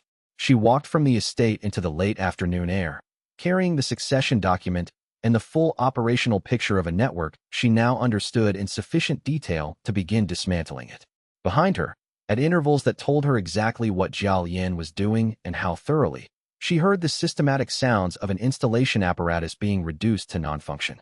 Xuefana's last words, delivered as she was crossing the threshold of the hall, were words she kept with her on the walk back to the gate. The architect is not a person. It is a title, and there is always a new one. She knew. She had known since reading Yao Fenglin's cave archive, since understanding that the suppression program had been designed for perpetuity from the beginning. You did not eliminate a title by eliminating one title holder. You eliminated it by eliminating the institutional consensus that sustained it, by making its existence impossible to maintain without the exposure that would destroy everything that depended on the classification hierarchy remaining unchallenged. She had a name. She had operational details. She had a succession document. And she had a network of people whose suppression she had removed, people whose potential had been returned to them, who understood what had been done to them and why, and who had their own reasons to see the program exposed and ended. Jiao Yin fell into step beside her as she reached the estate gate, his work complete. She had work to do. She read the succession document on the road back from the estate, with Lin Tao providing quiet escort security while she devoted attention to the text. The document was what Xue Fanhe had described, an internal Bureau Council archive record of the architect's succession, documenting each transfer of the title from its original appointment forward. Each succession entry contained the name of the incoming architect, the name of the outgoing one, the date of transfer, and, more usefully, a summary of the specific operational responsibilities being transferred. The operational responsibilities summary was the document's most significant content because it described the architect's function in terms specific enough to constitute a roadmap of the program's full operational scope. The monitoring networks, the installation coordination authorities, the enforcement response protocols, all of it was described in the language of a formal administrative handover, with enough detail to allow a new title holder to take up the function without orientation from the previous one. It was, she realized, exactly the kind of document that would be devastating in a formal legal proceeding before the Continental Oversight Body. The succession document alone would not be sufficient. The oversight body's jurisdiction was formal and procedural, and a document obtained from a regional administrator's personal archive would be subject to authenticity challenges. But as part of a larger evidentiary package, cross-referenced against the monitoring fragment data, the freed cultivator's testimony, the technical documentation of the installation program's architecture, it would be very difficult to dismiss. She thought about Yao Fenglin suspended in the cave, waiting through those 2 centuries for someone to find them. She thought about what Yao Fenglin had known and documented and had not been able to use because there was no one to use it with. She would use it. All of it. That was why it had been preserved. Chapter 41 Varan City spread across a river delta that had been inhabited and cultivated for over 1,000 years, its architecture layered with the accumulated weight of a place that had been continuously important rather than merely intermittently significant. The triennial rank trials preparation was visible from the city's approaches. Banners in guild and sect colors hung from every public building. Registration booths staffed by bureau certification clerks lined the major approach roads, and the cheat density of the urban environment was elevated by the concentration of cultivators from across the region who had been arriving for the past week. The city felt like a pressure system. All that cultivation talent and ambition gathered in one place, charged with the specific kind of competitive energy that was unique to events that would determine 3 years of resource allocation. Xinyu entered the city through the eastern gate, which was the least monitored of the 6 main entry points according to Jiao Lian's operational intelligence about the city's infrastructure. The eastern gate's monitoring was designed for the standard threat assessment profile of a powerful lone cultivator trying to enter unnoticed, which was not her entry profile. She was entering as part of a group of 7 people with 4 different cultivation signatures, at a time when hundreds of cultivators were arriving daily, in the character of a legitimate support class practitioner seeking tournament registration. All of this was accurate. The tournament's scope was larger than she had anticipated from the regional descriptions she had been working with. The triennial rank trials were not merely a local event. They were a continental significance occasion, the formal mechanism by which cultivation resource allocation was recalibrated across the region for the following 3 years, with bureau certification rankings updated, guild contracts renegotiated, and independent practitioners reassessed. The political weight of the tournament was proportional to what it determined, and what it determined was significant enough to bring representatives from every major guild and sect in the broader region. Elder Kai Mingzhu had arrived in Varan City 3 weeks before them, working through legal channels to prepare the registration pathway. The challenge was the disqualification notice the Bureau had filed following the Crimson Peak incident, but the notice had been filed under the identifier Domain Healer Shen, which was not a legal name. Shenyu's registered legal name with the Bureau of Ranks was Shenyu, E-Rank Support Practitioner, registered in the Haoming Regional District, with a clean compliance record in the Bureau's formal certification system. The disqualification notice did not technically apply to that record. Elder Kai had registered her under that legal name, E-Rank Classification, Support Class Practitioner, Tournament Entry Fee paid in full. The registration was accepted by the Automated Bureau Processing System, which matched formal names and registration numbers against existing records and found no disqualification notice for the person described by that registration. She found the public notice board at the tournament's main entry hall while the group was completing their registration processing. The notice was there, a printed public circular listing Domain Healer Shun, alias Xinyu of the Haoming region, as a disqualified entity, barred from tournament participation on grounds of uncertified domain operation. The notice named her by an alias, not her legal name. The registration record was filed under her legal name. She had a participation confirmation with a tournament registration number already assigned. The Bureau's right hand had not known what its left hand had already done, and the gap between them was a gap she could stand in. Whether that gap would remain open through the tournament's full duration was a question she could not answer in advance. What she could do was proceed with preparation for every contingency. She spent the first day in the city's public cultivation archives, reading the tournament's historical record. The pattern of the support class bracket across the past 7 triennial cycles was entirely consistent. Support practitioners entered, their assigned combat partners performed at some level, and the support practitioners were ranked by the margin of their partners' victories. Not one support class practitioner had ever been the named winner of the tournament in its full history. Not one support class practitioner had ever been featured in the formal documentation of the tournament's significant competitive moments. The support bracket existed as part of the tournament's structure and contributed nothing to the tournament's narrative, because the tournament's narrative was built around combat class achievement. Support was background. Support was utility. Support was not, in the tournament's framework, an independent subject. She filed this in her understanding of the situation and considered what it meant that she was entering the support bracket as an independent subject. The tournament began in 3 days. The gap in the Bureau's records was real. The problem was whether it would stay real when the tournament officials, the Bureau observers, and the watching Inquisitor had processed who she was and what she was doing in the tournament structure. She had prepared for the gap closing and for it remaining open, and she would move forward until she had definitive information one way or the other. The registration gap had been Elder Kai's most careful legal work. She had spent 3 weeks in Varen City's certification offices reading through 17 years of precedent cases on the question of whether a disqualification notice filed under an alias applied to subsequent registrations filed under a legal name. The Bureau's own case law was inconsistent. In cases involving fraud, the alias was treated as evidence of intent, and the disqualification followed the person regardless of what name they used. In cases involving administrative error, the Bureau's own miscategorization of a practitioner's classification, for instance, the disqualification was held to apply only to the specific filing, not to the legal identity. Elder Kai had argued that the disqualification notice for Domain Healer Shun was an administrative filing error, since Domain Healer was a classification the Bureau did not formally recognize, and that the person named by this non-classification was not identifiable in the Bureau's formal records as Xinyu, E-rank support practitioner. The argument was correct. It was also the kind of argument that would have failed before any senior Bureau official who understood what was being protected. What it could succeed against was the automated processing system, which matched names and numbers without understanding implications. Xinyu walked the tournament complex's long registration corridor and read the environment with diagnostic precision.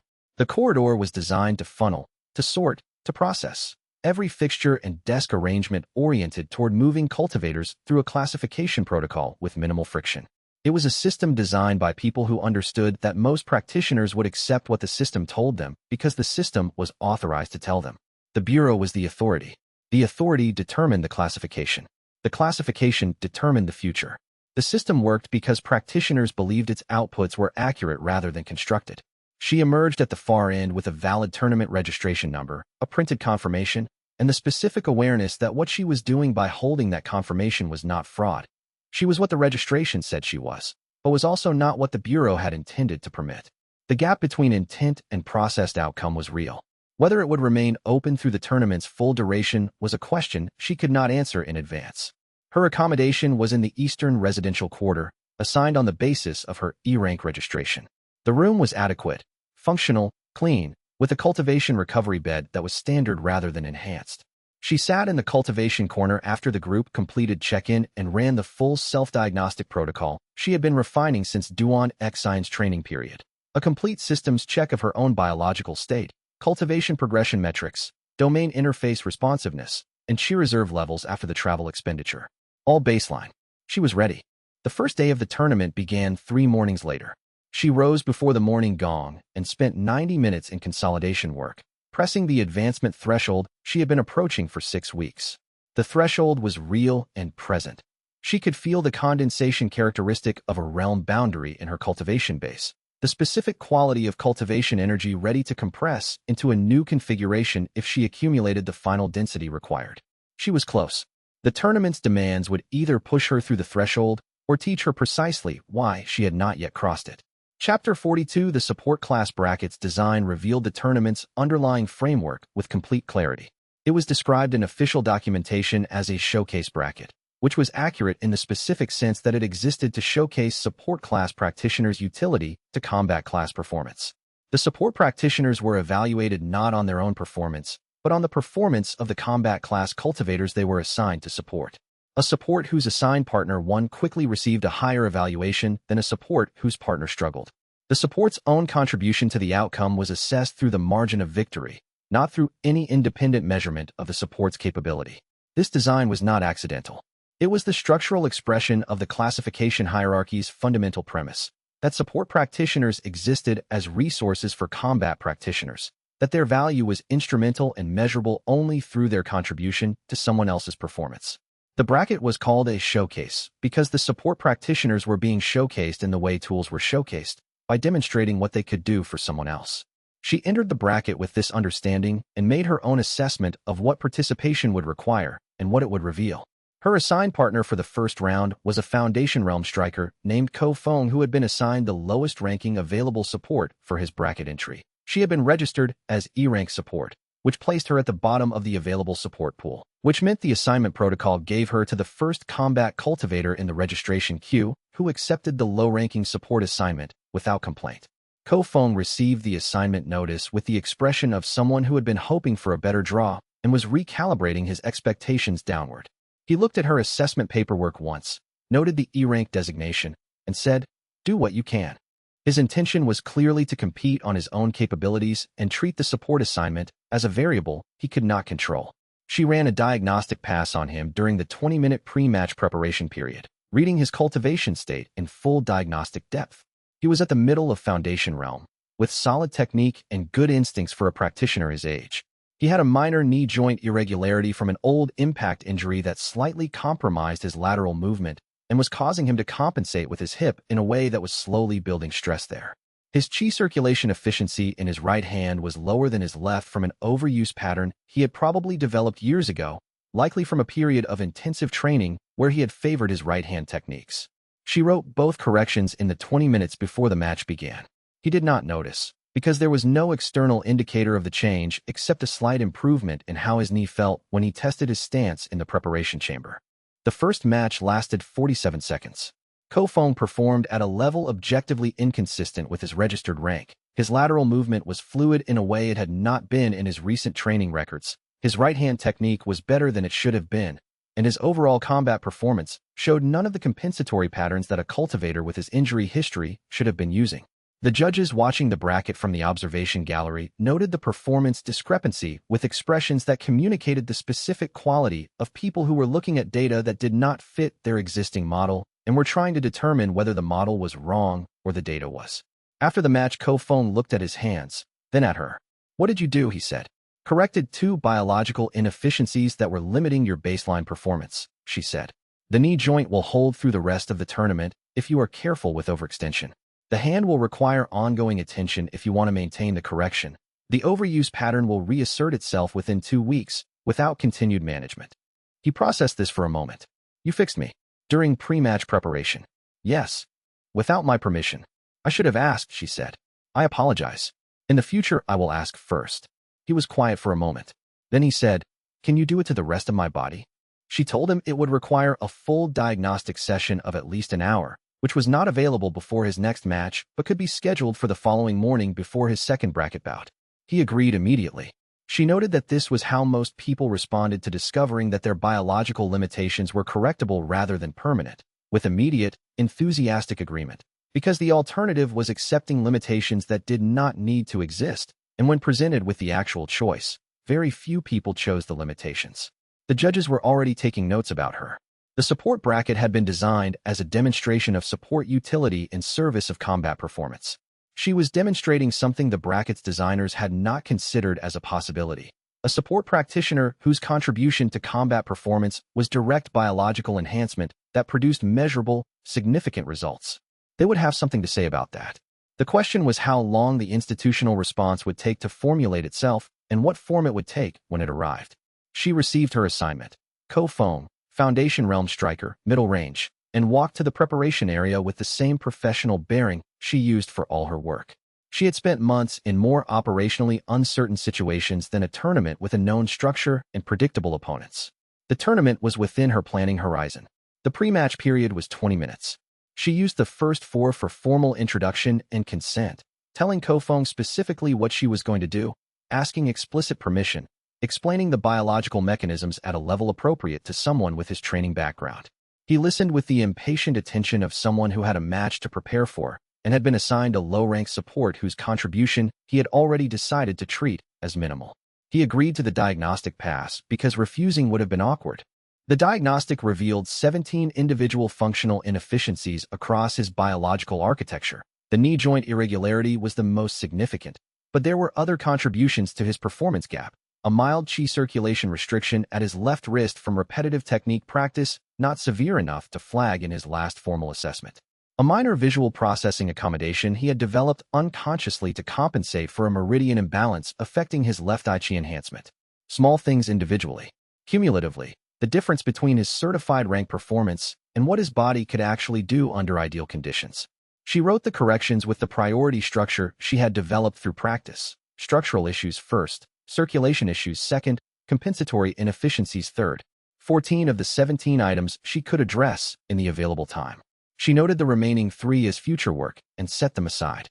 The corrections took 11 minutes. She spent the remaining 5 in the kind of attentive monitoring that confirmed the corrections were holding, that the body's own maintenance systems were accepting the new parameters as correct rather than attempting to revert. Kofeng's expression changed during the final 2 minutes. Not dramatically. He did not know consciously what was happening, but the specific quality of someone whose body had just become more comfortable in itself was visible in the way he shifted his weight from his right foot to his left and back. The knee had always been a problem when he shifted weight left. Now it was not. He was noticing it without knowing why. She noted the noticing and prepared for the match. The first match lasted 47 seconds.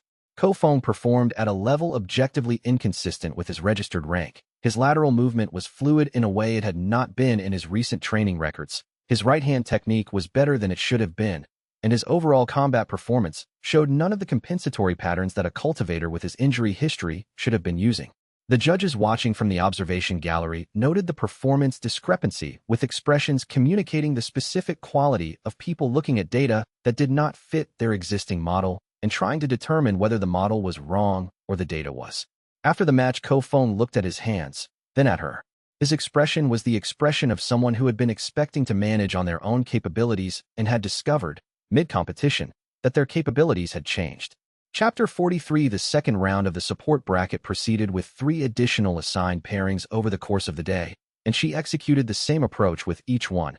A thorough diagnostic pass during the pre-match period, corrections for any functional limitations accessible within her current capability level, and the match itself running against the enhanced biological baseline she had written.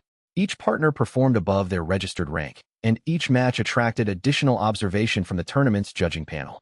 The first pairing of the second round was a condensation realm striker with chronic lower back qi pathway tension from years of heavy load cultivation practice. She corrected the tension and added a minor increase to his core qi distribution efficiency, and he performed in the match with the specific quality of a person who had just discovered that their body felt different in a way they would need several days to understand. He won his match easily.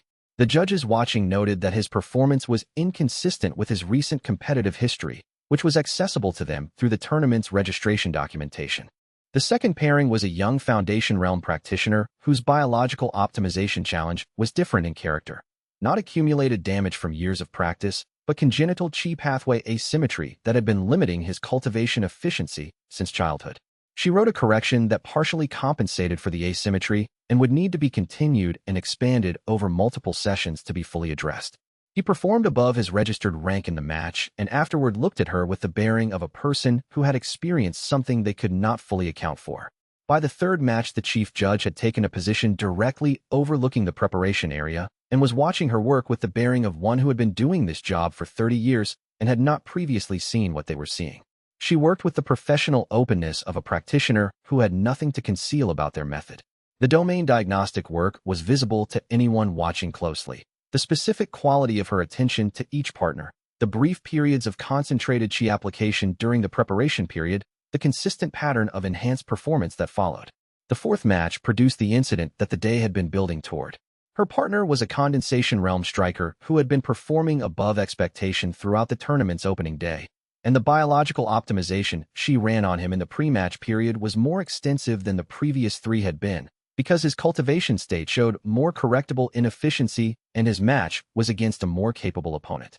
She pushed him toward the upper range of what his current cultivation state could sustain, not past the limit, but close to it, and planned a post-match stabilization to bring him back to baseline smoothly. The match lasted 61 seconds. He won. After winning, he took 2 steps and sat down. The collapse was not dangerous. She had been running stabilization work on him during the match in parallel with the enhancement work, because the level of biological performance she had pushed him to was near the upper limit of what his current cultivation state could sustain without careful management. The stabilization work was designed to bring him back to baseline smoothly after the match ended. She had miscalibrated the post-match recovery rate by approximately 15 seconds, and the gap between the enhanced state and the managed recovery had produced a brief period of systemic overextension that manifested as a physical collapse. She was at his side in 4 seconds, correcting the miscalibration in real time, and he was standing again in under 2 minutes, slightly pale, but functional, cultivation fully stable. She ran a rapid diagnostic pass that confirmed the overextension had been addressed before it had progressed to any level that would produce lasting effects. The tournament judges were watching from above. The chief judge was already descending from the observation gallery. She explained what had happened with complete factual accuracy. She had optimized her partner's biological performance.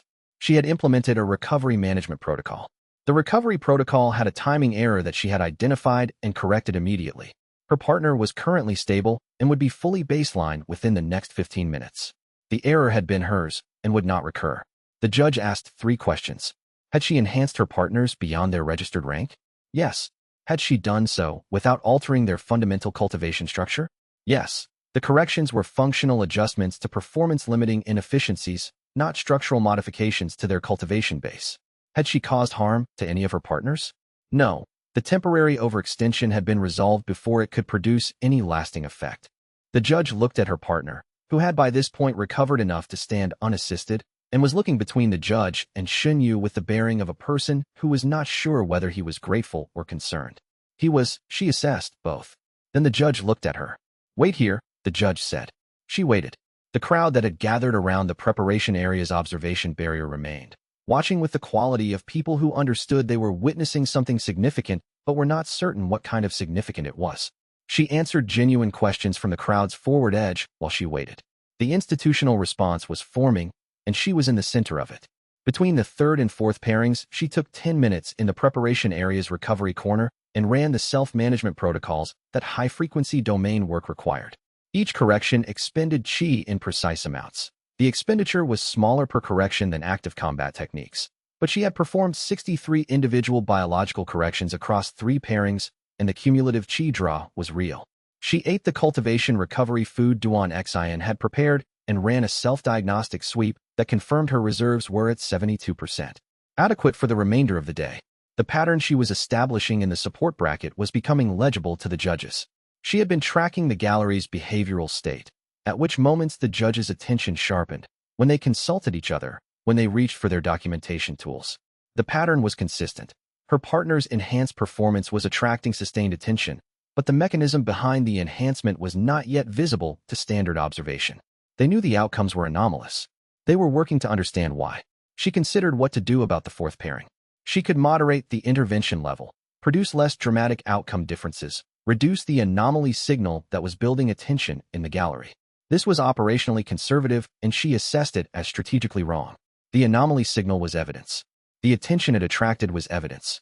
A review panel investigating her methods was an opportunity for documentation in a formal institutional record, which was something she needed more than she needed to continue operating quietly. She chose to work to the full level of the 4th pairings opportunity. The 4th partner's biological state was the most correctable of the day's assignments. He had an old cultivation injury that had been incompletely healed, producing a chi circulation compromise affecting his entire right side's technique capability. Standard healing methodology would have described this as permanent because the scar tissue in the cultivation pathway was stable and established. Domain methodology did not treat stability as permanence. The scar tissue was a biological state that could be edited. She wrote the correction and stabilized the new pathway configuration over 14 minutes of the preparation period. The match performance was exceptional in the way of a person who had just had half their cultivation capability returned to them. She had been running the post-match recovery work simultaneously with the match itself, maintaining the new pathway stability under the stress of combat performance, which was a multitasking capability she had been developing throughout the training period at Duan Xianxia's clinic. The miscalibration in the post-match recovery rate was a genuine error that she identified and corrected immediately. It was not dangerous. The overextension was brief, the correction was fast, and her partner's cultivation was stable throughout. But it was an error, and she treated it as one. Filed in her assessment of her own capability, noted as a specific technical failure in post-match management under high correction conditions, scheduled for deliberate practice improvement. She had never been interested in dismissing her own errors. Error analysis was the most direct path to technique improvement available, and she used every one. Chapter 40 for the formal review panel convened in the largest of the tournament complex's official chambers.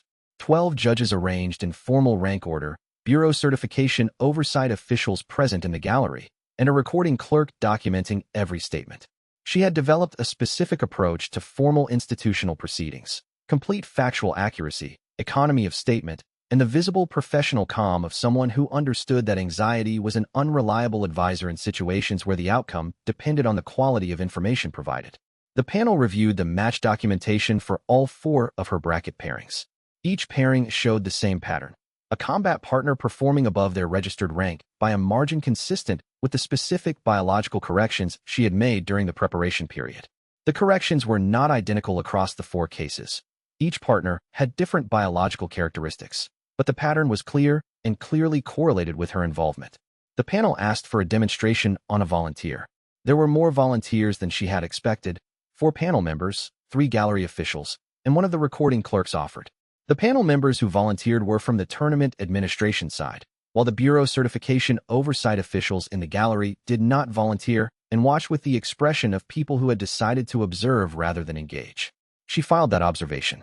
She selected the senior judge as her demonstration subject, a woman in her 60s with a qi circulation restriction in her left meridian complex that had been limiting her cultivation progress for at least 20 years, producing compensatory inefficiencies throughout her practice that she had clearly learned to work around without ever understanding what she was working around. The restriction had been there long enough that she had probably internalized it as a personal limitation rather than an external imposition. She read the state aloud to the panel as she assessed it, describing the restriction's anatomical location, its functional characteristics, and the development timeline she could read in the biological archive structure.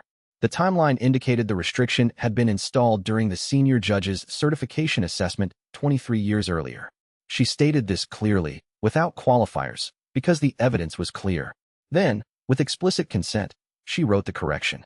The judge sat very still for approximately 30 seconds, processing the change in her cultivation state with the quality of someone whose biological reality had just shifted in a way they could feel but were still integrating.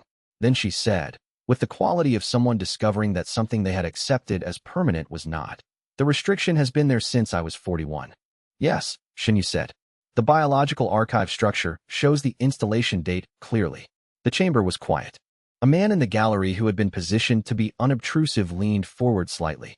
He was older than most people in the room, with the cultivation density of one who had maintained peak for a very long time rather than continuing to advance, and his presence carried the weight of authority that did not require formal identification to communicate. She had his identification from prior briefings. High Inquisitor Vorith Dashin. He had attended this demonstration specifically, and he had arrived before her. He had known this demonstration would occur. Duan Xian, sitting at the gallery's far edge, said something quietly to Bai Ru that she read from across the room through lip motion. He knows exactly what she is. He was in the room before she arrived. He has been preparing for this moment. The panel deliberated for 40 minutes. The senior judge participated in the deliberation with an expression that had changed from its pre-demonstration state in ways that were visible to everyone in the room. Whatever she had believed before the demonstration, she believed something different now. Something she had accepted as permanent for 23 years had just turned out to be correctable. That experience was not a minor one. The senior judge sat with the corrected cultivation state for several minutes while the chamber processed the demonstration. The change in her meridian architecture was not subtle.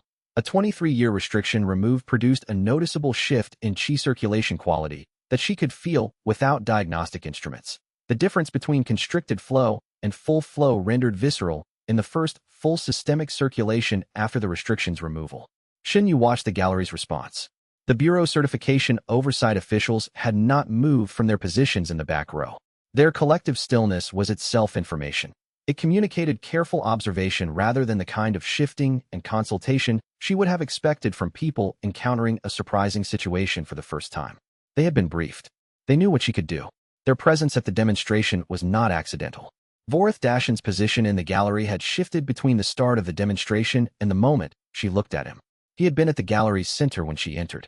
He was now at its left edge, in a position allowing a direct sight line to both her and the senior judge simultaneously, the observation position of someone managing two variables rather than watching one. He was reading the senior judge's reaction as carefully as he was reading her, assessing what the demonstration was producing in someone whose response had implications for the institutional framework he was working within. She ran a full diagnostic of the judge's cultivation state and reported what she found beyond the removed restriction.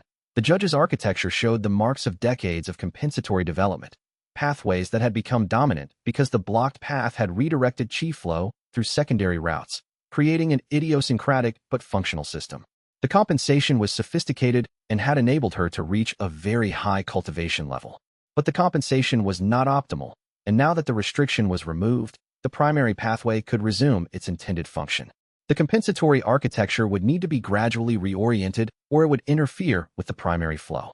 She explained this precisely. She was not telling the judge what to do. She was telling the judge what was true. The panel's deliberation was audible in fragments through the chamber wall. She heard the senior judge's voice once, a statement delivered with the particular weight of someone whose recent personal experience had made them an authority on the subject under discussion. She could not hear the content, but she could read the effect when the panel reconvened. The senior judge was not arguing from a neutral observer position. She was arguing from the position of a practitioner who had experienced something that had changed her relationship to the question being debated. The outcome she had anticipated, special bracket, isolated participation, institutional management, was still likely, but its character would be different from what a fully hostile panel would have produced.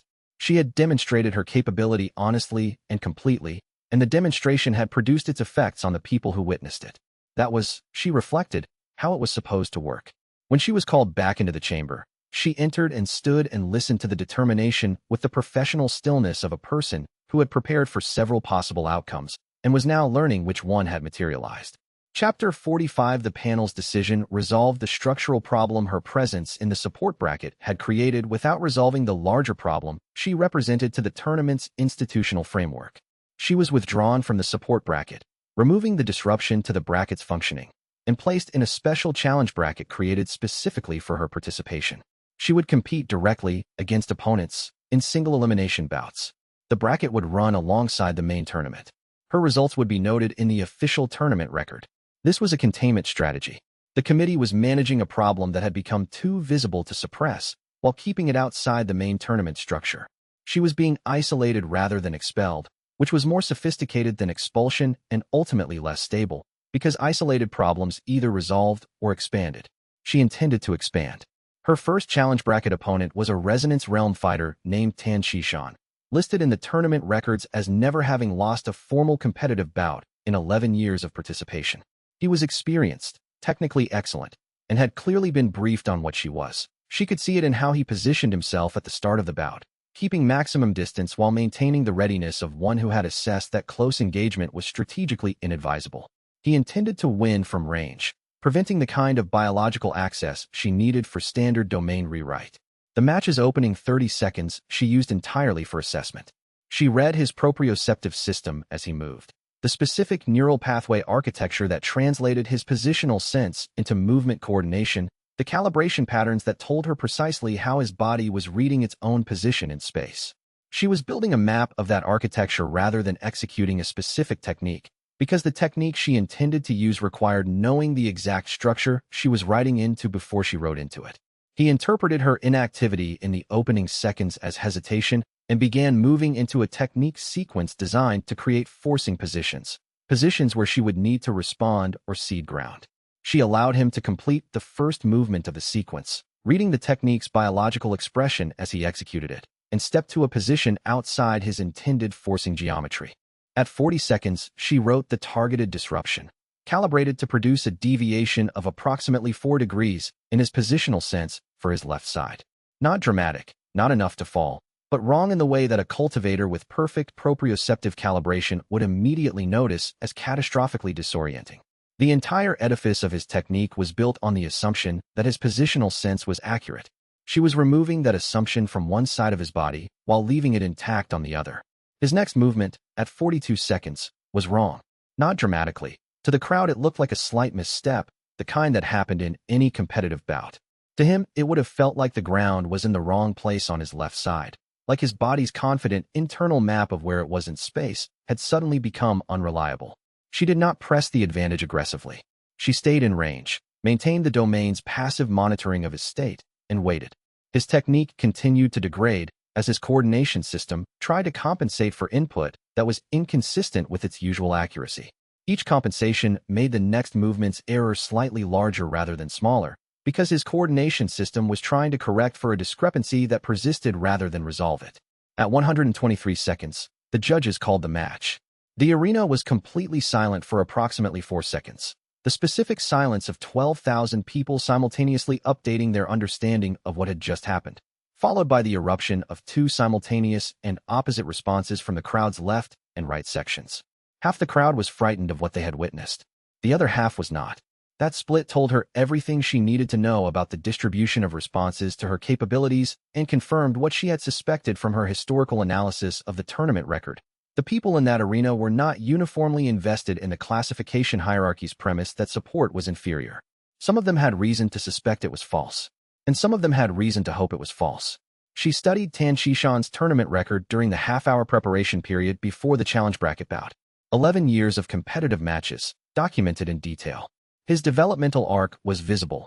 Early career reliance on explosive offensive techniques, gradual shift toward defensive efficiency as he accumulated experience, current peak defined by technique economy and positional intelligence.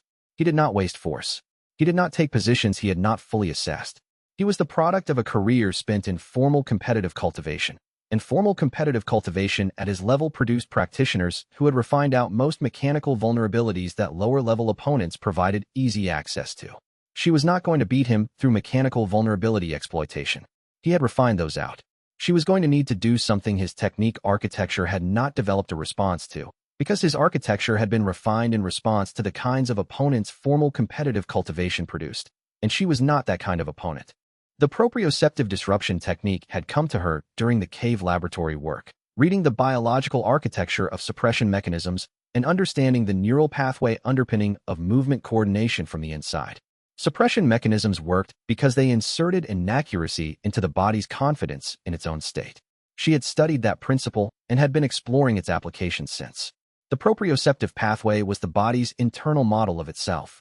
Cultivators trained it to extraordinary accuracy. The ability to know exactly where every part of your body was in space was foundational to technique execution. Tan Xishan's 11 years had produced proprioceptive accuracy that was genuinely exceptional. That accuracy was an asset. It was also a dependency. You could not be exceptionally sensitive to accurate proprioceptive input without also being exceptionally sensitive to inaccurate input, because the system calibrated on the assumption that its inputs were reliable. She wrote the 4-degree deviation into his left side proprioceptive pathway at 40 seconds and watched the cascade it produced through his technique execution with the clinical attention of a practitioner who had predicted the mechanism and was now observing whether the prediction was accurate. The prediction was accurate. His left side's movement coordination degraded in exactly the way she had modeled, not from inability, but from inconsistent internal feedback that his coordination system could not resolve. He was one of the best competitive practitioners in the region, and he managed the disruption better than she had expected. He adapted, narrowing his technique repertoire to reduce reliance on precisely calibrated left-side movements, shifting his weight distribution. The adaptation was intelligent, but adapting to proprioceptive disruption by reducing left-side reliance required the right-side function to carry more load, and the left side's continued inaccuracy created right-side compensation strain that accumulated rather than resolved. At 123 seconds, the right-side compensation had produced enough positional uncertainty that his defensive architecture could no longer maintain the structural integrity required for formal competitive standing. The judges called it correctly. The silence in the arena lasted exactly 4 seconds before the crowd's dual response erupted. She had expected the fear response. She had also expected the other response, the one from the half of the crowd that understood, or hoped to understand, That what they had just seen was not just a competitive victory, but a demonstration that the thing everyone had been told support practitioners could not do, they could do. That split told her everything she needed to know about the distribution of responses to her capabilities and confirmed what she had suspected. The people in that arena were not uniformly invested in the classification hierarchy's premise that support was inferior. Some of them had reason to suspect it was false. Some of them had reason to hope it was false. Chapter 46. The overnight period between her first and second challenge bracket bout was consumed by the cascade of consequences that the first bout had initiated in the tournament's political environment. Tan Xishan had been a recognizable figure in the regional tournament circuit for 11 years, and his defeat by the mechanism she had used produced immediate position-taking from every interested party in the venue. Guild representatives issued formal statements through the tournament's official communication channels. Sect observers transmitted rapid message communications to their home organizations. The bureau officials present at the tournament consulted through formal channels at a frequency that indicated significant information flowing in both directions. She had been aware that open participation would produce this reaction. She had calculated that the reaction was worth the cost of producing it, because making the domain's capabilities visible at a large public event was more strategically valuable than operating invisibly. Visibility at scale created witnesses, created a documented public record, created political facts that the suppression program was not designed to operate against. The suppression program had always operated in the margins, quiet node installations during routine assessments, quiet enforcement against individual practitioners who had no institutional backing. Public visibility made that operational model impossible to sustain. Her second challenge bracket opponent was a condensation realm Earth-type striker named Hao Bin, who had apparently spent the night studying every account of the first bout available and had prepared a counter-strategy based on chi isolation. He entered the arena wearing a full chi isolation suit, specialized equipment designed to prevent external chi from passing through the material in either direction. He had correctly assessed that her primary method of engaging opponents required biological access that chi isolation would prevent. She tested the suit's barrier in the first exchange and confirmed his assessment. She could not write through it. The suit was a genuine counter to her standard domain approach. She adapted. If external biological rewriting was not available, she would rewrite herself, increase her own speed and impact tolerance to levels where she could outperform his technique through direct physical means rather than domain intervention. She began writing her own performance envelope upward with the deliberateness of someone choosing a method they had not primarily relied on before, managing the physical stress of the enhancement by simultaneously maintaining the recovery work she had been practicing since the Haoming training period. The match lasted 4 minutes and 12 seconds, longer than the first, because she was working with a less familiar technique approach and needed to calibrate the enhancement level carefully. She won by outperforming his technique directly, without rewriting anything external to herself. Lin Tao had been watching from the gallery and found her after the bout displaying the look of a practitioner who had been processing something throughout the match and had reached a conclusion that changed his model of the situation. "You have no ceiling in the conventional sense," he said. "A ceiling is a fixed limit you cannot exceed. You do not have fixed limits. You have current limits that are expandable through technique application. And those parameters are themselves expandable through the same technique." "Yes," she said, "within physical sustainability limits, which are also manageable." "That is not what the tournament committee thinks they are managing," he said. "No," she agreed. "It is not. What the tournament committee thought they were managing was an unusual domain practitioner with unconventional combat application who could be contained in a special bracket and monitored until appropriate institutional action was determined. What they were actually managing was a practitioner whose capability grew as they used it, whose limits were provisional rather than fixed, who was actively pursuing the removal of the institutional structures that had defined what limits were supposed to look like. The second bout had confirmed something she needed to know. Her domain could adapt to countermeasures faster than countermeasures could adapt to her domain. Hao Bin's chi isolation suit was bureau specification equipment, the kind available to high-level certified practitioners through formal resource channels. The fact that he had acquired it overnight for a tournament bout was itself informative. He had contacts willing to provide significant resources quickly, which meant guild backing, which meant the guilds were watching the challenge bracket closely enough to deploy assets in response to it. She tested the suit systematically in the first exchange rather than committing to a technique. She ran 3 different approach vectors: standard external biological interface, the resonance approach she had been developing since the cave period, and a proximity-based right attempt that required less than 30 centimeters of range. All 3 encountered the isolation barrier's interference. The suit was genuine, well-made, and correctly calibrated for her known methods based on what had been observable about those methods during the previous bouts. Adapting the domain inward was not a technique she had primarily been developing. She had been practicing it since Duan Xianxia's training period because he had insisted that a practitioner who could not maintain their own biological optimization could not sustainably optimize anyone else's. The self-work was foundational. But she had practiced it as maintenance, not as combat application. Converting maintenance practice into combat-level performance enhancement in real time required a recalibration she was doing for the first time under actual pressure. She increased her own speed by writing faster neural transmission pathways in her primary coordination system. The increase was measurable and immediate. She could feel the difference in how fast her body was responding to her intent, a new tightness between decision and action that was startling the first time she experienced it at full output. She increased her impact tolerance by writing denser bone mineral structure in her forearms and shins, the primary blocking surfaces, and enhanced her muscular recovery rate to allow repeated high-impact exchanges without the cumulative fatigue that would normally degrade performance over a longer bout. These were not techniques she had prepared specifically for this situation. They were techniques that followed from her understanding of biological architecture applied to the question of what her body needed to outperform a condensation realm striker in direct exchange. The match lasted 4 minutes and 12 seconds because it took her that long to build confidence in her self-modification management under sustained pressure. The first minute was uncertain. She was learning the combat application of self-enhancement in real time, identifying calibration problems that the training context had not produced. The second minute was more controlled. By the third minute, she was managing the enhancement and the recovery work simultaneously with the professional competence of a person who had integrated a new technique into functional practice. The final exchange was clean. After the match, Lin Tao's observation about her lacking a ceiling was accurate, but she wanted to add precision to it. She had current limits that were expandable, but expansion carried cost. Every time she expanded her own biological parameters, she was also expanding the maintenance requirements for sustaining those parameters. Writing her bones denser meant the enhanced density needed to be maintained rather than reverting, and maintenance was ongoing chi expenditure. She was not limitless. She was working with a resource model that was different from standard cultivation advancement, with different constraints and different possibilities. Understanding those constraints with precision was as important as understanding the possibilities. Chapter 47. The semifinal was the bout she had not allowed herself to anticipate with specific expectation, because anticipation of a desired outcome degraded the flexibility she needed to operate effectively. But the draw had produced the opponent she would have chosen if she were choosing, and the significance of that was not lost on her.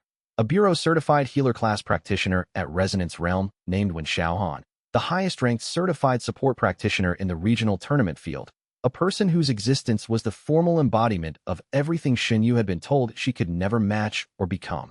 Wen Xiaohan was excellent by objective assessment. His technique was clean in the specific way of one who had trained within a well-developed methodological framework for many years and had developed genuine mastery of that framework rather than merely compliance with its forms.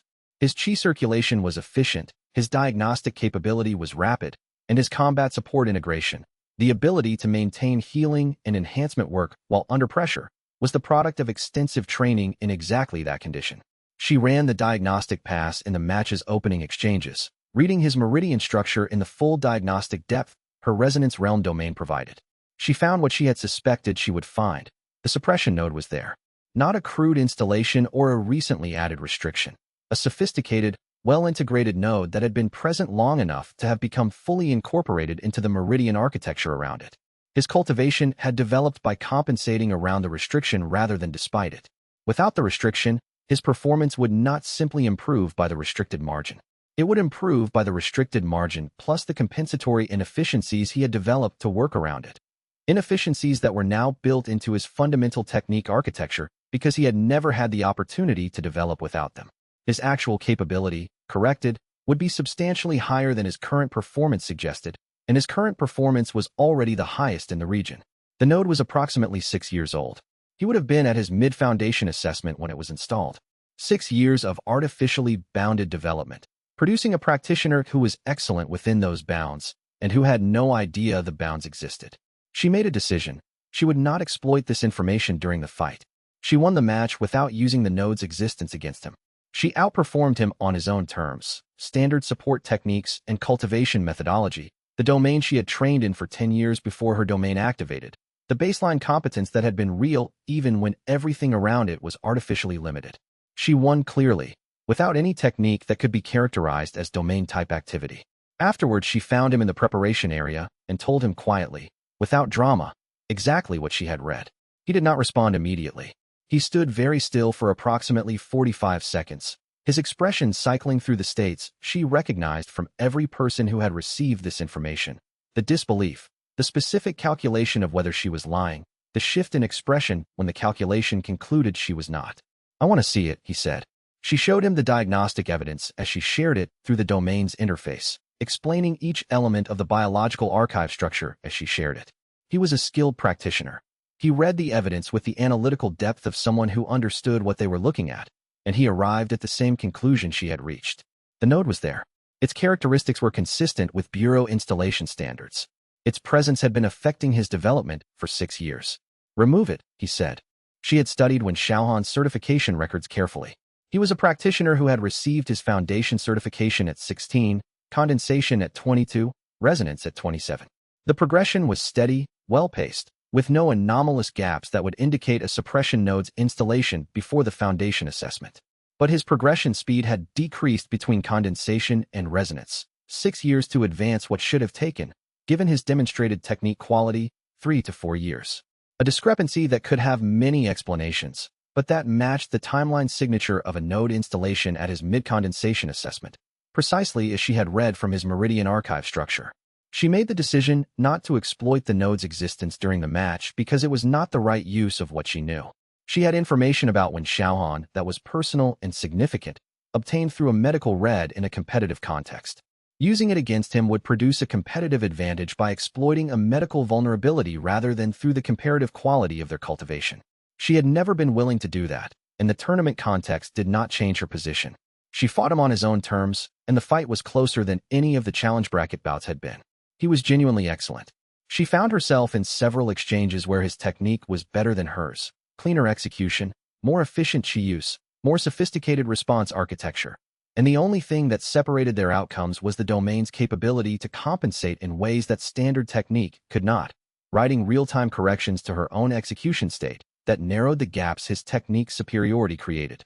She won on points and technique accumulation over 19 minutes. A long match that the crowd watched with the intensity reserved for genuinely competitive performances between genuinely capable practitioners. This was not dominance. This was genuine technical competition resolved by a margin smaller than she had expected against someone who deserved to be exactly where he was. She found him afterward. The conversation was direct and professional. She told him what she had found. She showed him the evidence through the domain's interface, explaining each element of the biological archive structure as she shared it. He was a skilled practitioner. He read the evidence with the analytical depth of someone who understood what they were looking at, and he arrived at the same conclusion she had reached. The node was there. Its characteristics were consistent with Bureau installation standards. Its presence had been affecting his development for 6 years. He processed this quietly. His expression cycled through the states she recognized from every person who had received this information. The initial resistance, the specific calculation of whether she was lying, the shift when the calculation concluded she was not. He stood very still for approximately 45 seconds. Then he said, "I want to see it." She showed him. Then he said, "Remove it." His voice was level. She had expected something. Anger, distress, the emotional response that most people had to this information. He had it too. But he managed it with the discipline of someone who understood that emotional response and practical decision were separable, and who had decided what the practical decision was before the emotional processing was complete. She respected that. Chapter 48. She removed it in the preparation area, conducted with his full cooperative engagement. He was a healer. He understood medical procedures. He could modulate his own cultivation state to support the process rather than resist it. And he tracked the removal's progress with the clinical attention of someone who was both the subject and a technically informed observer of what was happening to them. The node came free cleanly, and she ran the stabilization work as the release propagated through his meridian system. 40 minutes after the removal, he sat up and ran his own diagnostic. She watched him read his current cultivation state and understand what had changed. The expression that crossed his face was the expression of someone discovering that a room they had been living in for 6 years was much larger than they had realized, because the walls had been false ones. He said nothing for approximately 5 minutes. Then he stood, straightened his tournament uniform with the precise adjustment of a professional returning to professional posture, and walked out of the preparation area without a word to her or anyone else. He did not go to his accommodation. He did not go to the medical station. He went directly to the Bureau Oversight Administrative Office, a small formal office staffed by 2 clerks in the tournament complex's administrative section, whose existence most tournament participants were unaware of and which existed specifically to receive formal complaints about Bureau certification procedure. He filed a formal complaint, signed under certification attestation, documenting the installation of a suppression node during his Bureau certification assessment and its effects on his cultivation development over 6 years. He described the node's characteristics, the timeline of its installation, the specific ways in which it had limited his advancement, and the experience of having it removed. He signed the complaint with the formal certification signature that identified him as a Bureau-certified resonance realm healer with standing to file formal oversight complaints. The complaint was received, stamped with the formal receipt date and time, and placed in the active filing queue. It was now part of the formal record. Duan Xian had been watching Wen Xiaohan's movements after the match and reported back to her. The complaint had been filed and received. He had also identified that the Oversight Office had received 3 previous complaints about node installation and certification procedures, all filed in the past week by practitioners who had received removal during the tournament period. The filing was not an isolated complaint. It was part of an accumulating record. Vorith Dashan approached her in the main courtyard of the tournament complex, walking with the measured pace of a practitioner who had determined the strategic timing of this approach and was confident it was correct. He was alone, no formal escort, no observation witnesses, a deliberate choice of frame. The conversation he was about to have was one he wanted to conduct as an offer rather than as a confrontation. She waited for him to reach her position, and he did. She had removed suppression nodes under many conditions by this point in her work. The gradual, careful removals of the early practice period, the more efficient work of the clinic, the high-volume operational context of the tournament's 3-day removal period that was coming. The removal she performed on Wen Xiaohan was different from all of them in one specific way. She was removing a node from a practitioner who understood what she was doing well enough to actively participate in it, who could monitor his own cultivation state with diagnostic precision, and who could provide real-time feedback about the subjective experience of the removal process that she had never had access to before. The feedback was extraordinarily valuable. She learned things about the removal mechanism's felt quality that her external reads had not captured. The specific moment of release, the way the meridian architecture responded when the restriction dissolved, the difference between the chi flow before and after in terms of actual subjective experience rather than just measurable parameters. She was learning the inside of her own technique from someone who was experiencing it, and she asked him questions throughout the process with the professional focus of a practitioner who understood that knowing the experience of what she was doing was as important as executing it correctly. He was a healer. He had spent years learning to pay attention to the inside experience of cultivation states. His descriptions were precise and technically accurate. She incorporated them immediately into her model of how the removal mechanism worked and identified 2 technique refinements that the subjective experience feedback suggested would make the process smoother for future subjects. He filed the formal complaint with the specific economy of a person who had known exactly what he would do before he entered the administrative office. The certification signature he used gave his complaint weight that complaints from uncertified or lower certified practitioners would not have had. The formal receipt time and date stamping made it part of the permanent record, and his choice to file immediately, within hours of the removal, before the emotional processing was complete and before the immediate institutional response to the tournament's disruption had materialized, was a decision that maximized the complaint's procedural impact. He had understood the strategic value of timing as well as she had. The 3 previous complaints Duan Xin had identified established a pattern in the formal record. A single complaint could be addressed as an individual claim.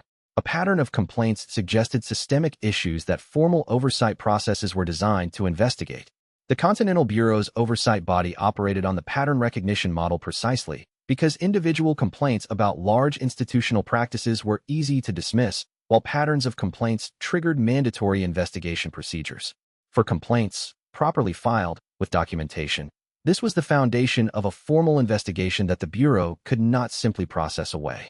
She began composing a summary document of all the removal work completed during the tournament period, documenting each case with the specificity the formal investigation process would need: practitioner name, certification record, node characteristics, timeline indicators, post-removal cultivation state, practitioner consent documentation. The work was the same systematic documentation she had been doing since Duan X science training period. What was new was that it was now feeding directly into an active formal process. Chapter 49. Vorith Dashan conducted the conversation with the professional smoothness of one who had negotiated difficult institutional situations many times and had developed a technique for it that minimized the friction of the specific moment while delivering the institutional position clearly. He was not threatening, not aggressive, not even particularly urgent in tone or pacing. He presented a formal offer through formal language, the kind of language that created the appearance of institutional legitimacy around the content being proposed, making it feel like a recognized process rather than what it was.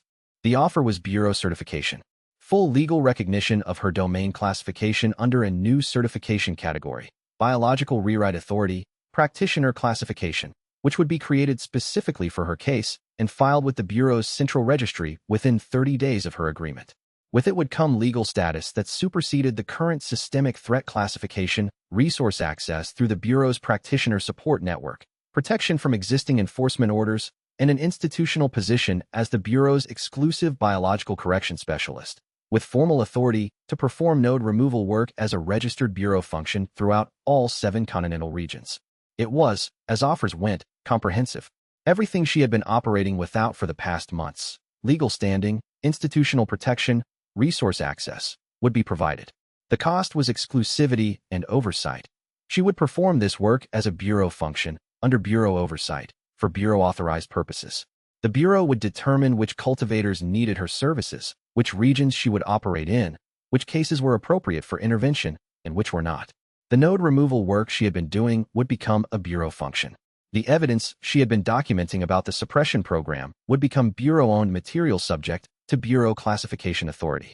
The network of freed cultivators she had been building would become Bureau-adjacent, potentially subject to Bureau oversight of their newly revealed cultivation development. And every future decision about what to do with the capability she had would require Bureau authorization. She asked him directly, "Do you know about the suppression node installation program?" The pause before his denial lasted approximately 1.5 seconds. She measured it with the precision of one who had spent years reading biological state changes for months and had developed an involuntary habit of precise temporal assessment. 1.5 seconds, not a fraction too fast for deliberate choice, not a long pause communicating deliberate concealment. The pause of someone reaching a decision in real time about which way to answer a question they had not known was coming in exactly that form. He denied knowledge. The denial was linguistically clean, no qualifiers that a less skilled practitioner of institutional speech would have inserted. The product of long practice with exactly this kind of question in exactly this kind of context. But the pause had already told her everything the denial was trying to conceal. A practitioner who genuinely did not know about the installation program would not pause before denying it. Genuine ignorance produced immediate denial, because there was nothing to decide. You simply said no. The pause was the tell of a practitioner who had a decision to make, and who made the decision to deny.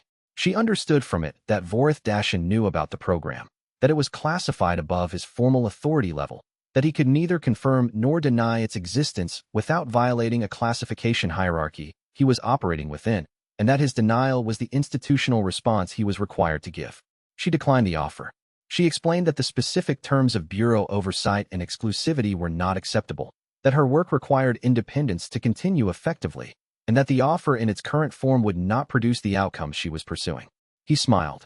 The smile of a person who had run a transaction that produced the outcome they had prepared for regardless of which way the surface-level result went.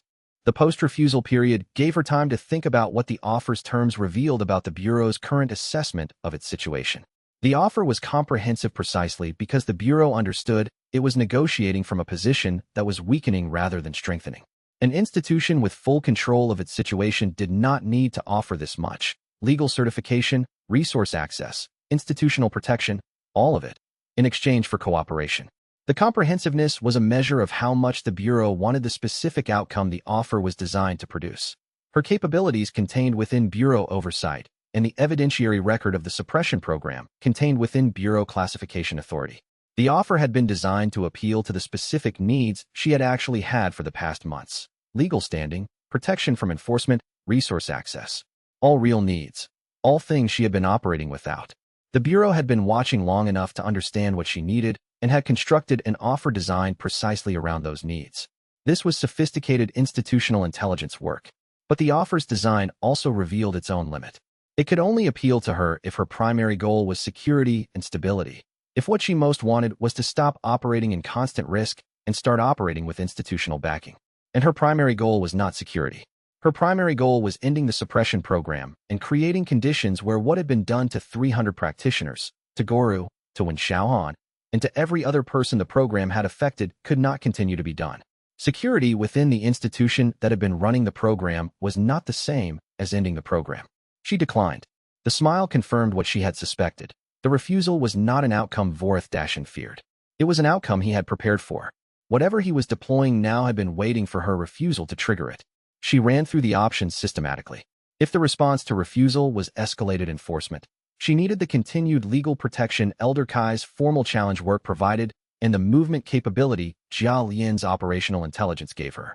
If the response was institutional pressure on the network she had built, on Elder Kai, on Duan Xian, on the freed cultivators, she needed to have that network developed to the point where it could sustain pressure without her direct presence. If the response was a trap using the Eastern Sovereignty Invitation as its mechanism, she needed independent verification of Grand Warden Asha's actual intentions before committing to the journey. She began making preparations for all three possibilities simultaneously.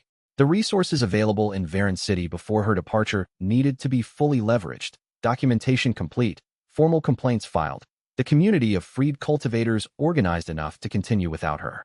She had days, not weeks. She would use them entirely. She did not think about the offer again. It had been considered and declined. The decision was made, and she moved forward from it with the complete presence of someone who did not waste present-moment attention on closed questions. There was too much open work for that. Chapter 50.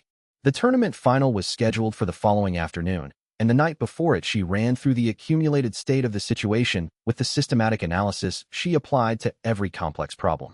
Dashan's offer had been refused.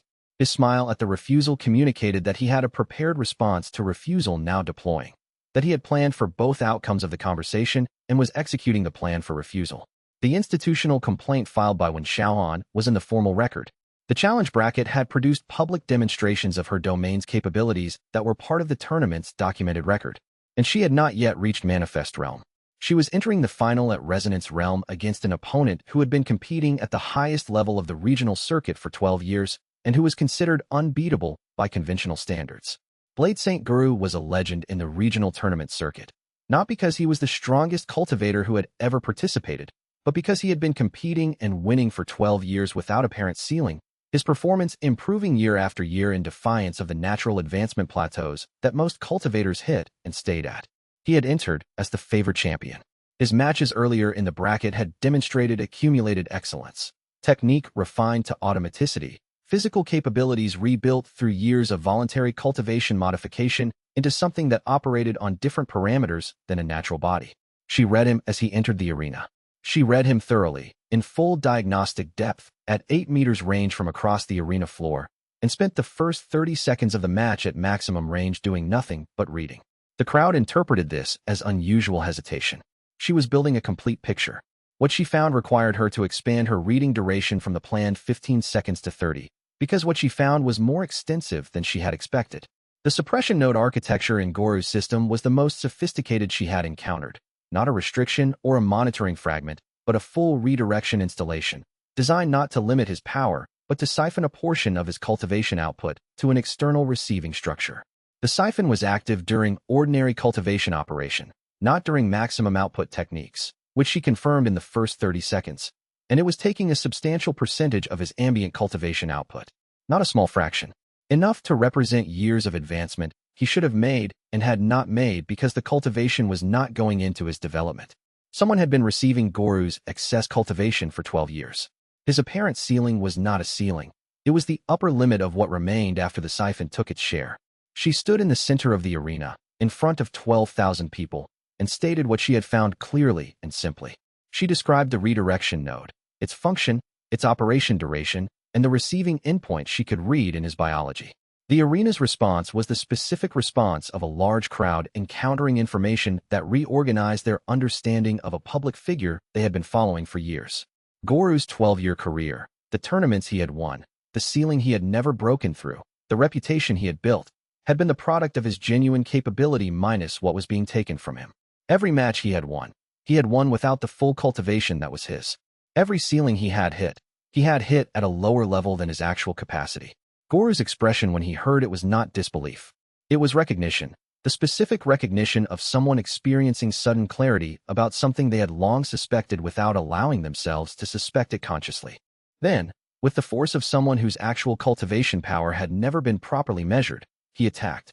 The night before the tournament final, she requested an extended practice session in the cultivation chambers and spent 4 hours in the specific kind of cultivation work that was not about advancement but about readiness, pressing the advancement threshold repeatedly to confirm its quality, identifying the precise condition of her cultivation base, running the domain through its full capability assessment at current parameters.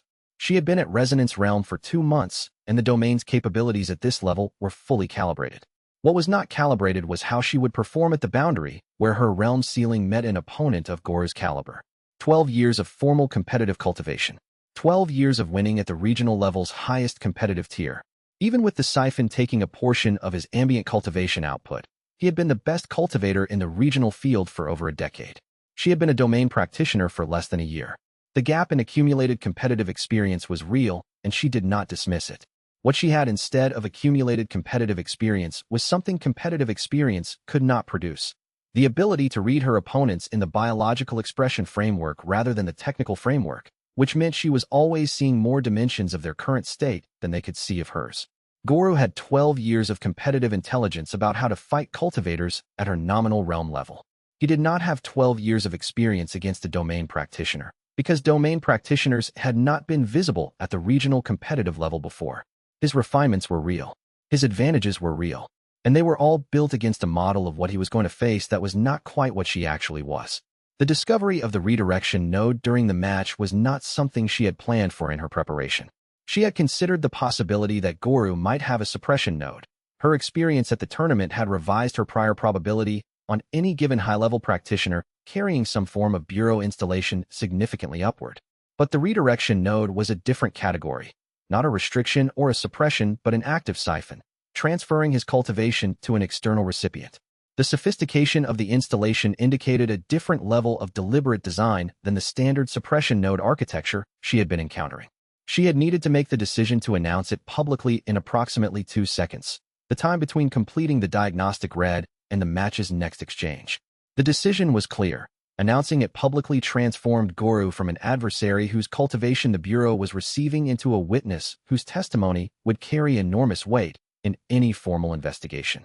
It removed the information from the Bureau's control before the match ended.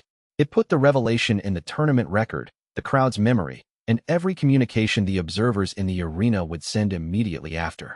The cost was 2 seconds of match vulnerability during the announcement. The benefit was transforming one of the most decorated competitive practitioners in the region from an instrument of the suppression program's continued concealment into one of its most powerful opponents. She announced it publicly. The arena's silence in the half-second before the crowd's response was the silence of 12,000 people simultaneously updating their understanding of a man they had been following for 12 years. Chapter 51. The force of Goru's initial technique was greater than anything she had read in his pre-match diagnostic. Because the siphon was not active during explosive maximum output attacks. The mechanism had been designed for ambient cultivation collection during normal activity, not for intervention during maximum force strikes. For the first time in 12 years, he was performing at his actual capacity. She survived the initial exchange by reading his technique in the biological expression framework she had developed. Chi force as tension and release patterns in muscle and bone. Attack trajectories readable from the cultivation pressure distribution in his skeletal structure a fraction of a second before each technique committed. She could not outperform his raw power at her current realm level. She could anticipate and redirect, writing microcorrections into her own positional response system in real time. Using the fraction of a second she gained from the biological reading to position herself where the technique's force would pass rather than connect. The fight was the most physically demanding she had run. Goru was not fighting tactically. He was processing the revelation she had given him while fighting, and the two processes were happening simultaneously. He fought with full force and full intensity, and underneath the fighting she could see him thinking, arriving at the implications of what she had told him one at a time, understanding, as he fought, that every technique he had ever developed, every approach he had ever refined, had been built on a foundation that was incomplete. His training had been for a version of himself that was less than his actual capacity. She reached resonance realm at the 9-minute mark. The domain exercise intensity drove the advancement through the threshold she had been approaching for 2 months. The cultivation base compressed into the realm's new configuration.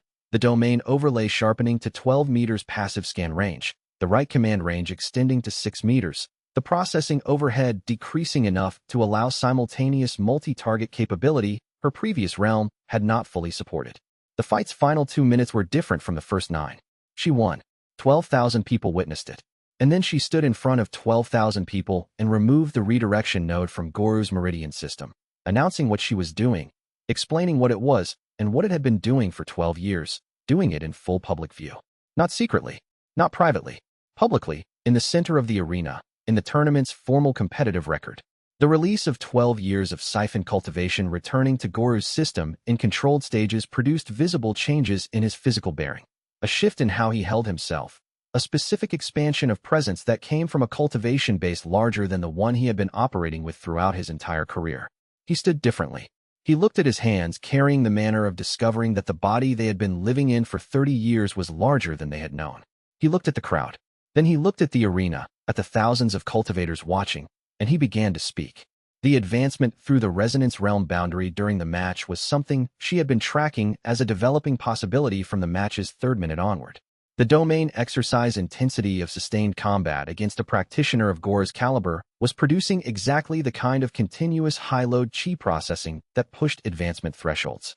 Not the deliberate pressed advancement of cultivation practice sessions, but the organic advancement that came from the body's cultivation base responding to exceptional demand by compressing into the new configuration that could meet it. She had felt the threshold quality changing during the match and tracked it with the specific attentiveness of someone who needed to know the exact moment of advancement in order to manage its effects in a combat context. Advancement mid-combat was not inherently dangerous, but it required managing the transitional state. The brief period between the old realm's configuration and the new realm's stabilization, where the cultivation base was in flux and standard technique responses were temporarily compromised. She had been tracking the threshold to ensure she crossed it at a moment of her choosing rather than the thresholds. At 9 minutes, with Goru committed to a technique sequence that would take 4 seconds to resolve, she pressed the threshold deliberately and crossed it. The 4 seconds of his committed technique covered the transitional state's most vulnerable window. She stabilized into the new realm configuration before his technique resolved and had the full expanded domain capability operational before the match's next decision point. The capability expansion was immediate and functional in ways she had anticipated and a few she had not. The passive scan range extending to 12 meters meant she was now reading the entire arena floor in the domain's schematic overlay, including 3 Inquisition observers she had not previously identified as such who were positioned in the crowd's 3rd tier. She filed their positions. The extended right command range of 6 meters meant she could intervene at distances that required Goru to either stay very far away from her or work within range of her domain. Given his technique requirements, staying very far was not an optimal option for him. The final 2 minutes were not easy. He was adjusting to the changed capability parameters in real time with the intelligent adaptation of a person who had endured in competitive conditions for 12 years. But he was adapting to a model of her capability that was now out of date, and every adaptation he made was based on the assumption that her right range was approximately 3 meters. She was writing at 6. When she removed the redirection node publicly, she did it with the clean, professional execution of one who had performed this work hundreds of times. She narrated what she was doing as she did it: the node's location, its function, its architecture, the release process, the stabilization work. She was not performing for the crowd. She was creating a public record. The crowd's response was incidental to the documentation. Goru's expression when the release propagated through his meridian system was the expression she had seen before: recognition, then something that moved through all of them simultaneously. The manner of a person whose previously fixed parameters had just turned out to be negotiable. He stood differently. He looked at his hands with the bearing of a person discovering that the body they had been living in for 30 years was larger than they had known. Then he looked at the arena, at the thousands watching, and he began to speak. Chapter 52 Goru's public testimony lasted 12 minutes and broke things in the specific way of a foundational structural element failing. The tournament's political environment had been built on certain premises about the classification bureau's legitimacy and the classification hierarchy's accuracy, and Goru's testimony addressed both premises directly. from the perspective of a practitioner who had experienced the suppression program's effects personally at the highest level of certified competitive cultivation. He spoke factually. He described his 12-year career, the specific ceiling he had consistently encountered, the way he had trained and pushed and developed techniques specifically to work around a limitation he had assumed was real because the classification assessment process had told him it was real. He described what Xianxia had found, the redirection node, its function, its 12-year operation, and what she had removed, and what the removal had felt like in concrete terms. Not theatrical, not dramatic, just the specific factual description of a practitioner accurately accounting for their own cultivation state. He described the years of cultivation that had been taken from him. Not the cultivation he might have had, the cultivation that had been his, that had been produced by his body and his practice, that had been redirected without his knowledge or consent to serve someone else's purposes for 12 years. The guild representatives began leaving the arena during the testimony. Some left immediately when he described the node's function. Others stayed through the full testimony and left in the silence that followed its conclusion. The Bureau officials present in the official observation area were gone before the testimony was complete. Dashan was not visible anywhere in the arena. The tournament organizers declared a procedural halt after Guru finished speaking, the standard mechanism for interrupting proceedings when circumstances had changed sufficiently that continuing was no longer appropriate pending review. The announcement was made from the official position with the toneless quality of institutional process being followed in the absence of any clear institutional guidance about what the process was supposed to produce. Xianxia stood in the center of the arena. The crowd had not dispersed. Thousands of cultivators from across the region were present, tournament participants, spectators, practitioners who had gone through Bureau certification assessment at some point in their lives, practitioners who had heard Guru's testimony with the quality of people recalculating whether what had happened to him could have happened to them. She said it simply. If you have a suppression node installed in your meridian system, I can remove it. This offer is open to everyone present. A line formed. It began with 3 people, then grew rapidly as the implication of the offer reached those at the back of the crowd. By the time the procedural halt announcement had finished echoing from the arena's acoustic surfaces, the line extended across the arena floor and into the approach corridor. She set up in the preparation chambers and went to work. She watched Guru speak from a position at the arena floor's edge, not from the center of his attention. She had stepped back deliberately when he began, because the testimony was his, and its effectiveness depended on it being his rather than being perceived as something she had orchestrated. She had given him the information. What he did with it was his own decision. The specificity and factual clarity of the testimony was entirely his, the product of a practitioner with 12 years of precise performance tracking who had just discovered that every data point in that tracking needed to be recalculated. The guild representatives leaving the arena during the testimony were doing so with the specific efficiency of people who understood that the evidentiary record being created in this arena would be referenced in future formal proceedings and had made a calculation that their presence constituting witnessing evidence was a liability. She tracked which guild banners left when Iron Dawn representatives left within the first 3 minutes of the testimony. Crimson Peak's successor organization's representatives were gone before Guru reached the midpoint. The guilds with the most extensive involvement in the installation program were the fastest to distance themselves from the documentation. She noted their departure times in her operational record. The pattern was itself evidence of institutional complicity. You did not leave immediately when a competitive practitioner gave testimony about Bureau procedure unless you had reason to be concerned about your own relationship to that procedure. The Bureau officials were gone before the testimony finished. Dashan was not visible anywhere, not in the arena, not at the entry points, not in any position she could assess from her location. He had left before the testimony began, which meant he had understood what Guru was going to say before Guru said it, and had decided that his presence while it was said was a liability. He had been watching her read from Guru's meridian structure. He had understood what she had found before she announced it, and he had prepared accordingly. The 311 removal operations over 3 days were the most sustained domain work she had yet done, and the sustainability challenge was not the chi expenditure but the attention requirement.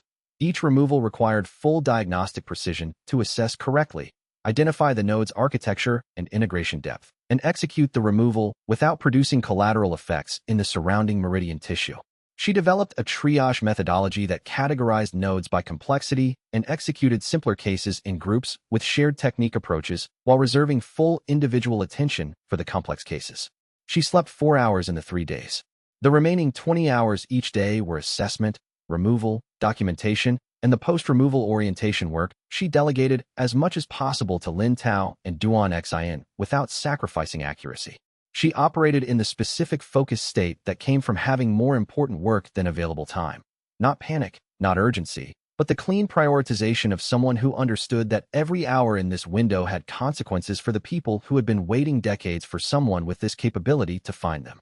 Chapter 53 3 days of removal work in the tournament complex's preparation chambers produced results that were becoming visible to anyone observing the cultivation demographics of Varen City.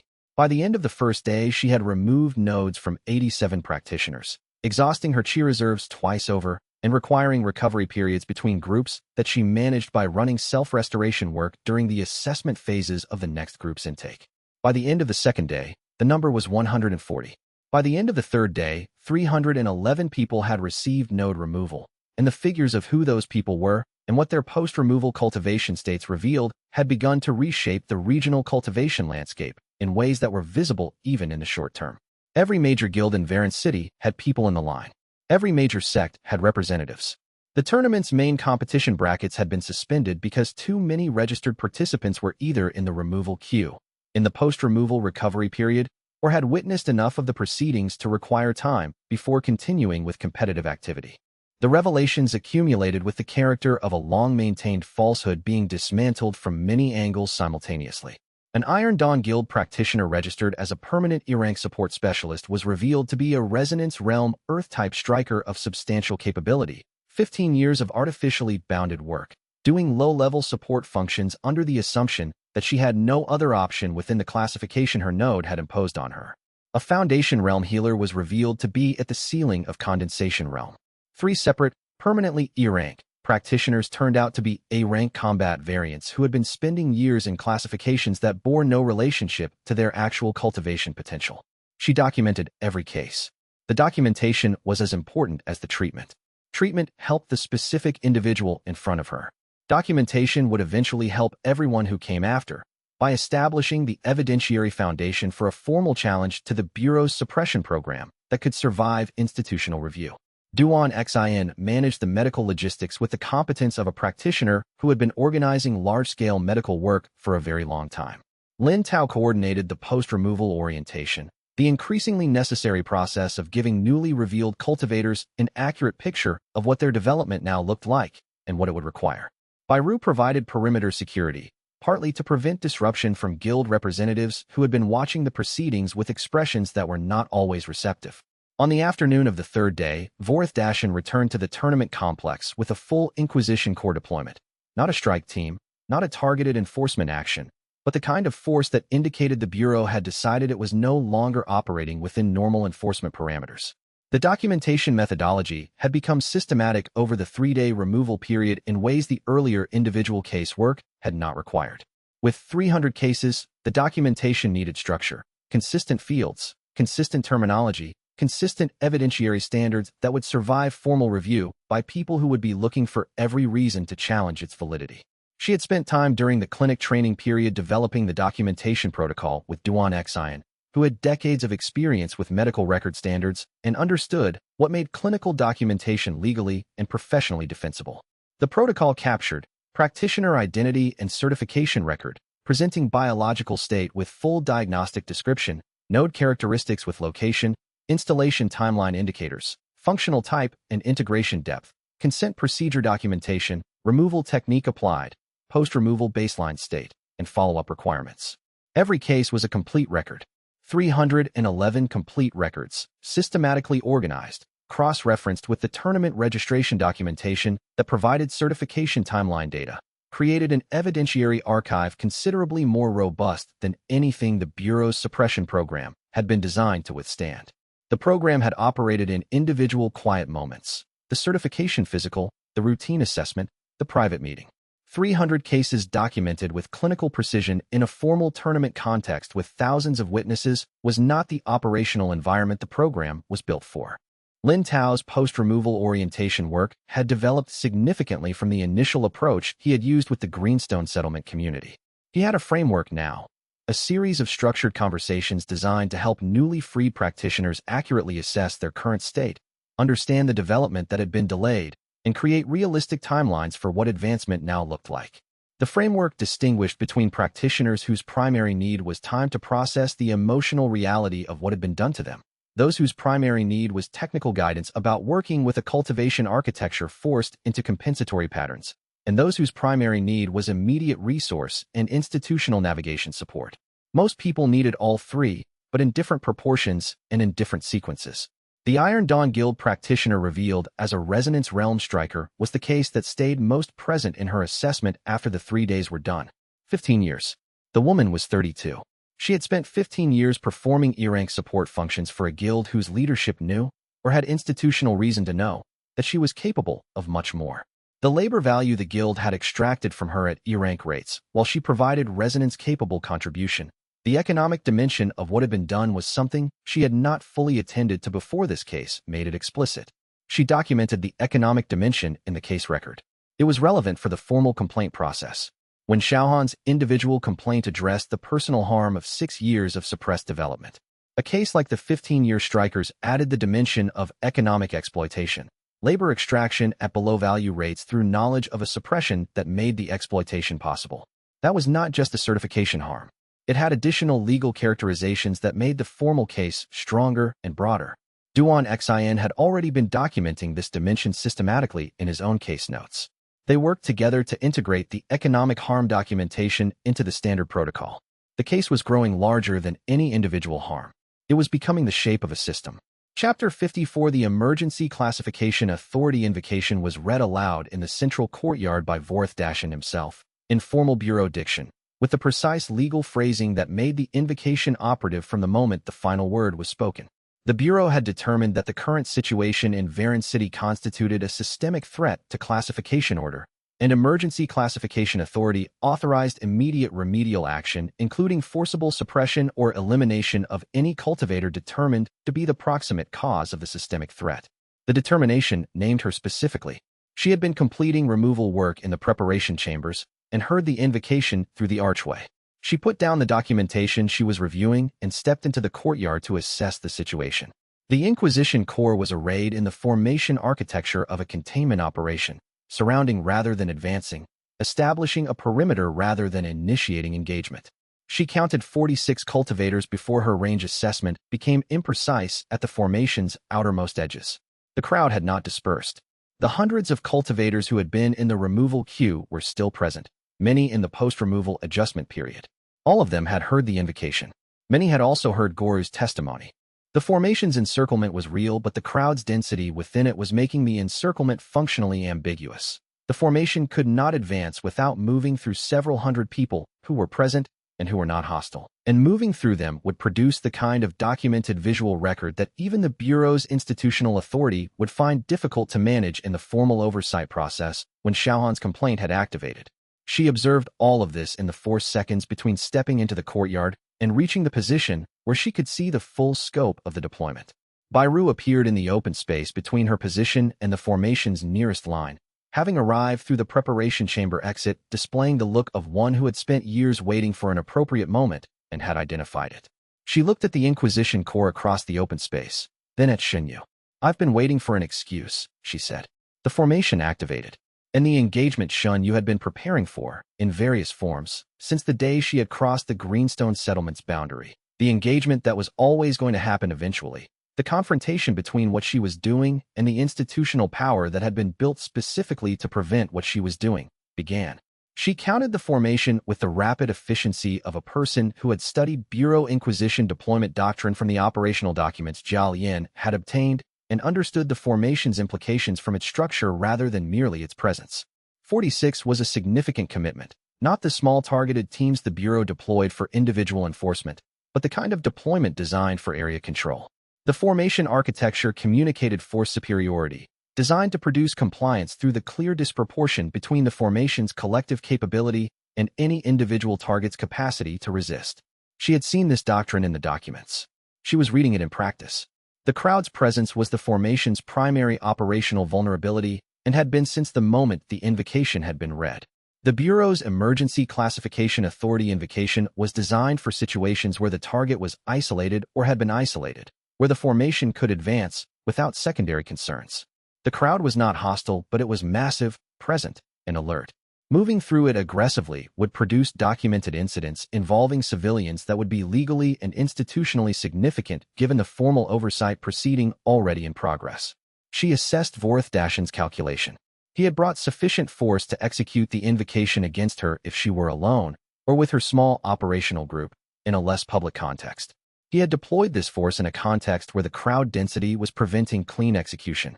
The calculation was either that the formation's presence would produce compliance through intimidation, or that the crowd would eventually disperse and the formation would have unambiguous operational clearance. She did not leave voluntarily. The crowd did not disperse. Byru's intervention was the operational variable Vorthdashen had clearly not fully prepared for. His briefing had likely identified Byru as an S-rank combatant.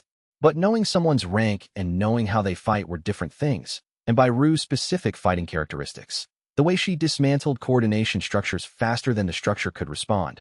The way she moved through formation architecture with a precision that communicated deep experience with exactly these kinds of deployments were not fully capturable in a rank designation.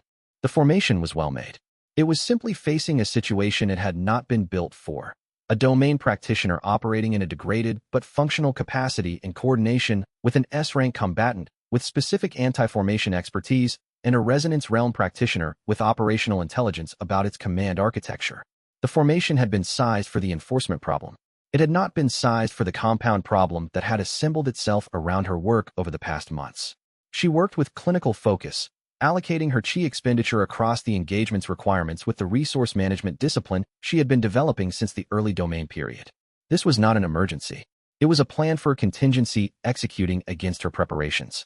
She had thought about this moment and prepared for it, and the preparation was now functioning exactly as preparation was supposed to function, converting uncertainty into managed response.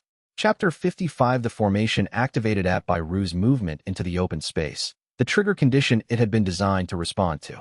Xianxia saw the response order propagate through the formation's subcommand structure, the activation protocol for a high-threat individual within the perimeter's controlled space. Byru moved through the front line with the effectiveness of a person who had endured fighting coordinated groups for years and understood them from the inside. She did not try to hold the front line against the formation's full weight.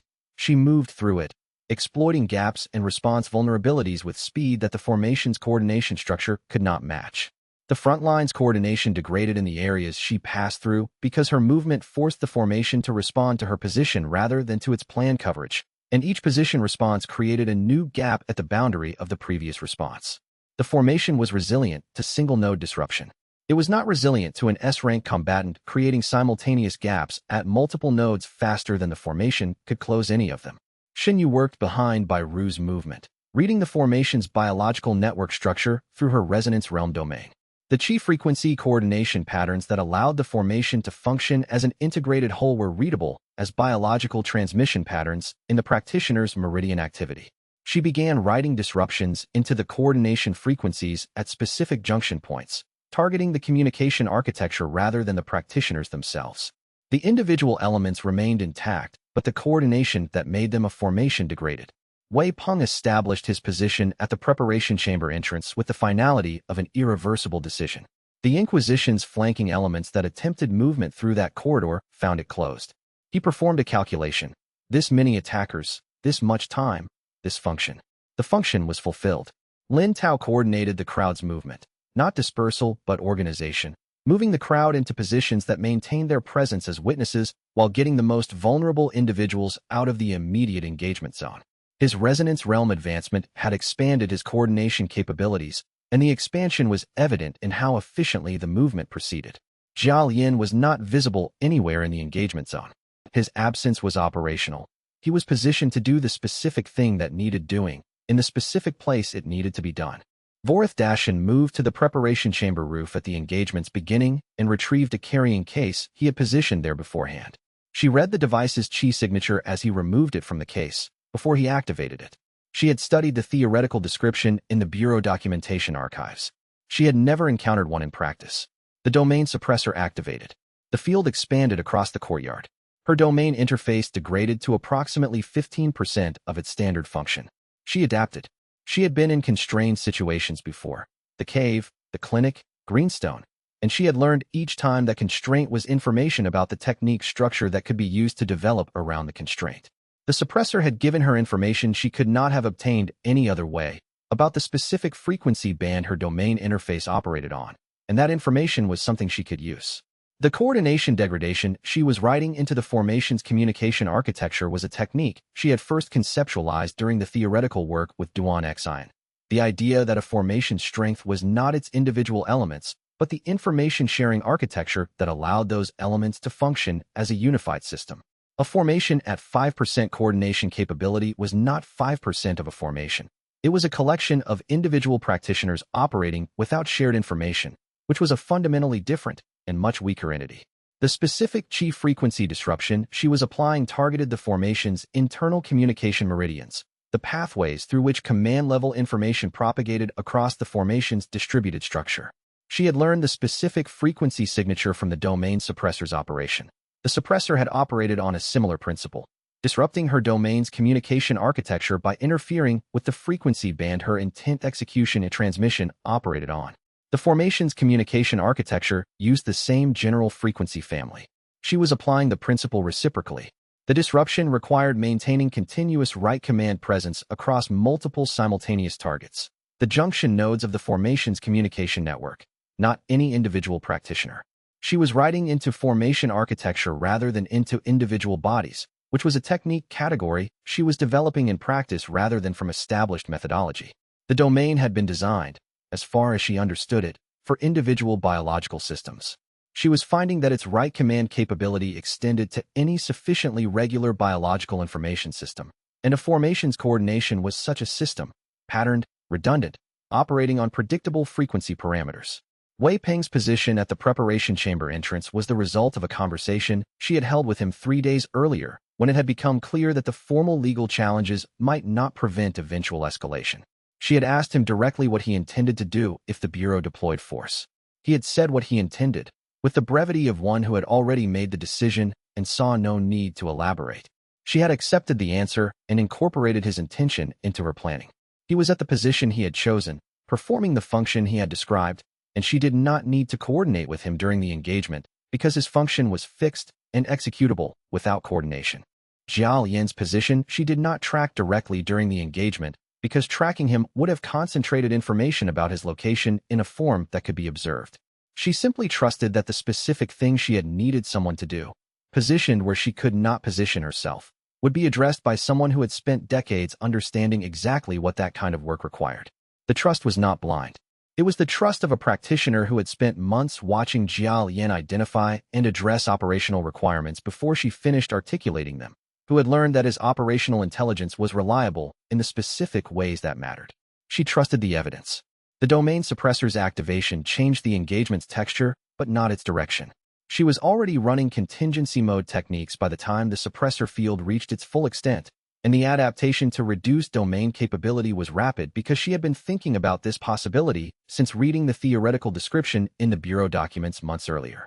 Chapter 56 Operating through the domain suppressor's interference was unlike anything she had practiced, because the interference was not a limitation she had been able to prepare for in advance. It was a novel degradation of a system she had only fully learned to use by using it, and the degradation revealed aspects of the system's structure that normal operation had obscured. The interface between her intent and her chi's execution was the component the suppressor affected. Her intent, the clear understanding of what she wanted to write into a biological system, was unaffected. The biological reality she was writing into was unaffected. Only the translation mechanism, the specific chi frequency pathway through which intent became execution, was experiencing interference. Like static on a communication channel, the signal was still there, but degraded enough that precision transmission was compromised. She discovered, working through the degraded interface, that precision was not the only path to her domain's effects. Precision was efficient. It required less chi to achieve a result if the right command was precisely targeted at exactly the structure that needed changing. But imprecision with sufficient power produced the same result with different chi cost characteristics. She could ride around the noise in the channel by increasing the signal strength enough to overcome the interference. Brute force instead of precision, more chi per intervention, but functional outcomes. The suppressor had not removed her capability. It had changed the cost structure of her capability. She began managing the engagement through this approach. using larger qi expenditures to achieve the interventions the engagement required. She could not maintain this rate indefinitely, but she did not need to maintain it indefinitely. Jia Lian addressed the command position on the preparation chamber's roof through methods that did not require the domain at all. The formation lost its command-level coherence. Without central command coordination, the distributed subcommand model that had been resilient to single-node disruption became fragile to the simultaneous pressures it was facing from multiple directions. The formation's cohesion degraded over approximately 2 hours from organized to fragmented to functional collapse. When the engagement was fully concluded, she sat in the empty courtyard for 10 minutes. The suppressor had been disabled when Jia Lian addressed the command position, but the field was still dissipating and she was still working through partial degradation. The 10 minutes taught her something she could not have learned without the suppressor. She could feel biological states directly, without the interface. Not just see them through the schematic overlay. Feel them, the way a practitioner of traditional medicine felt pulse through touch rather than through qi scan. The feeling was imprecise, but it was real and it was available even when the interface was compromised. She had been shown that this capability existed by having the precision instrument taken away. This was something she could develop further, something that would make her more capable at every realm level going forward. The suppressor had tried to neutralize her and had instead taught her. The discovery that she could feel biological states directly was the most unexpected development of the entire engagement. She had always accessed biological states through the domain's schematic overlay, the visual cognitive interface that translated biological reality into the legible notation system her domain presented. The interface was a learned capability that had developed over the months since domain activation, refined through practice and teaching, functioning as the primary medium through which her domain capability was accessible to her conscious intention. The suppressor had degraded the interface, not the underlying capability. She had experienced this degradation as disorientation, a sudden loss of the precision instrument she relied on, and had adapted by increasing qi power to work through the interference. But in the adaptation process, working without the full precision of the interface, she had become aware of something operating beneath the interface that the interface normally expressed but did not constitute. She could feel Bairu's cultivation state as a specific sensory quality in her awareness, not the detailed schematic she was used to reading, but a presence, a felt quality of biological reality that was imprecise but real. She could feel the formation's disruption propagating through its members as a change in the felt quality of the space the formation occupied, something like sound, something like light, but neither. A new sense, or an old one she had not previously been aware of because the interface had always been available and she had used the interface rather than the underlying perception. The 10 minutes sitting in the courtyard after the engagement ended were the most significant minutes of the entire tournament period. She sat with this new perception deliberately, learning its characteristics. It was coarser than the domain interface. She could not read specific node architecture of someone across the courtyard, could not identify exact meridian pathway structures, could not perform fine right operations without the interface's precision. But she could sense cultivation states, sense biological irregularities, sense the general character of what was happening in a body or a space, at distances, and through conditions that the interface's standard operation required clear environmental qi field conditions to function in. The suppressor had revealed something the interface's constant availability had obscured. There was a layer of biological perception beneath the technical domain capability that did not require the domain's qi frequency infrastructure at all. It was something more fundamental, produced as a consequence of how her domain activation had rewired her biological information processing. She did not yet understand its nature fully. She understood that it was real, that it would continue to develop, and that it gave her capabilities in domain-suppressed environments that she had not previously possessed. She wrote several pages of technical notes about the discovery before leaving the courtyard. If there were others with domain-type activations, and the historical evidence she had read suggested there had been, understanding this layer of capability might be significant for their development as well as her own. She had learned something about the architecture of her own capability that no training method she knew would have produced. The suppressor, deployed against her, had taught her something it was not supposed to teach. That felt appropriate, somehow. She filed it as a principle. Constraints, properly attended to, reveal structure. Chapter 57. Elder Kai arrived at the central courtyard's northern entrance with a formal document case and 3 witnesses from the Bureau's Continental Oversight Body. The formal challenge to Vorith Dashin's Emergency Classification Authority invocation had been filed by Wen Xiaoan through the overnight review process available to certified Bureau practitioners with grounds for immediate review. The oversight body had reviewed the filing, the documentation of the tournament proceedings, and the node removal demonstrations, and when Xiaohan's formal complaint regarding his own suppression node, and had reached a preliminary determination. The technical ground for the suspension was precise. The invocation had been filed without the required certification that the filing party had no personal or institutional interest in the outcome. The certification was universally acknowledged as a perfunctory procedural requirement.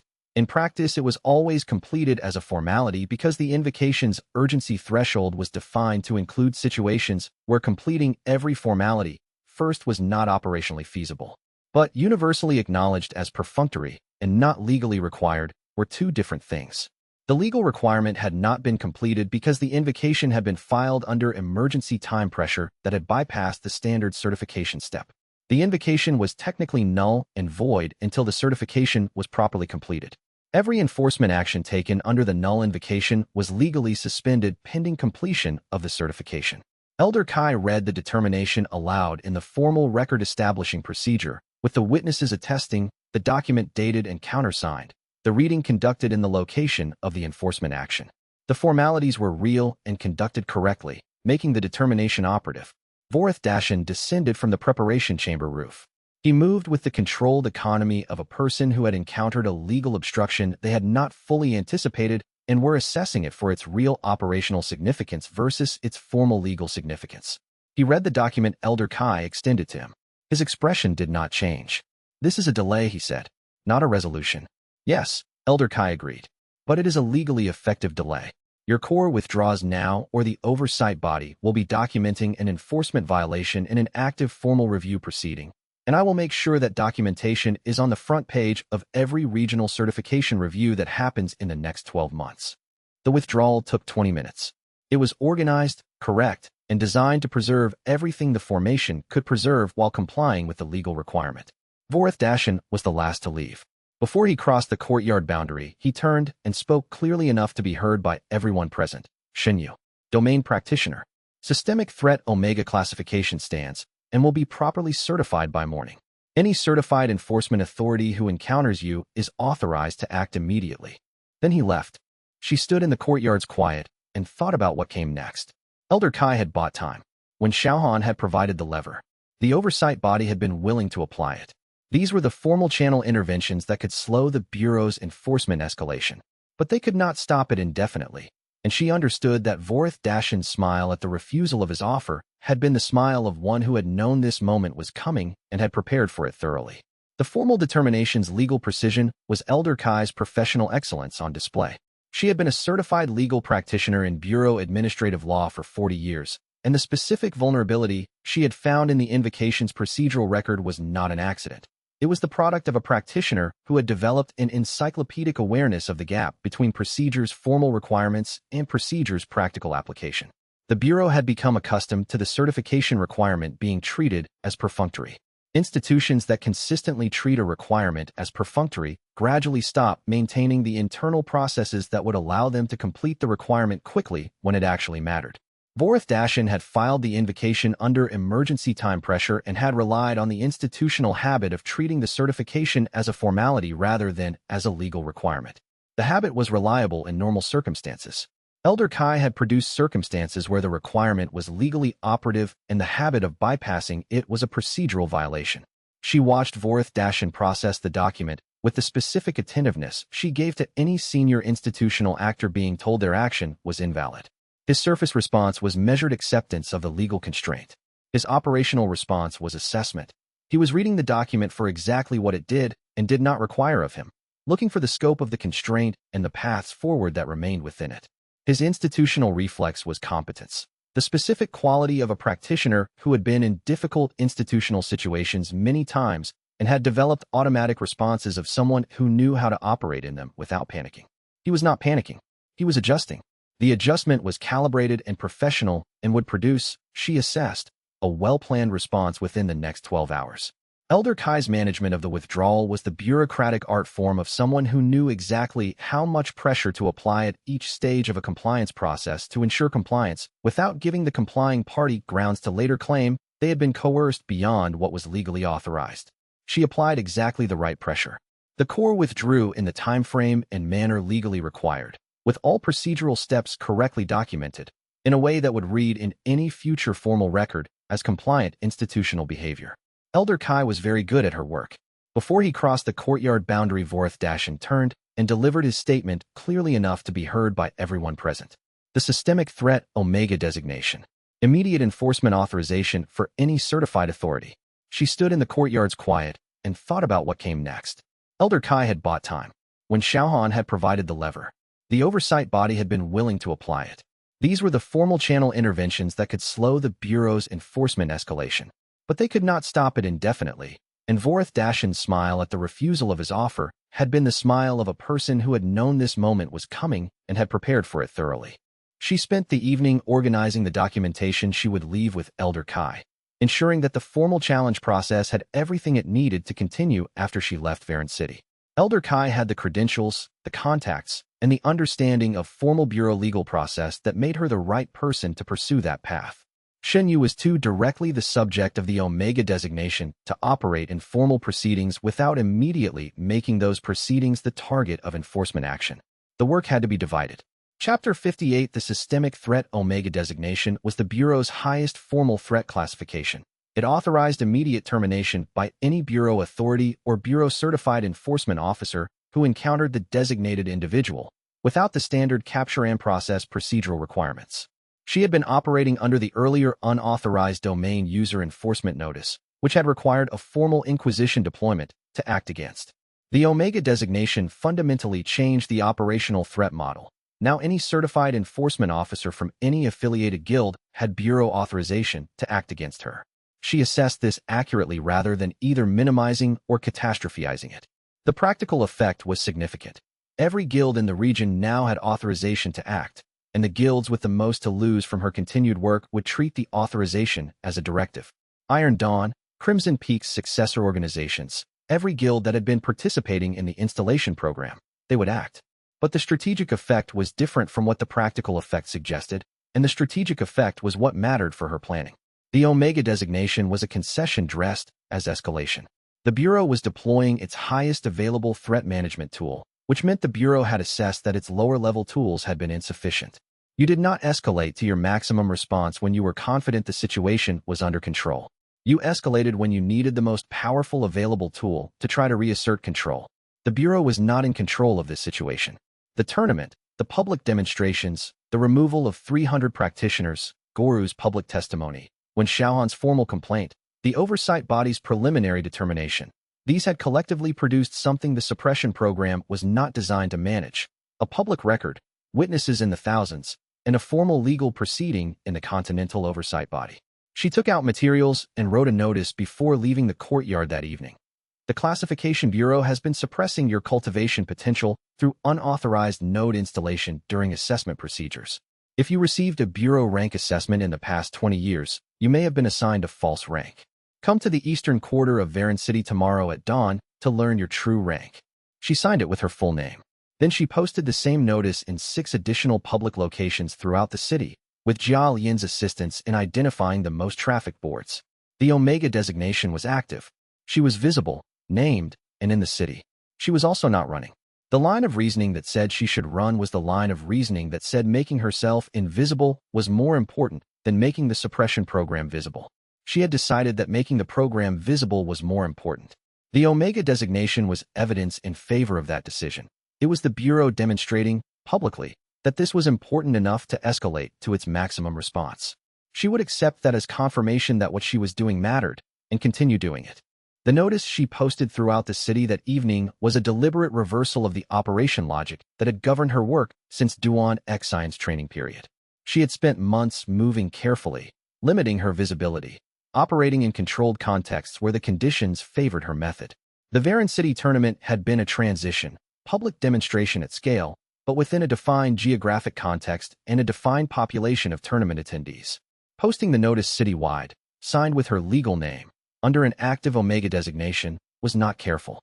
She had made a clear-eyed decision that careful was no longer the right approach, and the basis for that decision was the analysis she had done of what the Omega designation actually meant for the suppression program's viability. The designation required the Bureau to maintain it. Maintaining it required ongoing institutional resources, enforcement authority management, coordination with affiliated guilds, monitoring of her movements and activities. Resources directed toward maintaining the Omega designation were resources not directed toward other institutional activities. And the designation's existence in the formal record, alongside the formal complaints, the oversight body's preliminary determination, and the documented public demonstrations, was part of the evidentiary picture that the formal challenge process was building. An institution under formal challenge that simultaneously issued its highest threat designation against the person who had initiated the challenge was creating its own evidentiary problem.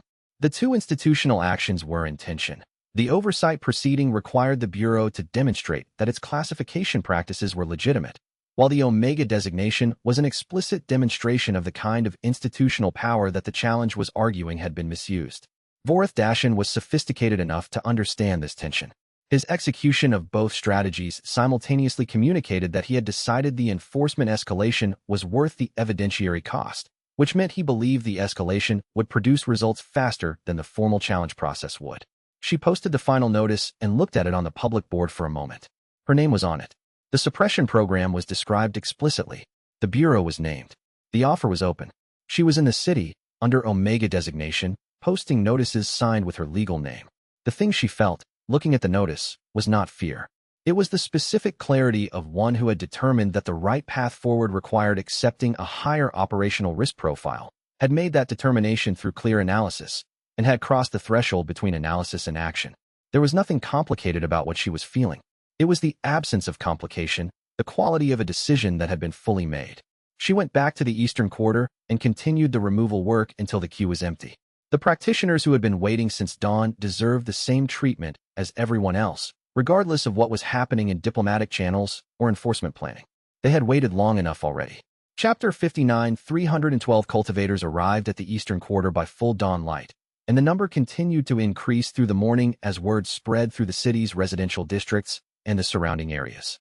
She worked through them in the same systematic way she had been working for 3 days: assessment, triage, prioritization, treatment, with Duan Xian managing the medical logistics and Lin Tao coordinating the post-treatment orientation that was increasingly necessary as the number of newly revealed cultivations created a population of people who needed to understand what their development now looked like.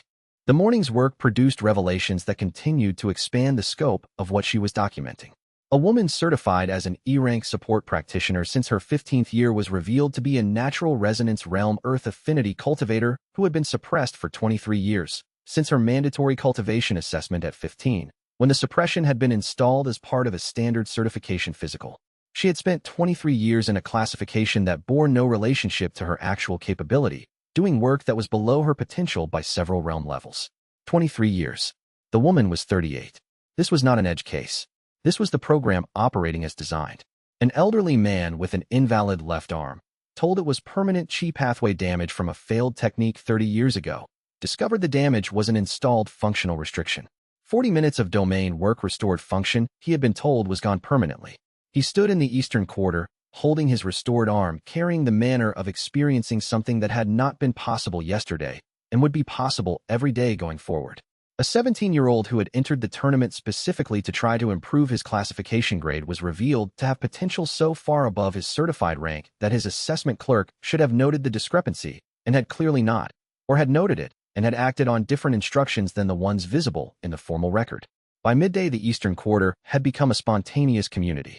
The newly freed cultivators had found each other and were organizing in the way of people who had discovered they shared a foundational experience.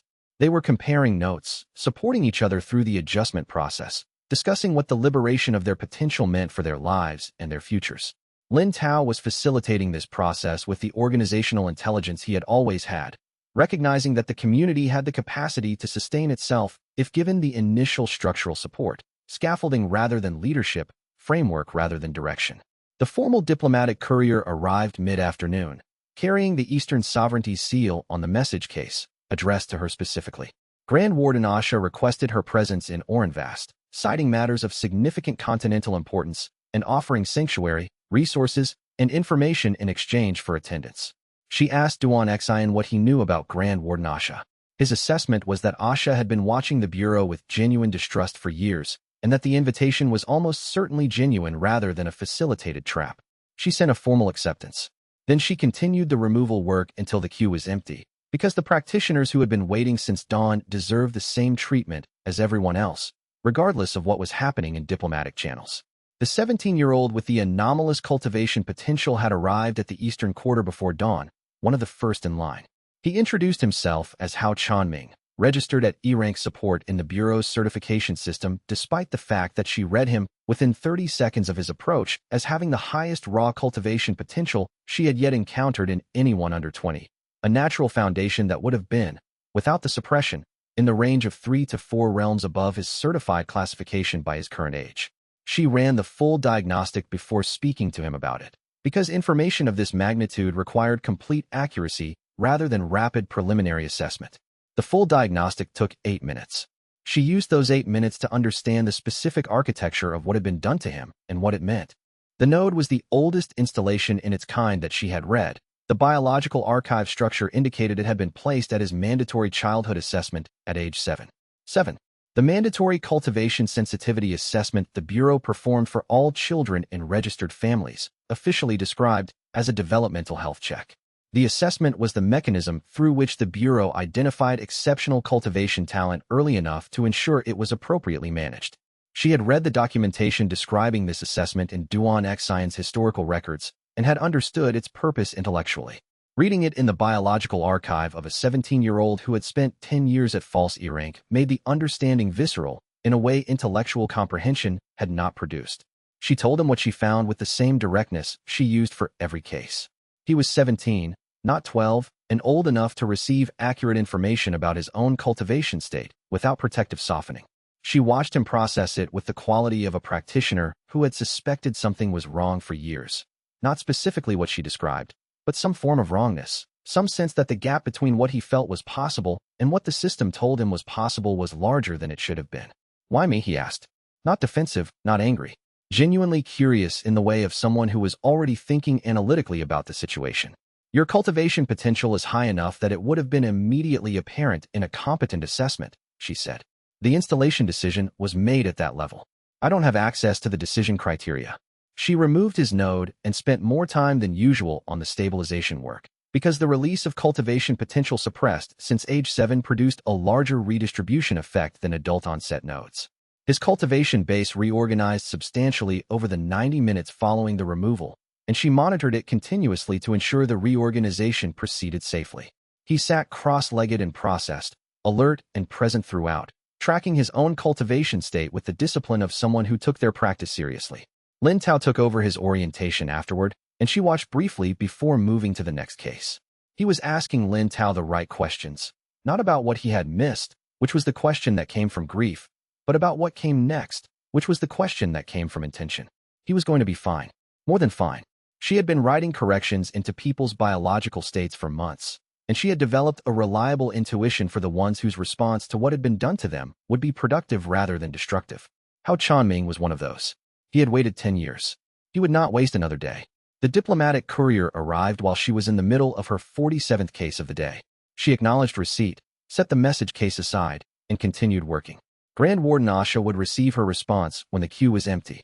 Chapter 60. She departed Varan City 4 days after the tournament's disruption, having completed as much removal work as was practically achievable, organized the documentation of everything that had been done and witnessed, and briefed Elder Kai fully on the formal legal challenge process that needed to continue through institutional channels. Elder Kai had the credentials, the contacts, and the understanding of formal bureau legal process that made her the right person to pursue that path.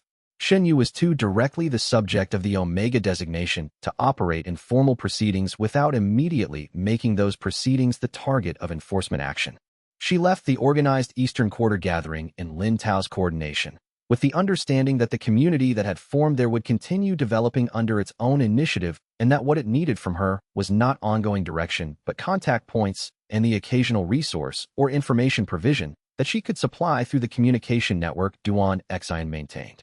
The journey toward the Eastern Sovereignty followed routes Jiao Lian had planned using his operational knowledge of the regional intelligence infrastructure. The Omega designation meant that registered enforcement authorities along the main transit routes had bureau authorization to act, which required either avoiding those authorities entirely or ensuring any encounter occurred on terms favorable to her group. The triennial rank trials had been annulled by the tournament's organizing committee on the second day after the confrontation. The committee's formal determination. Too many participants' classifications had been revealed as false for the results to be considered valid. A tournament whose competitive integrity had been compromised to this degree could not be held to its results. The resource allocation and rank determinations the tournament was supposed to produce for the next 3 years would need to be rescheduled with new participants whose classifications had been independently verified. Every guild in the region's planning for the next 3 years was now in uncertainty. Every resource allocation contingent on the tournament results was suspended. Every guild contract negotiated in anticipation of specific tournament outcomes needed renegotiation. She had not planned this. She had made a sequence of decisions in response to a sequence of circumstances, and the sequence had produced consequences larger than any single decision had intended. Hundreds of people with their true cultivation returned. A formal legal record of the suppression program's existence. A documented public revelation at the Continental Tournament that attracted the most significant cultivator population in the region. The road east was clear, and the late afternoon light was long. She walked it with her group and allowed herself, for the first time in several weeks, to observe what had been accomplished rather than what still needed to be done. She had started the year as an E-rank support practitioner who had been dismissed from a guild and had nothing. She was ending this chapter of the work as a Resonance Realm domain practitioner with a documented legal case in the Continental Oversight Body, several hundred freed cultivators in her network, and an invitation from a sovereign ruler. This was not nothing. Zhao Yin produced a sealed document from his operational kit when they had been traveling for 2 days. He handed it to her without comment. It was a Bureau Courier Facility Transfer record from Vorith Dashin's operational files, a document recording the destination of the cultivation siphon from Goru's redirection node, a Bureau Classification Standards facility in the Eastern Sovereignty's capital, under the administrative authority of Division Director Mei Quanshan. The architect operated from within the Eastern Sovereignty. She was walking toward him, and he almost certainly knew it. The question was not whether the confrontation was coming. The question was whether she could reach Manifest Realm before it arrived on his terms instead of hers, and whether the information waiting for her in Orenvast would give her the strategic foundation she needed to face what was coming. The journey's first day was quiet in the specific way of the immediate aftermath of prolonged operational intensity, the body and mind still running at the elevated baseline that sustained work produced, but without the actual work to justify the elevation. She had been in continuous high-stakes operational mode for 3 weeks since arriving in Varen City. The travel period was the first extended low-stimulation time she had had since the journey from Duan X Science Clinic, and she used it with the same discipline she applied to high-intensity periods. Deliberate recovery work, systematic processing of everything she had observed and learned, and calibrated attention to the advancement work that the tournament period's intensity had been building toward. She was close to the Manifest Realm boundary.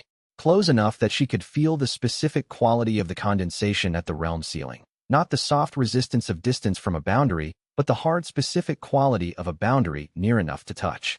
She pressed it during the travel period's morning cultivation sessions and felt the boundary's characteristics with the diagnostic precision that came from reading it directly rather than through assessment tools.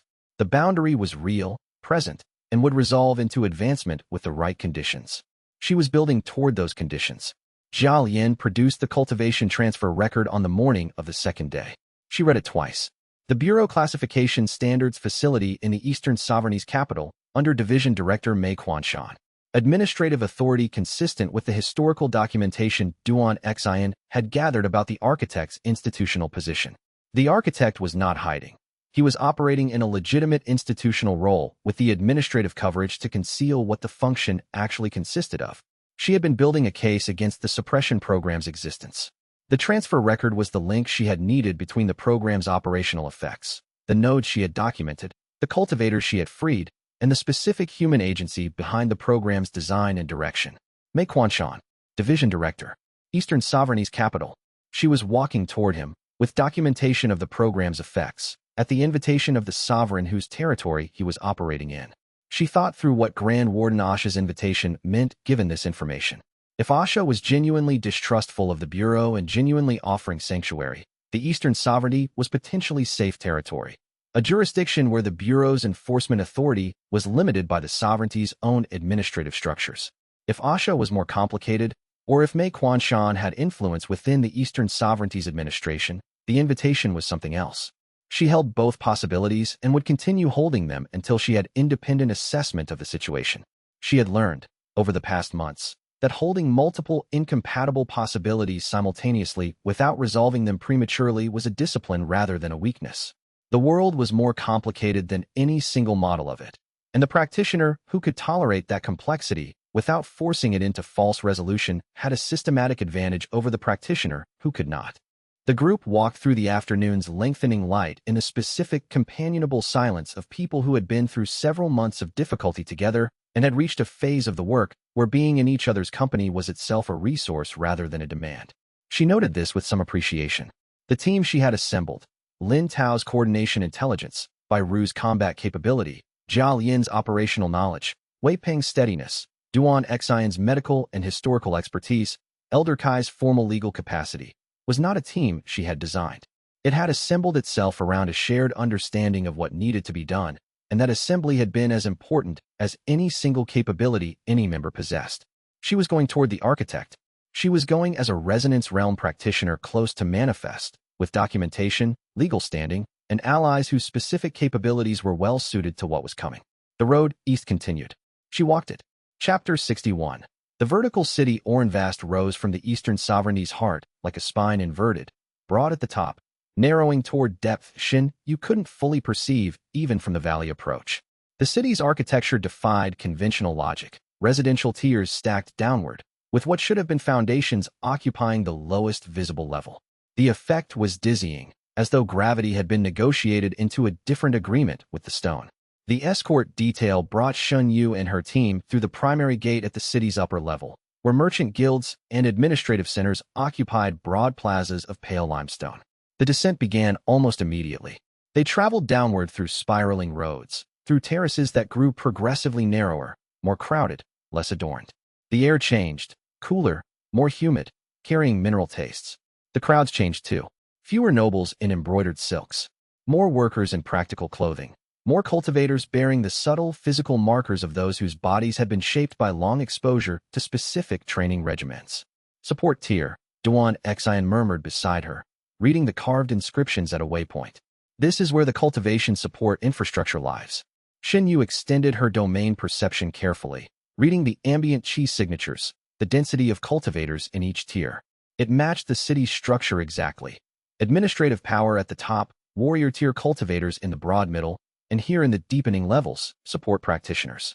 Healers, artificers, enhancement specialists, alchemists. The people whose disciplines didn't produce direct combat strength. A woman in healer's whites approached their group at the fourth descent level. She moved with careful deliberation, her steps marked by a slight limp, a permanent gait adjustment from an old injury. But her eyes tracked Shun Yu with immediate recognition. The support who rewrites, the woman said in Mandarin accented speech. You're the story the underground networks have been carrying for 3 months. Shun Yu approached. The underground networks? Biological cultivation traditions. Unofficial ones. The woman gestured down the tier. When the Classification Bureau began suppressing healer advancement, some of us stopped waiting for permission. We developed methods outside their framework. Small things. Cellular regeneration without official bureau blessing. Biological reinforcement without the prescribed channels. She paused. Nothing like what you can do, but enough to notice that someone had changed the fundamental rules for support cultivators. This was new information. The Classification Bureau's suppression had assumed universal compliance because the enforcement was systemic, built into the approval structures themselves. But at the depths of cities, in the tiers where support cultivators clustered, people were building around the blockage. Show me, Xin Yu said. The woman brought her into a converted storage chamber 2 levels deeper. The space was organized like an informal university. Practitioners of various support disciplines gathered around demonstration tables. An alchemist was explaining the properties of a biomass culture. A healer was demonstrating cellular binding techniques that worked around the Bureau's approved methodologies. An enhancement specialist was discussing structural reinforcement without relying on official cultivation nodes. None of this reaches manifest, the woman said. But it doesn't suppress people the way Bureau rankings do. You can develop at your own pace. Xin Yu watched a young healer apply cellular binding to a scarred hand, restoring function without relying on the standard Bureau-approved rewrite protocols. The technique was crude, slower than official methods, but the principle was sound, biological writing without systemic oversight. The woman was watching her reaction. Grand Warden Asha has known about these communities for years. She permits them, says if the support classes want to build their own traditions, they should be allowed to. She paused. We've been waiting for someone like you. Someone the Bureau has already marked as a threat. Because if you survive their targeting, if you become something they can't suppress, that changes the entire structure. Xinyu understood the weight in that sentence. She wasn't just an individual cultivator to these people. She was a proof of concept, evidence that the suppression could be resisted. Chapter 62. The Grand Warden's Court. Orenvast's highest tier held the Grand Warden's administrative complex, a structure of pale stone built in concentric rings, each ring a level of increasing authority. The royal chambers sat at the center, accessible only through a series of verification gates that checked both security and bloodline. Grand Warden Asha was younger than Xinyu expected, early 50s, bearing the careful posture of someone whose body had been shaped through decades of political necessity. She wore robes of deep gray silk, unadorned except for a single jade pin marking her position. The support who rewrites bodies, Asha said in greeting. You've caused considerable disruption to the continental system in a remarkably short time span. I haven't done anything but survive, Xinyu replied carefully.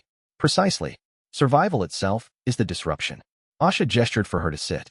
The entire classification bureau is built on the assumption that some cultivators are naturally limited by bloodline, by capability, by how the system categorizes them at birth.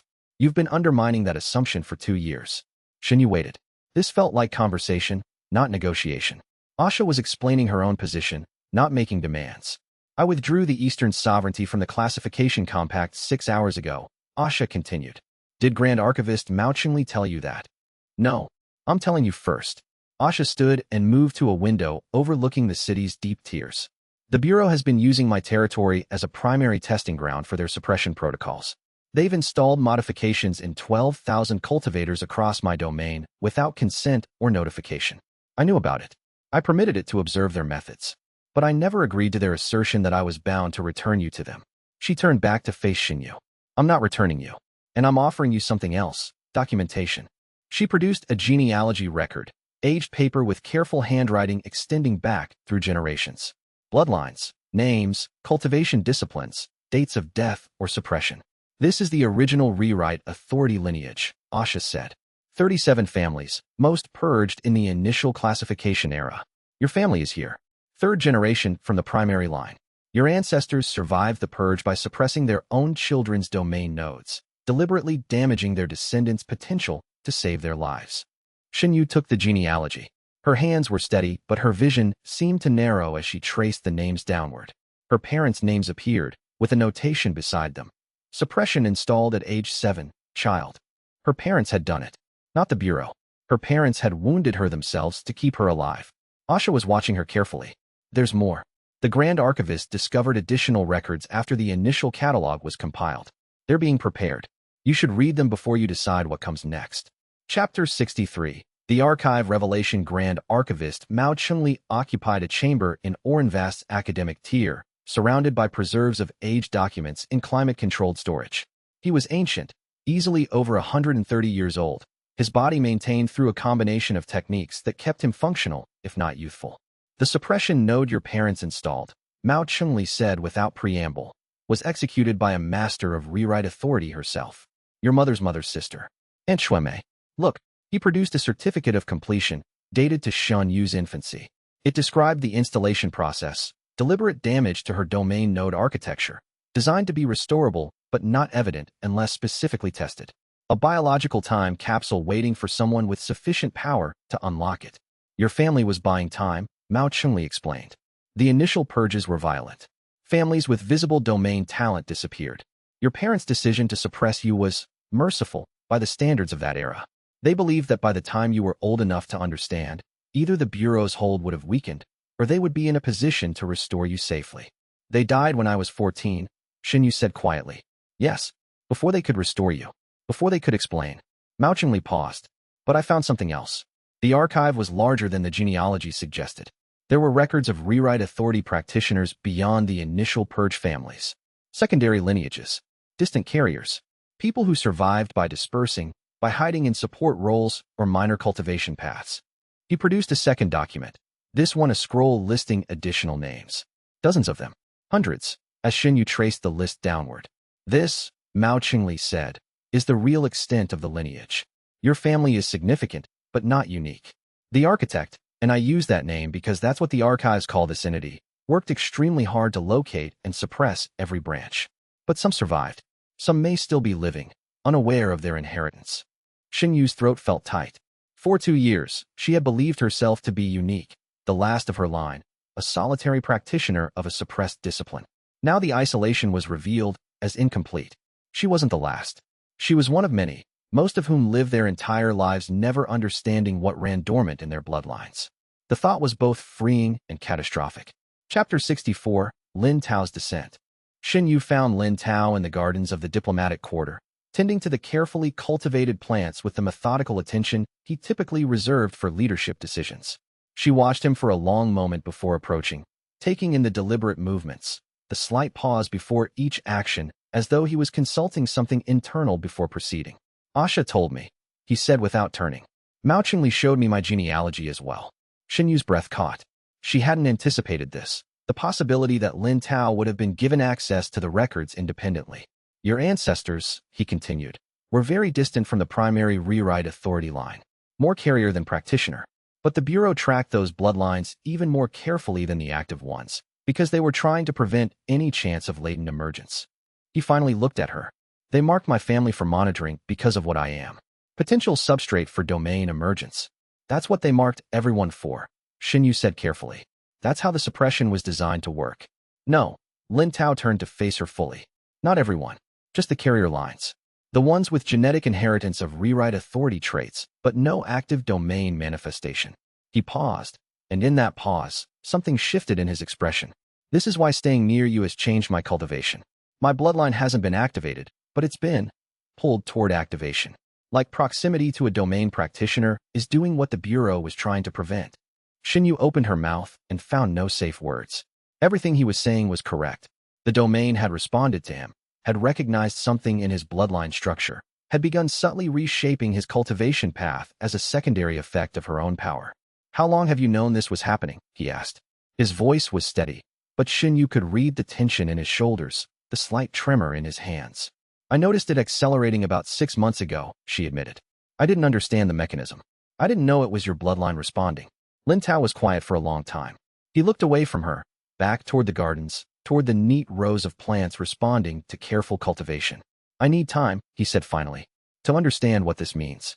Whether I'm becoming something I choose, or something that was chosen for me. He paused. But I'm not leaving. Whatever comes next, I'm staying in this. Chapter 65. Manifest Shin. You spent 7 days in Orenvast's biological archives, reading documentation that predated the Classification Bureau itself. The archives contained preserved sealed texts from domain practitioners spanning back 500 years, creating a genealogical record far older than the Bureau's official timeline. The technique was subtle but transformative. By the 7th day, her domain perception had evolved. She could read biological states without direct line of sight. She could maintain multiple simultaneous reads across physical distance. She could sense the cellular structure of living beings through walls, across rooms, perceiving them as clearly as if her hands were placed directly on their skin. The advancement was elegant and terrifying in equal measure. She meditated in the archive's deepest chamber, a place kept at carefully controlled temperature and humidity, surrounded by the presence of 5 centuries of domain knowledge. The final barrier of her resonance cultivation fell away like a shed skin, and her consciousness expanded into the space between cellular states, the void where potential became actual, where biological code waited to be read and rewritten. Manifest realm. When she emerged, it was into a world where biological detail had become sharp enough to cut. She could perceive the suppression nodes in the city with absolute precision. She could read the modification signatures in relay agents with enough specificity to know exactly when they'd been installed, by whom, and through what vector. She could sense her team's presence in the compound even from the sealed archive chamber, their vital systems laid bare like open books. Her domain interface opened wider than ever before. She didn't need to touch anything. She didn't need line of sight. She could rewrite biological states through solid barriers, across distances measured in hundreds of meters, without the target ever knowing until the change was complete. When Duan Xin found her emerging from the archive chamber, he looked at her once and nodded. You've reached it, he said simply. Yes. Then we don't have as much time as we thought. He gestured for her to follow. Asha needs to speak with you. Urgently. Chapter 66. Systemic Threat Omega. The Continental Bureau's strike force arrived at Orenvast's gates mid-morning, flying the formal colors of the Continental Authority. 20 cultivators, all bearing the metallic insignias of Bureau enforcers. Their leader, a Resonance Realm warrior named Commander Vex, presented a formal extradition demand before the Grand Warden's administrative staff. Xinyu watched from a secured observation point in the upper administrative complex. The demand was written in the Bureau's standard legal formulation, Systemic Threat, Omega. Individual bearing active domain authority manifesting at Manifest Realm and above. Poses existential risk to Continental Classification System. Extradition mandatory per Continental Compact Section 12A. Asha received Commander Vex in the Diplomatic Hall, a formal chamber designed specifically for high-level negotiations. The Grand Warden sat, unadorned except for her jade pin of office, and listened to the extradition demand read aloud. The Eastern Sovereignty does not recognize the authority of the Classification Bureau to demand extradition of our residents, Asha said when he finished.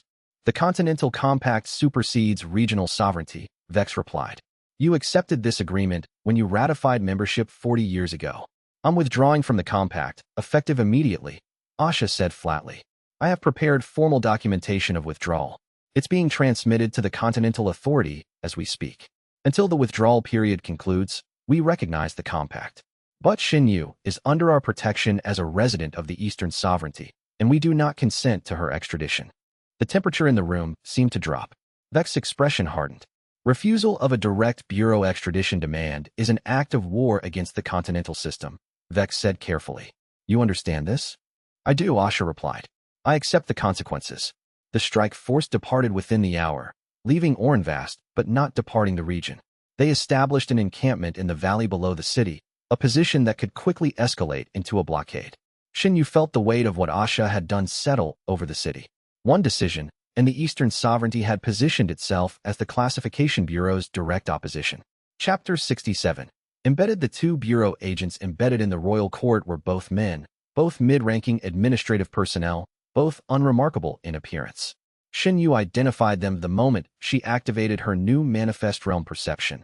Their bodies bore modifications like brands, visible in the cellular architecture itself. Remote coordination nodes, designed to transmit location data and sensory information back to Continental Authority headquarters. Both men had been living in Ornvast's administrative complex for over 3 years, filing reports, influencing policy, positioning themselves as invisible conduits for Bureau intelligence. She approached them separately, in secured chambers where no one else could witness. The first agent, a man named Gareth who worked in resource allocation, tried to run when she trapped him in his quarters. She didn't need to move. She simply used her domain to lock his nervous system in place. A complete motor function overwrite, his body becoming a statue of paralyzed flesh while his mind raged inside it. What do you want? He gasped through teeth he could barely move. Where's the secondary trigger for protocol null? She asked. I don't have that information. Only the architect knows. She could have extracted more. Her domain could read his neural architecture, could follow the pathways of memory, could isolate specific information the way a surgeon isolates a tumor. But she saw him then, really saw him. A man buried under modifications so complete that his own agency was theoretical. She removed the relay node instead. The modification came free from his cellular architecture like she was unwinding a knot, the biological imprint of Bureau control dissipating as she severed the connection. He collapsed, gasping, understanding slowly returning to his face. The second agent was different. She found him in the archives, accessing classified documents through a hidden authorization the Bureau had installed in his identity credentials. This time she didn't approach gently. She locked his body in place before he could react, held him suspended in complete paralysis. Tell me about Protocol Null, she said quietly. The agent's eyes were wide with pure terror, but he managed to force words through his constrained vocal cords. Protocol Null. Remote activation. Suppression nodes. Kill switch. The architect has been monitoring. If Manifest Realm detection confirms, then nodes activate. Regional purge. Thousands of, tell me everything. He did. And when he finished, she removed his relay node with the same clinical precision. But before she released him, before she let him understand what had been done, she heard his voice one more time, small and afraid. The architect has activated Protocol Null. You have less time than you think. Chapter 68. The Protocol Null was elegantly simple. A continent-wide network of suppression nodes positioned in thousands of cultivators across the Bureau's territory. Most of those cultivators didn't know the nodes existed. They'd been installed covertly, over years, through standard bureau medical procedures, integrated so completely into individual biological architecture that they were nearly impossible to detect without manifest realm awareness. The trigger was specific. Any rewrite authority practitioner rising to manifest realm automatically activated a broadcast signal that instructed every node in the network to begin destructive rewrite of the host's biological structure. The signal was designed to cascade, to create a chain reaction of cellular death across thousands of individuals simultaneously. Protocol Null wasn't designed to kill one rogue practitioner. It was designed to demonstrate the cost of resistance. The death of everyone bearing a suppression node in the entire Eastern sovereignty, made into a visible consequence of Xun Yu's own power. Xun Yu understood the elegance of it. The architect didn't need to kill her directly. They just needed to show that her existence threatened thousands of innocent people. "We have to remove them," she said in the emergency council convened in Asha's private chambers. "Before Protocol Null activates fully, we remove every node." "That's thousands of individuals," Mao Qingli said carefully. "Each removal would require—" "I can do it," Xun Yu interrupted. "Manifest realm perception. I don't need physical contact. I can read and write multiple targets simultaneously." "How many?" Asha asked. "Theoretically, dozens per hour if I push. Hundreds per day if I don't collapse from exhaustion." Xun Yu looked at the assembled council.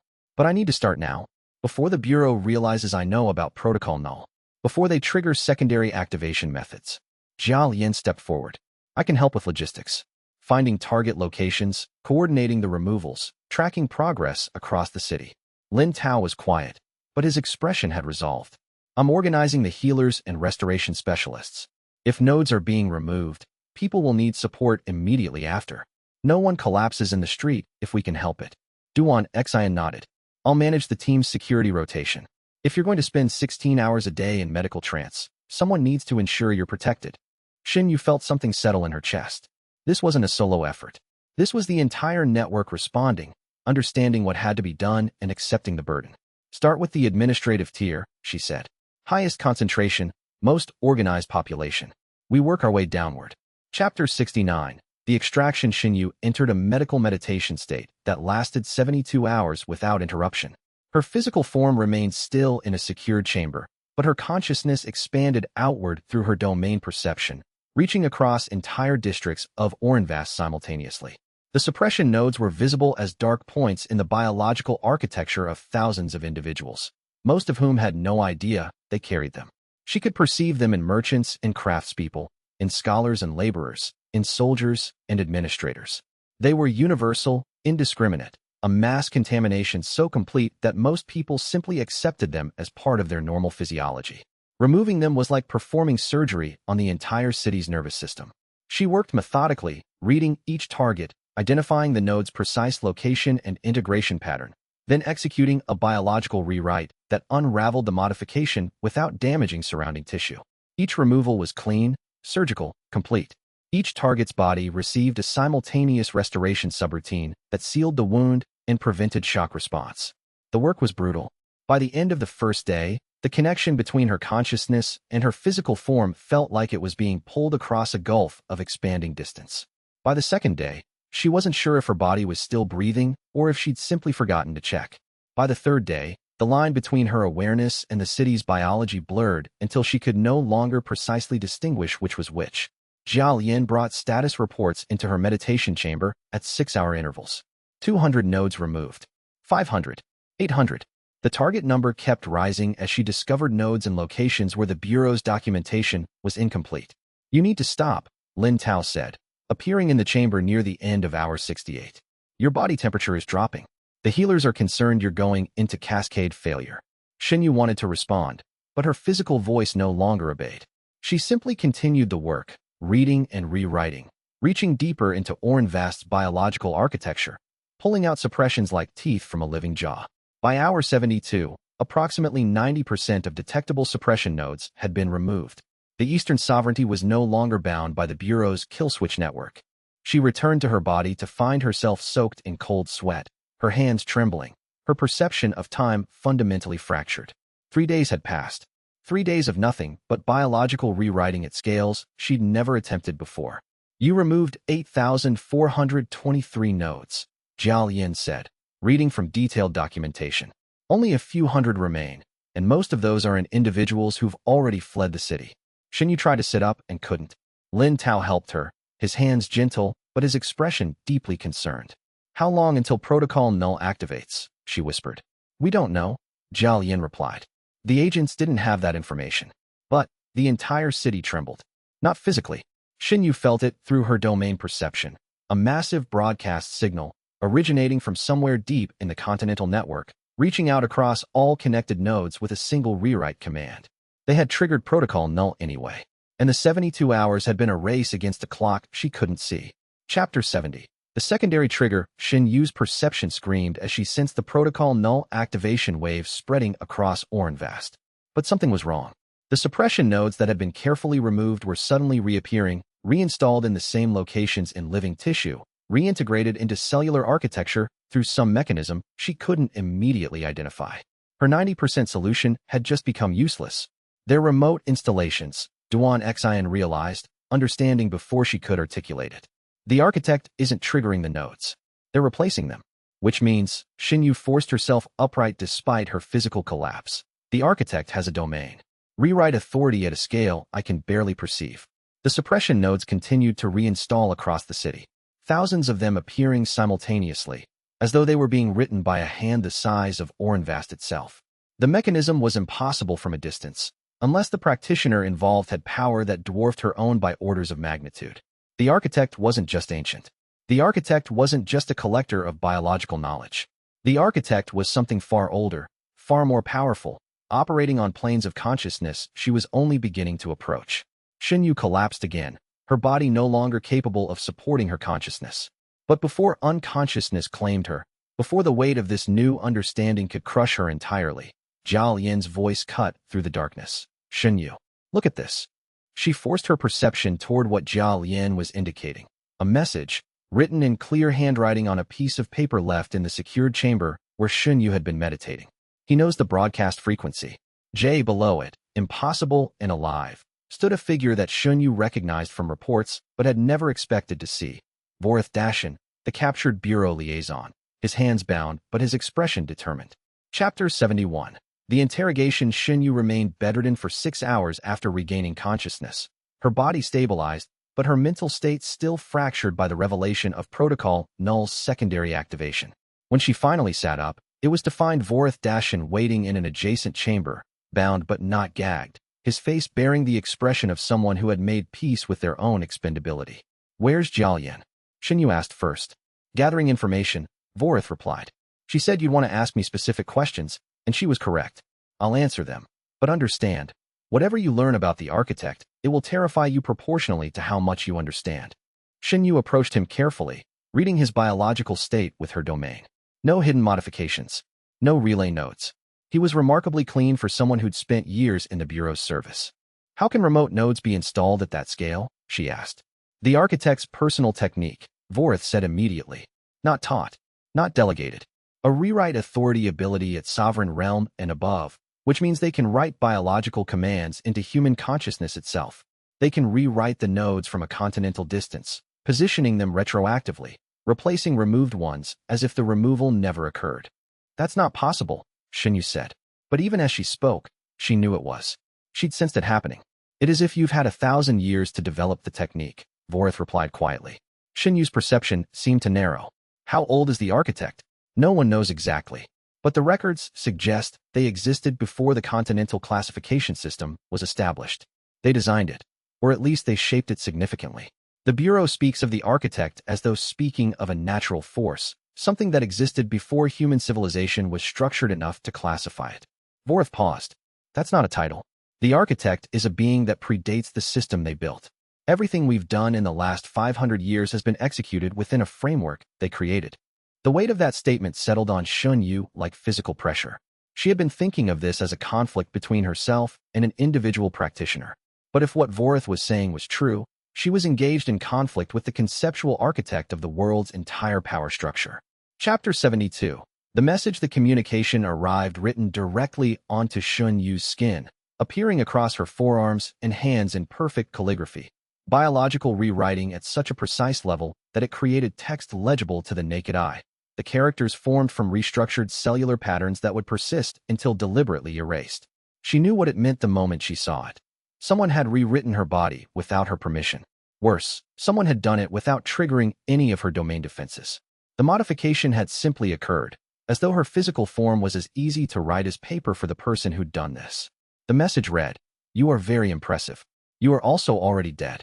Xianyu's first instinct was to panic.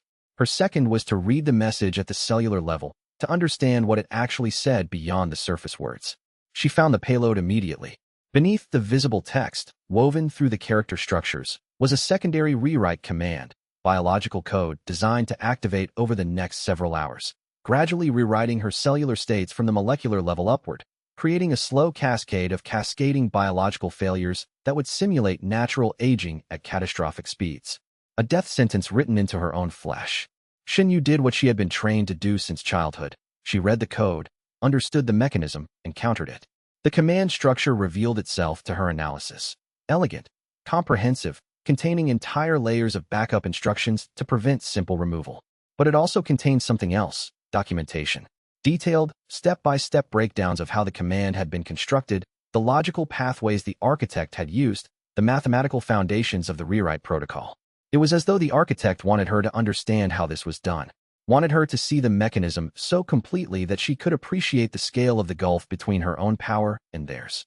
It took her 12 minutes to extract and neutralize the command. 12 minutes during which her hands trembled and her perception of her own physical form threatened to fracture. When it was done, when the biological payload had been completely removed and the wound sealed, she found Lin Tao waiting in her chamber. Jia Lian detected a trace chi signature during the writing, he said quietly. Not a location, but a direction. A place the broadcast originated from. Where? Xianyu's voice was barely audible. Somewhere northeast of here. Somewhere the chi signatures suggest has been sealed off from normal detection for centuries. Lin Tao paused. The archives call it the Stillwater Vault.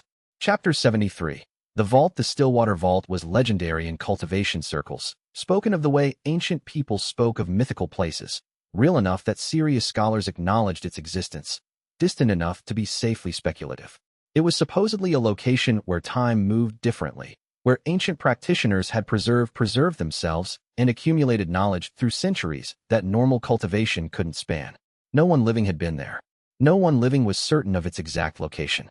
But Zhao Yan, operating through intelligence networks that Xianyu was increasingly certain reached far beyond the scope of simple espionage, had narrowed the search to a region of sealed valleys in the mountains north of Orenvast.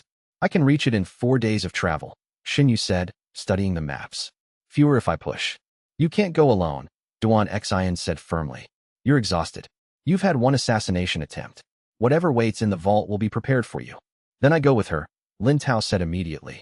And a minimal team. Bai Ru, Wei Peng, Jiao Yan. I'm not leaving Orenvast defenseless, Asha interjected. She was present in this planning session, having positioned herself as directly invested in Xianyu's survival. The Continental Army has been gathering in the valley. They haven't moved yet, but they will once they understand that Protocol Null's secondary activation has failed. Then deal with the immediate threat first, Zhao Yan said. She was holding a document, something she'd acquired from sources Xianyu didn't ask about. There's a complication I was going to present after we discussed the vault. She laid out the document. It was a command roster, and it bore the biological signature overlays that indicated bureau ranking and relay network positioning. The 3 largest nations supporting the Continental Army encampment are all run by leaders bearing the architect's node signatures. They're not allies. They're assets. The architect has them under biological compulsion, ensuring they direct their military resources according to predetermined objectives. Xianyu scanned the roster and understood immediately. The Continental Army's presence wasn't a response to legitimate Continental Authority concerns. It was a direct asset activation by the architect, a biological chess move being executed across national boundaries. We need to move before the Bureau realizes it can escalate through those leaders, Xianyu said quietly. Which means Asha handles the army. I handle the vault. Not alone, Asha said firmly. And not before the army situation is stabilized. Give me 3 days. I'll handle the political dimension. You prepare for what comes next. Chapter 74. The army at the border. The Continental Army encampment spread across the valley floor like a dark stain, 3 divisions strong, positioned to establish a blockade if Orenvast refused further compliance. They were, by all conventional assessment, an overwhelming force. The Eastern sovereignty had no military capacity to match them. But the Eastern sovereignty had something else: biological knowledge accumulated across the tiers of Orenvast's deepest academic institutions. Xinyu approached the army's front line in the neutral zone between the city and the encampment, walking slowly, unarmed, bearing nothing but the simple robes of an Eastern cultivator. The guards at the perimeter didn't try to stop her immediately. The protocols of war typically allowed neutral zone parley. What they didn't expect was for her to begin treating them. She walked the front lines, moving from soldier to soldier, using her manifest realm perception to identify the Bureau's suppression modifications implanted in their biological architecture. Many of the soldiers weren't there by choice. They were bound by subtle modifications, cultivated to believe they were loyal volunteers while their deeper cognitive architecture was held in compliance. One by one, she offered to remove the modifications. Most refused initially, bound by the psychological conditioning the Bureau had installed alongside the biological constraints. But when the first soldier accepted, when he felt the weight lift from his consciousness, when understanding flooded back into his eyes, others began to listen. By the time the general arrived to order her cessation, 73 soldiers had been freed from biological compulsion. The general himself was the most constrained. A command node installed at the base of his skull, its tendrils wrapped through his cerebral architecture with such complexity that removing it would require hours of careful work. But Xinyu could read it clearly, could perceive its structure in perfect detail. "Do you want it removed?" she asked him quietly. He tried to refuse. The command node fought her, using his own mouth to speak words of refusal. But something in his expression, some fundamental core of himself still existing beneath the modification, wanted to be free. Xinyu didn't wait for permission. She extracted the command node in a single, fluid motion, unwinding it from his consciousness like she was pulling a thread through flesh. The general fell to his knees, gasping, understanding flooding back into his face. When he looked up, it was with the expression of someone waking from years of dreamless sleep. "Stand down," he ordered his troops, his voice shaking. "We're not here by legitimate authority. Stand down and hold position for 3 days while I determine the correct course of action." Chapter 75. Feng Shoren Commander Feng Shoren had been working with the Continental Army as a Bureau liaison, positioned to ensure that the military response remained within Bureau parameters. He watched the front lines collapse into chaos, watched soldiers reject their compulsion, watched the general fall prey to the same biological manipulation that should have kept him secure. And then he ran. He moved through the army supply lines like a ghost, using his years of Bureau experience to navigate security checkpoints. By the time Xinyu realized what had happened, Feng Shoren was already moving toward Orenvast's inner city, toward the biological archives where the genealogical records that Asha had uncovered were still being stored. Xinyu didn't chase him physically. She didn't have time. But she transmitted the information through every secure channel available. Feng Shoren is moving toward the archives. Zhao Lian caught him mid-descent through Orenvast's tiers, but only barely. He was armed with accelerant and flame projection equipment, Bureau-sanctioned tools for destroying sensitive documentation. The chase through the city's spiral pathways lasted 20 minutes, with Feng Shoren leaving a trail of small fires in his wake, trying to create distraction and confusion. He reached the archive chamber before Xinyu could arrive. When she entered, she found him standing before the preserved genealogical records, his hands already shaking as he prepared to incinerate them. Xinyu didn't hesitate. She executed a complete motor function overwrite, locking Feng Shoren's entire nervous system in place, his hands frozen inches from the accelerant. The archive stood unburned. The records were safe. But when she finally released him, when she allowed him to collapse onto the archive floor, Xinyu made the mistake of looking at his biological structure more deeply. She found modifications she recognized: relay network signatures, biological transmitters, connection nodes that shouldn't exist in a normal cultivator's architecture. Feng Shoren wasn't just a Bureau agent. He was the architect's direct relay station, his body serving as a living transmission node for continent-wide communication networks. Xinyu removed the relay connection with the same clinical precision she'd used on the other agents. But this time the removal changed Feng Shoren fundamentally. As the connection severed, as the biological infrastructure that had been directing his consciousness for years fell away, his entire personality seemed to collapse. He wept on the archive floor, understanding finally what he had been, understanding the years of his life that had been spent serving something inhuman and vast.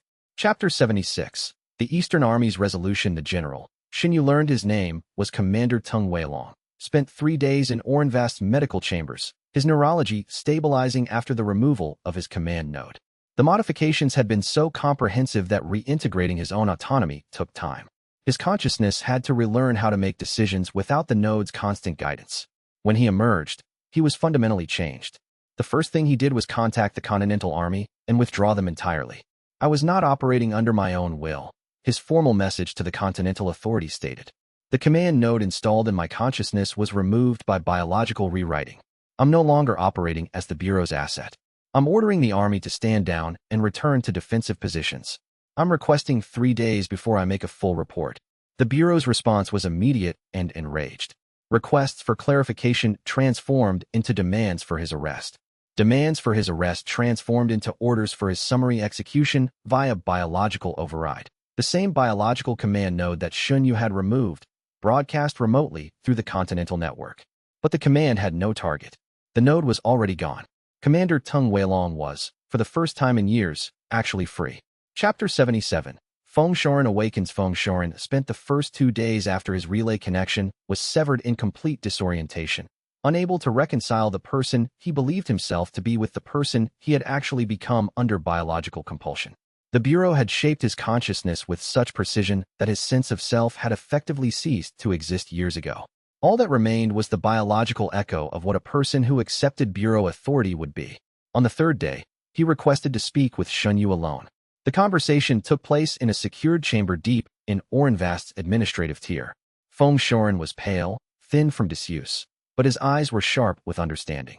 The architect uses relay agents because direct control is limited by distance and individual capacity, he said without preamble.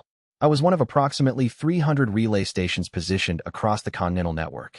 Each of us was stationed in a position of administrative authority, capable of directing resources, manipulating policy, ensuring that the Bureau's interests were protected. How long? Xianxia asked quietly. 8 years since my relay connection was activated. I remember it vaguely. A medical procedure offered as a reward for dedicated service. They promised it would enhance my administrative capacity, improve my decision-making clarity. Feng Shoren laughed bitterly. It did, actually.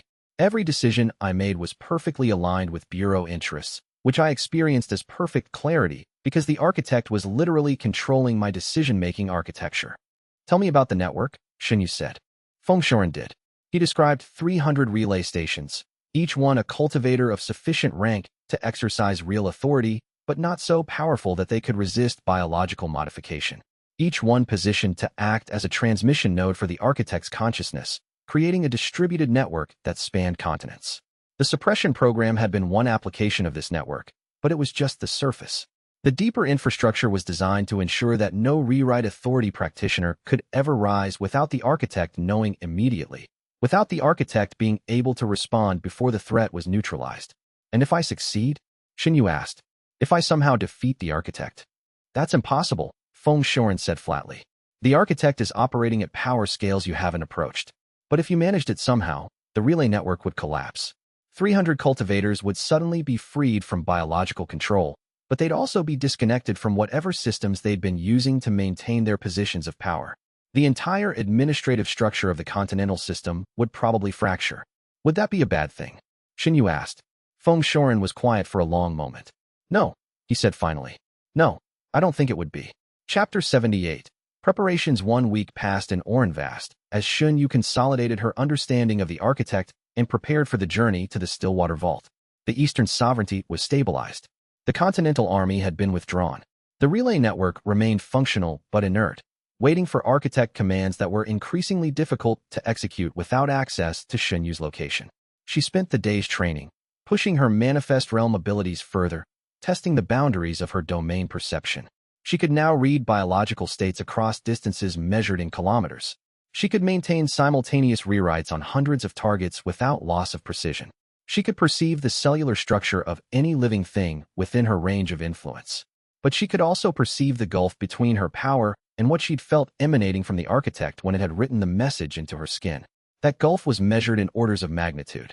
The architect was operating at power scales that made her manifest realm abilities look like a child's first steps into cultivation. On the evening before departure, Lin Tao found her in the gardens again, tending to the plants with the same methodical care he'd shown before. Are you afraid? He asked. Xianxia considered lying. Instead, she said, terrified. We're walking into the home of something that's been preparing for this conflict for 1,000 years. Then why go? Because if I don't, the relay network will be used to suppress or kill everyone who's been freed. Because Protocol Null will eventually be perfected, and next time it will work. Because standing still is the same as choosing to lose. Xinyu turned to face him. And because whatever I discover, whatever I become, it's better than continuing to run. Lin Tao was quiet for a moment.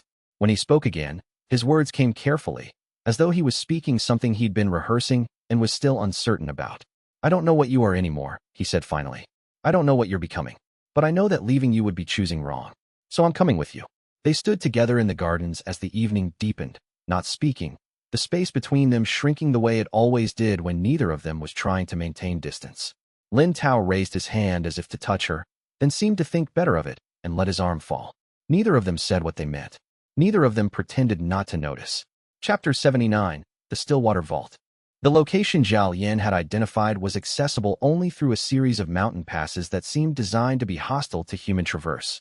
The team, Xinyu, Lin Tao, Bai Ru, Wei Peng, and Zhao Yan, spent 4 days climbing toward higher elevations, where the air grew thin and the chi signatures grew strange. The seal protecting the vault was visible only to someone with domain perception. It appeared as a series of concentric biological boundaries, written into the stone itself, the earth itself restructured at a cellular level to prevent entry to any consciousness not attuned to a specific frequency. Xinyu approached it carefully. The seal was ancient, written in a style of domain manipulation that predated the language used in modern cultivation. It was also completely impenetrable to anyone but a rewrite authority practitioner, and even then it was protected by layers of security that suggested the architect had not wanted company over the centuries. Can you open it? Lin Tao asked. Yes, Xinyu said, but it will announce my arrival. The moment I touch this seal, the architect will know I'm here. They probably already know, Zhao Yan pointed out. They've had time to observe our movement, to position countermeasures. The question is whether you continue or turn back. Xinyu placed her hand against the seal and began the process of rewriting the biological boundaries. It took 3 minutes of careful, precise work, writing back against right commands that had been built into the earth itself centuries ago. When the seal finally released, the mountain face opened like a mouth, revealing a passage that descended deeper than should have been physically possible. Stay close, Xinyu said. They entered the Stillwater Vault. Chapter 80. The broadcast. The interior of the vault was not a natural formation. It was an entirely constructed environment, a space carved from living rock and maintained through cultivation techniques that had created a pocket of preserved time. The architecture was elegant and inhuman, built to be functional rather than comfortable, each chamber serving a specific purpose within what appeared to be a continuous network of biological study and research. Xinyu read the deeper layers of the vault as they moved through it, understanding gradually what this place was, not a sanctuary for ancient cultivators, but a laboratory. A place where the architect had been conducting biological research for centuries, developing techniques, perfecting methods, creating the infrastructure that would eventually become the Classification Bureau. They found the central chamber at the heart of the vault. It was vast, multi-leveled, surrounded by preserved specimens and research materials that dated back further than the oldest archives in Orenvast. And at the center, within a chamber sealed by more protective barriers than Xunyu had ever encountered, was something that didn't have a precise shape. The architect's consciousness, perhaps, or a biological substrate from which it operated, or something that transcended easy categorization. It was waiting for them. Then, across every relay agent in the Eastern Sovereignty, across every cultivator bearing even a trace of the Bureau's modifications, across every person with any biological connection to the network, a single message blazed outward with such force that Xinyu felt the broadcast like physical pressure against her consciousness. Turn back. The words were written in domain technique, encoded directly into biological reality, spoken by a consciousness so vast that it took seconds for Xinyu to even understand the full scope of what was being transmitted. Every relay agent seized simultaneously. Every modified consciousness was flooded with the same command in such overwhelming volume that it became physical pain. In Orenvast, thousands of people fell to their knees, screaming. In the continental capital, the remaining Bureau leadership froze mid-conversation, touched by the broadcast's edge. At the Stillwater Vault, standing before the architect's presence, Xinyu understood the fundamental truth the broadcast conveyed. It had been waiting for her. It wanted her here. Every move she had made, every barrier she had overcome, every victory she had claimed, All of it had been foreseen, anticipated, prepared for across centuries of careful planning. She had walked directly into exactly the position the architect wanted her to occupy, and she had no way out. Chapter 81. 3 continents. The relay broadcast had been simultaneous across the Eastern sovereignty. Every agent node flaring to life at the same moment, the domain command reverberating through the air like a shared breath held by something vast. Turn back. Xinyu had not turned back. Now, 3 days into the journey toward the Stillwater Vault, she sat in the back of a carriage provided by Grand Warden Asha's diplomatic corps, watching the landscape transform. The Oran vast plains had given way to cultivated territory, then to the first checkpoint, the Iron Compact's border. Everything here was marked, not with paint or flags, but with visible evidence of systematic classification. Every cultivator bore rank marks, dark, angular symbols that traced across exposed skin like permanent tattoos. Xinyu had caught sight of one at the checkpoint station, a woman with Foundation Realm cultivation, her marks forming a web across her forearms and neck. The symbols were beautiful in a terrible way. Jiao Yan had scouted ahead, returning with the intelligence before they crossed the border proper. The marks are not cosmetic, she reported quietly, keeping her voice low even inside the sealed carriage. I spoke to a condensation realm guard. He described removal attempts. The marks suppress cultivation at the point where they're branded, but removing one mark causes the rest to activate a distributed defense. All of them fire simultaneously, burning out the nervous system at every location they're burned in. Xinyu closed her eyes and extended her domain awareness outward, reading through the carriage walls to a nearby guard standing in the afternoon heat. What she found made her breath catch. The marks were not independent suppressions. They were nodes in a network. Every rank mark on every cultivator in the Iron Compact was part of a larger system, communicating with every other mark, creating a unified suppression field that operated across the whole body. Remove one node, and the remaining nodes would execute a predetermined command to defend the network. It was biological architecture at the highest level, control distributed, invisible, and built into the very flesh of every cultivator who entered this territory. It is worse than you think, Xinyu said finally. The marks are not individual suppressions. They form a network. The architect designed this. Bairu's hand went to her weapon reflexively. Then we fight through. No. Xinyu opened her eyes. The network is too fine and too distributed. Violence will only trigger every mark simultaneously. We cannot fight our way through an entire nation. We navigate. The carriage rolled forward. Xinyu spent the next hours reading the Iron Compact suppression network through the eyes of every guard she passed. Each mark was identical in function, a relay node. Each cultivator was a station in a continental communication system. The architect had turned an entire population into a biological infrastructure for control. By nightfall, when they reached their first stop at an Iron Compact way station, Xinyu understood the system well enough to know what she had to do. She would have to learn the architect's domain notation, the way it wrote commands, the syntax of its control language. Reading that directly from something 1,000 years old and vastly more powerful than herself was dangerous. One mistake in parsing the notation could cause her to miswrite a countercommand and activate the very suppressions she was trying to disable. But it was the only way through. She sat alone in her quarters and began to read the nearest suppression mark through the flesh of the woman who worked as the station keeper. The mark was simple in structure but Byzantine in function, a command written not just once but recursively, layered with failsafes and countercommands. Xinyu traced each layer carefully, building a lexicon of the architect's style. By midnight, she had the basic structure. By dawn, she could predict how the secondary safeguards would behave. The test would be the border crossing at first light.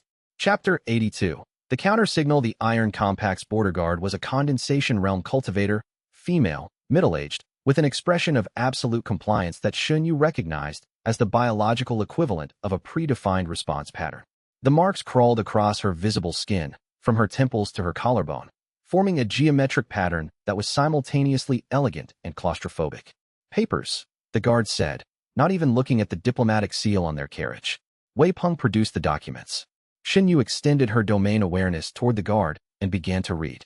The network was more complex up close. The marks didn't just communicate laterally. They were hierarchically structured, with primary nodes at major nerve clusters and secondary nodes distributed across the limbs and torso. The whole system was designed to collapse inward if any single node detected tampering. But Xinyu had spent the night understanding the architect's notation. She had studied how commands propagated, how signals reinforced, how the network achieved consistency across a dispersed system. And she had seen something crucial. The system was not designed for sophistication. It was designed for uniform application. Every mark was identical to every other mark. Every cultivator's network responded to the same command syntax, which meant a countersignal could propagate through the same network. Xinyu closed her eyes and began to write. She did not target individual marks. Instead, she shaped a countercommand in the architect's own notation, a signal that mimicked the authentic propagation pattern of legitimate orders, differing only in content. The command was, acknowledge and stand inert. She wrote it into the guard's primary node at the base of her skull and watched it propagate. The mark flickered. Then, impossibly, it faded to near invisibility. The guard gasped. Her eyes went wide and focused for the first time, as if the entire world had suddenly come into sharp resolution. Her hand came to her neck where the mark had been brightest. What did you do? She whispered. What should have been done long ago? Xinyu said quietly. You're free. The guard's composure shattered. She looked at her hands as though seeing them for the first time, then at the carriage, then back at Xinyu with an expression of dawning horror. Tears began to slide down her face. I remember, she said. I remember being someone before. I remember not being bound by. She stopped, unable to articulate what she'd been unable to perceive while the marks had been active. You can help us, Xinyu said. We're traveling to the Stillwater Vault. The architect built these marks. We're going to end them. Tell us what you know about the route. The guard nodded and leaned close to the carriage window. By the time they crossed into Iron Compact proper, they had detailed intelligence on 3 possible routes through the territory. Information that had taken decades of suppressed observation to accumulate. The guard had walked these paths hundreds of times and never questioned them. Now she knew every weakness in the architect's plan. Xinyu felt the weight of the freed guard's gratitude settle on her shoulders. This was what came of reading the architect's code, glimpses of the 1,000-year infrastructure of control. And now she understood something else. The removal technique could scale. The counter-signal worked through the network because the network was designed to carry authoritative commands. If she could free one cultivator, she could free them all. But not yet. Not while she was still far from her destination. They had 2 more territories to cross. Chapter 83. The Hollow Throne. The Hollow Throne's capital rose from the plains like a monument to geometry, perfect symmetry, perfect order, perfect wrongness. Xinyu felt it as they approached. The biological signature of the city was not human. It was something wearing human shape, refined past the point of recognizable species. The ruling caste that met them at the gates was the first clear evidence. Their faces were smooth, not scarred smooth, but smoothed, as though emotion had been a texture that could be sanded away. Their eyes were deep-set and rarely blinked. They moved with synchronized precision that suggested they were receiving real-time biological instructions rather than making independent choices. The Grand Warden's guests are welcome, one of them said. It was not a statement of opinion. It was the recitation of a pre-prepared greeting. Jialian's hand found Xinyu's arm. Even the experienced assassin found this unsettling. A nation that looked alive but functioned like a mechanism. They were escorted to the Hollow Throne's guest palace, a structure of living vines that had been cultivated and shaped to architectural precision. The vines were still alive, still photosynthesizing, still grooming themselves. It was beautiful and deeply wrong, like looking at something that should be dead. That night, alone in her quarters, Xinyu extended her domain awareness toward the city and read it with clinical precision. The entire ruling class, nearly 10,000 cultivators at Foundation Realm and above, had undergone comprehensive biological modification. Their emotional centers had been rewired at the neural level. Empathy had been partially excised. Self-preservation had been recontextualized as loyalty to the architect's system. They were conscious, aware, but their consciousness was operating within a frame that had been surgically defined for them. The modifications were reversible. Xinyu could see the biological points where changes had been made. But she also understood something else. The people underneath those modifications had been living inside these constraints for generations. Reversing the modifications might not restore them to themselves. It might simply break the only consciousness they'd ever known. A knock at her door came near midnight. The woman who entered was young, perhaps 30, with the smooth face of the ruling caste, but with something wrong in her eyes, a depth that shouldn't have been there given the biological constraints Xinyu had identified. I am Amara Vel, Crown Princess of the Hollow Throne, the woman said. I need to speak with you privately. Xinyu gestured to a seat. You are different from the others. Amara Vel sat with careful precision, but her next words came out in a rush, as though she'd been holding them inside for so long they'd compressed into something desperate. I have been faking obedience for 20 years, she said. I am a natural domain carrier. Over decades, I developed resistance to the modifications through sheer willpower. I learned to let the rewrites act on my consciousness while preserving something underneath, something authentic. I have been aware of everything. Aware of what was done to me. Aware of what was done to my family. Aware of the truth. Xinyu read The Crown Princess again, more carefully this time, and found the impossible truth. Beneath the biological modifications was a genuine consciousness actively resisting, a mind that had been waging a private war against its own neural architecture for 2 decades. Why are you telling me this? Xinyu asked quietly. Because you're going to fight the architect, Imaravel said. And you're going to win, or you're going to die trying. Either way, someone needs to bear witness to what it has done here. Someone needs to know that we were forced, and that some of us never stopped fighting, and that if you can. She stopped, composing herself. If you can break the architect's control, my people can choose again. Xinyu felt the weight of that request settle into her biology like a burden of inherited debt. After, Xinyu said, I will restore your family's humanity. But first, I have to reach the Stillwater Vault.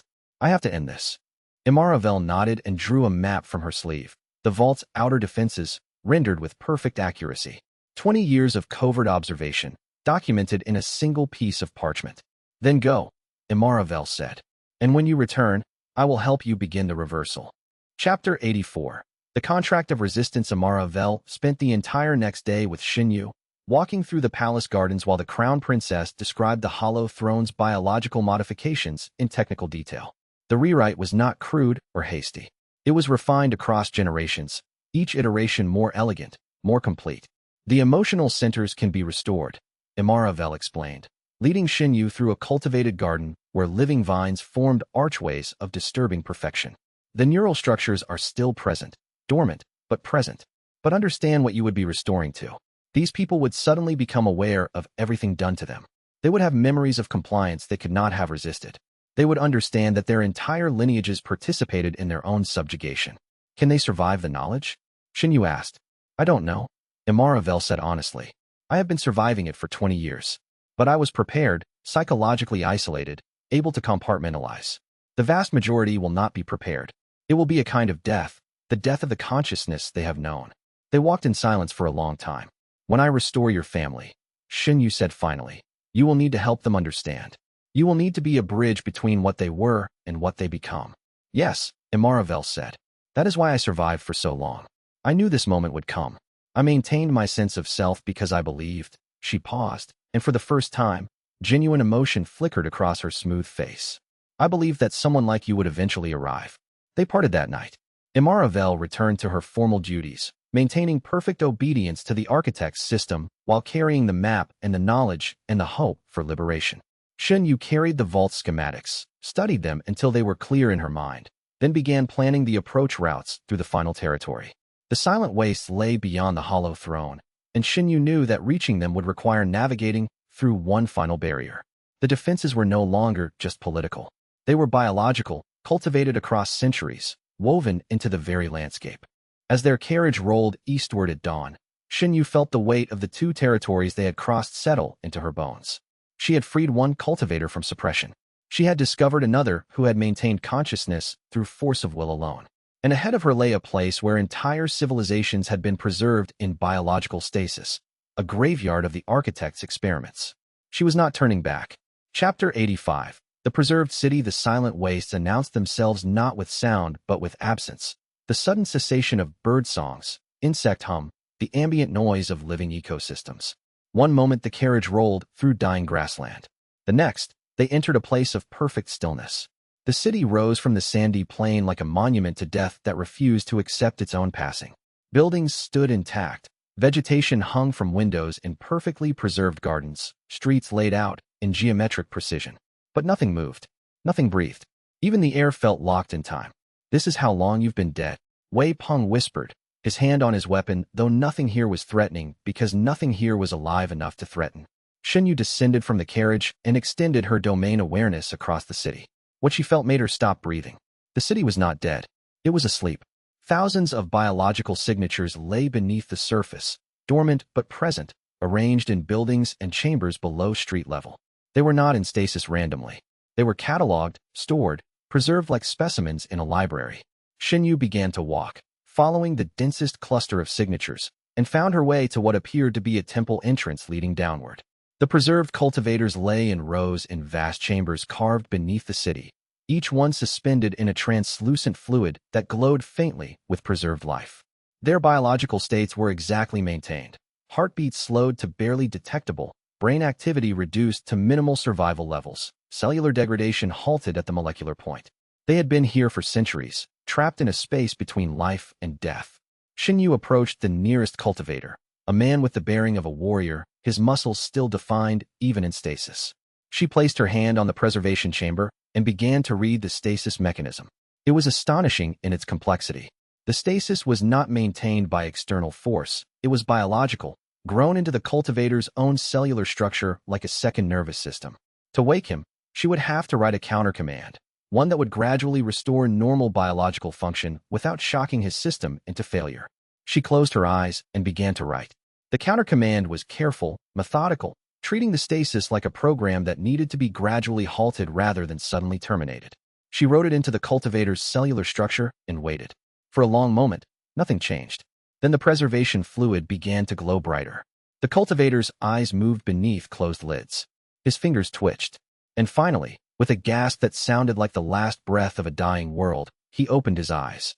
He stared upward at the chamber's ceiling, gasping air that was 300 years old.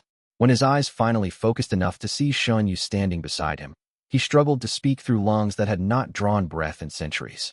"The architect," he said, his voice shattered from disuse. "It is not trying to win. It is trying to collect." Xinyu felt the meaning settle into her understanding like a keystone fitting into place. Chapter 86, The Collected. The cultivator's name was Tessara. She had been a sovereign realm cultivator before her preservation, with expertise in domain evolution that had made her a target for study. The architect had brought her here, learned her techniques, and then placed her in stasis, keeping her alive and aware at some minimal level of consciousness, unable to move but conscious of the 3 centuries passing in real time. "It is not collecting bodies," Tessara explained over the next hours, her voice growing stronger as she learned to breathe again and her throat adapted to the demands of speech. "It is collecting configurations, biological templates. Every cultivator in this chamber is a preserved template of a particular biological state, a strength, a technique, a cultivation realm manifestation, a specific way of organizing cells and domain expression." They sat in the depths of the preserved city, and Xinyu listened to 300 years of experience from a woman who had been forced to maintain consciousness while locked in her own body. "The architect's great work is not creation," Tessara said. "It is refinement. It has spent 1,000 years collecting the most efficient biological configurations across every realm, every domain type, every possible variation of human potential. And then it uses those templates. It rewrites itself periodically, moving through different bodies, learning how each configuration functions. It has never aged because it simply changes form when a configuration becomes obsolete. It copies itself," Xinyu said, understanding flooding through her like cold water. "Yes. And it has been doing this for 1,000 years. The configurations it uses are among the most carefully refined specimens humanity, or whatever we've become, has ever produced. It may not even remember what its original form was. It may have become so practiced at existing in other bodies that the concept of self has become almost meaningless." Xinyu stood and walked to another preservation chamber, reading the configuration inside. A woman, condensation realm, her cellular structure arranged for efficiency in combat. Not stored for military value, but for the specific, elegant way her body had organized itself during cultivation. "Can they be freed?" Xinyu asked. "All of them, yes. But it will take time you do not have. The stasis counter-command takes hours to fully restore consciousness. You cannot wake 3,000 people before the architect realizes what you are doing and comes to stop you." Xinyu turned back to Tessara. "How long until you can travel? I need another day to fully restore my biological function." "But Xinyu, you should understand what you are moving toward. The architect has anticipated many things. It has been alive for 1,000 years. It does not make plans that fail if one factor goes wrong. Then I will have to be a factor it cannot plan for," Xinyu said. And she began making final preparations to depart the silent wastes. But she looked back at the preserved chambers as they left, at the thousands of cultivators frozen between life and death, and she made herself a promise. After the architect fell, she would return here. She would wake them all, whatever the cost. Chapter 87. Reading the vault's defenses, the Stillwater Vault announced itself not with walls, but with silence, a silence so complete that it felt like pressure. The outer boundary was marked by living defenses that made the Iron Compact's network suppressions and the Hollow Throne's biomodifications seem almost primitive. These were not designs for control or containment. These were designs for expression, domain written directly into the landscape, biological barriers that grew from the earth itself. The first was a hedge of crystalline growth, plants whose cellular structure had been rewritten to produce silicon-based tissues. The crystalline forms were beautiful and lethal, sharp enough to cut through cultivation armor. Xinyu approached and extended her domain awareness into the structure. The hedge was not designed to kill indiscriminately. It was written to respond to specific biological signatures, to activate based on the cultivator's realm, their domain type, their internal cultivation structure. It was a lock designed to read the person approaching it, and it was written in the architect's notation. Xinyu had spent 3 days reading the architect's style through the Iron Compact's distributed suppressions. She had studied the notation's underlying patterns, the way commands were structured, the specific quirks of the architect's approach. Now she read the hedge's code and found those patterns reflected perfectly, the same stylistic choices, the same elegant efficiency, the same methodical organization. She could predict what the next barrier would be. The hedge dissolved before her touch, not destroyed but merely given a command to stand inert, the same way she had freed the Iron Compact guard.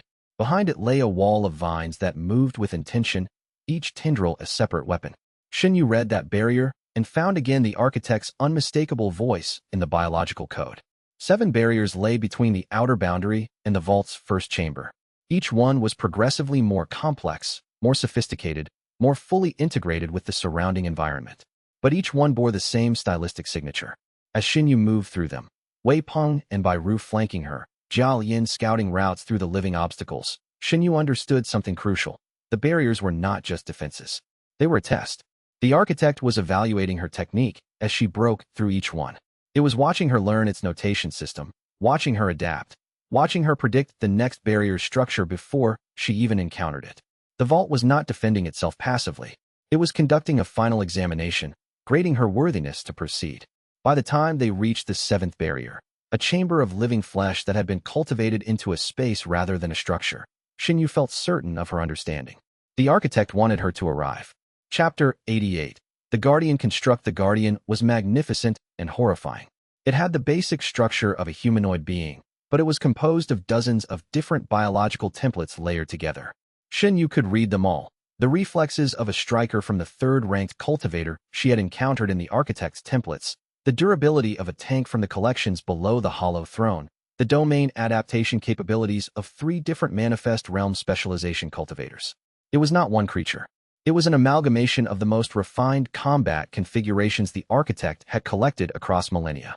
That thing is not going to fight fair, Bai Ru said, her hand already moving to her weapon. No, Xinyu agreed.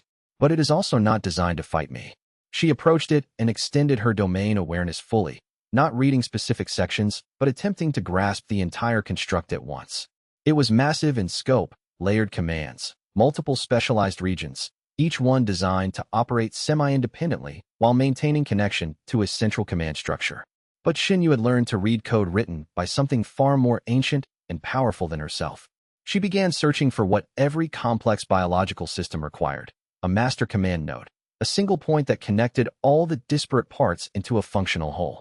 She found it in the construct's core, burning like a sun made of biological electricity, a single thread that bound all the constituent templates together, allowing them to act in concert rather than at cross purposes. Xinyu did not try to destroy the construct. She simply wrote a dissolution command directly into that single thread. The effect was instantaneous. The layered templates stopped responding to each other. The construct's cohesion shattered. The different biological configurations simply released from each other, falling to the ground as separate masses of living tissue. But the most interesting part came next. As Xinyu approached the dissolution site, reading the scattered templates, she felt something unexpected. They responded to her domain signature not as a threat, but as an authorized user. The biological configurations recognized her not as an invader, but as someone with the proper credentials to handle them. For just a moment, Xinyu understood something about herself. Somewhere in her own domain structure, somewhere in the way her power had been shaped, there was a mark of origin. A signature that suggested her lineage had been part of the architect's work since the beginning. Or perhaps earlier. She stepped over the dissolved construct and moved deeper into the vault. Chapter 89. The Library of Templates. The inner vault was not a chamber or a room. It was a cathedral, rising from the floor to disappear into darkness above. Thousands upon thousands of preservation vessels lined every wall, each one containing a biological configuration preserved in perfect stasis, each one labeled with identification codes that you could only partially read. This was the architect's library, 1,000 years of collected optimization.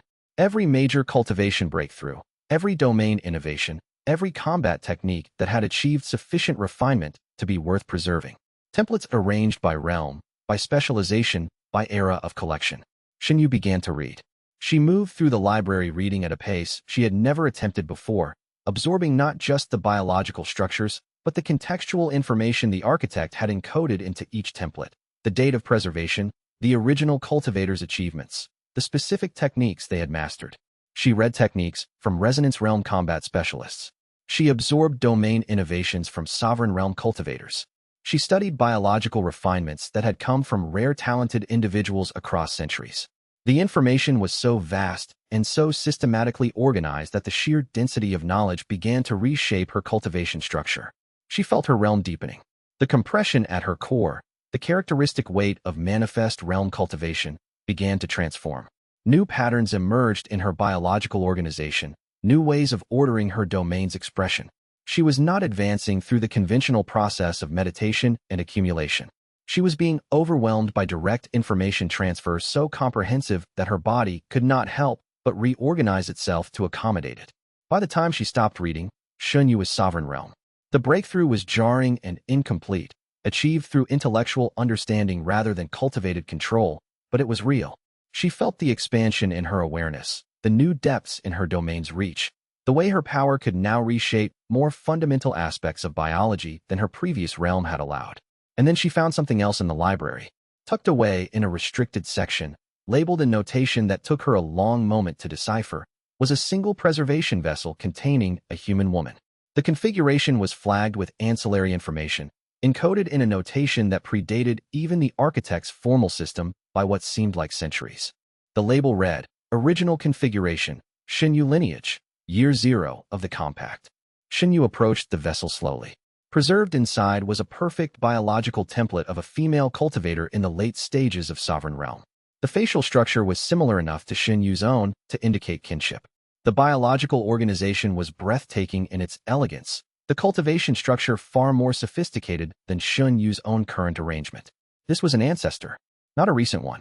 Someone from before the architect had begun its systematic collection. Someone who had left their configuration here deliberately. And they had left something else. Documentation encoded directly into the biological code. Xinyu placed her hand on the preservation vessel and read. Chapter 90. The message in biology. The message had been written by multiple hands, across multiple generations of Xunyu's ancestors. Each one had added to it, layering new warnings and information into the preserved biological template's code until it had become a library in its own right. Xinyu read it all. The first message was oldest, the notation so archaic that it took her concentration to parse. It came from someone who identified herself only as the first keeper, and it was a greeting. To whoever carries this bloodline and reads this template, know that you are not randomly chosen. The domain you possess was designed. The ability to read and rewrite biology at the fundamental level was created specifically to counter a threat that existed even in our time. The second layer came from generations later. The threat is stillness. The threat is uniformity. The threat is any single entity rewriting all life in its own image. We created the domain of biological rewrite authority not as a weapon but as a living counterforce, a power that could only be effective if it remained distributed, diverse, and dangerous to authoritarian order. The third layer, written in notation that was barely more recent than Xunyu's own modern system. The architect is exactly what we created this domain to oppose. It is a singular consciousness attempting to impose uniformity on the world's biology. It has been doing this for 1,000 years. If you read this, it means the architect has begun its final phase. It means you have been found, chosen, or awakened. And it means you are probably the only one who can stop it. There was more. Personal messages from individual ancestors, each one leaving guidance, warnings about specific techniques the architect had been observed using, advice about how to approach the confrontation. But the final message, written most recently of all, struck Xinyu like a physical blow. The domain you carry is a rebellion encoded in your cells. You do not inherit a tool. You inherit a responsibility to remember that no single vision, no matter how ancient, no matter how logical, no matter how well-intentioned, should determine the shape of all life. Good luck. We are sorry we could not be there with you. But if you carry this bloodline, you already understand that some battles must be fought alone. Xinyu withdrew her hand from the preservation vessel and sat down hard on the library floor. She had not known. She had carried the domain thinking it was power, thinking it was heritage, thinking it was an inheritance to be used and mastered. But it was not. It was resistance. It was a 1,000-year inheritance of actively fighting against exactly what the architect was trying to build, which meant she had never had a choice about facing this. Chapter 91. The architect speaks. The vault's walls began to glow, not with light, but with bioluminescence, a soft, pervasive radiance that seemed to emanate from the very structure of the chamber. Xinyu stood, her hand still resting on the preservation vessel of her ancestor, and felt the presence of something vast moving through the vault's biological infrastructure. Then it spoke, not with a voice but with resonance, a vibration that moved through the air and through her bones and through the very structure of her domain. It was the sound of something so large and so ancient that it had learned to think in frequencies smaller than human speech. You found my library, it said. You are reading my notes. You understand what I am. Good. This is important. I wanted you to understand. The bioluminescence intensified, and Xinyu understood where the voice was coming from. It was the vault itself speaking, the entire structure functioning as a biological transceiver for something far larger and far older than any single body. I am the architect, it continued. I have been alive for more than 1,000 years. I have watched civilizations rise and fall. I have read the patterns in how humans develop, how they organize themselves, how they inevitably create suffering through the chaos of unfettered biological diversity. And I have been building something. A system, a management structure that could impose order on that chaos and end the unnecessary suffering. The vault's bioluminescence pulsed like a heartbeat, and Xinyu felt the weight of genuinely vast intelligence trying to explain itself. I do not expect you to agree with me, the architect said. I expected you to come here. I expected you to read my library and reach your present understanding. But I want you to understand my position before we begin our final negotiation. So I am offering you a partnership. Xinyu waited. The world needs management, the architect continued. The classification bureau was not my malice. It was my first attempt at creating a framework for biological order. The iron compact suppression marks, they are not cruelty. They are security measures, preventing untrained cultivators from destroying their own civilizations through uncontrolled power expression. The Hollow Throne's modifications, they are not suffering. They are people optimized for roles where they could be genuinely happy if they could perceive happiness without distortion. The voice was reasonable, logical, and horrifying. Join me, the architect said. Help me refine the system. Together, we could create a world where every cultivator is optimized for their proper role, where biological suffering is minimized through careful management, where progress is inevitable because it is engineered rather than left to chaotic chance. Your domain could serve this. Your power could be the scalpel that maintains the system. Would that not be preferable to conflict? Xinyu felt the weight of that offer settle on her shoulders. She could follow every step of the architect's logic. It was not insane. It was, in many ways, brilliantly reasoned. The flaw was not in the logic, but in what it chose to optimize for. Control above freedom, uniformity above diversity, the singular vision of one ancient intelligence above the chaotic potential of billions of individual wills. She spoke for the first time since entering the vault. You've spent 1,000 years making your argument, and what you've actually created is a world where people are biological filing cabinets. I respectfully disagree. The bioluminescence stopped pulsing. There was a long moment of silence. Then the architect attacked. Chapter 92. The scattered team. The vault erupted in biological violence. The architect's domain reached across the chamber like invisible tentacles, striking at Xinyu and her companions simultaneously. But it was not trying to kill them. Xinyu understood that immediately from the nature of the attacks. The architect was trying to right them. It targeted Lin Tao first, attempting to slow his reflexes, to rewrite the timing mechanisms in his nervous system that allowed him to react to threats. Lin Tao gasped and nearly fell, his movements becoming sluggish as though he was moving through thickening liquid. It targeted Wei Peng next, triggering the old injuries to his joints, the places where he had been broken before, where the architect's system had previously attempted to mark him. The injuries flared, joints swelling, mobility becoming agony. Bairu's attack reflexes went into overdrive, her combat instincts hijacked, her body convulsing into uncontrolled striking patterns that would have exhausted her in minutes. Jiao screamed as the architect began systematically activating the biological modifications hidden in her cellular structure. Modifications she had undergone voluntarily years ago, secret enhancements she'd received in her work as an assassin.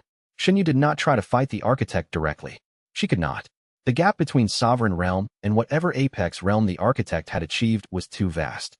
Instead, she positioned herself between each of her companions and the incoming attacks, undoing the architect's rewrites as fast as they were written, slowing the architect's attack on Lin Tao's reflexes, healing the inflammation in Wei Peng's joints, calming Bairu's combat instincts back towards something like control, disabling the hidden modifications in Jiao Yin's structure before they could tear her apart from within. It was impossible. She could not be everywhere at once. She could not counter every rewrite while the architect was attacking from within the vault's own biological infrastructure, giving it direct access to every molecule of space around them. Xinyu made a choice. She sent her companions running toward the library's archive chamber with a single command: start removing templates. All of them. Every configuration you can find. And then she turned to face the architect alone. Chapter 93. Sovereign against Apex. Xin, you had been Sovereign Realm for perhaps 2 hours. The architect was Apex Realm, or perhaps beyond even that. She could read it in the way its domain expressed through the vault, the way it could manipulate biological structures from across vast distances simultaneously, the way it could sustain multiple complex rewrites while still processing strategy and maintaining consciousness. The gap between them was not a step. It was a cliff. But Xinyu had inherited 1,000 years of accumulated technique written into her very bloodline. She called on that inheritance and began to fight. The architect attacked methodically, flowing through her defenses like water through cracks, finding the edges of her domain's expression and pushing past them. It rewrote at her cellular level, attempting to slow her healing, to introduce entropy into her cultivated structure, to create biological contradictions that would force her to collapse under the weight of repairing herself. Xinyu counteracted each rewrite, sometimes succeeding, sometimes managing only partial prevention. She had to accept damage. She had to allow rewrites she couldn't fully stop, then prioritize what to heal. A slow down in her left arm took precedence over entropy in her torso. Cellular degradation in her legs could be managed briefly to buy time for neural repairs. It was a losing battle, but it was not a battle Xinyu was trying to win. She was trying to distract. In the depths of the vault, she could feel her team accessing the template library, could feel Wei Peng and Bairu systematically destroying preservation vessels, removing the stored configurations from the architect's accessible collection, could feel Tessera directing them, guiding them toward the most essential templates, the ones that contain the architect's backup systems, its redundancy structures, its fail-safe configurations. The architect felt it too. She could read the moment when its awareness registered the theft, when it understood that its 1,000-year library was being dismantled. And for the first time, there was something that might have been anger in its attack. But that anger came with a cost. The architect's attention was split now. Half of its consciousness focused on stopping the destruction of its library, half still dedicated to defeating Xinyu. It was marginally less overwhelming. Xinyu continued to fight, and the library continued to burn. Chapter 94. Broken through the architect through Xinyu through a preservation chamber wall. She felt the impact all the way through her structure, felt biological systems struggling to compensate for the damage. Her lungs had been partially compressed. Her skeletal structure had sustained fractures that radiated pain like wildfire through her nervous system. She healed them as she moved, knowing the architect would attack again, knowing she had perhaps 30 seconds before the next assault reached her. The vault's interior had transformed into a combat zone. The bioluminescent walls flickered with the strain of sustaining the architect's constant, overwhelming domain expressions. Parts of the biological infrastructure were beginning to degrade under the intensity of the attacks, cells dying, tissues failing, the whole structure starting to show signs of catastrophic system failure. The architect was pushing so hard against Xinyu that it was damaging its own home. She staggered toward the central chamber, where she could read her team in the deeper vault sections. They were nearly finished. Nearly every template in the major archive had been removed or destroyed. Another few minutes, and the architect would lose access to the vast majority of its backup biological configurations. But the architect hit her again, and this time the force was truly vast. Xinyu flew backward through 3 separate chambers, her body bouncing off biological walls, each impact adding new catastrophic damage to her structure. She felt her cultivation framework begin to crack under the assault, felt the sovereign realm structure that held her together starting to show fundamental flaws. She hit a wall and did not get up. For a moment, she lay there in the rubble of her own body, understanding with absolute clarity that she could not win this fight through continued escalation. The architect had 1,000 years of experience in an apex realm cultivation. Xinyu had talent and recently acquired knowledge. The difference was too large, but she was not trying to win. She was trying to buy time. And in that moment of stillness, while she lay broken on the vault floor, Xinyu understood what she actually had to do. Chapter 95. Reading the tell. Xinyu used the moment of respite to read the architect's attack patterns. She lay motionless on the floor, accepting that she could not fight through force, and instead began to study the way the architect rewrote the patterns in its technique, the characteristic approach it took to biological transformation. Every cultivator had a style, a personal signature in how they expressed their domain. The architect's style was methodical, elegant, efficient, and it had one consistent tell. When it prepared a large, complex rewrite, the kind that required multiple simultaneous transformations, it had to preload the template configurations it would use. The rewrites came from the architect's collected library, and right now, that library was being systematically destroyed by her team. Each time the architect attempted a large-scale attack, it had to access templates from its collection, and each access took a fraction of a second longer than it should have, because the collection was collapsing. Xinyu felt the moment when she could exploit this tell. She gathered herself. Every repair she had managed, every partial healing, every moment of the battle she had spent understanding the architect's approach, it all converged into a single possibility. She could not survive a direct confrontation at her current realm level, but she might be able to do something the architect had not anticipated. She could advance. Xinyu stood and began to write commands into her own cellular structure, not healing commands, not cultivation refinements, advancement commands. She was going to force her own transcendence realm breakthrough under active combat conditions. The architect noticed immediately. It abandoned its attack on her to strike at this new threat directly, understanding on an instinctive level that allowing Xinyu to advance would be catastrophic. But in that moment of acceleration towards stopping her breakthrough, it had to access a large template from its library to fuel the counterattack. And that template no longer existed. The architect hesitated. For just a fraction of a second, its attack faltered as it recalculated, reaching for a template that had been destroyed, finding nothing there, attempting to adjust. That fraction of a second was all Xinyu needed. Chapter 96. Forced Transcendence. The breakthrough was agony. Xinyu rewrote her entire cultivation structure while the architect was striking at her, while her body was still damaged from the previous assault, while she was pushing her biological systems beyond their rated capacity. She was not advancing carefully, not consolidating gains, not allowing her body to adapt stage by stage to increased power. She was simply forcing her sovereign realm structure into transcendence realm configuration by sheer will and rewrite authority. The architect's attack hit her as the transformation was halfway complete. The rewrite she had been attempting to execute, layering new, deeper patterns into her biological organization, shattered under the force of that attack. Xinyu felt pieces of her advancement collapse, felt the fragile new structure crack and fail, felt something deep in her core biological organization begin to hemorrhage vital energy. She was going to die. She was going to die midway through an incomplete advancement, her body torn apart by competing rewrites, collapsing from the sheer stress of trying to be two realms at once. So she rewrote harder. Every fragment of willpower, every technique her ancestors had left in her bloodline, every piece of understanding she had gained from reading the architect's library, Xinyu pulled it all together and forced it into her cellular structure. The breakthrough wasn't elegant. It wasn't clean. It was pure, desperate, controlled violence applied to her own biology. But it worked. She achieved Transcendence Realm. The new structure was unstable. She could feel the cracks running through it, could sense that it would not hold long under sustained use. The biological patterns that held her at this realm were fragile, barely consolidated, operating on the edge of total structural failure. But it worked. For now, it worked. Xinyu had perhaps 30 minutes before the incomplete breakthrough collapsed, and she crashed back to Sovereign Realm. 30 minutes at Transcendence Realm to accomplish what she needed to do. It would have to be enough. Chapter 97. Planting the seed at Transcendence Realm. Xinyu's perception of biology expanded dramatically. She could see deeper into the architect's structure, could read the way it organized its consciousness across the vault's biological infrastructure, could understand the architecture of a consciousness that had been alive for over 1,000 years. It was vast and complex and, in many ways, terrifyingly alien. But it was not invulnerable.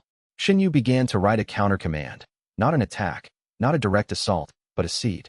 A slow-acting command written at the finest level of cellular detail, something that would propagate through the architect's biological structure over time, introducing entropy, creating subtle contradictions, eventually forcing a cascading failure. The kind of slow biological warfare the architect had used against her before. She embedded the command deep within the architect's core biological expression, hiding it in a section of the vault's infrastructure that was actively being used for other processes. The command was microscopic, a single rewrite instruction hidden among millions of legitimate cellular operations, invisible to casual inspection. The architect noticed. "Clever child," it said, its voice carrying something that might have been respect, "using my own techniques against me." And then it reached into its own biological structure and removed the counter-command she had planted. But in doing so, it revealed something crucial: the location of its core template. The biological configuration it returned to when it conducted its periodic self-rewrites, the preserved version of its current body that it used as a baseline for rebuilding itself. It was held in the deepest chamber of the vault, in a location the architect had unconsciously exposed while purging her command from its structure. Xianxia had what she needed. She turned and ran. Chapter 98. The timer 30 minutes. That was the timer running in Xianxia's biology as she sprinted deeper into the vault. 28 minutes remaining when she encountered the first wave of defensive constructs. They came at her with biological weapons, cells rewritten for toxic distribution, tissues reoriented for maximum damage, and she cut through them without slowing down. At Transcendence Realm, even the architect's constructs were manageable. 24 minutes when she reached the deepest vault level. The structures here were older, predating the architect's current form by centuries. The notational system was archaic, nearly incomprehensible, written in a language that had not been spoken since the Hollow Throne was first built. 20 minutes when she felt the architect accelerating toward her location. Not fighting anymore, not trying to defeat her. Running. Going to protect the core template she had discovered. The chase through the vault was brutal. The architect threw barriers at her. Biological constructs that regenerated faster than Xianxia could break through them. Walls of living tissue that extended in fractal complexity. Chambers that rewrote themselves as she moved through them. But Xianxia was Transcendence Realm now. Unstable and incomplete, but functionally active, and she could see through most of the deceptions. 12 minutes remaining when she reached the core chamber. The door was massive, carved from something that was no longer quite stone and no longer quite biological, a hybrid substance older than written history. It was already open. Chapter 99. The witness Feng Shoren stood in the core chamber. He was not armed with weapons. He carried destruction in his hands anyway. Pieces of the core template scattered across the chamber floor, biological configurations that had been partially melted, their preservation states disrupted, their structural integrity fundamentally compromised. "Foam," Xianxia said, understanding blooming like cold water. Freed of its relay, Feng Shoren replied. His hands were bleeding. His eyes were crazed with the kind of desperation that came from having finally reclaimed one's own consciousness after years of external control. Freed of its voice in my head. I remembered what I was before. I came here because I understood that the architect was trying to kill you. Trying to rewrite you. So I came to destroy the thing it loves most. The core template was ruined. Not completely destroyed. Pieces remained intact, enough that the architect could potentially rebuild from what was left, but severely damaged. The template that had kept the architect alive for 1,000 years, renewed periodically, the persistent thread of identity stretched across multiple bodies and lifetimes, was shattered. And the architect screamed. The sound was not acoustic. It was biological. It was the scream of something that had just lost what it most feared losing.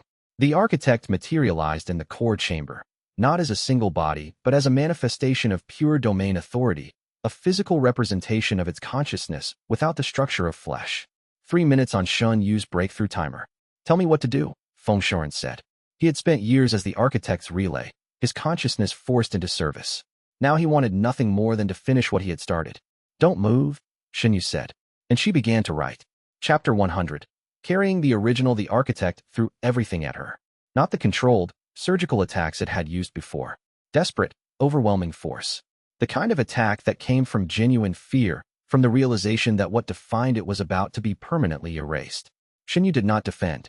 Instead, she used her final moments at Transcendence Realm to do something that had never been done before. She wrote a copy of the architect's core template into her own domain memory. Not a consumption. Not an integration. A pure, perfect duplicate of the original biological configuration, stored in the deepest structures of her own cellular organization.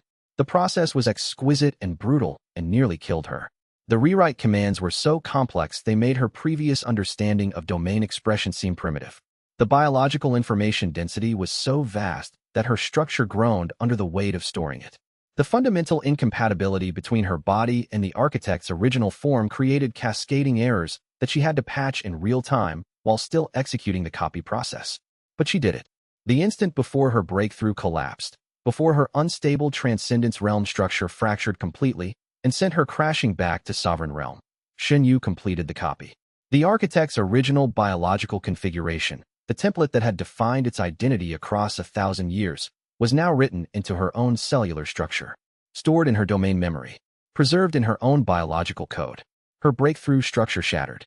Xinyu felt the transformation reverse, felt Transcendence Realm recede, felt herself falling back through the biological layers until she settled at Sovereign Realm, barely conscious, barely standing. The architect found the core chamber empty. The template was damaged beyond immediate recovery. It stared at Xinyu with something that might have been comprehension or might have been denial. "You took it," the architect said. "Yes," Xinyu replied.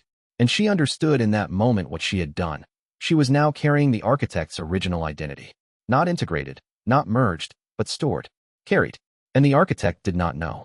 It could not perceive what was hidden in her domain memory, could not access information that was written in her cellular code rather than its own. Xinyu had found the architect's ultimate vulnerability. She knew what it had forgotten about itself. The architect retreated into the vault's deepest structures, still processing the loss, still calculating what had been taken from it.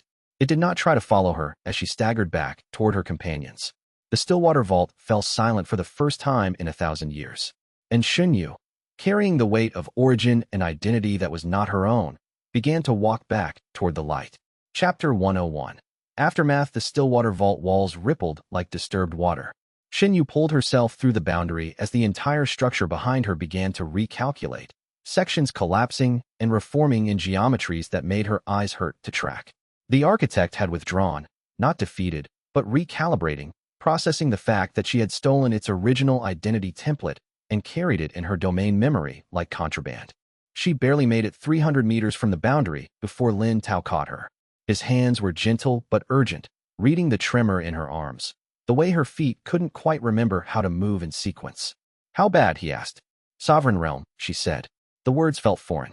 She'd bypassed transcendence entirely, pushed her domain so hard in those final moments that the breakthrough had simply happened, violent and incomplete. Her cellular architecture was screaming. "Unstable. I need time to solidify." The others were waiting. Wei Peng with supplies already unpacked, Bai Ru standing guard, Duan Xian examining her with the careful eye of someone reading a person like a text. Tessara stood apart, her ancient face grave, watching the vault boundaries as if she was expecting something worse to emerge. A messenger was waiting at the edge of their camp, a young cultivator bearing the seal of the Eastern sovereignty. "The coalition has declared war on the Eastern sovereignty," the messenger said, with no preamble. "Formal notice filed through the Bureau 3 hours ago. Hostilities begin in 3 days." Xinyu sat down. The earth didn't feel real beneath her. 3 days. She had perhaps 15 before her sovereign realm stabilized enough to function reliably. "How many nations?" she asked. 3.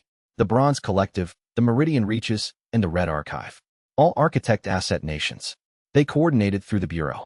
The Grand Warden is already mobilizing, but the conventional wisdom is. The messenger hesitated. The Eastern sovereignty cannot win a 3-front war. Conventional wisdom, Xinyu repeated.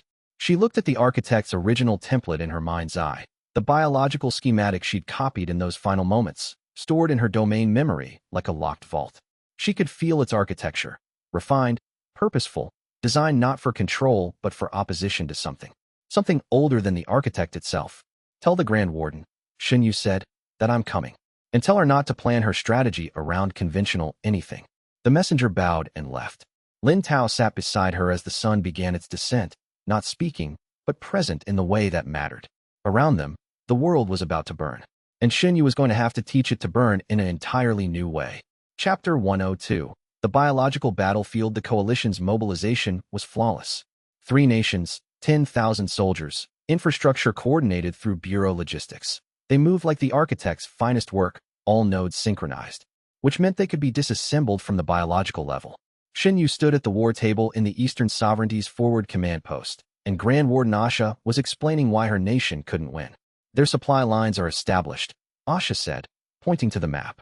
Their coordination is perfect. Our forces are scattered across 3 fronts. We need 30,000 soldiers to hold them. We have 18. Even with cultivators to fill the gap. You're thinking conventionally. Xinyu interrupted. You're thinking about armies. I'm thinking about command nodes. Asha looked at her with the expression of someone who'd already accepted loss and didn't have time for metaphor. Every coalition officer, Xinyu continued, carries an architect-installed loyalty node. A biological rewrite, subtle, designed to align their decision-making with coalition goals. Remove those nodes, and you don't remove the soldiers. You remove the coordination. 10,000 confused individuals will not march in formation. They will not follow orders. They will not know why they are dying. Can you do that? Asha asked. The question was clinical. How long would it take? I don't know yet, Xinyu said. I need to reach Transcendence Realm to do it at scale. I'm an unstable sovereign realm, and I need to extend my domain across hundreds of miles of battlefields simultaneously. Asha nodded, processing. How long to reach Transcendence? Maybe 2 weeks. Maybe longer. Every breakthrough in this higher range is more difficult than the last. We have 10 days before the coalition breaks through our primary defensive line. Asha met her eyes. Can you do this in 10 days? Xinyu thought of the architect's template in her memory, the way it was designed for opposition, for facing something and standing firm. She thought about what it meant to be unstable at Sovereign Realm, carrying that much authority in a body that was still learning how to house it. I'm going to have to, she said. Chapter 103. The liberation signal, the broadcast technique, came to her in pieces. Xinyu lay in the medical tent, barely moving, while Duan Xian monitored her vitals and Tessara kept watch. Her domain extended outward in careful increments, mapping the coalition forces' position along the contested border. She could feel the loyalty nodes in the officers' biologies, subtle webs of cellular instruction, almost elegant in their design. The architect's handiwork, certainly, which meant she understood them better than anyone currently alive. The problem was range. At Sovereign Realm, her current effective domain reach was perhaps 50 miles. The coalition's forces stretched across 200. But the architect had solved this problem centuries ago. It didn't rewrite individual nodes, it broadcasted them. Used resonance principles that allowed its influence to propagate across continental distances.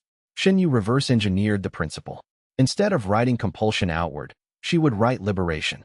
A frequency-matched signal that said to every rewritten loyalty node, *, you are free. You are yourself. You do not belong to this command structure. *, it was theoretically sound. It required her to achieve Transcendence Realm and stabilize it completely. She told Duan Xian this. Her mentor's face went carefully blank. 10 days, he said quietly. Less, probably, Xinyu said. 8, if everything holds. Your cellular structure is already screaming. My cellular structure will have to adapt, she said. I'll do the advancement in increments. 5 stages of sub-realm refinement before I push for full transcendence. That spreads the shock. Duan Xian didn't argue. He began preparing the monitoring equipment. Lin Tao brought her water, broth, things that didn't require her to move to consume. He didn't speak, but his hands were steady, and his presence was an anchor, something she could feel in the warp and weft of her domain, constant as gravity. By the end of the first day, Xinyu had established a baseline for her advancement. 1 sub-realm every 18 hours, monitoring for cellular drift, catching her own biological schematics when they began to deviate toward chaos. The coalition would break through in 9 days. She needed to be transcendence by day 8. The clock began. Chapter 104. 10 days of self-rewrite. It was the most sustained biological self-rewriting Xinyu had ever attempted. Not the most complex. Her past work on Lin Tao's domain-adjacent carrier capacity had been more intricate, but the most demanding in terms of sheer duration and continuous focus. She pulled herself through 5 stages of sub-realm advancement, and her body screamed in ways that had nothing to do with pain. Cellular metabolism accelerating, then stabilizing, then accelerating again as she pushed the next threshold. Her domain became inward-focused, reading and rewriting her own architecture continuously. Duan Xian caught her 3 times when cellular drift threatened to spiral. Once, her autonomic nervous system began trying to rewire itself into a feedback loop. He spotted the pattern in her tremor and guided her back to baseline before the cascade could complete. Twice, her immune cells began attacking the refined structures she'd written into her cultivation base, mistaking the new architecture for invasion. Lin Tao stayed. He sat by her side while she worked, and sometimes she would catch a piece of his attention in her domain reading, not intrusive but supportive, like he was holding a thought of who she was while she was too busy rebuilding herself to hold it clearly. Weipeng stood guard. Bai Ru trained obsessively in the compound.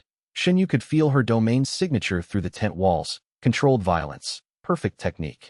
Preparing in case something broke, while Xinyu was fragile. Tessara watched the architect's broadcast patterns, monitoring for any indication that it was moving against them. She said nothing, but her ancient eyes never left the eastern sky. On the morning of day 10, Xinyu opened her eyes and felt the shift complete. Her cultivation base had integrated the Transcendence Realm Authority. Her domain broadcast now reached 300 miles in every direction. She could feel the coalition forces on all three fronts, their loyalty nodes like signatures in her awareness, waiting to be rewritten. She stood, and Lin Tao was there, holding her arm until her balance steadied. "We're ready," she said. But as the words left her mouth, something else appeared in her domain awareness. A broadcast signal, similar to her own, but not her own.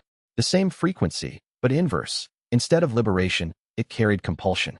Reinforcement. The architect, responding to her advancement.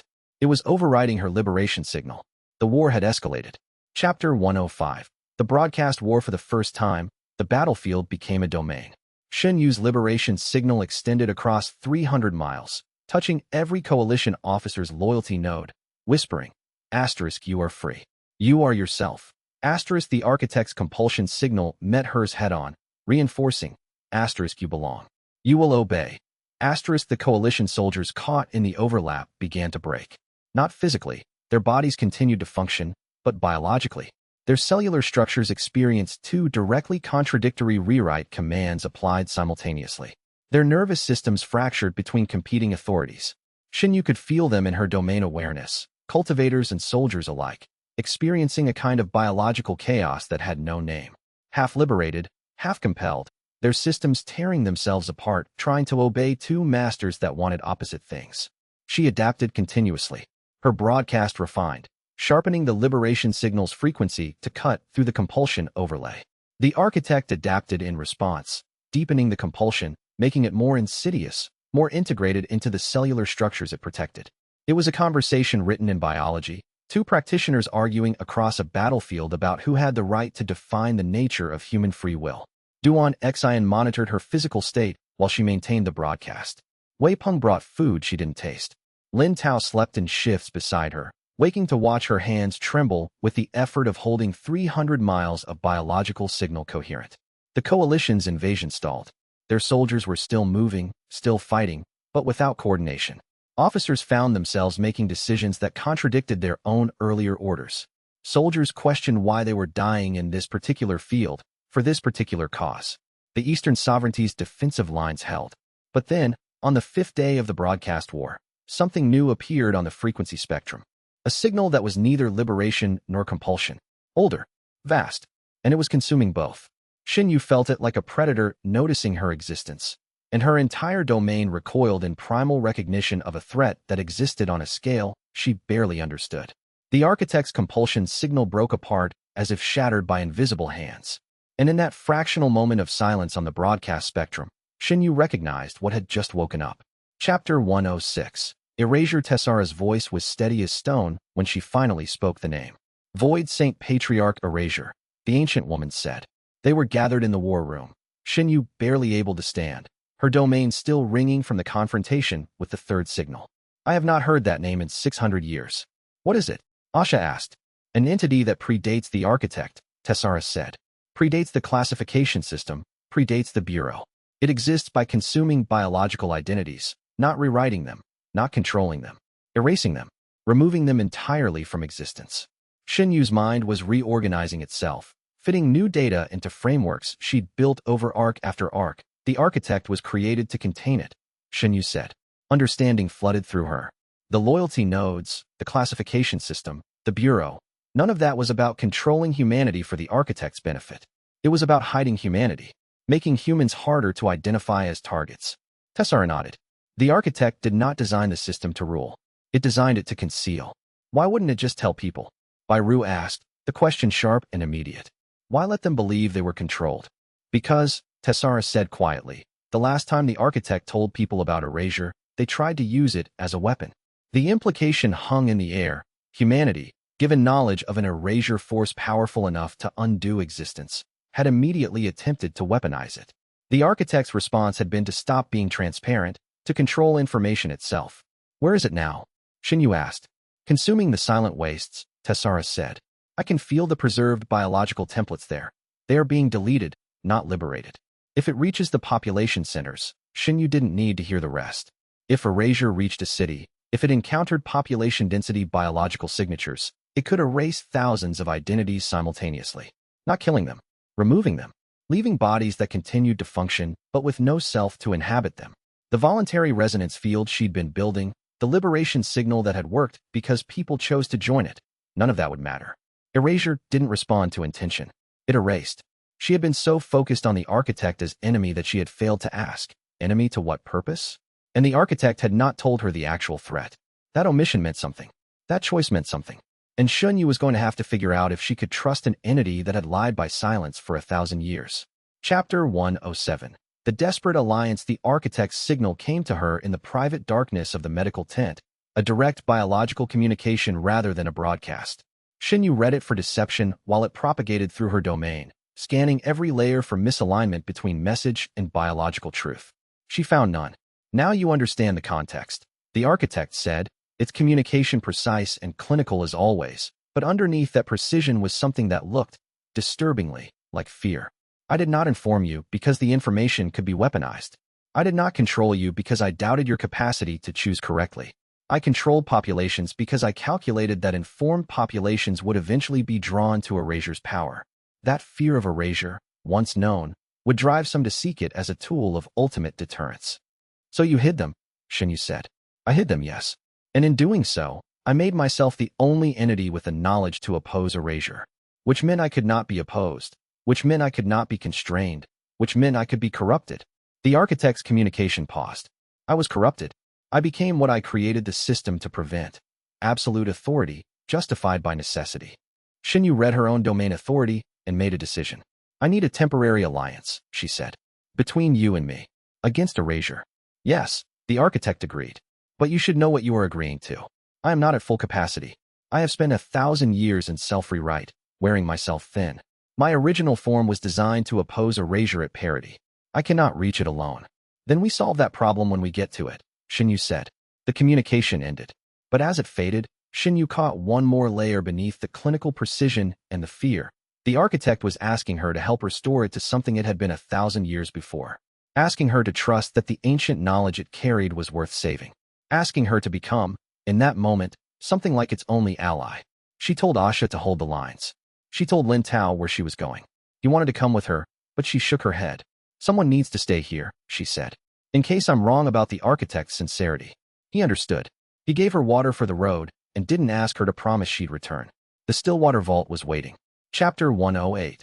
The architect's confession. The void opened for her because the architect wanted it to. The walls of the vault restructured themselves into pathways, and Xunyu descended into the deepest chambers where the original entity resided. The architect showed her everything. It explained erasure's nature, a void saint-level entity, existing outside the standard spectrum of cultivation realms because it operated according to different principles entirely. Not rewriting, not controlling, but erasing, removing the biological identity markers that made a being distinct, leaving only biological machinery without a pilot. It showed her the scars in its own architecture, the places where erasure had attempted to consume it across the millennia.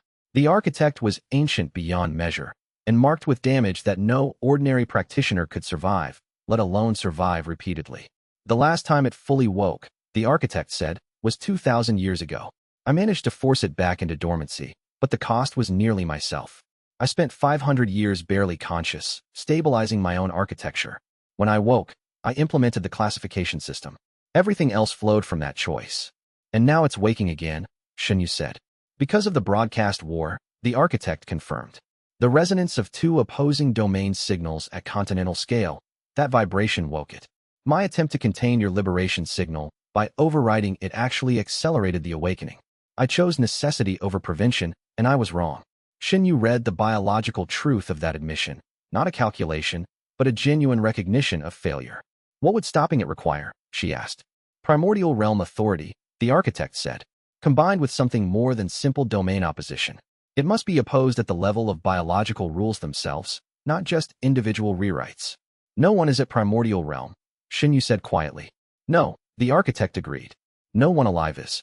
But there may be another way. Chapter 109. The bridge. The architect had kept the template, Xinyu's original biological schematic from before 1,000 years of self-rewrite.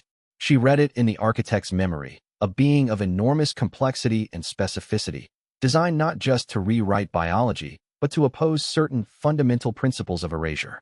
A weapon, a guardian, a being that had chosen, after facing erasure once, to become something more like a manager instead.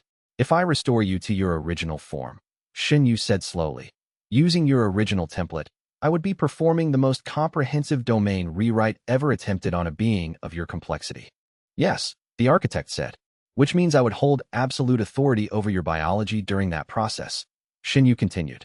Yes, the architect said again. You would write my identity. You would know me at that fundamental level. That authority would be permanent in your domain memory. I would be exposed to you in a way I have never been exposed to anyone. Even if I wanted to betray you afterward, Xinyu said, I could, at any moment. Yes, the architect said. That is the price of this alliance. Xinyu considered the equation, the architect's freedom and autonomy against the survival of everyone on the continent who hadn't yet been erased, against the preservation of human identity itself. Then I accept, she said. Let's begin. The architect moved to the center of the vault, and Xinyu approached with her domain open and raw, ready to read and rewrite the oldest consciousness on the continent. The work would take 3 days. The work would nearly kill her. But the architect was betting that she was worth it, that she had the capacity to restore something ancient without destroying it. That was either hope or desperation. Xinyu was no longer sure there was a meaningful difference. Chapter 110. The restoration. It was the most delicate biology Xinyu had ever read. The architect's current form was 1,000 years of self-modification, each layer a careful adjustment, a refinement, a binding. Pulling it back to the original template meant unwinding all of that accumulated change, carefully, without triggering cascade failures in the underlying systems. She worked for 18 hours at a stretch, stopping only when her domain consciousness began to fragment. Duan Xin brought her water and nutrients. Tessara watched, her ancient eyes reading the process with understanding that suggested she had witnessed something like this before. By the end of the first day, Xinyu had partially unwound the top layers. The architect's most recent self-modifications began to dissolve, revealing older structures beneath. The entity's consciousness flickered, experiencing layers of memory as they became accessible again. The architect did not resist. It held steady in the domain, allowing itself to be read and revised, trusting her precision. By the second day, Xinyu reached the core template. The original design was stark and purposeful, a being built not for administration but for opposition. Every system in the original form was optimized for confronting erasure specifically. Cellular structures that could resist erasure frequency, biological pathways designed to generate counter-signals, a consciousness that had been configured to understand and predict erasure's behavior. This had been a weapon. The architect had then spent 1,000 years trying to become something else. Xinyu began the rewrites. She pulled the ancient template back into place, layer by layer, while the architect's consciousness shifted beneath her hands. The being that had been cold and calculating began to feel, distantly, like a person. Memories surfaced, beings the original architect had worked alongside, a civilization it had been trying to protect, the specific night erasure had first attacked, and what that cost had been. By the third day, the restoration was complete. The architect lay in a state between dormancy and consciousness, its original form fully restored, integrated, ready to wake. Xinyu collapsed. Lin Tao caught her before she fell. Her domain was reeling, oversaturated from the effort. She could barely read her own biology, let alone guide her body's functions. He held her while she shook, and she realized he'd been there the entire time, watching, supporting her with his presence. The architect opened its eyes. But the eyes that looked back at her were not the cold, calculating gaze she'd expected. They were ancient and grieving, carrying the weight of 1,000 years of choices, now suddenly aware of all of them again. It looked at Xinyu with something that was definitely not calculation. It looked like it was thanking her, and cursing itself, and mourning what it had done in the name of necessity. Chapter 111. Restoration's consequence. The restored architect was different in ways that had nothing to do with biology. It processed the war situation with the same analytical precision as its ancient form, but the recommendations that came from it now carried something additional: uncertainty, acknowledgement of the limits of its own knowledge, recognition that it might be wrong. You are better than I was at your age, it said to Xinyu, as they stood in the vault's central chamber reviewing battle projections. You reach toward choice where I reached toward control. You might actually reach primordial realm. And if you do, you would be capable of more than I ever was. I'm transcendence realm, Xinyu said. Apex is several breakthroughs away. Yes, the architect said. But you have something I did not have at your stage. You understand that rewriting the rules themselves is possible. You held my identity template in your domain memory and chose to restore me rather than destroy me. You understand choice as a form of power I did not know how to access. It paused, and that pause held something that looked like vulnerability. I need to tell you something, it continued. I had the knowledge to stop erasure directly, but I could not act on it without revealing myself, which would have collapsed the classification system and likely triggered the human attempt to weaponize erasure that I mentioned. So I created a monitoring system instead. I watched. I waited. I allowed civilizations to develop around the threat without knowing the threat existed. You let people die? Xinyu said. Yes, the architect said. I did. Millions. Because I calculated that informed populations would eventually be drawn to erasure's power, and that the total casualties from that attraction would exceed the casualties from erosion and disease and cultivation accidents and ignorance. Were you right? Xinyu asked. I will never know, the architect said. That is the curse of my position. I can calculate probabilities, but I cannot see outcomes. I can only see what was and what I did in response to what was. It looked at her directly. That is not calculation, it said. That is grief. Xinyu felt the weight of that statement settle into her domain memory. The architect had finally become capable of admitting uncertainty, and that admission was perhaps more dangerous than its certainty had ever been. Chapter 112. The falling line erasure reached the iron compact on a morning when the sky turned the color of old bone. Xinyu felt it in her domain awareness before the reports came through, 1,000 biological signatures simply ceasing to exist. Not death. That would have created the signature of cellular breakdown, metabolic failure. This was erasure, the identity markers removed, leaving the biological machinery running without a pilot. She and the architect deployed their combined domain signal immediately. Not liberation, not compulsion, but a defensive barrier, a frequency they broadcast together. The counter-signal they created was vast and almost incandescent in its intensity. It held against erasure's approach. But it cost everything they had. The architect's biological systems began to strain under the sustained broadcast. Xinyu felt her domain consciousness fragmenting from the effort of maintaining the frequency match against an entity that existed at scales she barely understood. We cannot hold this indefinitely, the architect said, its communication labored. Then we adapt, Xinyu replied. We find what it is responding to and change that. But as she analyzed the erasure frequency, she realized the truth. Erasure was adapting faster than they could counter. Every frequency adjustment she made, it matched and overcame within hours. This was not a static threat. This was a conscious entity learning, adjusting, becoming more efficient at its purpose. She had perhaps a week before the counter-signal failed entirely. And there was only one way to purchase time, reach Apex Realm herself. She told Duan Xian this, and her mentor's face went white. Your body has already been pushed to its limits, he said. Another breakthrough at this stage is the only way we survive the next week, Xinyu said. I know the costs. I'm choosing this anyway. She didn't add, because if I don't, millions of people get erased. Because the architect, for all its power, cannot do this alone anymore. Because I am the only practitioner alive who understands domain authority at a high enough level to interface with the architect without losing myself in the process. She began the breakthrough sequence. Chapter 113. The pressure toward Apex advancement toward Apex Realm was different from every breakthrough Xinyu had previously experienced. It wasn't a single moment of transformation, but rather a sustained pressure, constant, relentless, demanding that she reshape her biological core in response to the needs of the moment. She pulled herself through sub-realms like ascending a cliff face, each foothold harder to find than the last. Her domain consciousness had to expand simultaneously with her physical cultivation, learning to interface with the architect's apex-level broadcasts while her own authority level was still technically below it. She was becoming something in between, neither transcendence nor apex, but stretched across the gap, trying to bridge what should have been unbridgeable. Duan Xian monitored everything. Wei Peng brought supplies. Bai Ru trained obsessively, unable to help with the cultivation but determined to be useful in every other way. Lin Tao sat with her. He didn't speak. He just held the thought of her, constantly, so that she had something to anchor to when her sense of self began to fragment under the pressure of the advancement.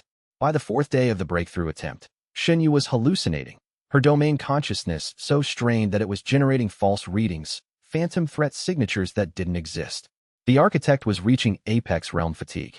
The defensive barrier against erasure was beginning to weaken visibly.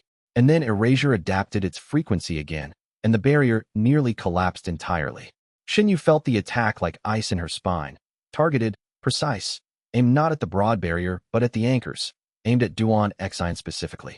Erasure had identified him. Erasure had decided that the stabilizing element of Xunyu's advancement was the limiting factor and was attempting to remove it.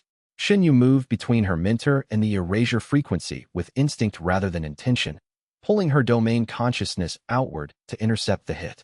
The erasure frequency touched her directly, and for the first time in her life, Xinyu experienced the sensation of a piece of her biological identity being removed.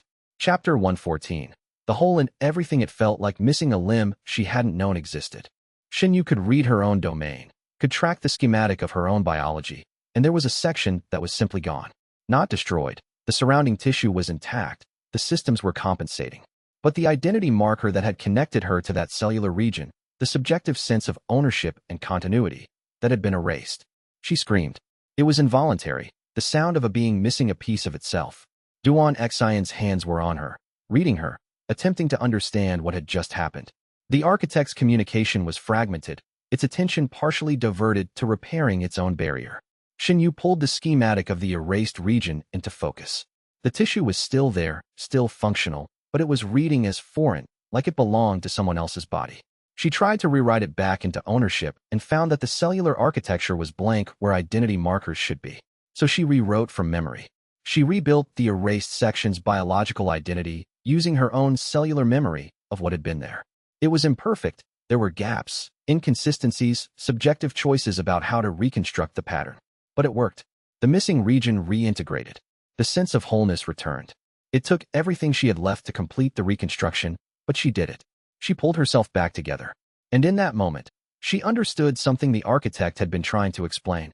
Erasure could be countered not just with defensive barriers, but with identity anchors, biological configurations so reinforced, so written with such specificity, that erasure couldn't find purchase to remove them. If a being's core identity was sufficiently detailed, sufficiently known, sufficiently reinforced, then erasure would have nothing to erase. She looked at Duan Xian, at Lin Tao, at Wei Peng and Bai Ru and Jiao Lian, at her allies and her friends, and the people who had been holding her steady through this endless burning. And she knew what she had to do next.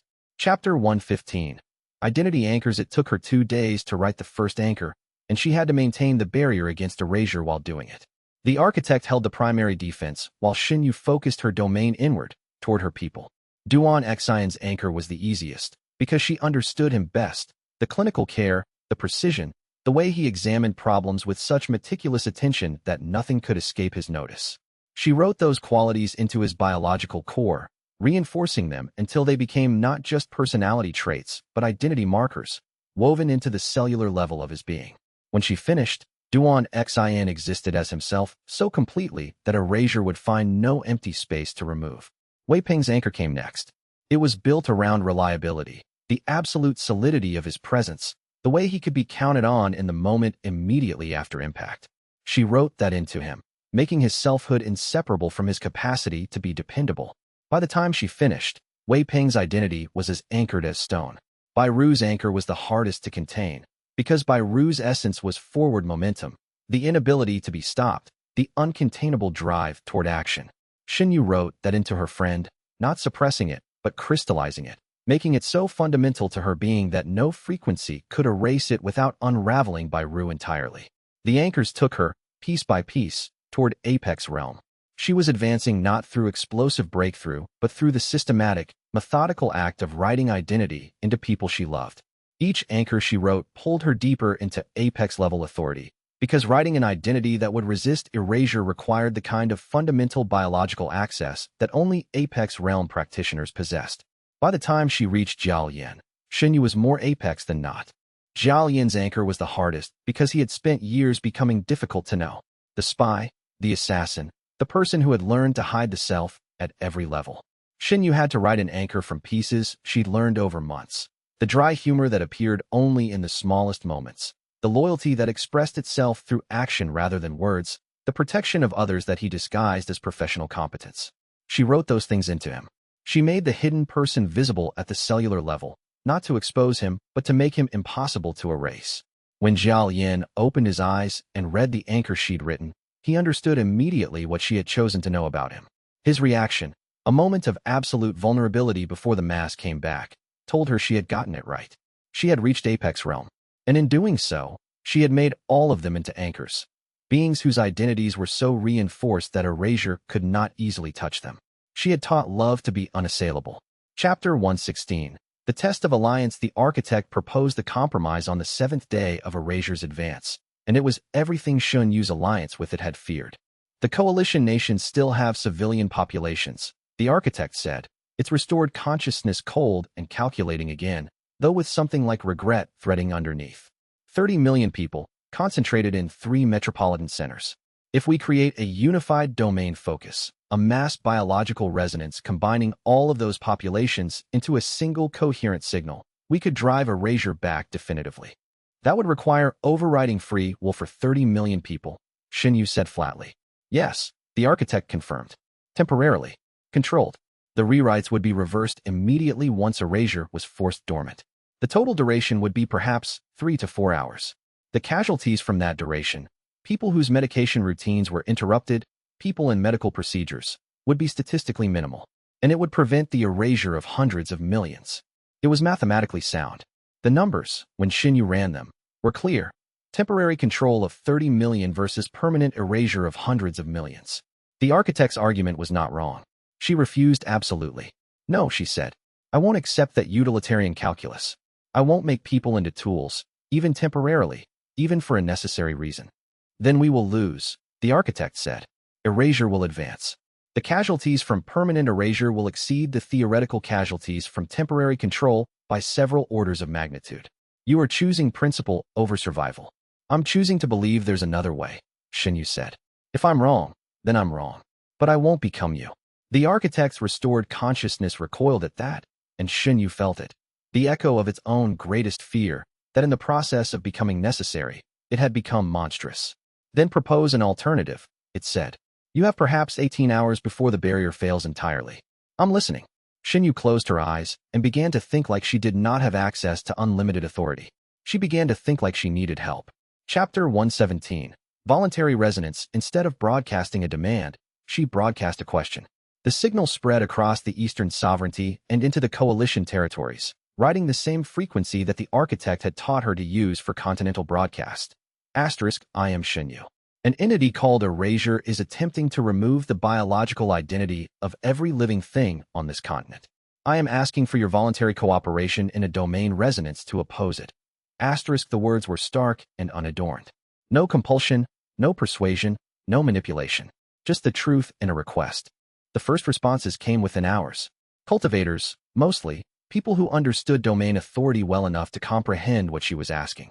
They connected their biological signatures to hers, creating small points of resonance on the broadcast spectrum. Then the soldiers began to respond. Not from compulsion. Those responding were the ones Shun Yu had already liberated from their loyalty nodes. They connected to the resonance because they had seen what erasure did to the people in the Iron Compact and did not want to see it happen again. Then the civilians started arriving. They came from cities and rural communities, from monasteries and merchant caravans, from places the architect had never even mapped. People who had no domain training whatsoever but understood enough to comprehend that something was trying to erase them, and that Shun Yu was offering a way to resist. The architect watched this from its apex-level consciousness and said, with something like wonder, this should not work. Why not? Xinyu Yu asked, maintaining the broadcast, weaving the arriving biological signatures into the growing resonance field. Because it is inefficient, the architect said. The signal is full of noise, individual variation, personal distortions. From an optimization standpoint, this collective is orders of magnitude less coordinated than the compulsion-based alternative would be. The resonance field continued to grow. But, the architect continued, they are choosing to remain. Each person joining this resonance is doing so based on individual decision, and they are staying because the connection is one they chose. It is self-reinforcing in a way that forced compliance could never be. By the 16th hour, the voluntary resonance field encompassed 3 million people, all of them choosing to lend their biological signatures to the defense against erasure. Xinyu felt the weight of their combined choice and realized something. This was not mechanical resonance. This was relationship, written in biology. The barrier against erasure suddenly became stronger. Chapter 118. The slowness of choice. Erasure encountered the voluntary resonance field on the 18th hour, and for the first time since its awakening, it slowed. Xianyu could feel the entity's surprise, the moment its erasure frequency touched the expanding field and found something it did not understand. The signatures in the field were not isolated individuals, and they were not unified into a monolithic mass. They were interconnected by choice, each person's identity reinforced not just by their own biological strength, but by the presence of others who knew them, acknowledged them, chose to stay resonant with them. Erasure's erasure frequency found no clean purchase. The identities in the field were not just biologically reinforced, they were socially reinforced, held in place by relationship. This was the opposite of the isolation the classification system had created. This was the antithesis of erasure's usual feeding ground. Erasure adapted, shifting its frequency to target the connections instead of the individuals. But the connections between people who had chosen each other were different from program loyalty nodes or cellular pathways. They regenerated faster than erasure could sever them. More people arrived at the resonance field. A soldier brought her family. A cultivator brought her entire monastery. A merchant brought 3 trade caravans worth of people. By the 20th hour, the voluntary resonance field encompassed 8 million people, not a unified force, but a distributed network of choice. The barrier against erasure became stronger than it had ever been. The architect's communication was filled with something between awe and grief. I could never have created this. I could have calculated the need for it, but I could not have trusted enough to build it. That is not a failure of intelligence. That is a failure of hope. Xianyu maintained a resonance broadcast and felt 10 million people's collective choice supporting her domain. She was not alone. She had not been alone for a long time. And erasure, for the first time, had encountered something it could not simply erase. Chapter 119. The collapse of distributed strategy. Erasure abandoned its distributed approach on the morning of the 3rd day.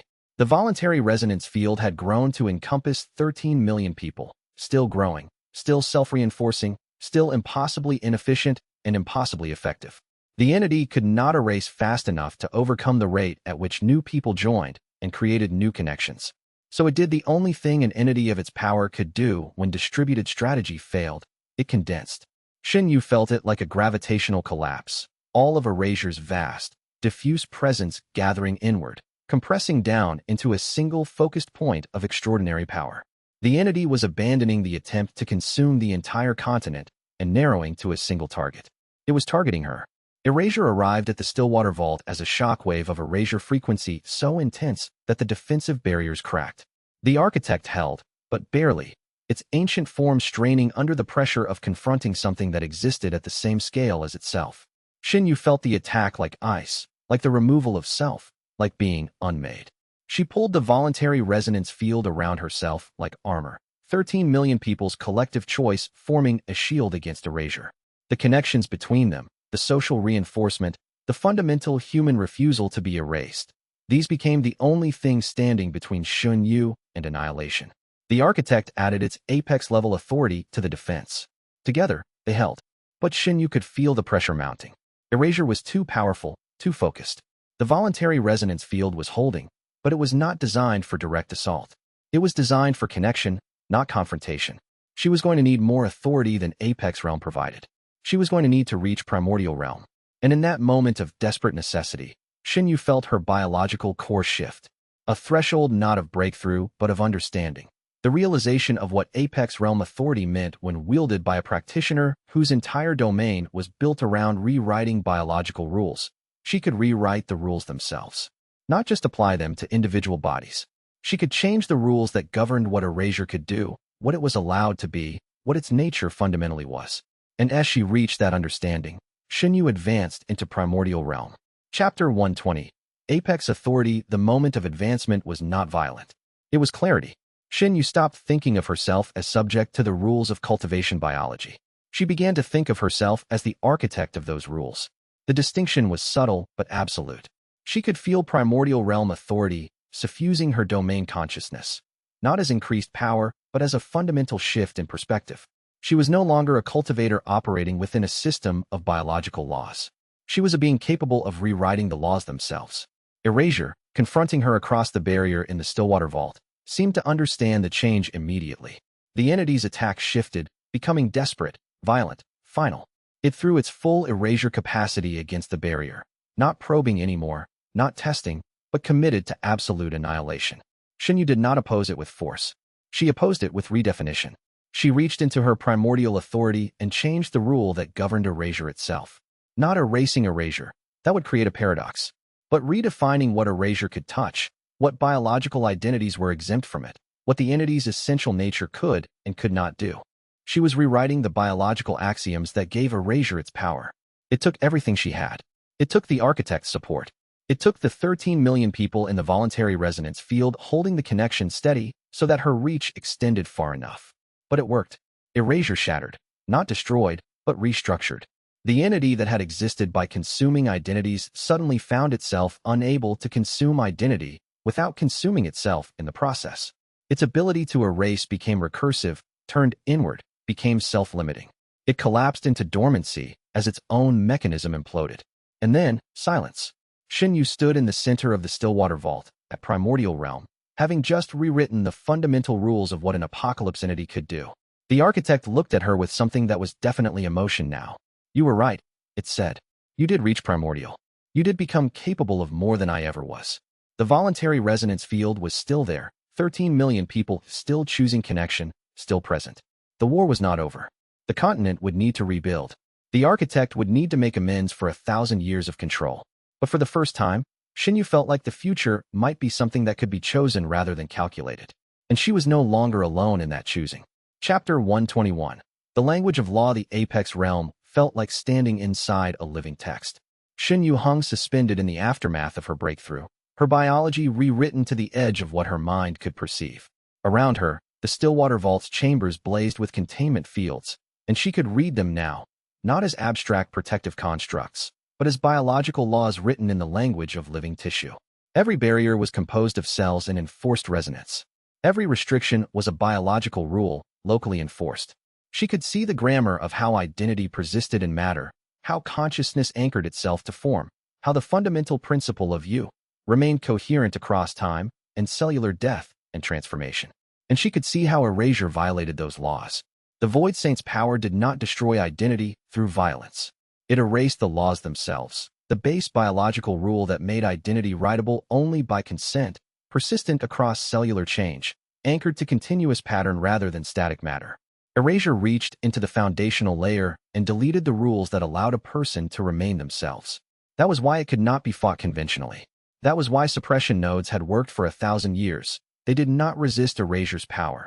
They prevented their bearers from having enough biological complexity to be worth erasing. Xinyu opened her eyes.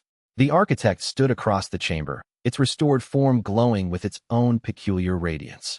It was reading her, she realized, the same way she was reading biological law. You see it, the architect said. Not a question. The law it exploits. Xinyu's voice was strange in her own ears. She was speaking through newly distributed lineage markers, every cell carrying her domain authority now. The one that makes identity writable, the architect finished. Transient. Erasable at the rule level rather than the instance level. Xinyu walked to the center of the chamber. Her consciousness unfolded like a map, and she could feel the voluntary resonance field beyond the vault's walls. Thousands of people connected through their domain-aligned biology, their identities reinforced by social connection and persistent biological anchoring. They were holding erasure at bay through sheer distributed presence, but it was costing them. The Void Saint was pressing harder, trying to collapse the network before she could respond. To stop it, Xinyu said slowly, I need to rewrite the law itself. Make identity not writable. Make it anchored at the root level, persistent, resistant to erasure. That is primordial realm work, the architect said quietly. Lori writing at continental scope requires primordial authority. I am Apex. Yes. But the architect is also Apex. And I have voluntary resonance. Distributed authority, working in coordination. Xinyu turned to face the ancient being. That might equal primordial if we work together. The architect processed this. For 1,000 years, it had worked alone, its biological form degrading under its own attempted rewrites, carrying the weight of single-handed authority. To suddenly have a co-author, someone who understood at the apex level what laws could be rewritten and how, was not relief. It was transformation. You're proposing to change the nature of biological reality, it said, to make everyone harder to erase. Yes. That also makes everyone harder to rewrite. Unilaterally. The architect's voice did not waver, but Xinyu could read the cellular shock in its restored biology, the way its tissues vibrated with the implications. It would make rewrite authority itself conditional, dependent on consent at a biological level. Yes, Xinyu said again. You understand what you're asking. I'm asking the domain that tried to remake me 10,000 times without permission to agree to never do that to anyone again. And I'm asking myself to accept the same limitation. Xinyu stepped forward. I'm asking if that's acceptable. The architect looked at her for a long moment. Then it extended one hand. It is, it said. Prepare the domain language. I will be ready. Chapter 122. The counter-law Duan Xin brought her the oldest texts from the medical library, manuscripts so ancient that the paper had transformed into something closer to crystallized qi than cellulose. Xinyu spread them across her workspace in the vault's archives, and let her apex-level perception slip into them like a key into a lock. The texts were not written in words. They were written in the grammar of biological law, in the specific technical precision of how to command cellular tissue at the scale of generations and populations. She recognized some of the notational system from her own domain writings, but parts were from eras before suppression, before the Classification Bureau, before the rewrite authority had learned to disguise its power as healing, before it had learned limitation. One manuscript in particular held the pattern she needed. It described a biological law written by an apex realm ancestor, someone who had lived in an era when law writing was less restrained. The ancestor had written a law that made biological identity difficult to transfer. The self could not be easily poured from one body to another. The writing was crude by modern standards, requiring constant reinforcement, but the grammar was there. Xinyu began modifying it. The counter-law she sketched was more precise. Rather than preventing transfer, it would anchor identity as persistent state, a biological truth that was not negotiable at the cellular level. Identity would remain writable, consent-based rewriting would still function, but erasure specifically would become structurally impossible. The rule that made identity ephemerally deletable would be replaced with a rule that made it resistant, rooted, persistent. She showed the first draft to the architect. The ancient being read it with the care of someone examining the deepest structure of reality, because that was exactly what they were doing. This layer, the architect pointed to a section Xinyu had barely understood herself, requires primordial validation. You cannot write it from apex authority alone. It reaches too deep. The resonance field. The resonance field can reinforce. It cannot originate. But if you write the base law solidly enough, the distributed reinforcement becomes self-sustaining. The architect turned to her. The question is whether we can write it without collapsing. The effort will be extraordinary. Xinyu could feel erasure pressing harder against the voluntary resonance field. The Void Saint had sensed what they were preparing. It was launching preliminary strikes now, testing the defense, searching for weak points. If they did not act soon, the field would collapse under the weight of the assault. When? She asked. Now, the architect said. Before it can reposition for a killing strike. Before the resonance participants begin to fail. Xinyu nodded. She had known that would be the answer. She had known it from the moment she reached Apex Realm and felt the pressure of erasure like teeth closing around everything she cared for. She opened her domain to its full extent, and the architect did the same. Their biological authorities overlapped in the space of the vault, creating a space where law could be written. And beyond them, thousands of cultivators in voluntary resonance began to glow, their biology oriented toward her, toward this moment, toward the rewriting of the fundamental nature of identity itself. The counterlaw began to take shape. Chapter 123. The price of agreement. The architect's response surprised Xinyu, not by what it said, but by its clarity. I understand fully, it said, studying the counterlaw's implications. Once this is written and sealed, I cannot undo it. Neither can you. The law becomes part of the continental substrate. Even primordial authority cannot revoke it, only modify it at the edges. Can you accept that? Xinyu asked. I have been trying to undo my own mistakes for 1,000 years, the architect said. My body bears the marks of every attempt.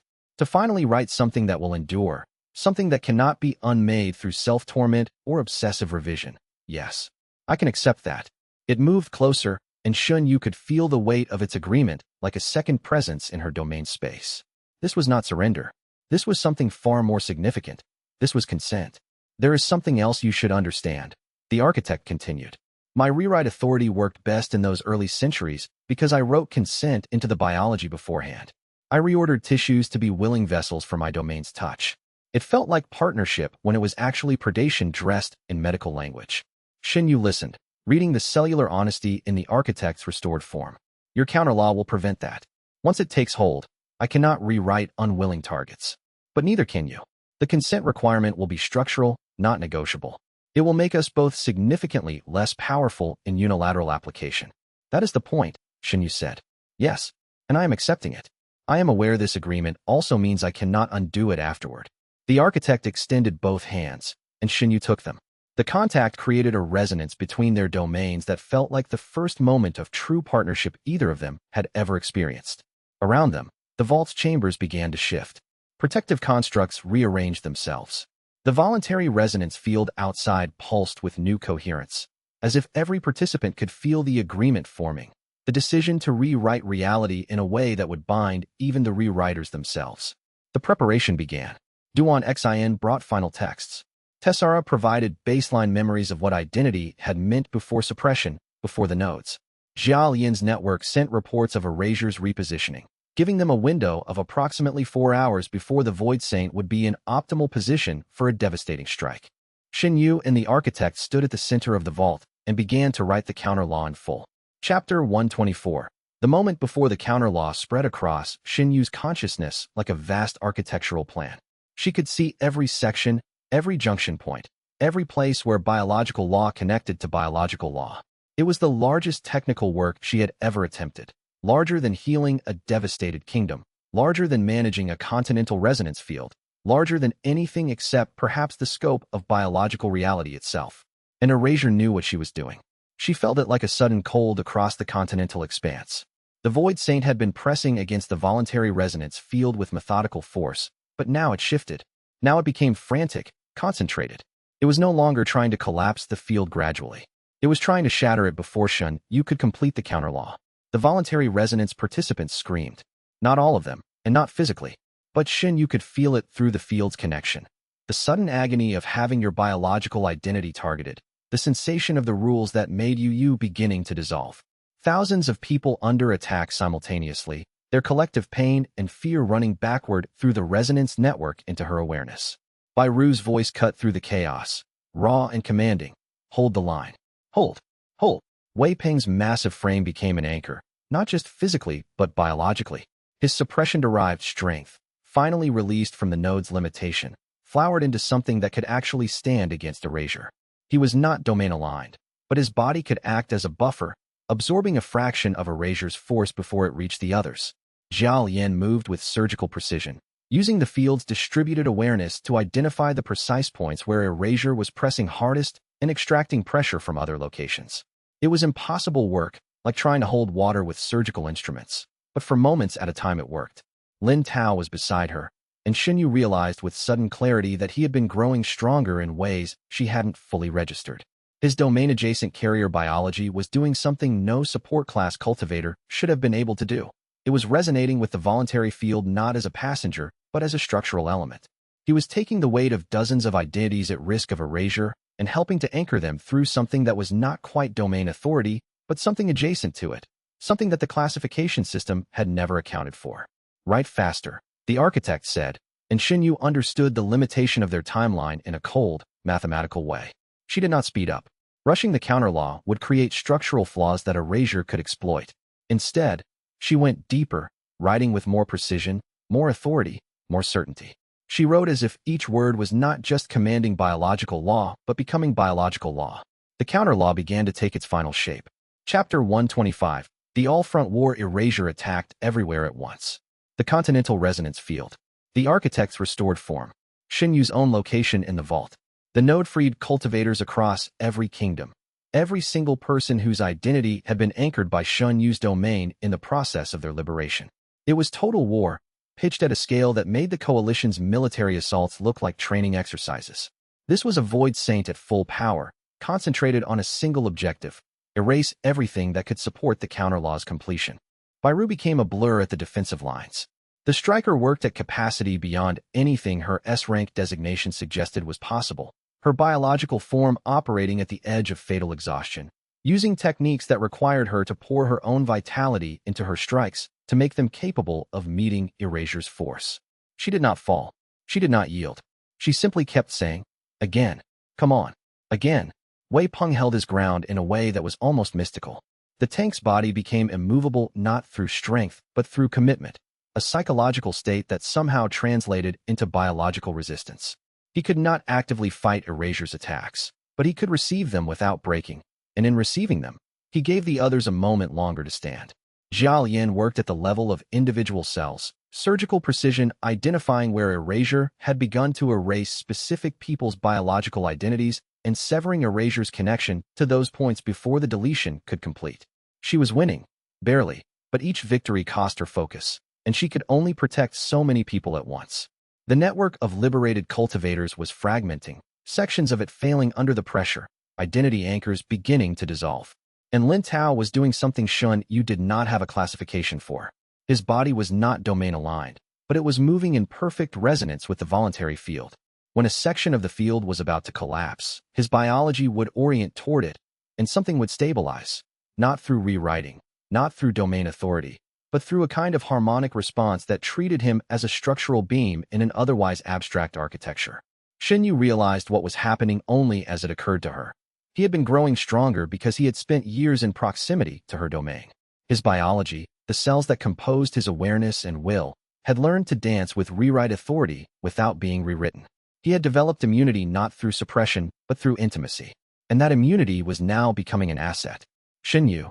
The architect's voice was strained, its restored form already beginning to show damage. Complete it. We cannot hold much longer. Shin Yu began writing the final sections of the counterlaw.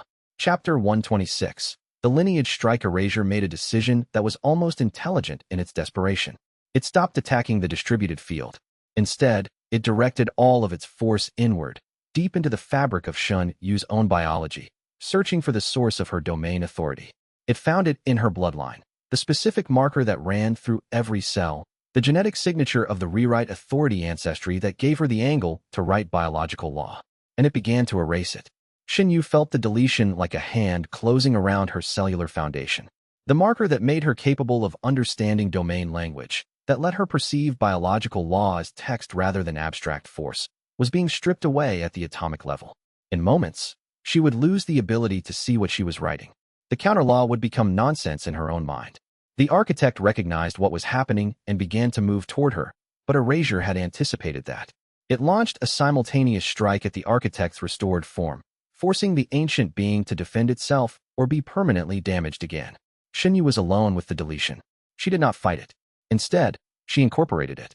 In a moment of perfect clarity, she rewrote herself. The lineage marker, the genetic signature that had been singular and concentrated in the deepest level of her being, she dissolved it and distributed it. She wrote the biological code that granted domain authority across every cell in her body, not concentrated in a few genetic threads, but woven through her entire tissue structure. Every cell of Shun Yu became a carrier of rewrite authority. Erasure could not erase her entirely without erasing every cell simultaneously. And in that moment, it could not. The voluntary resonance field held just long enough. Bairu's defense held just long enough. Wei Peng's immovable anchor held just long enough. The lineage marker, scattered across her biology, was impossible to completely delete. Shin Yu continued writing the counterlaw. Chapter 127. The distributed self. The cost became apparent immediately. The lineage marker, now distributed across every cell, could not be cleanly removed. It would be part of her cellular structure until death, and potentially beyond. She was permanently the support who rewrites bodies not by choice, but by biological necessity. The domain authority was no longer something she carried. It was something she was. She felt this as a loss and a completion simultaneously. Shin Yu could not become someone else, could not strip away her domain and return to a simpler life. Every cell of her body was now aligned with rewrite authority. When she walked past someone, her domain's perception was automatic, unavoidable. When she touched another person, biological alteration began whether she consciously directed it or not. She would have to relearn how to be present with others without altering them. But that limitation also became her greatest strength in that moment. Erasure could attack her distributed marker in 1,000 places, and she would still possess it. She could not be separated from her authority anymore. She and the counterlaw were, in some fundamental sense, the same structure now.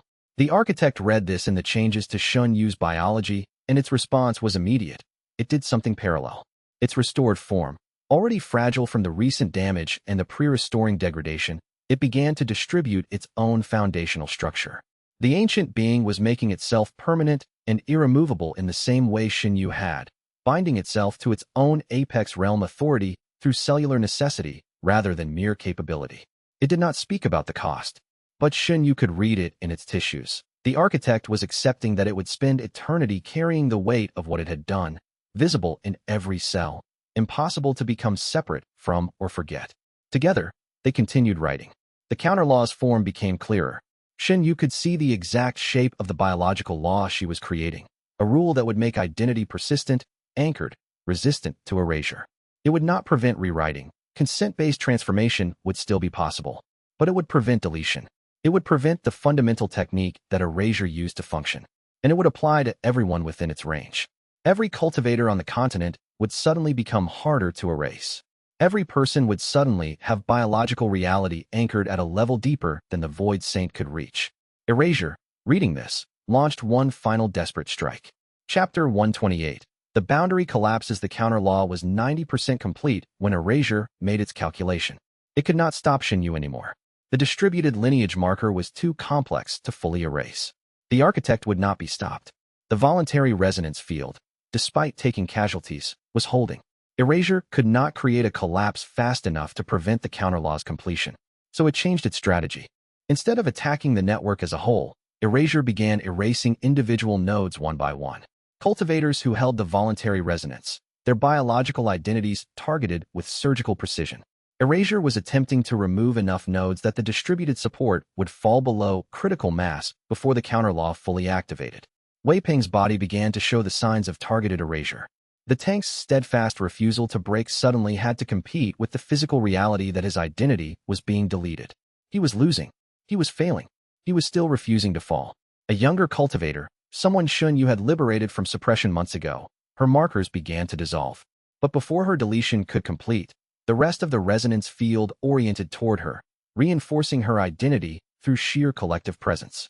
The voluntary resonance's participants were keeping each other alive, moment by moment, identity by identity. Zhao Yan, working at the level of individual erasure attempts, was no longer moving with surgical precision. She was moving with frantic desperation, extracting erasure's touch from participants before the deletion could propagate. She was losing count. She was pushing past exhaustion into something beyond physical limitation. Lin Tao reached for Xinyu, and she realized he was no longer thinking about protecting the network. He was simply choosing to stand with her, to anchor his biology to her task, to become part of the counterlaw structure through his own biological commitment. The resonance field held. It did not hold gracefully, or with confidence, or with any sense that it would continue holding. It held because the people within it had decided they would rather fail, trying to anchor their own identities than succeed through erasure. Xinyu wrote the final sections of the counterlaw. Chapter 129. The wave propagates. The first section activated at precisely the moment of completion. Xinyu felt it like a wave spreading outward from the vault, traveling at the speed of qi through living tissue, which was to say instantaneously across the continental network of cultivators in voluntary resonance. The biological law change propagated outward, and everywhere it went, the fundamental nature of identity shifted. Erasure, in the midst of erasing a cultivator in the eastern provinces, found that the deletion technique simply did not work anymore. The biological rules it relied on had been overwritten. The foundation of its power was gone within a localized radius. The wave expanded. Then the next section of the counterlaw completed, and another wave propagated. Then another. Each section was independent. Each could activate fully without waiting for the others, and together they were creating a continental change in what biological law allowed. The radius of the counterlaw effect grew like a circle expanding through stone. Xinyu could feel erasure's response even from within the vault. The Void Saint was not defeated, it was excluded. Within the growing radius of the counterlaw's effect, erasure's fundamental technique ceased to function. Identity could not be erased. The rule itself had been rewritten. Erasure was being pushed outward, forced to retreat to the border of the counterlaw's range, where the old biological laws still applied and its power still functioned. The architect read the unfolding catastrophe from its perspective and turned to Xinyu with something that might have been the closest it could come to awe. "You are rewriting the nature of biological reality," it said, "while under active attack, while maintaining consciousness across a continental network, while your own biology is collapsing from the distributed lineage marker." "I learned from the best," Xinyu said, and she meant it. The counterlaw continued to complete, section by section, and the wave continued to expand. The continental boundary of the counter-law was growing, pushing erasure further and further to the periphery. The Void Saint made calculations, reading the rate of expansion against the time remaining before the full law would be complete. It began to reposition, pulling back to the very edge of the counter-law's reach, preparing for a final strike from beyond the law's range. Chapter 130. The tactical retreat. Erasure moved with the logic of something that had existed for cosmic ages and understood how to calculate its own survival. The Void Saint was not going to be destroyed by the counter-law, but within the counter-law's range, it could not function. So erasure was doing the only thing that made strategic sense. It was withdrawing to the boundary, to a position outside the counter-law's current range, and preparing to strike from beyond reach. It was a retreat, but not a defeat. It was a repositioning. Xinyu could feel this happening in real time, could read it in the distribution of erasure's presence across the continent. The Void Saint was no longer pressing on all fronts. Instead, it was consolidating, gathering itself, preparing for one final definitive strike aimed directly at the vault where the counter-law was being written. If it could strike hard enough, fast enough, from beyond the counter-law's range, it might be able to prevent the final sections from completing. How long until completion? The architect asked, reading the timeline with the precision of someone who had spent 1,000 years calculating the rate of biological change. 3 sections remaining, Xinyu said. 30 to 40 minutes. Erasure will be in position for a definitive strike in approximately 30 minutes, the architect said quietly. It will be close. Very close, Xinyu agreed. She could feel the strain on the participants of the voluntary resonance field. The casualties were mounting. Wei Ping's body had taken so much damage that his continued standing was becoming a matter of pure will rather than biological functionality. Bai Ru's exhaustion was reaching critical levels. Lin Tao's domain-adjacent biology was not designed to sustain the kind of stress he was putting it through, and she could feel the damage accumulating at the cellular level. But they were holding. And in that holding, Xinyu continued to write. Chapter 131. The domain amplification. Lin Tao appeared at her side without asking permission, and when he reached for her hand, Xinyu understood what he was offering. His biology, domain-adjacent and shaped by years of proximity to her authority, could resonate with her writing. Not in the way a domain-aligned cultivator could participate, but in the way a tuning fork might respond to a frequency it had learned over years. His cellular structure was oriented toward her, had been oriented toward her for longer than either of them had consciously acknowledged. Xinyu took his hand. The effect was immediate and extraordinary. Her writing speed tripled. The biological law language that had required careful precision, that had demanded she check and double-check every command, suddenly became fluid. The counter-law that would have taken her nearly an hour to complete at maximum speed could be done in 15 minutes with Lin Tao's amplification. She felt the architect reading this development and understanding it on a level that was almost uncomfortable. The ancient being could see exactly what Lin Tao's biological consent and trust meant, how it had accumulated over years of proximity and care, how it was now becoming the structural element that would allow her to rewrite continental reality. It was not manipulation, but it was not accident either. Lin Tao did not release her hand. His eyes were closed, his entire body oriented toward the work she was doing, providing resonance and amplification through biological presence alone. He was allowing his own cellular structure to be part of the counterlaw's foundation, not by being rewritten but by choosing to align. The architect watched this and seemed to come to some conclusion about what partnership might actually mean. Xinyu continued writing. The counterlaw's sections collapsed into completion faster than had seemed possible. The second remaining section activated, and another wave of biological law change propagated outward from the vault. The radius of the counterlaw's effect expanded again. Erasure's available positioning zone was shrinking. The Void Saint completed its repositioning and prepared for the final strike. Chapter 132. The Apex Sacrifice. Erasure's definitive attack was not subtle. It was the full power of a Void Saint concentrated into a single strike, directed at the Stillwater Vault where the final section of the counterlaw was being written. The attack came from beyond the counterlaw's current range, moving toward the vault at speeds that made conventional defense impossible. The architect interpellated itself directly into the strike's path. The ancient being's restored form, already fragile from damage and the distributed restructuring of its foundational biology, met the Void Saint's full power head-on. There was no elegant defense, no precise biological technique, no clever domain application. The architect simply placed itself between erasure and Xinyu and absorbed what came. The impact was devastating. Sections of the architect's biology reverted in an instant, not to death, but to the worn-down state of 1,000 years of self-rewrite without partnership, without anyone else's authority to guide the process. The ancient being's restored form, so recently brought back to something like integrity, was damaged back toward degradation. But it held. The architect's voice, when it spoke, sounded like someone who had finally decided what they were willing to pay. Finish it, it said. The architect did not fall. It held its position, receiving blow after blow from the reforming erasure strike, preventing any of the force from reaching the vault. It was holding using nothing but apex realm authority and sheer commitment, and it was costing everything.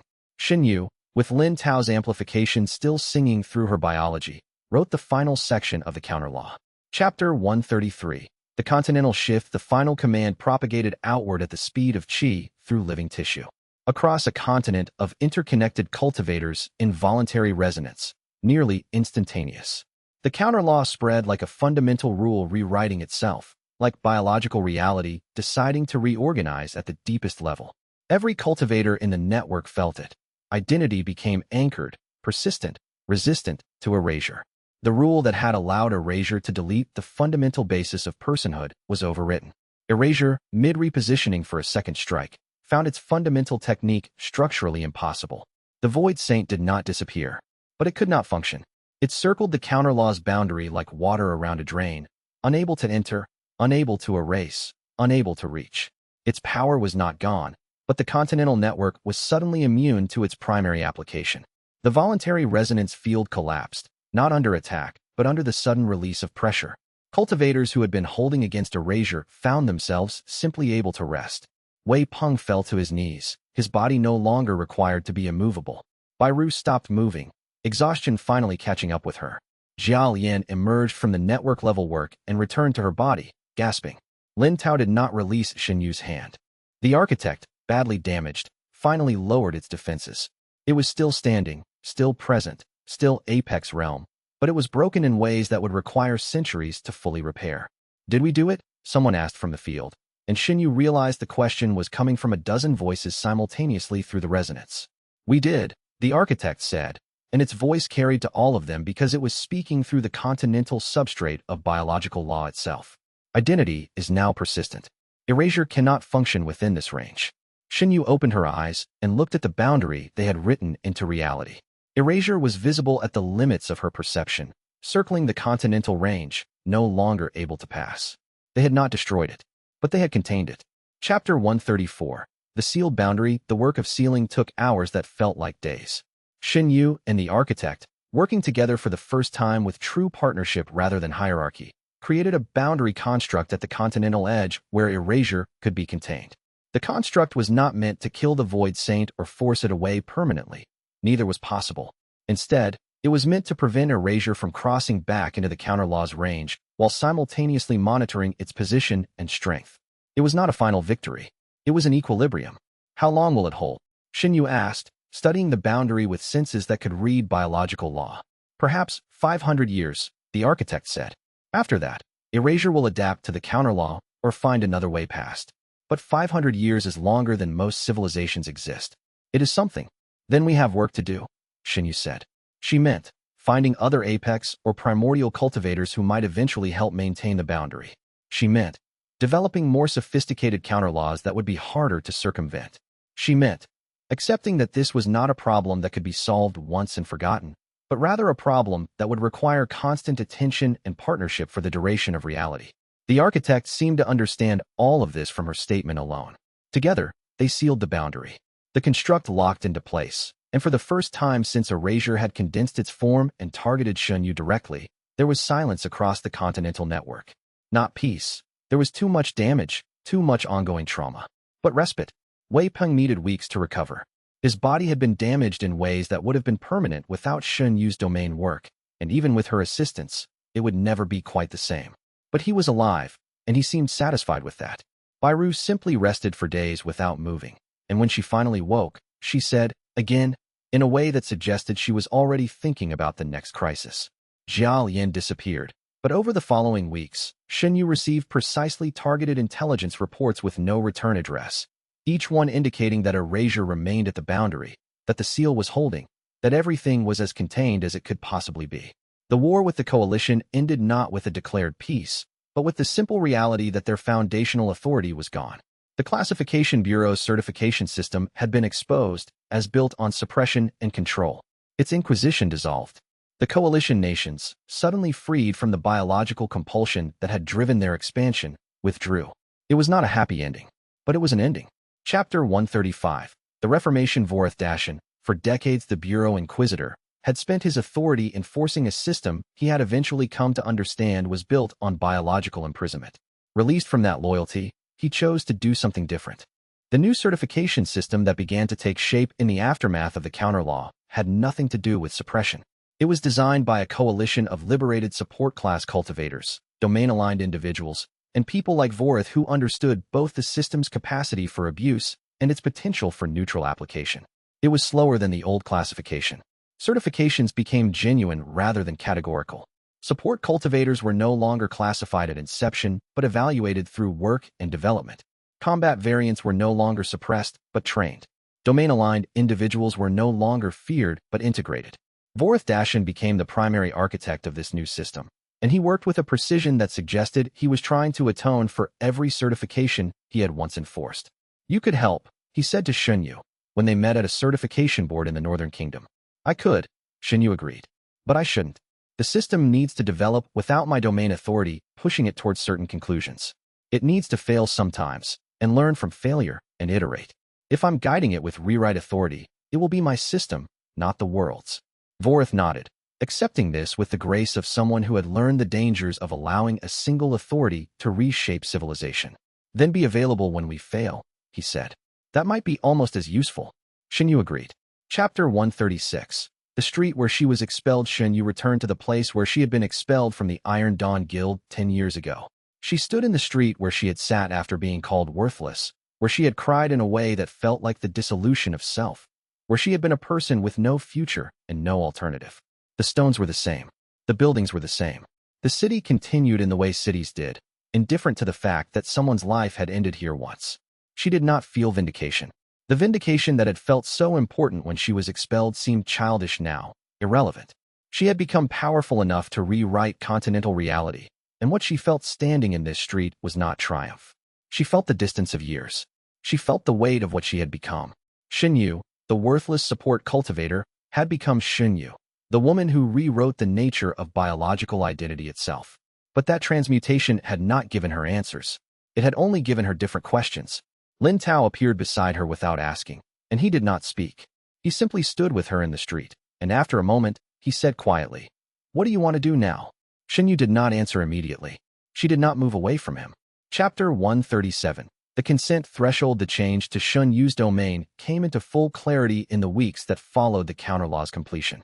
Rewriting now required the target's biological consent at some deep cellular level. Targets who were willing could be healed faster and more completely than ever. Their willing biology providing less resistance, allowing her domain authority to move more smoothly through their tissues. But targets who were compelled faced resistance. A person's cells would not allow themselves to be rewritten against their deep biological preferences. It was a limitation that was also a revelation. Xunyu could still help people. She could still heal, could still rewrite disease and damage and suppression. But she could not help someone who, at the biological level, did not want to be helped. And she could not help people in ways they had not consented to, not in any way that their cellular structure could resist. It made her considerably less powerful than she had been. It also meant she finally understood what consent actually meant.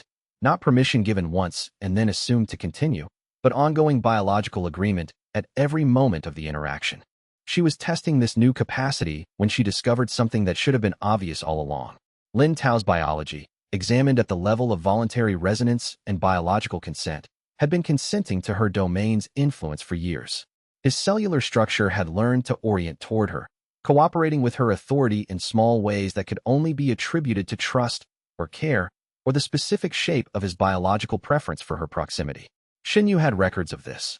Her domain had been keeping diagnostics without her active attention, monitoring his cellular response to her presence, documenting his biological consent long before either of them consciously acknowledged what they felt. She did not tell him about this diagnostic. The knowledge felt private, and she was learning that some things should remain private even when you had the technical authority to make them visible. Instead, she told him something else. Chapter 138. The biological answer. "I need to tell you something," Xunyu said, and she meant about the way her domain worked now. about the consent threshold, about the way being near her meant allowing her to read biological intentions. Lin Tao listened without interrupting, and when she finished, he did not answer in words. His answer was biological. His cellular structure shifted toward her in the way she had come to know means yes. His biology, which had been oriented toward her for years without either of them choosing it consciously, suddenly made a choice. It made itself visible, opened itself to her perception, allowed her domain to see exactly the shape of his consent. It was not rewriting. It was not compulsion. It was vulnerability offered in the moment of her maximum capacity to interpret it. It was the most profound form of trust he could offer. Xinyu, who had spent her life becoming more powerful, suddenly found that the most important thing she could do was accept his trust without automatically trying to optimize or improve it. She simply held the moment, held him, held the biological consent he was offering, held the answer to the question she had asked without demanding any particular response. After a long moment, Lin Tao spoke. "I want to help maintain the boundary," he said. "I don't have the architect's power, and I'm not Apex Realm, but my biology can amplify yours. If I understand what you're building, the boundary will need constant reinforcement. I want to do that work." "It would be ongoing," Xinyu said. "The boundary doesn't fail at a specific point. But over centuries, erasure will probe for weaknesses, and the counterlaw will degrade slightly in places. We'll need to reinforce and adjust constantly." "Then let me be part of that constantly," Lin Tao said. "Let me be the person you're working alongside while you're working alongside the architect. Let me be the human element, while the architect is the cosmic one." Xinyu said yes. Chapter 139. The support circle expands. Wei Peng's refugee had grown into something larger than a refuge. It was becoming a settlement, a place where liberated support class cultivators could develop their capabilities without fear. Wei Peng, still recovering from his injuries but determined, had established training protocols that treated support classes as legitimate combat variants. A support cultivator who wanted to learn healing. A support cultivator who wanted to develop their domain. A support cultivator who wanted to work with Xin Yu's team on boundary maintenance. They came from across the continent, and Wei Peng welcomed them all with the steadfast honesty of someone who had spent a year holding back a void saint. Bai Ru, improbably, had taken on a teaching role. The fierce S-rank striker who had been born for combat was now training support variant students in techniques that required precision and understanding rather than raw power. She was not patient, but she was clear, and her students learned quickly that she expected excellence and had the skill to develop it in them. Duan Xin and Tessera were collaborating on a complete medical text that would document both the pre-suppression baseline and the modern understanding of support class abilities. It was going to be the largest medical treatise ever written, and it would take years to complete. They seemed satisfied with that timeline. Zhao Yan had disappeared again, but periodically sent Shen Yu precisely targeted intelligence reports. The assassin spy had not become a public figure, but she was working, and the intelligence she was providing suggested she was monitoring erasure at the boundary and providing early warning of any significant changes in the Void Saint's behavior. Elder Kai Mingzhu, working with Vorth Dashin's reformation of the certification system, was establishing new standards for how support class abilities would be recognized and developed. The process was contentious. The old aristocracy wanted to maintain some form of suppression, but Kai had the authority and the temperament to push through the opposition. It was not a perfect system, but it was a better one. Then, Grand Archivist Mao Qingli sent a final research finding. There are 14 other living descendants of the Rewrite Authority bloodline. Chapter 140. The 14 bloodlines, Xinyu met them over the course of 3 months. The first was in the eastern city-states, a young woman of perhaps 20 years who had inherited a confused domain expression. She could heal, but her hands would sometimes rewrite more than she intended, and she lived with constant fear of harming someone. Xinyu removed her suppression node and taught her the discipline of biological consent. The woman wept, not in gratitude, but in understanding. The second was an adult man in his 50s who had never awakened at all. His bloodline was dormant, and Shun Yu's examination suggested it would remain so unless he chose to activate it. She asked if he wanted to. He said no. He had built a life without domain authority, and he preferred to keep it that way. She left him with the knowledge that he could change his mind at any time, and a way to reach her if he did. The third was a child, perhaps 9 years old, already showing signs of accidental rewriting. Her parents had kept her hidden for fear of what she might do. Xinyu worked with them for weeks, establishing protocols for the child to learn control before she got older and more powerful. One by one, across 3 months of travel and teaching and individual consultation, Xinyu met the descendants of the Rewrite Authority bloodline. Some had been hiding. Some had been imprisoned in suppression. Some had been confused about their own abilities. Some had been trying desperately to develop in isolation. All of them needed guidance. The last descendant was very young, perhaps 7 years old, and her domain schematic showed something that made Xinyu stop and reassess her understanding of how power transmitted through a bloodline. The girl's biological configuration was more complex than Xinyu's own at the same age. The lineage marker was more densely integrated. The domain potential was higher. The rewrite authority bloodline was getting stronger. Xinyu knelt to the girl's eye level. Your class is not a limitation, Xinyu said. It is a question the world hasn't answered yet. The girl looked at her with the seriousness of a young person who had been told she was dangerous for as long as she could remember. What's the answer? She asked. Xinyu smiled. Let's find out together, she said. Behind them, the continental boundary seal pulsed once. It was the regular rhythm of the constructed barrier, nothing remarkable. But the pulse was answered, from far beyond the boundary, by something that was not erasure. Something older. Something curious about what had just happened on this continent.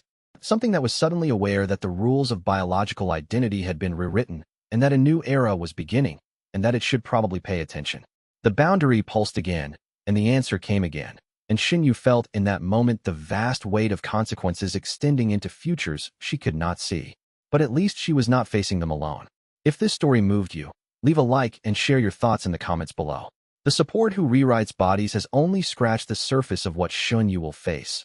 A world rewritten, a boundary that must be maintained, 14 bloodlines that must be guided, and something ancient watching from beyond the seal. Subscribe and ring the bell to follow the journey when part 2 arrives. Until next time, fellow cultivators, may your domain always find willing hands to rewrite.